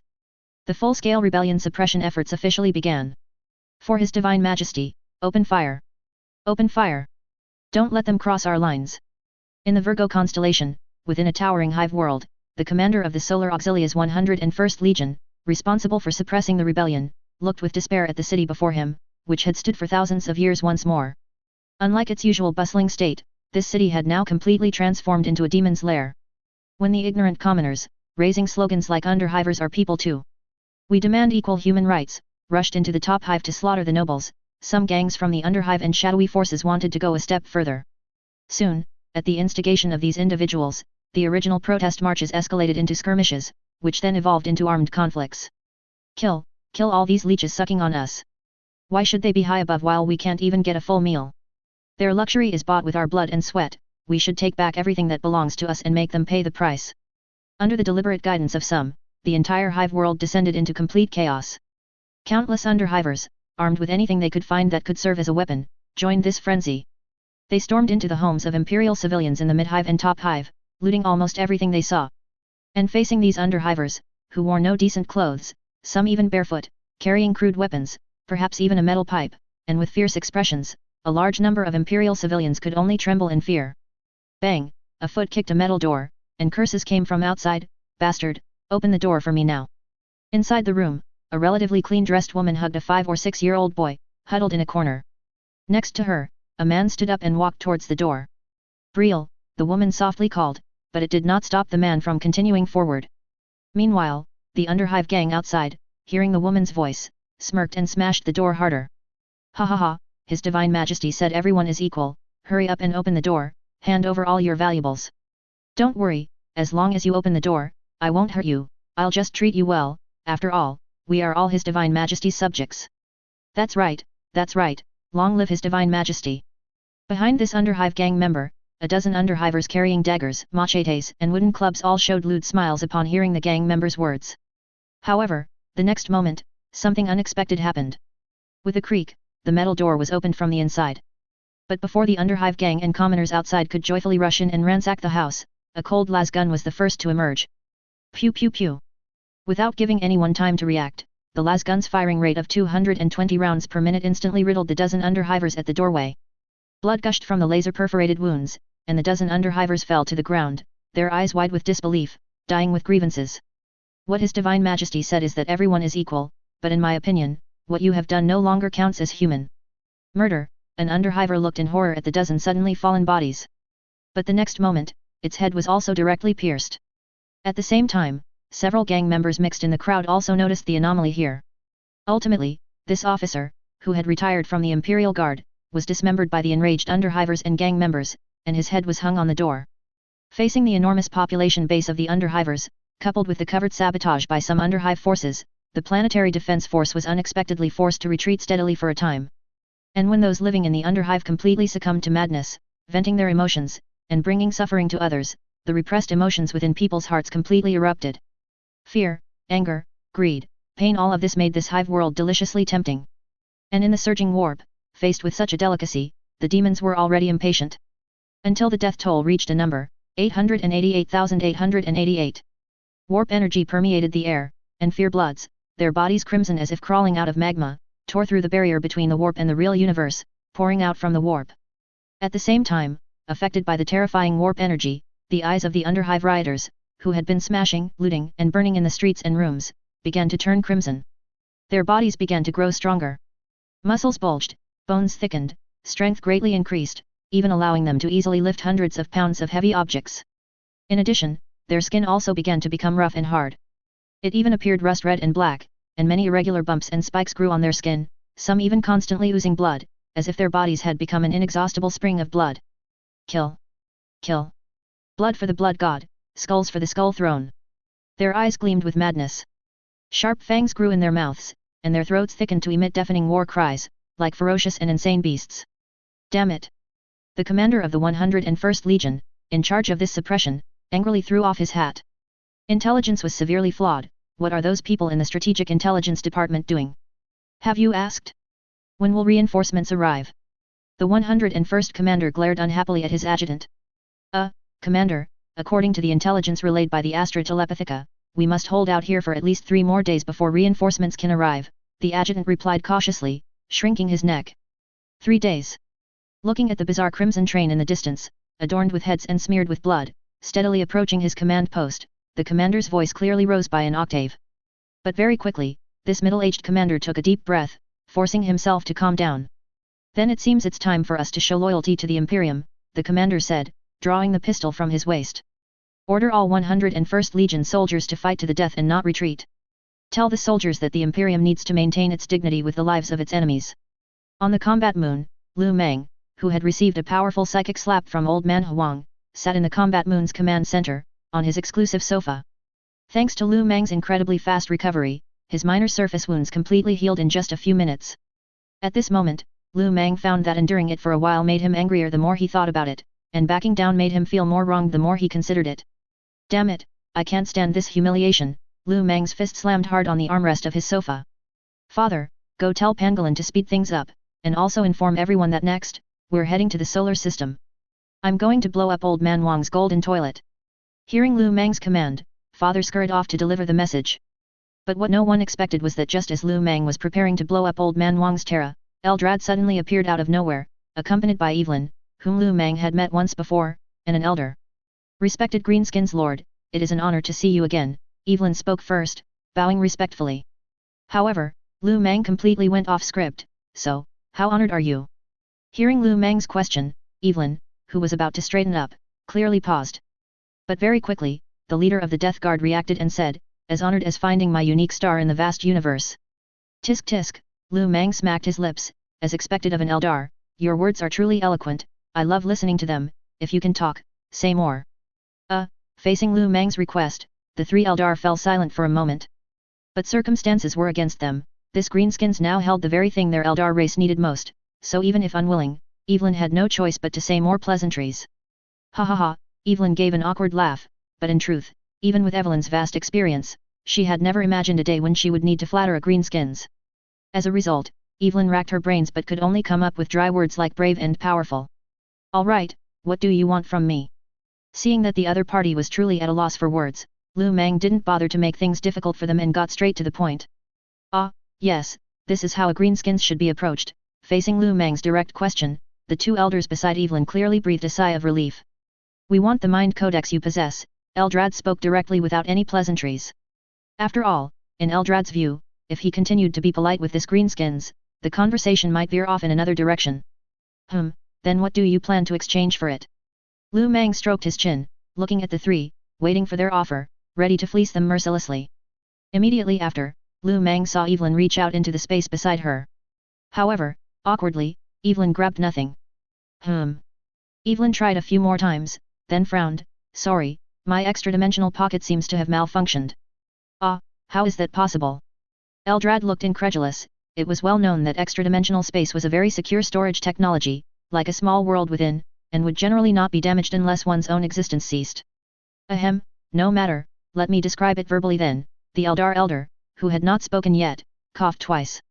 At the same time, on the planetary base, Pangolin and Run 2 stood before a super-large machine, as big as 2 hive cities. Its massive metal shell, like a towering cylindrical spire reaching into the clouds, stood upon the earth.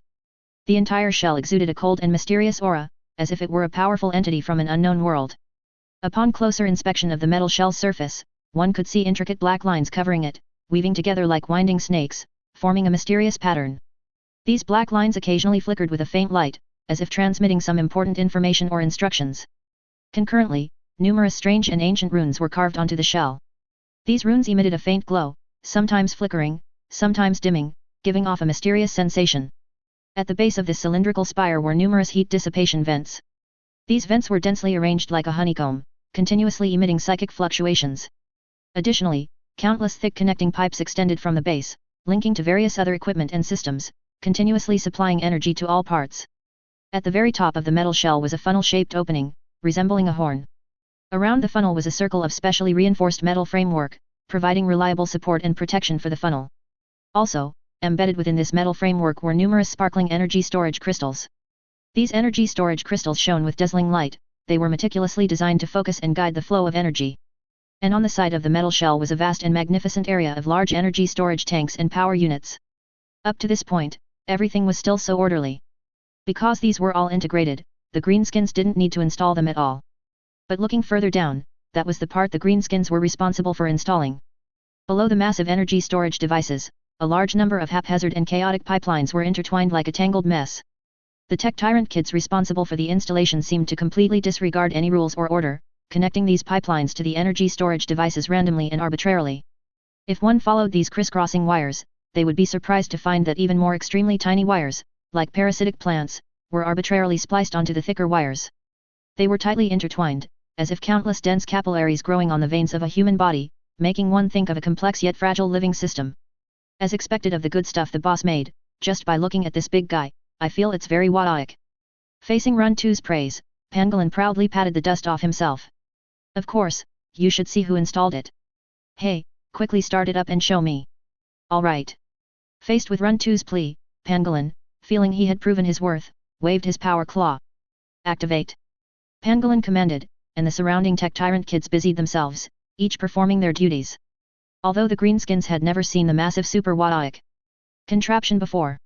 Even their supreme leader, the warlord, hadn't provided them with any instruction manual. But with the greenskins' I reckon power, this colossal extraterrestrial machine was successfully activated by the greenskins. Inside the space crusher, Pangolin looked at the strange instrument in front of him, which resembled a cockpit. Completely bewildered, he scratched his large green bald head. "Aren't you going to do it?" Run 2, who was beside him, watched Pangolin's prolonged inaction and voiced his doubt. "What are you saying? What kind of talk is that? Take out the not from your sentence. I can do it. I'm the most brilliant big mechs under the warlord." As he spoke, Pangolin performed the action most fitting of a greenskin's character. "Since I can't reckon it out, I'll just try everything, then I'll reckon it out." And when Pangolin lay down in the cockpit, which resembled an amniotic sac and placenta inside, the entire space crusher seemed to come alive. Memory retrieval. Unknown language detected. Language module backup. Terminal initiating self-check program. Energy supply system operating normally. Control system operating normally. Crushing energy generator operating normally.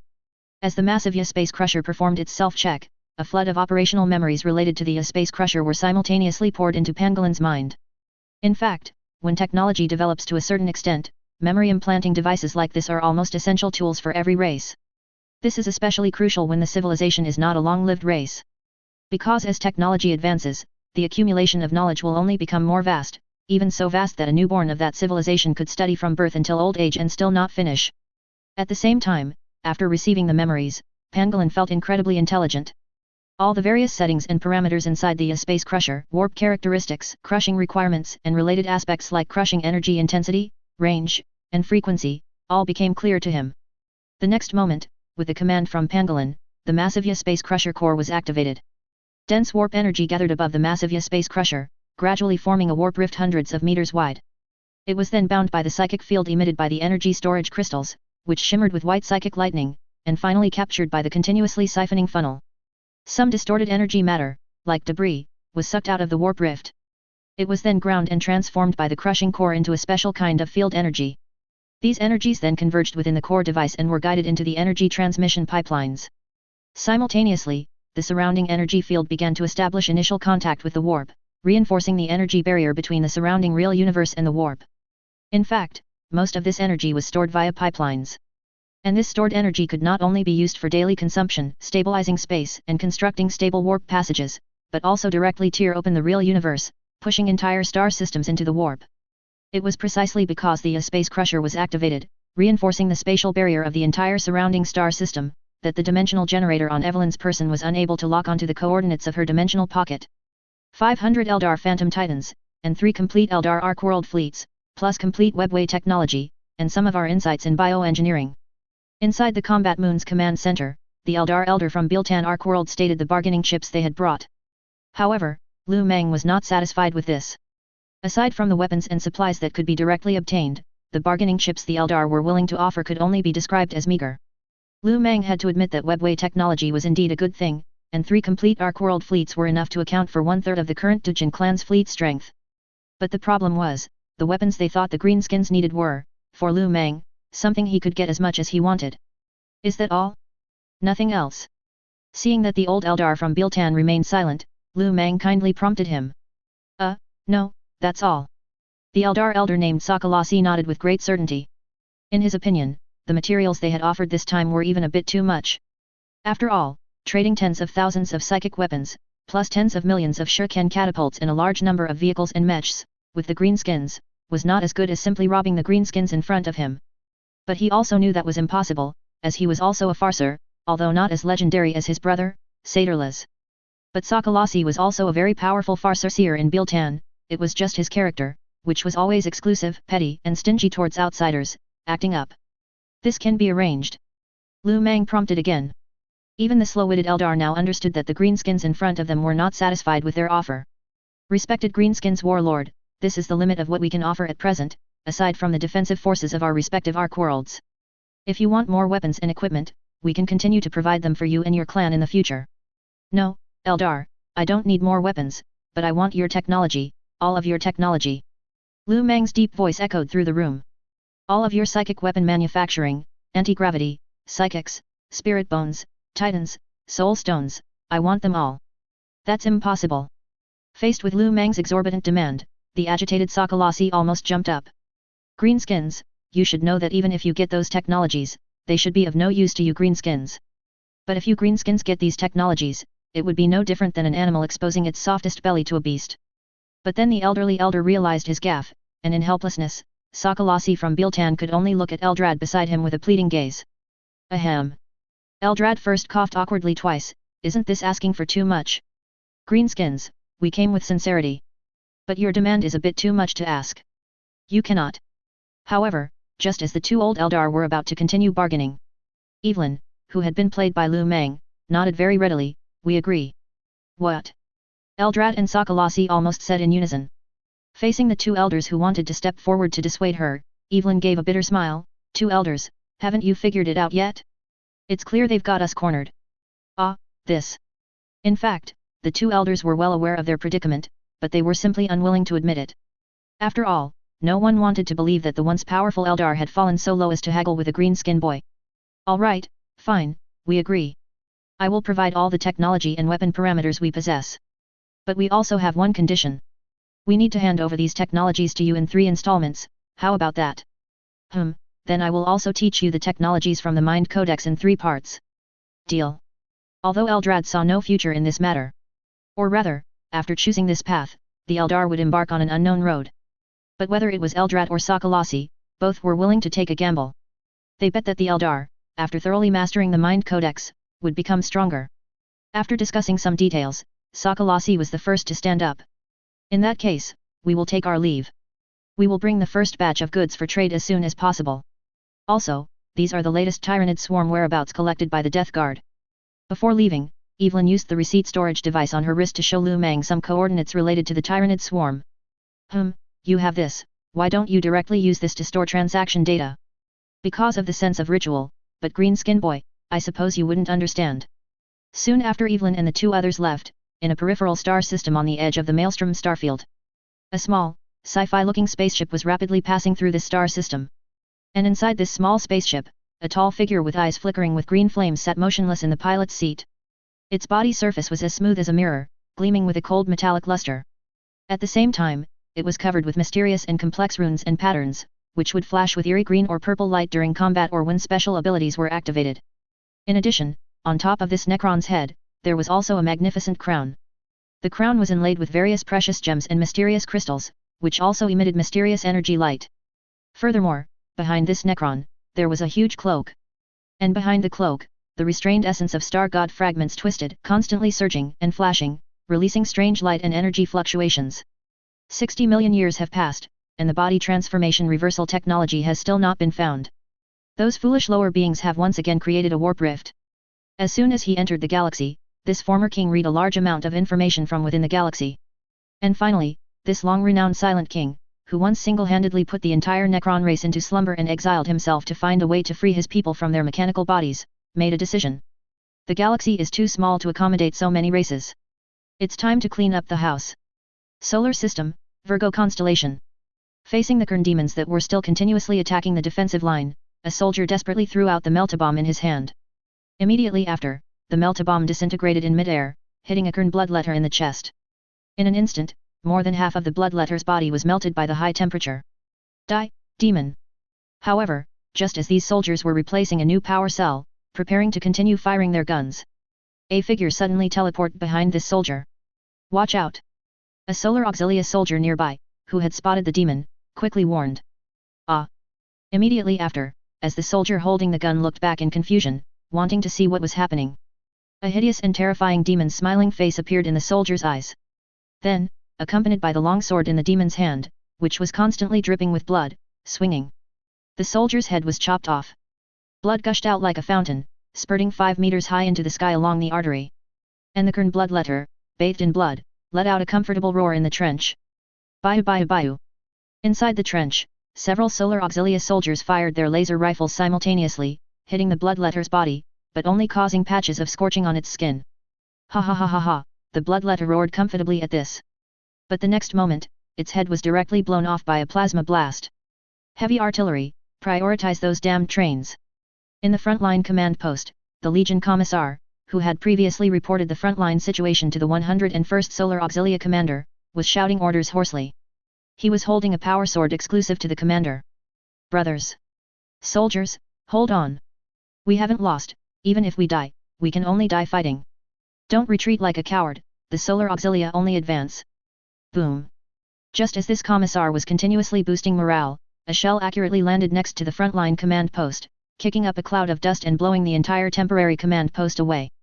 At the same time, in outer space, a Cobra-class frigate broke through the warp barrier and suddenly appeared above the Virgo planet. Finally back! The Lord of the Fire Dragon, Vulcan, dressed in green power armor, stood in the battleship's command room, looking at the starry sky outside the window. And beside Vulcan was theirs, whom Lu Meng had given as a gift to Guilliman. Boss, it looks like there's a fight going on down on the planet. Inside the cockpit, a green-skinned boy excitedly ran to Vulcan's side, his face full of eagerness. Hearing the green-skinned boy's report, Vulcan's previously relaxed brows furrowed. This is already the heart of the solar system, how could there be a battle? First, approach the low Earth orbit and check the situation. Vulcan ordered. Yes, boss. The green-skinned boy who came to report first gave a concentrated salute, then ran back to his post. Original body, do you really intend to return to Terra with this group of green-skinned boy? Theirs, who had been observing all of this with cold eyes, spoke up to remind him. However, Vulcan merely smiled indifferently at this. Hatred? Theirs, I have already died once, so many things are not that important to me anymore. But... Alright, theirs, you should have seen it by now, they've helped us a lot along the way, so sometimes we should be more tolerant. Indeed, we dwarves have an old saying, good steel is forged on the anvil, and true friends are made in adversity. Big guy, you can't be prejudiced against friends. Just as Vulcan was conversing with theirs, a hearty voice came from the doorway of the command center. Following that, a gnome, no taller than 1.5 meters, wearing a red power armor, walked in with his short legs. Mr. Burn Bronzebeard, you've arrived, Vulcan greeted the newcomer with his usual gentle expression. Ha ha ha, Lord Vulcan, the fine wine on your ship is truly excellent. I never imagined that the wine brewed by greenskins could be so delicious, ha ha ha. I'm glad you like it, but before that, I think we need to postpone our plan to go directly to Terra. Facing the Hearthkin, who only reached his shins and was passionate about drinking and forging, Vulcan did not exclude him. In fact, in the early days of humanity, and even during the Emperor's Great Crusade, these Hearthkin had contact with humans of that time. However, due to the overly aggressive nature of the Empire at that time, the Hearthkin were extremely cautious of the Empire and did not join it. But both sides remained friendly, unlike races such as the Beastmen who joined the Empire and served it during the Great Crusade. Now that the Emperor sits on the Golden Throne, they have been labeled as heretics and can only survive in the stars by plundering. But in fact, both Beastmen and Dwarves were once a branch of humanity, similar to Ogrins. It's just that most Beastmen have animal-like heads, similar to goats, and some elite Beastmen even have bull heads, known as Minotaurs. Oh? My friend, has something happened? Hearing Vulcan's reply, the dwarf named Burn Bronzebeard was visibly stunned. There's a battle happening on the planet below. I want to rescue those innocent Imperial civilians. Oh, is that so? Then take me with you. The red-faced Burn Bronzebeard patted his red power armor, making a thump, thump sound. I apologize for involving you in this unnecessary war.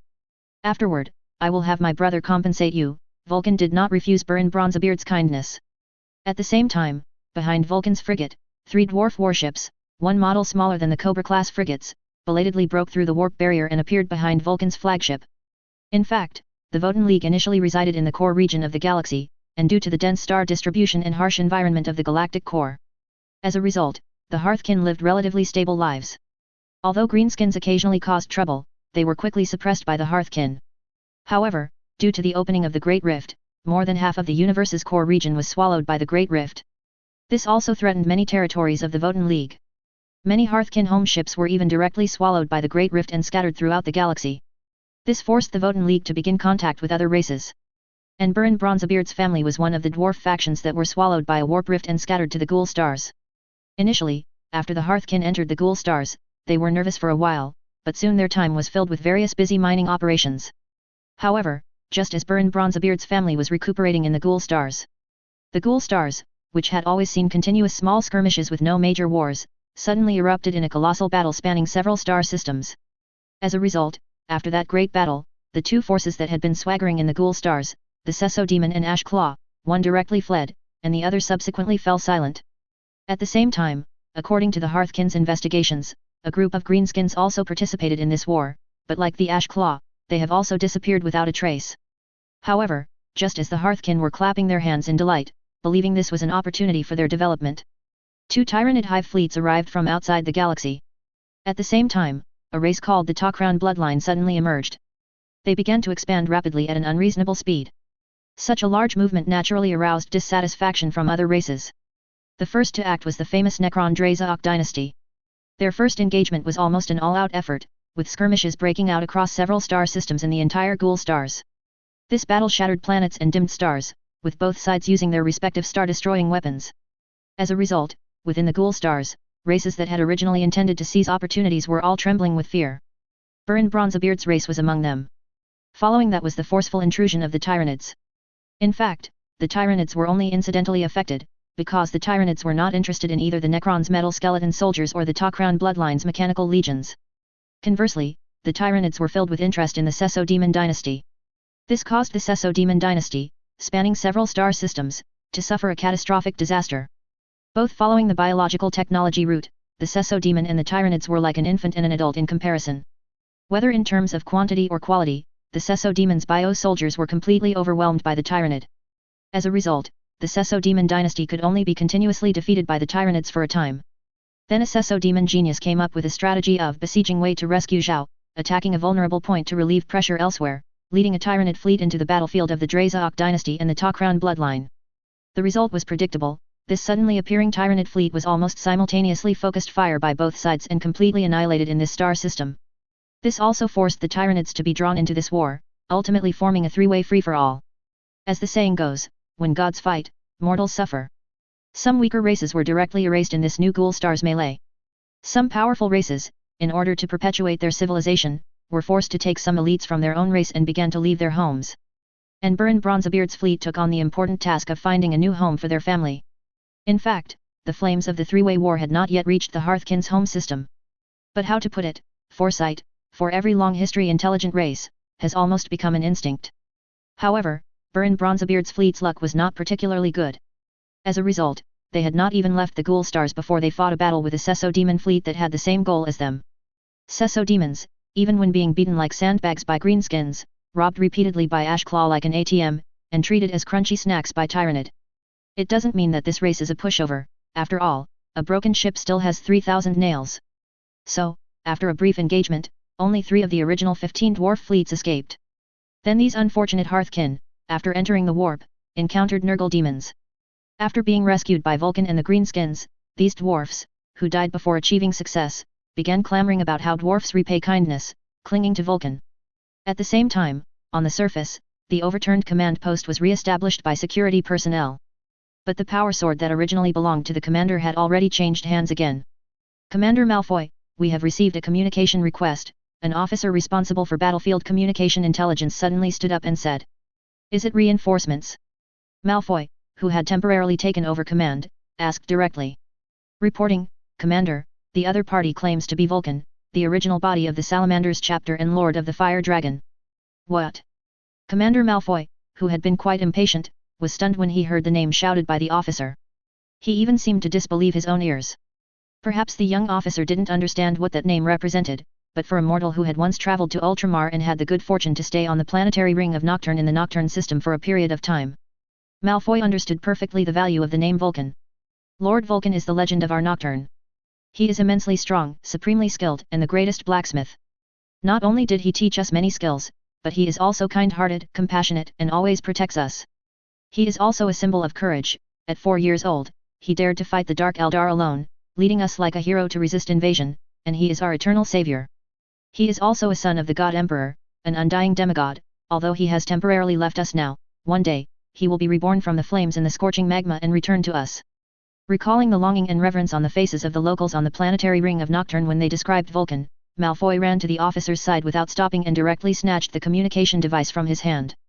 Hello, Great Lord of the Fire Dragon, is it really you? Perhaps due to extreme nervousness, the commander, who had been appointed in this crisis, stammered a little. After all, in the eyes of the Imperial Guard, even ordinary Astartes are regarded as angels of the Imperium, let alone a resurrected original body. In Malfoy's heart, the Lord of the Fire Dragon, who could resurrect and come to rescue their mortal lives in their most desperate hour, was almost no different from a true god. At the same time, as if to dispel the temporary commander's concerns, Vulcan directly used video communication. When Vulcan's dark face, which would earn him 100 consecutive draws in America, appeared before Malfoy's eyes and perfectly matched the statue in his memory, all doubts vanished. Is it really you, Great Lord of the Fire Dragon? Ha ha ha, the God Emperor above, the God Emperor protects us. Quickly tell the Great Lord of the Fire Dragon our exact coordinates. Quickly transmit all the information we currently know. Great Lord of the Fire Dragon, our front line is now precarious, our forces are severely depleted, and we urgently need your support and command. I understand, Vulcan replied concisely from the Cobra-class destroyer, facing the excited mortal officer on the display. At the same time, the three dwarf warships, already prepared, began to descend in altitude simultaneously, entering the planet's atmosphere. Fire! A dwarf holding a Warhammer nearly his own height swung it as if it were a feather. And with the dwarf commander's command, the automatic cannons on the dwarf warships began to roar. Although three dwarf warships might seem somewhat insignificant for the battle on the Virgo planet, but in the Lord of the Fire Dragon's view, the goal of this operation was never just victory. It was for the people struggling amidst the smoke and ruins. On the battlefield, a giant train, entirely crimson and billowing white steam, was tearing a path of blood, speeding across the hard ground at an astonishing rate. Its enormous body and the metal shell constantly seeping blood shimmered dazzlingly in the sunlight, looking from afar like a giant centipede winding and coiling across the vast surface. With a harsh screech of brakes, the train slowly stopped, and Khurn demons passed directly through the train walls, appearing on the battlefield. The demons, wielding burning longswords, gnashed their teeth and claws, emitting chilling roars, their eyes filled with an insatiable hunger for blood and slaughter.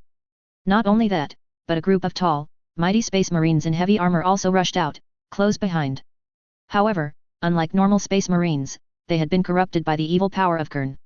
They exuded dark psychic fluctuations, and the weapons in their hands glowed with an eerie red light, as if they were harbingers of death brought from the depths of hell. This colossal, iron-forged monstrosity caused the earth to tremble and roar with every small step it took forward. As it advanced, the surrounding landscape instantly transformed into a bloody slaughterhouse. The screams of innocents and soldiers rose and fell, blood stained the land, and shattered limbs were scattered everywhere. Every roll of the wheel meant that countless more vibrant lives were forever extinguished in this brutal war. Prioritize this target, Vulcan calmly ordered the greenskins beside him. The next moment, more than a dozen torpedoes shot out from the torpedo tubes of the Cobra-class destroyer. With a deafening roar, it was regrettable that the Khurn blood train, like a scarlet centipede coiling on the ground, showed no damage whatsoever. Instead, it seemed to come alive, with more than half of the train standing upright in an unreasonable manner. And at the same time, it let out a long, melodious whistle, as if roaring. Meanwhile, in the more distant Ultramar, the 500 worlds of Macrage. Ever since Calgar returned to Macrage, the entire Macrage 500 worlds had entered a state of full alert, becoming a devouring beast that only allowed entry but no exit. In addition, many hub worlds responsible for trade were temporarily taken over by the Ultramarines, giving a sense of impending storm. Within the colossal underground laboratory on Macrage, soft white lights illuminated every corner. The indoor temperature and humidity were precisely controlled within a suitable range to ensure the stability of various experimental equipment and biological samples. The air was filled with a faint scent of disinfectant, maintaining a clean and sterile environment at all times. The laboratory walls and floor were made of highly corrosion-resistant and easy-to-clean materials, with smooth surfaces, no gaps or protrusions, to prevent microbial growth and sample contamination. In the center of the laboratory was a spacious open experimental area, furnished with various advanced experimental benches, which were covered with precise instruments and glassware. The experimental area was surrounded by multiple independent small laboratories, used for different types of specialized experiments, such as gene editing, cell culture, and biological weapon development. Each small laboratory was equipped with an independent ventilation system and safety protection facilities. In addition, there was a dedicated storage area for various reagents, medicines, and biological samples required for experiments. Besides this, within this massive laboratory, there was also a large data processing center, used for analyzing experimental data and running complex simulation programs, but inside this processing center, it was not some massive data processor, but rows of wetware embedded in metal frames. Their brains were connected with various tubes, used to provide the data needed for the entire laboratory. And on one side of this huge underground laboratory was a massive spherical space enveloped in a pale blue cold light. The icy blue light came from a special lighting system, which provided sufficient brightness without any adverse effects on the gene seed. At the same time, the temperature inside the vault was extremely low, maintained at tens of degrees below 0 Celsius year-round, to maximize the preservation period of the gene seed. There was almost no moisture in the air, maintaining a highly dry state to prevent the gene seed from becoming damp and deteriorating. It was so quiet here that there was almost no sound, only a faint hum from the equipment maintaining environmental stability.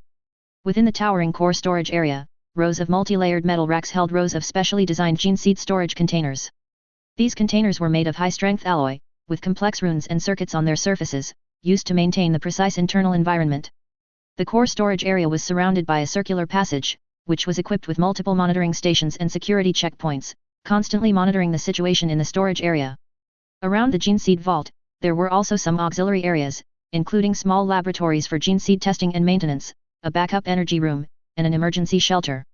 The backup energy room was equipped with multiple large generators and battery packs to ensure that the gene seed vault could be powered in time if the main energy system failed. The emergency shelter was designed to protect the precious gene seed in the gene seed vault in case of extreme danger. Is this all our current reserve? Calgar asked, looking through the thick bulletproof glass at the rows of containers in the gene seed vault from the circular passage. That's right, a total of 6,730,941 gene seed. In fact, if it weren't for other battle groups borrowing a portion, this number would be even higher. Next to Calgar, an ultramarines, also clad in blue power armor, with a white apothecary helmet tucked under his armpit, gold skull decorations on his joints and edges, and a medical backpack with a Red Cross apothecary symbol, answered Calgar's question. In fact, the reason we have so many gene seed is thanks to the selfless dedication of Original Body. Our hematopoiesis project has been very successful, said the Ultramarines chief apothecary, named Felix, proudly displaying the results of his efforts. At the same time, an ultramarine standing on Calgar's other side also responded. Besides that, although Lord Guillimon did not directly elaborate, we still made ample preparations very early on. These are the children we have screened through physical examinations and daily observations, said another ultramarines dressed as a librarian, handing a communication data slate to Calgar. Even with optimal selection, the entire 500 worlds can still select nearly 20 million people as the best recruits for the ultramarines. But the problem is, even after these soldiers are reformed, they still need time to train, and specialists like apothecaries, librarians, and tech priests need more than 10 or even decades of further study. Looking at the list of character information on the communication data slate in his hand, Calgar casually clicked on one. The next moment, almost the entire life of this child appeared before Calgar. Whether it was about this child's personality profile, IQ, blood type, physical fitness, etc., even what they did daily was recorded. But Calgar had to admit, these children were all extremely outstanding.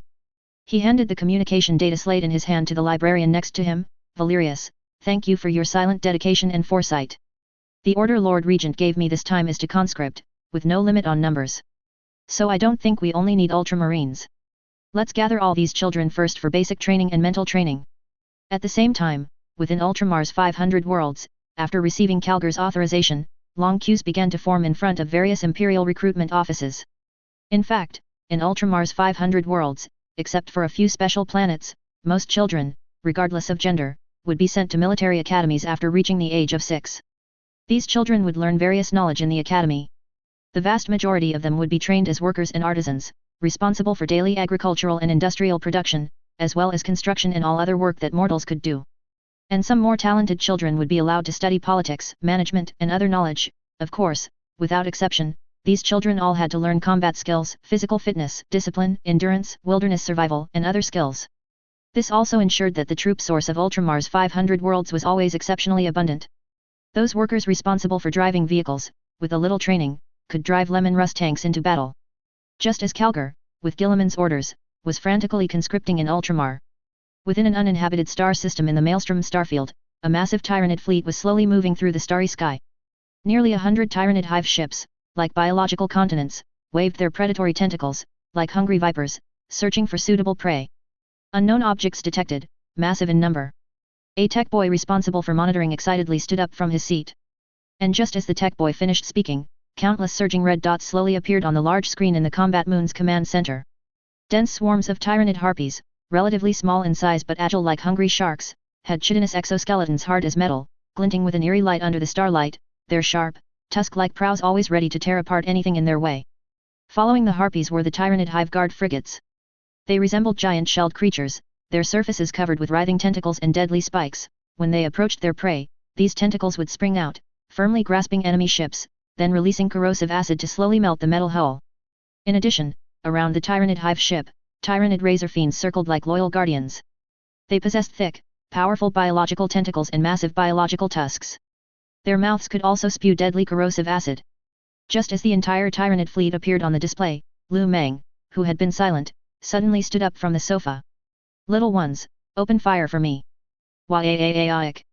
The next moment, with the rotation of several combat moons, countless muzzles pointed towards the Tyranid warships tens of thousands of kilometers away.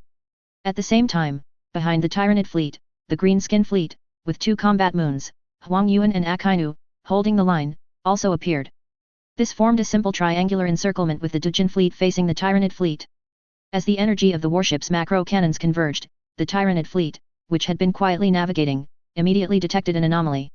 The entire Tyranid fleet, which had been advancing loosely, immediately began to contract its formation after detecting the energy fluctuations. The next moment, battle instantly erupted, and the macro cannons on the Retribution-class battleship spewed flames and energy shells. This was immediately followed by the echoing sound of massive explosions in space. In addition, on more Mars-class cruisers and Moon-class cruisers, countless gigantic cannons simultaneously unleashed their fury. Quick, quick, fire all these shells for me. Let those damned Tyranids make some noise. Once these cannons are done firing, we can directly waaaakin and chop them up for fun. Inside the warship's compartments, orc big mechs, responsible for command, brandished their weapons, urging the Dagon boys who were carrying ammunition nearby. Meanwhile, facing the sudden attack, the Tyranid fleet also reacted swiftly. Countless Tyranid harpies and Tyranid hive guard frigates spewed large amounts of acid and energy beams, attempting to resist the Greenskins' attack. At the same time, more Tyranid harpies and Tyranid hive guard warships directly pushed forward, shielding the Tyranid hive ship tightly behind them, preparing to use their bodies to withstand the enemy's initial artillery strike. The energy shells fired by the macro cannon came from far to near, and a Tyranid harpy, facing this life-threatening attack, fearlessly charged forward. The next moment, this Tyranid harpy was directly engulfed by the energy, but more Tyranid harpies, like moths to a flame, continued to charge. Until the entire energy macro cannon was extinguished in space. But then more torpedoes and solid projectiles followed in quick succession. Although these attacks were not as powerful as the macro cannon, they excelled in sheer numbers. Tens of thousands of solid projectiles, like a metallic storm, left terrifying craters on the Tyranid Razor Fiend. At the same time, in Lu Mang's ears, countless wonderful prompts rang out again. Gained, biomass *1,000,000,000. Gained, biomass *5,000,000,000. Gained, biomass *1,000,000. After just a few rounds of bombardment, the originally massive Tyranid fleet quickly lost nearly 1/5 of its numbers. This loss was undoubtedly severe. But the Tyranid fleet, having stabilized its formation, also launched a counterattack. Countless Tyranid bio-missiles, like wasps, surged out from the Tyranid hive ship's bio-launch ports. In addition, more attacks similar to bioplasma rounds and acidic corrosive rounds were also launched from the bio-launch ports behind the Tyranid Razor Fiend. At the same time, the entire Tyranid fleet showed no signs of slowing down, charging straight towards the enemies directly in front of them under the protection of the Tyranid hive guard frigates. And facing the Tyranid fleet charging directly at him, Lu Mang felt offended. Boarding? Damn it, that's my job. Little ones, fix bayonets, waaaaaaik for me. Saying that, Lu Mang personally took the steering wheel of the combat moon and drove the massive combat moon into a collision. Seeing their boss had joined in, the Dagon boys, who had long been impatient, all piloted their own ships and charged like a pack of mad dogs. Waaaaaaik. Waaaaaaik. Waaaaaaik. To hunt this Tyranid fleet, some Dagon boys' warships had even temporarily installed giant mechanical claws. These were used to grab prey and tear them to shreds during boarding actions. At the same time, the death metal rock, which was almost never absent, also played perfectly with Lu Mang's war roar, completely igniting the Dagon boys' fighting spirit. So much so that in this silent star system, one could hear a chorus of waaaaaiks. The Tyranid fleet, which had always been invincible due to its numerical superiority, suffered a direct Waterloo when facing the Greenskins, who also won by numbers. The gigantic combat moon, like a merciless giant, rolled over the body of the Tyranid fleet. The combat moon's frontal gravitic field directly captured the surrounding Tyranid bio-warships, pulling them together, causing them to collide with each other and fall into chaos. And in the chaos, some gigantic Tyranid hive guard frigates directly crashed onto the surface of the combat moon. Immediately after, countless Tyranid hormiguns and Tyranid termagants emerged from within these bio-warships. At the same time, the Dagon boys, piloting small landing craft, forcibly boarded the Tyranid bio-warships and engaged in close-quarters combat with the Tyranid inside the Tyranid warships. The cutting sound of chain axes and the roars of the Tyranids echoed in space. Waaaaaaik. On a Tyranid hive ship, Akainu, who was responsible for this frontal assault, took a punch to the head of a Tyranid warrior, enduring the acidic bullets fired by the termagants. Instantly, this warrior bug, which had been roaring and directing the battle, had its brain splattered and collapsed softly to the ground. Facing 7 combat moons simultaneously, along with a super greenskin fleet composed of nearly 100 battleships, hundreds of cruisers, and thousands of frigates and destroyers. Even the Tyranid could not gain any advantage on the frontal battlefield. The two sides were like two tough men, constantly colliding and fighting in a chaotic mess. By this time, the Duskan clan's advantage in massive cannons no longer existed. Facing the combat moons constantly ramming through the battlefield, countless Tyranid gargoyles and Tyranid harpies, along with Tyranid razor cruisers, directly crashed into them. Waaaaaaik! Fire, fire! Faster! On the surface of the combat moon, on the dense artillery arrays, whip boys, their bodies painted white, cracked their leather whips loudly. They urged the Duskan little ones, whose bodies were painted black and who were responsible for transporting ammunition. The dense sound of gunfire was incessant, but in the ears of the Duskan little ones, it was like heavenly music. The numerous Tyranid gargoyles and Tyranid harpies in the sky, like a dark cloud pressing down, needed no aiming. The next moment, a colossal creature with a diameter of 6 kilometers, under the cover of numerous Tyranid flying units, crashed headfirst into an artillery array that was still firing. The thick chitinous carapace collided with the ground, kicking up large clouds of dust. Just as the surrounding Duskan little ones picked up their weapons and prepared to charge into the smoke, ripples of sound waves first surged from within the smoke. Immediately after, hundreds of biological plasma bombs flew out of the smoke and struck the surrounding artillery positions. Boom boom boom! Under the impact of the biological plasma bombs, hundreds of charred craters, each 100 meters in diameter, were immediately blasted into the surrounding artillery arrays. And those Duskan little ones who had remained in these areas were directly corroded, evaporated and gasified by the corrosive acid and biological plasma bombs. At the same time, tens of thousands of Tyranid warriors roared, leading a tide-like swarm of Tyranid, charging out of the smoke. Roar roar roar roar! In the smoke, a huge figure loomed, and the biological artillery array on its back sprayed bioacid venom like rain. At the same time, countless dense dark green toxic spores shot out from the tiny pores on its skin. Waaaaaaik! Facing the surging Tyranid, the Duskan little ones, who had been transporting ammunition, flared their nostrils slightly, their eyes filled with excitement. Charge! Let the bugs fly!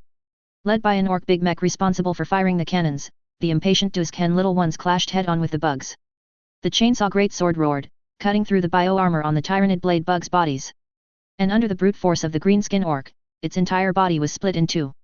Meanwhile, not far away, a cloaked Tyranid lictor suddenly burst out from the flank, pouncing onto the back of a Duskan little one. Its scythe-like sharp claws directly pierced through the fragile armor at the Duskan little one's neck, causing a terrifying laceration. Waaaaaaik! I'm fired up! Burn for me! Ha ha ha ha! A pyromaniac little one, carrying a flamethrower, roared as he burned Tyranid after Tyranid into charcoal. And in the next moment, he was blown into the sky by corrosive acid and biological plasma bombs launched by a biovore in the mist. And at the moment of engaging with the Tyranid, a massive amount of biomass flowed into Lu Mang's pocket. This gave a strong boost to the greenskin caesarean factories on the 4 base planets in the distance, which had previously relied on fungal mushrooms as temporary fertilizer. They began to operate at full capacity, cultivating and producing more greenskin boy. At the same time, on the battlefield, the Tyranid warships that had been destroyed by the greenskins in the first wave began to be recycled by the massive Tyranid fleet and turned into nutrients. Both sides seemed to have a tacit understanding, both wanting to fight a war of attrition. But the truth was, the Tyranid, suddenly ambushed, could only choose attrition against the greenskins, hoping to rely on their mothership's abnormal blood-producing ability to pull the pace of the war back to their familiar frequency. However, the Tyranid never expected that the greenskins on the other side were cheating. As time continued to pass, with sufficient biomass, the number of greenskins would only increase. At the same time, those Duskan little ones who had killed a certain number of bugs on the battlefield would quickly grow into orc big mech, which was simply a perpetual motion machine. Lu Mang didn't even mind giving the corpses of the greenskins killed by the Tyranid to devour. War, for us, is always the best medicine. Inside the colossal greenskin caesarean factory, Lu Mang stood before a row of special cultivation tanks. These little ones are truly strong, I feel like they're already big mech as soon as they're born, Run Tu said, standing beside Lu Mang, marveling at the huge mushroom embryos that had not yet awakened in the cultivation tanks. As expected of the spores that fell from the boss's body, they are indeed more waaaiaic than those ordinary little ones. And in Lu Mang's eyes, this entire row of cultivation tanks prominently displayed the following prompt. Harvest countdown, 5 hours 3 minutes. Status, growing fertilized atavism. The number is still too small. I want as many of these little ones as possible. Continue to increase cultivation efforts. As long as you can cultivate more excellent little ones, I will reward you handsomely, Lu Meng patted Run Tu's shoulder, casually drawing a big picture for him. Yes, boss. While the Dusken clan and the Tyranid fleet were mutually extracting biomass from each other. Far away in the solar system, a major event was also unfolding. The news of Vulcan's return had been sent back to Holy Terra at the fastest speed. This was undoubtedly good news for Guilliman. After all, Guilliman had a relatively good relationship with this original body brother of his. At the same time, in Guilliman's view, Vulcan was also a very reasonable original body, a potential target for alliance in his plans. And with Vulcan's joining, the Space Marines of the Salamanders chapter would also become his aid. Similarly, upon hearing that their original body father had been resurrected, a large number of Salamanders chapter members began to converge towards the Virgo constellation. This naturally aroused the dissatisfaction and apprehension of the administratum, but after the Emperor declared the Astartes edict to be toilet paper, and stated that there should not be too much suspicion among humans, and that they should unite, many Space Marine warband commanders who were originally divided began to merge again. The most thorough of these was the Imperial Fists chapter. They publicly gathered together and, on the 19th Terra Day after the Emperor's speech, announced their reformation into the Imperial Fists Legion. They also announced that, until the Imperial Fists Legion found their original body, the commander and vice-commander would be temporarily held by Macridge Thorn and the former warband commanders of the Crimson Fists, Pedro Cantor, respectively. Within the Terra Imperial Palace, Robert Guilliman was currently receiving his guest. The Pope of the Imperial State Religion was Volkmar von Haydenstein, known as Volkmar the Steadfast. Accompanied by 2 Imperial Cardinals, he entered Guilliman's reception room.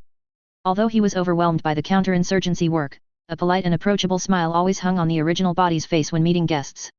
Please, have a seat, Haydenstein, Your Holiness. Guilliman politely stood up, motioning for the newcomer to sit on the sofa beside him. Thank you, Your Highness, Regent, said Pope Haydenstein, dressed in a long robe embroidered with the Imperial Aquila and various religious symbols in gold and red. He first bowed slightly to Guilliman, then, holding a metal scepter decorated with the Imperial Aquila and skull carvings, slowly sat down on the sofa beside Guilliman. Although he was dressed very brightly and splendidly, this elder, known for his tenacity, was clearly not in very good condition at this moment. In fact, due to Lu Meng's series of chaotic actions, the once thriving Imperial State religion had now almost completely become the Imperium of man's pariah. It could be said that if it weren't for this old man's excellent mindset, he might have, like most people who couldn't withstand the blow, simply committed suicide by taking a pill after hearing Lu Meng's complaints. Doubt and confusion filled the old man's eyes. Those imperial citizens who felt they had been deceived stormed into churches, smashing everything inside in the name of the emperor. As they left, they clamored that the church had deceived them. Every time he thought of these things, Volkmar von Haydenstein found it incredibly ridiculous. Oh, great God Emperor, why have you forsaken us? Is not everything we have now a gift from you? Haydenstein sighed deeply. Your Highness, Regent, may I ask why you sought me? Pope Haydenstein, sitting on the sofa with his hands resting on his scepter, turned to look at Robert Guilliman. Haydenstein, Your Holiness, you are a person of high integrity. Your virtue and your loyalty to the Imperium of Man are beyond doubt, your faith in the Emperor is sacred and great. But I think we should still heed the Emperor's opinion and let the Imperial State religion fade from public view. We never deny that after the Great Heresy, the Imperial State religion indeed made many contributions to the Imperium of Man, uniting mortals closely. Guilliman then continued, looking into Haydenstein's eyes and speaking every word clearly. But some of the Imperial State religion's doctrines are also restricting the vitality of the Imperium of Man, and this has truly harmed the interests of the Imperium of Man. If this is the God Emperor's will, I have no objection, Haydenstein sighed, but before that, may I ask, Your Highness, Regent, how will you arrange for us, the Imperium of Man's sinners? Your Holiness, a cardinal could not help but speak. It wasn't about letting go of power, those who could accompany the Pope were naturally all the most devout believers. But being branded as sinners, even the most devout would feel some resentment in their hearts. Haydenstein, Your Holiness, there is no need to be so strict with yourself. Guilliman's face still held a sunny and gentle smile. He indicated that he did not care about the cardinal's interruption earlier and continued speaking. We cannot abruptly and completely deny the Church, too many people still hold unwavering faith in my father. Similarly, some psychers still require the Church's restraint. Abruptly abolishing the Church would undoubtedly bring immeasurable turmoil to the Imperium of Man, which is something none of us wish to see. Perhaps my father believes we should make a clean break, but in my opinion, it's always better if fewer people die. Guilliman looked sincerely at the elder beside him, so, Your Holiness, I need your help. Then, Your Highness, Regent, what do you need us to do? At this moment, Haydenstein, who had been caught in self-doubt, met Guilliman's gaze with his once dull, greyish eyes. He seemed to want to see through the original body beside him. But then, Haydenstein saw Guillemon take out a stack of documents from a drawer under his desk. He pushed them towards Haydenstein. Haydenstein, Your Holiness, before that, you might want to look at these. What is this? Haydenstein's hands, like withered wood, picked up the thick stack of documents on the table. As the documents were flipped open, the first page bore 4 gilded characters, Imperial Truth. Following this, as the pages continued to turn, time passed little by little. No one disturbed them, everyone waited quietly for the elder to read. And through careful reading, Haydenstein gradually understood what the Imperial Truth was. The Imperial Truth could roughly be divided into 3 tenets. The first was absolute rationality and the supremacy of science. While holding reverence for technology, the Emperor emphasized understanding the world and solving problems through rational and scientific methods, rejecting supernatural powers and superstition. Furthermore, the Emperor hoped that by promoting scientific knowledge and rational thinking, humanity would completely break free from religious superstition and dependence, thereby promoting the progress and development of human society. Secondly, there was absolute human centrism. The Emperor hoped that this tenet would instill self-confidence in humanity, allowing humans to proactively control their own destiny, and encourage humanity to explore the universe and conquer the world using its own strength. At the same time, it also emphasized that humanity should not be complacent or hinder each other, instead, humanity should unite and progress to counter external threats. The third tenet was imperial unity and order. The Emperor admonished humanity to cease internal strife, and at the same time, the Emperor urged and advocated for humanity to establish a powerful imperium of man and unify all humans under one political power. At the same time, the Emperor also propagated the importance of the imperium of man's unity and order. Only by establishing a powerful and unified galactic imperium of man could humanity ensure its survival and prosperity. Similarly, a perfect legal system could not only maintain social order but also guarantee the basic rights and interests of human citizens and promote the fair and just progress of human civilization. It was late at night by the time Haydenstein finished reading the thick stack of documents. And when Haydenstein put down the entire book of Imperial Truth, he was already in tears. The Emperor is immortal, just like us.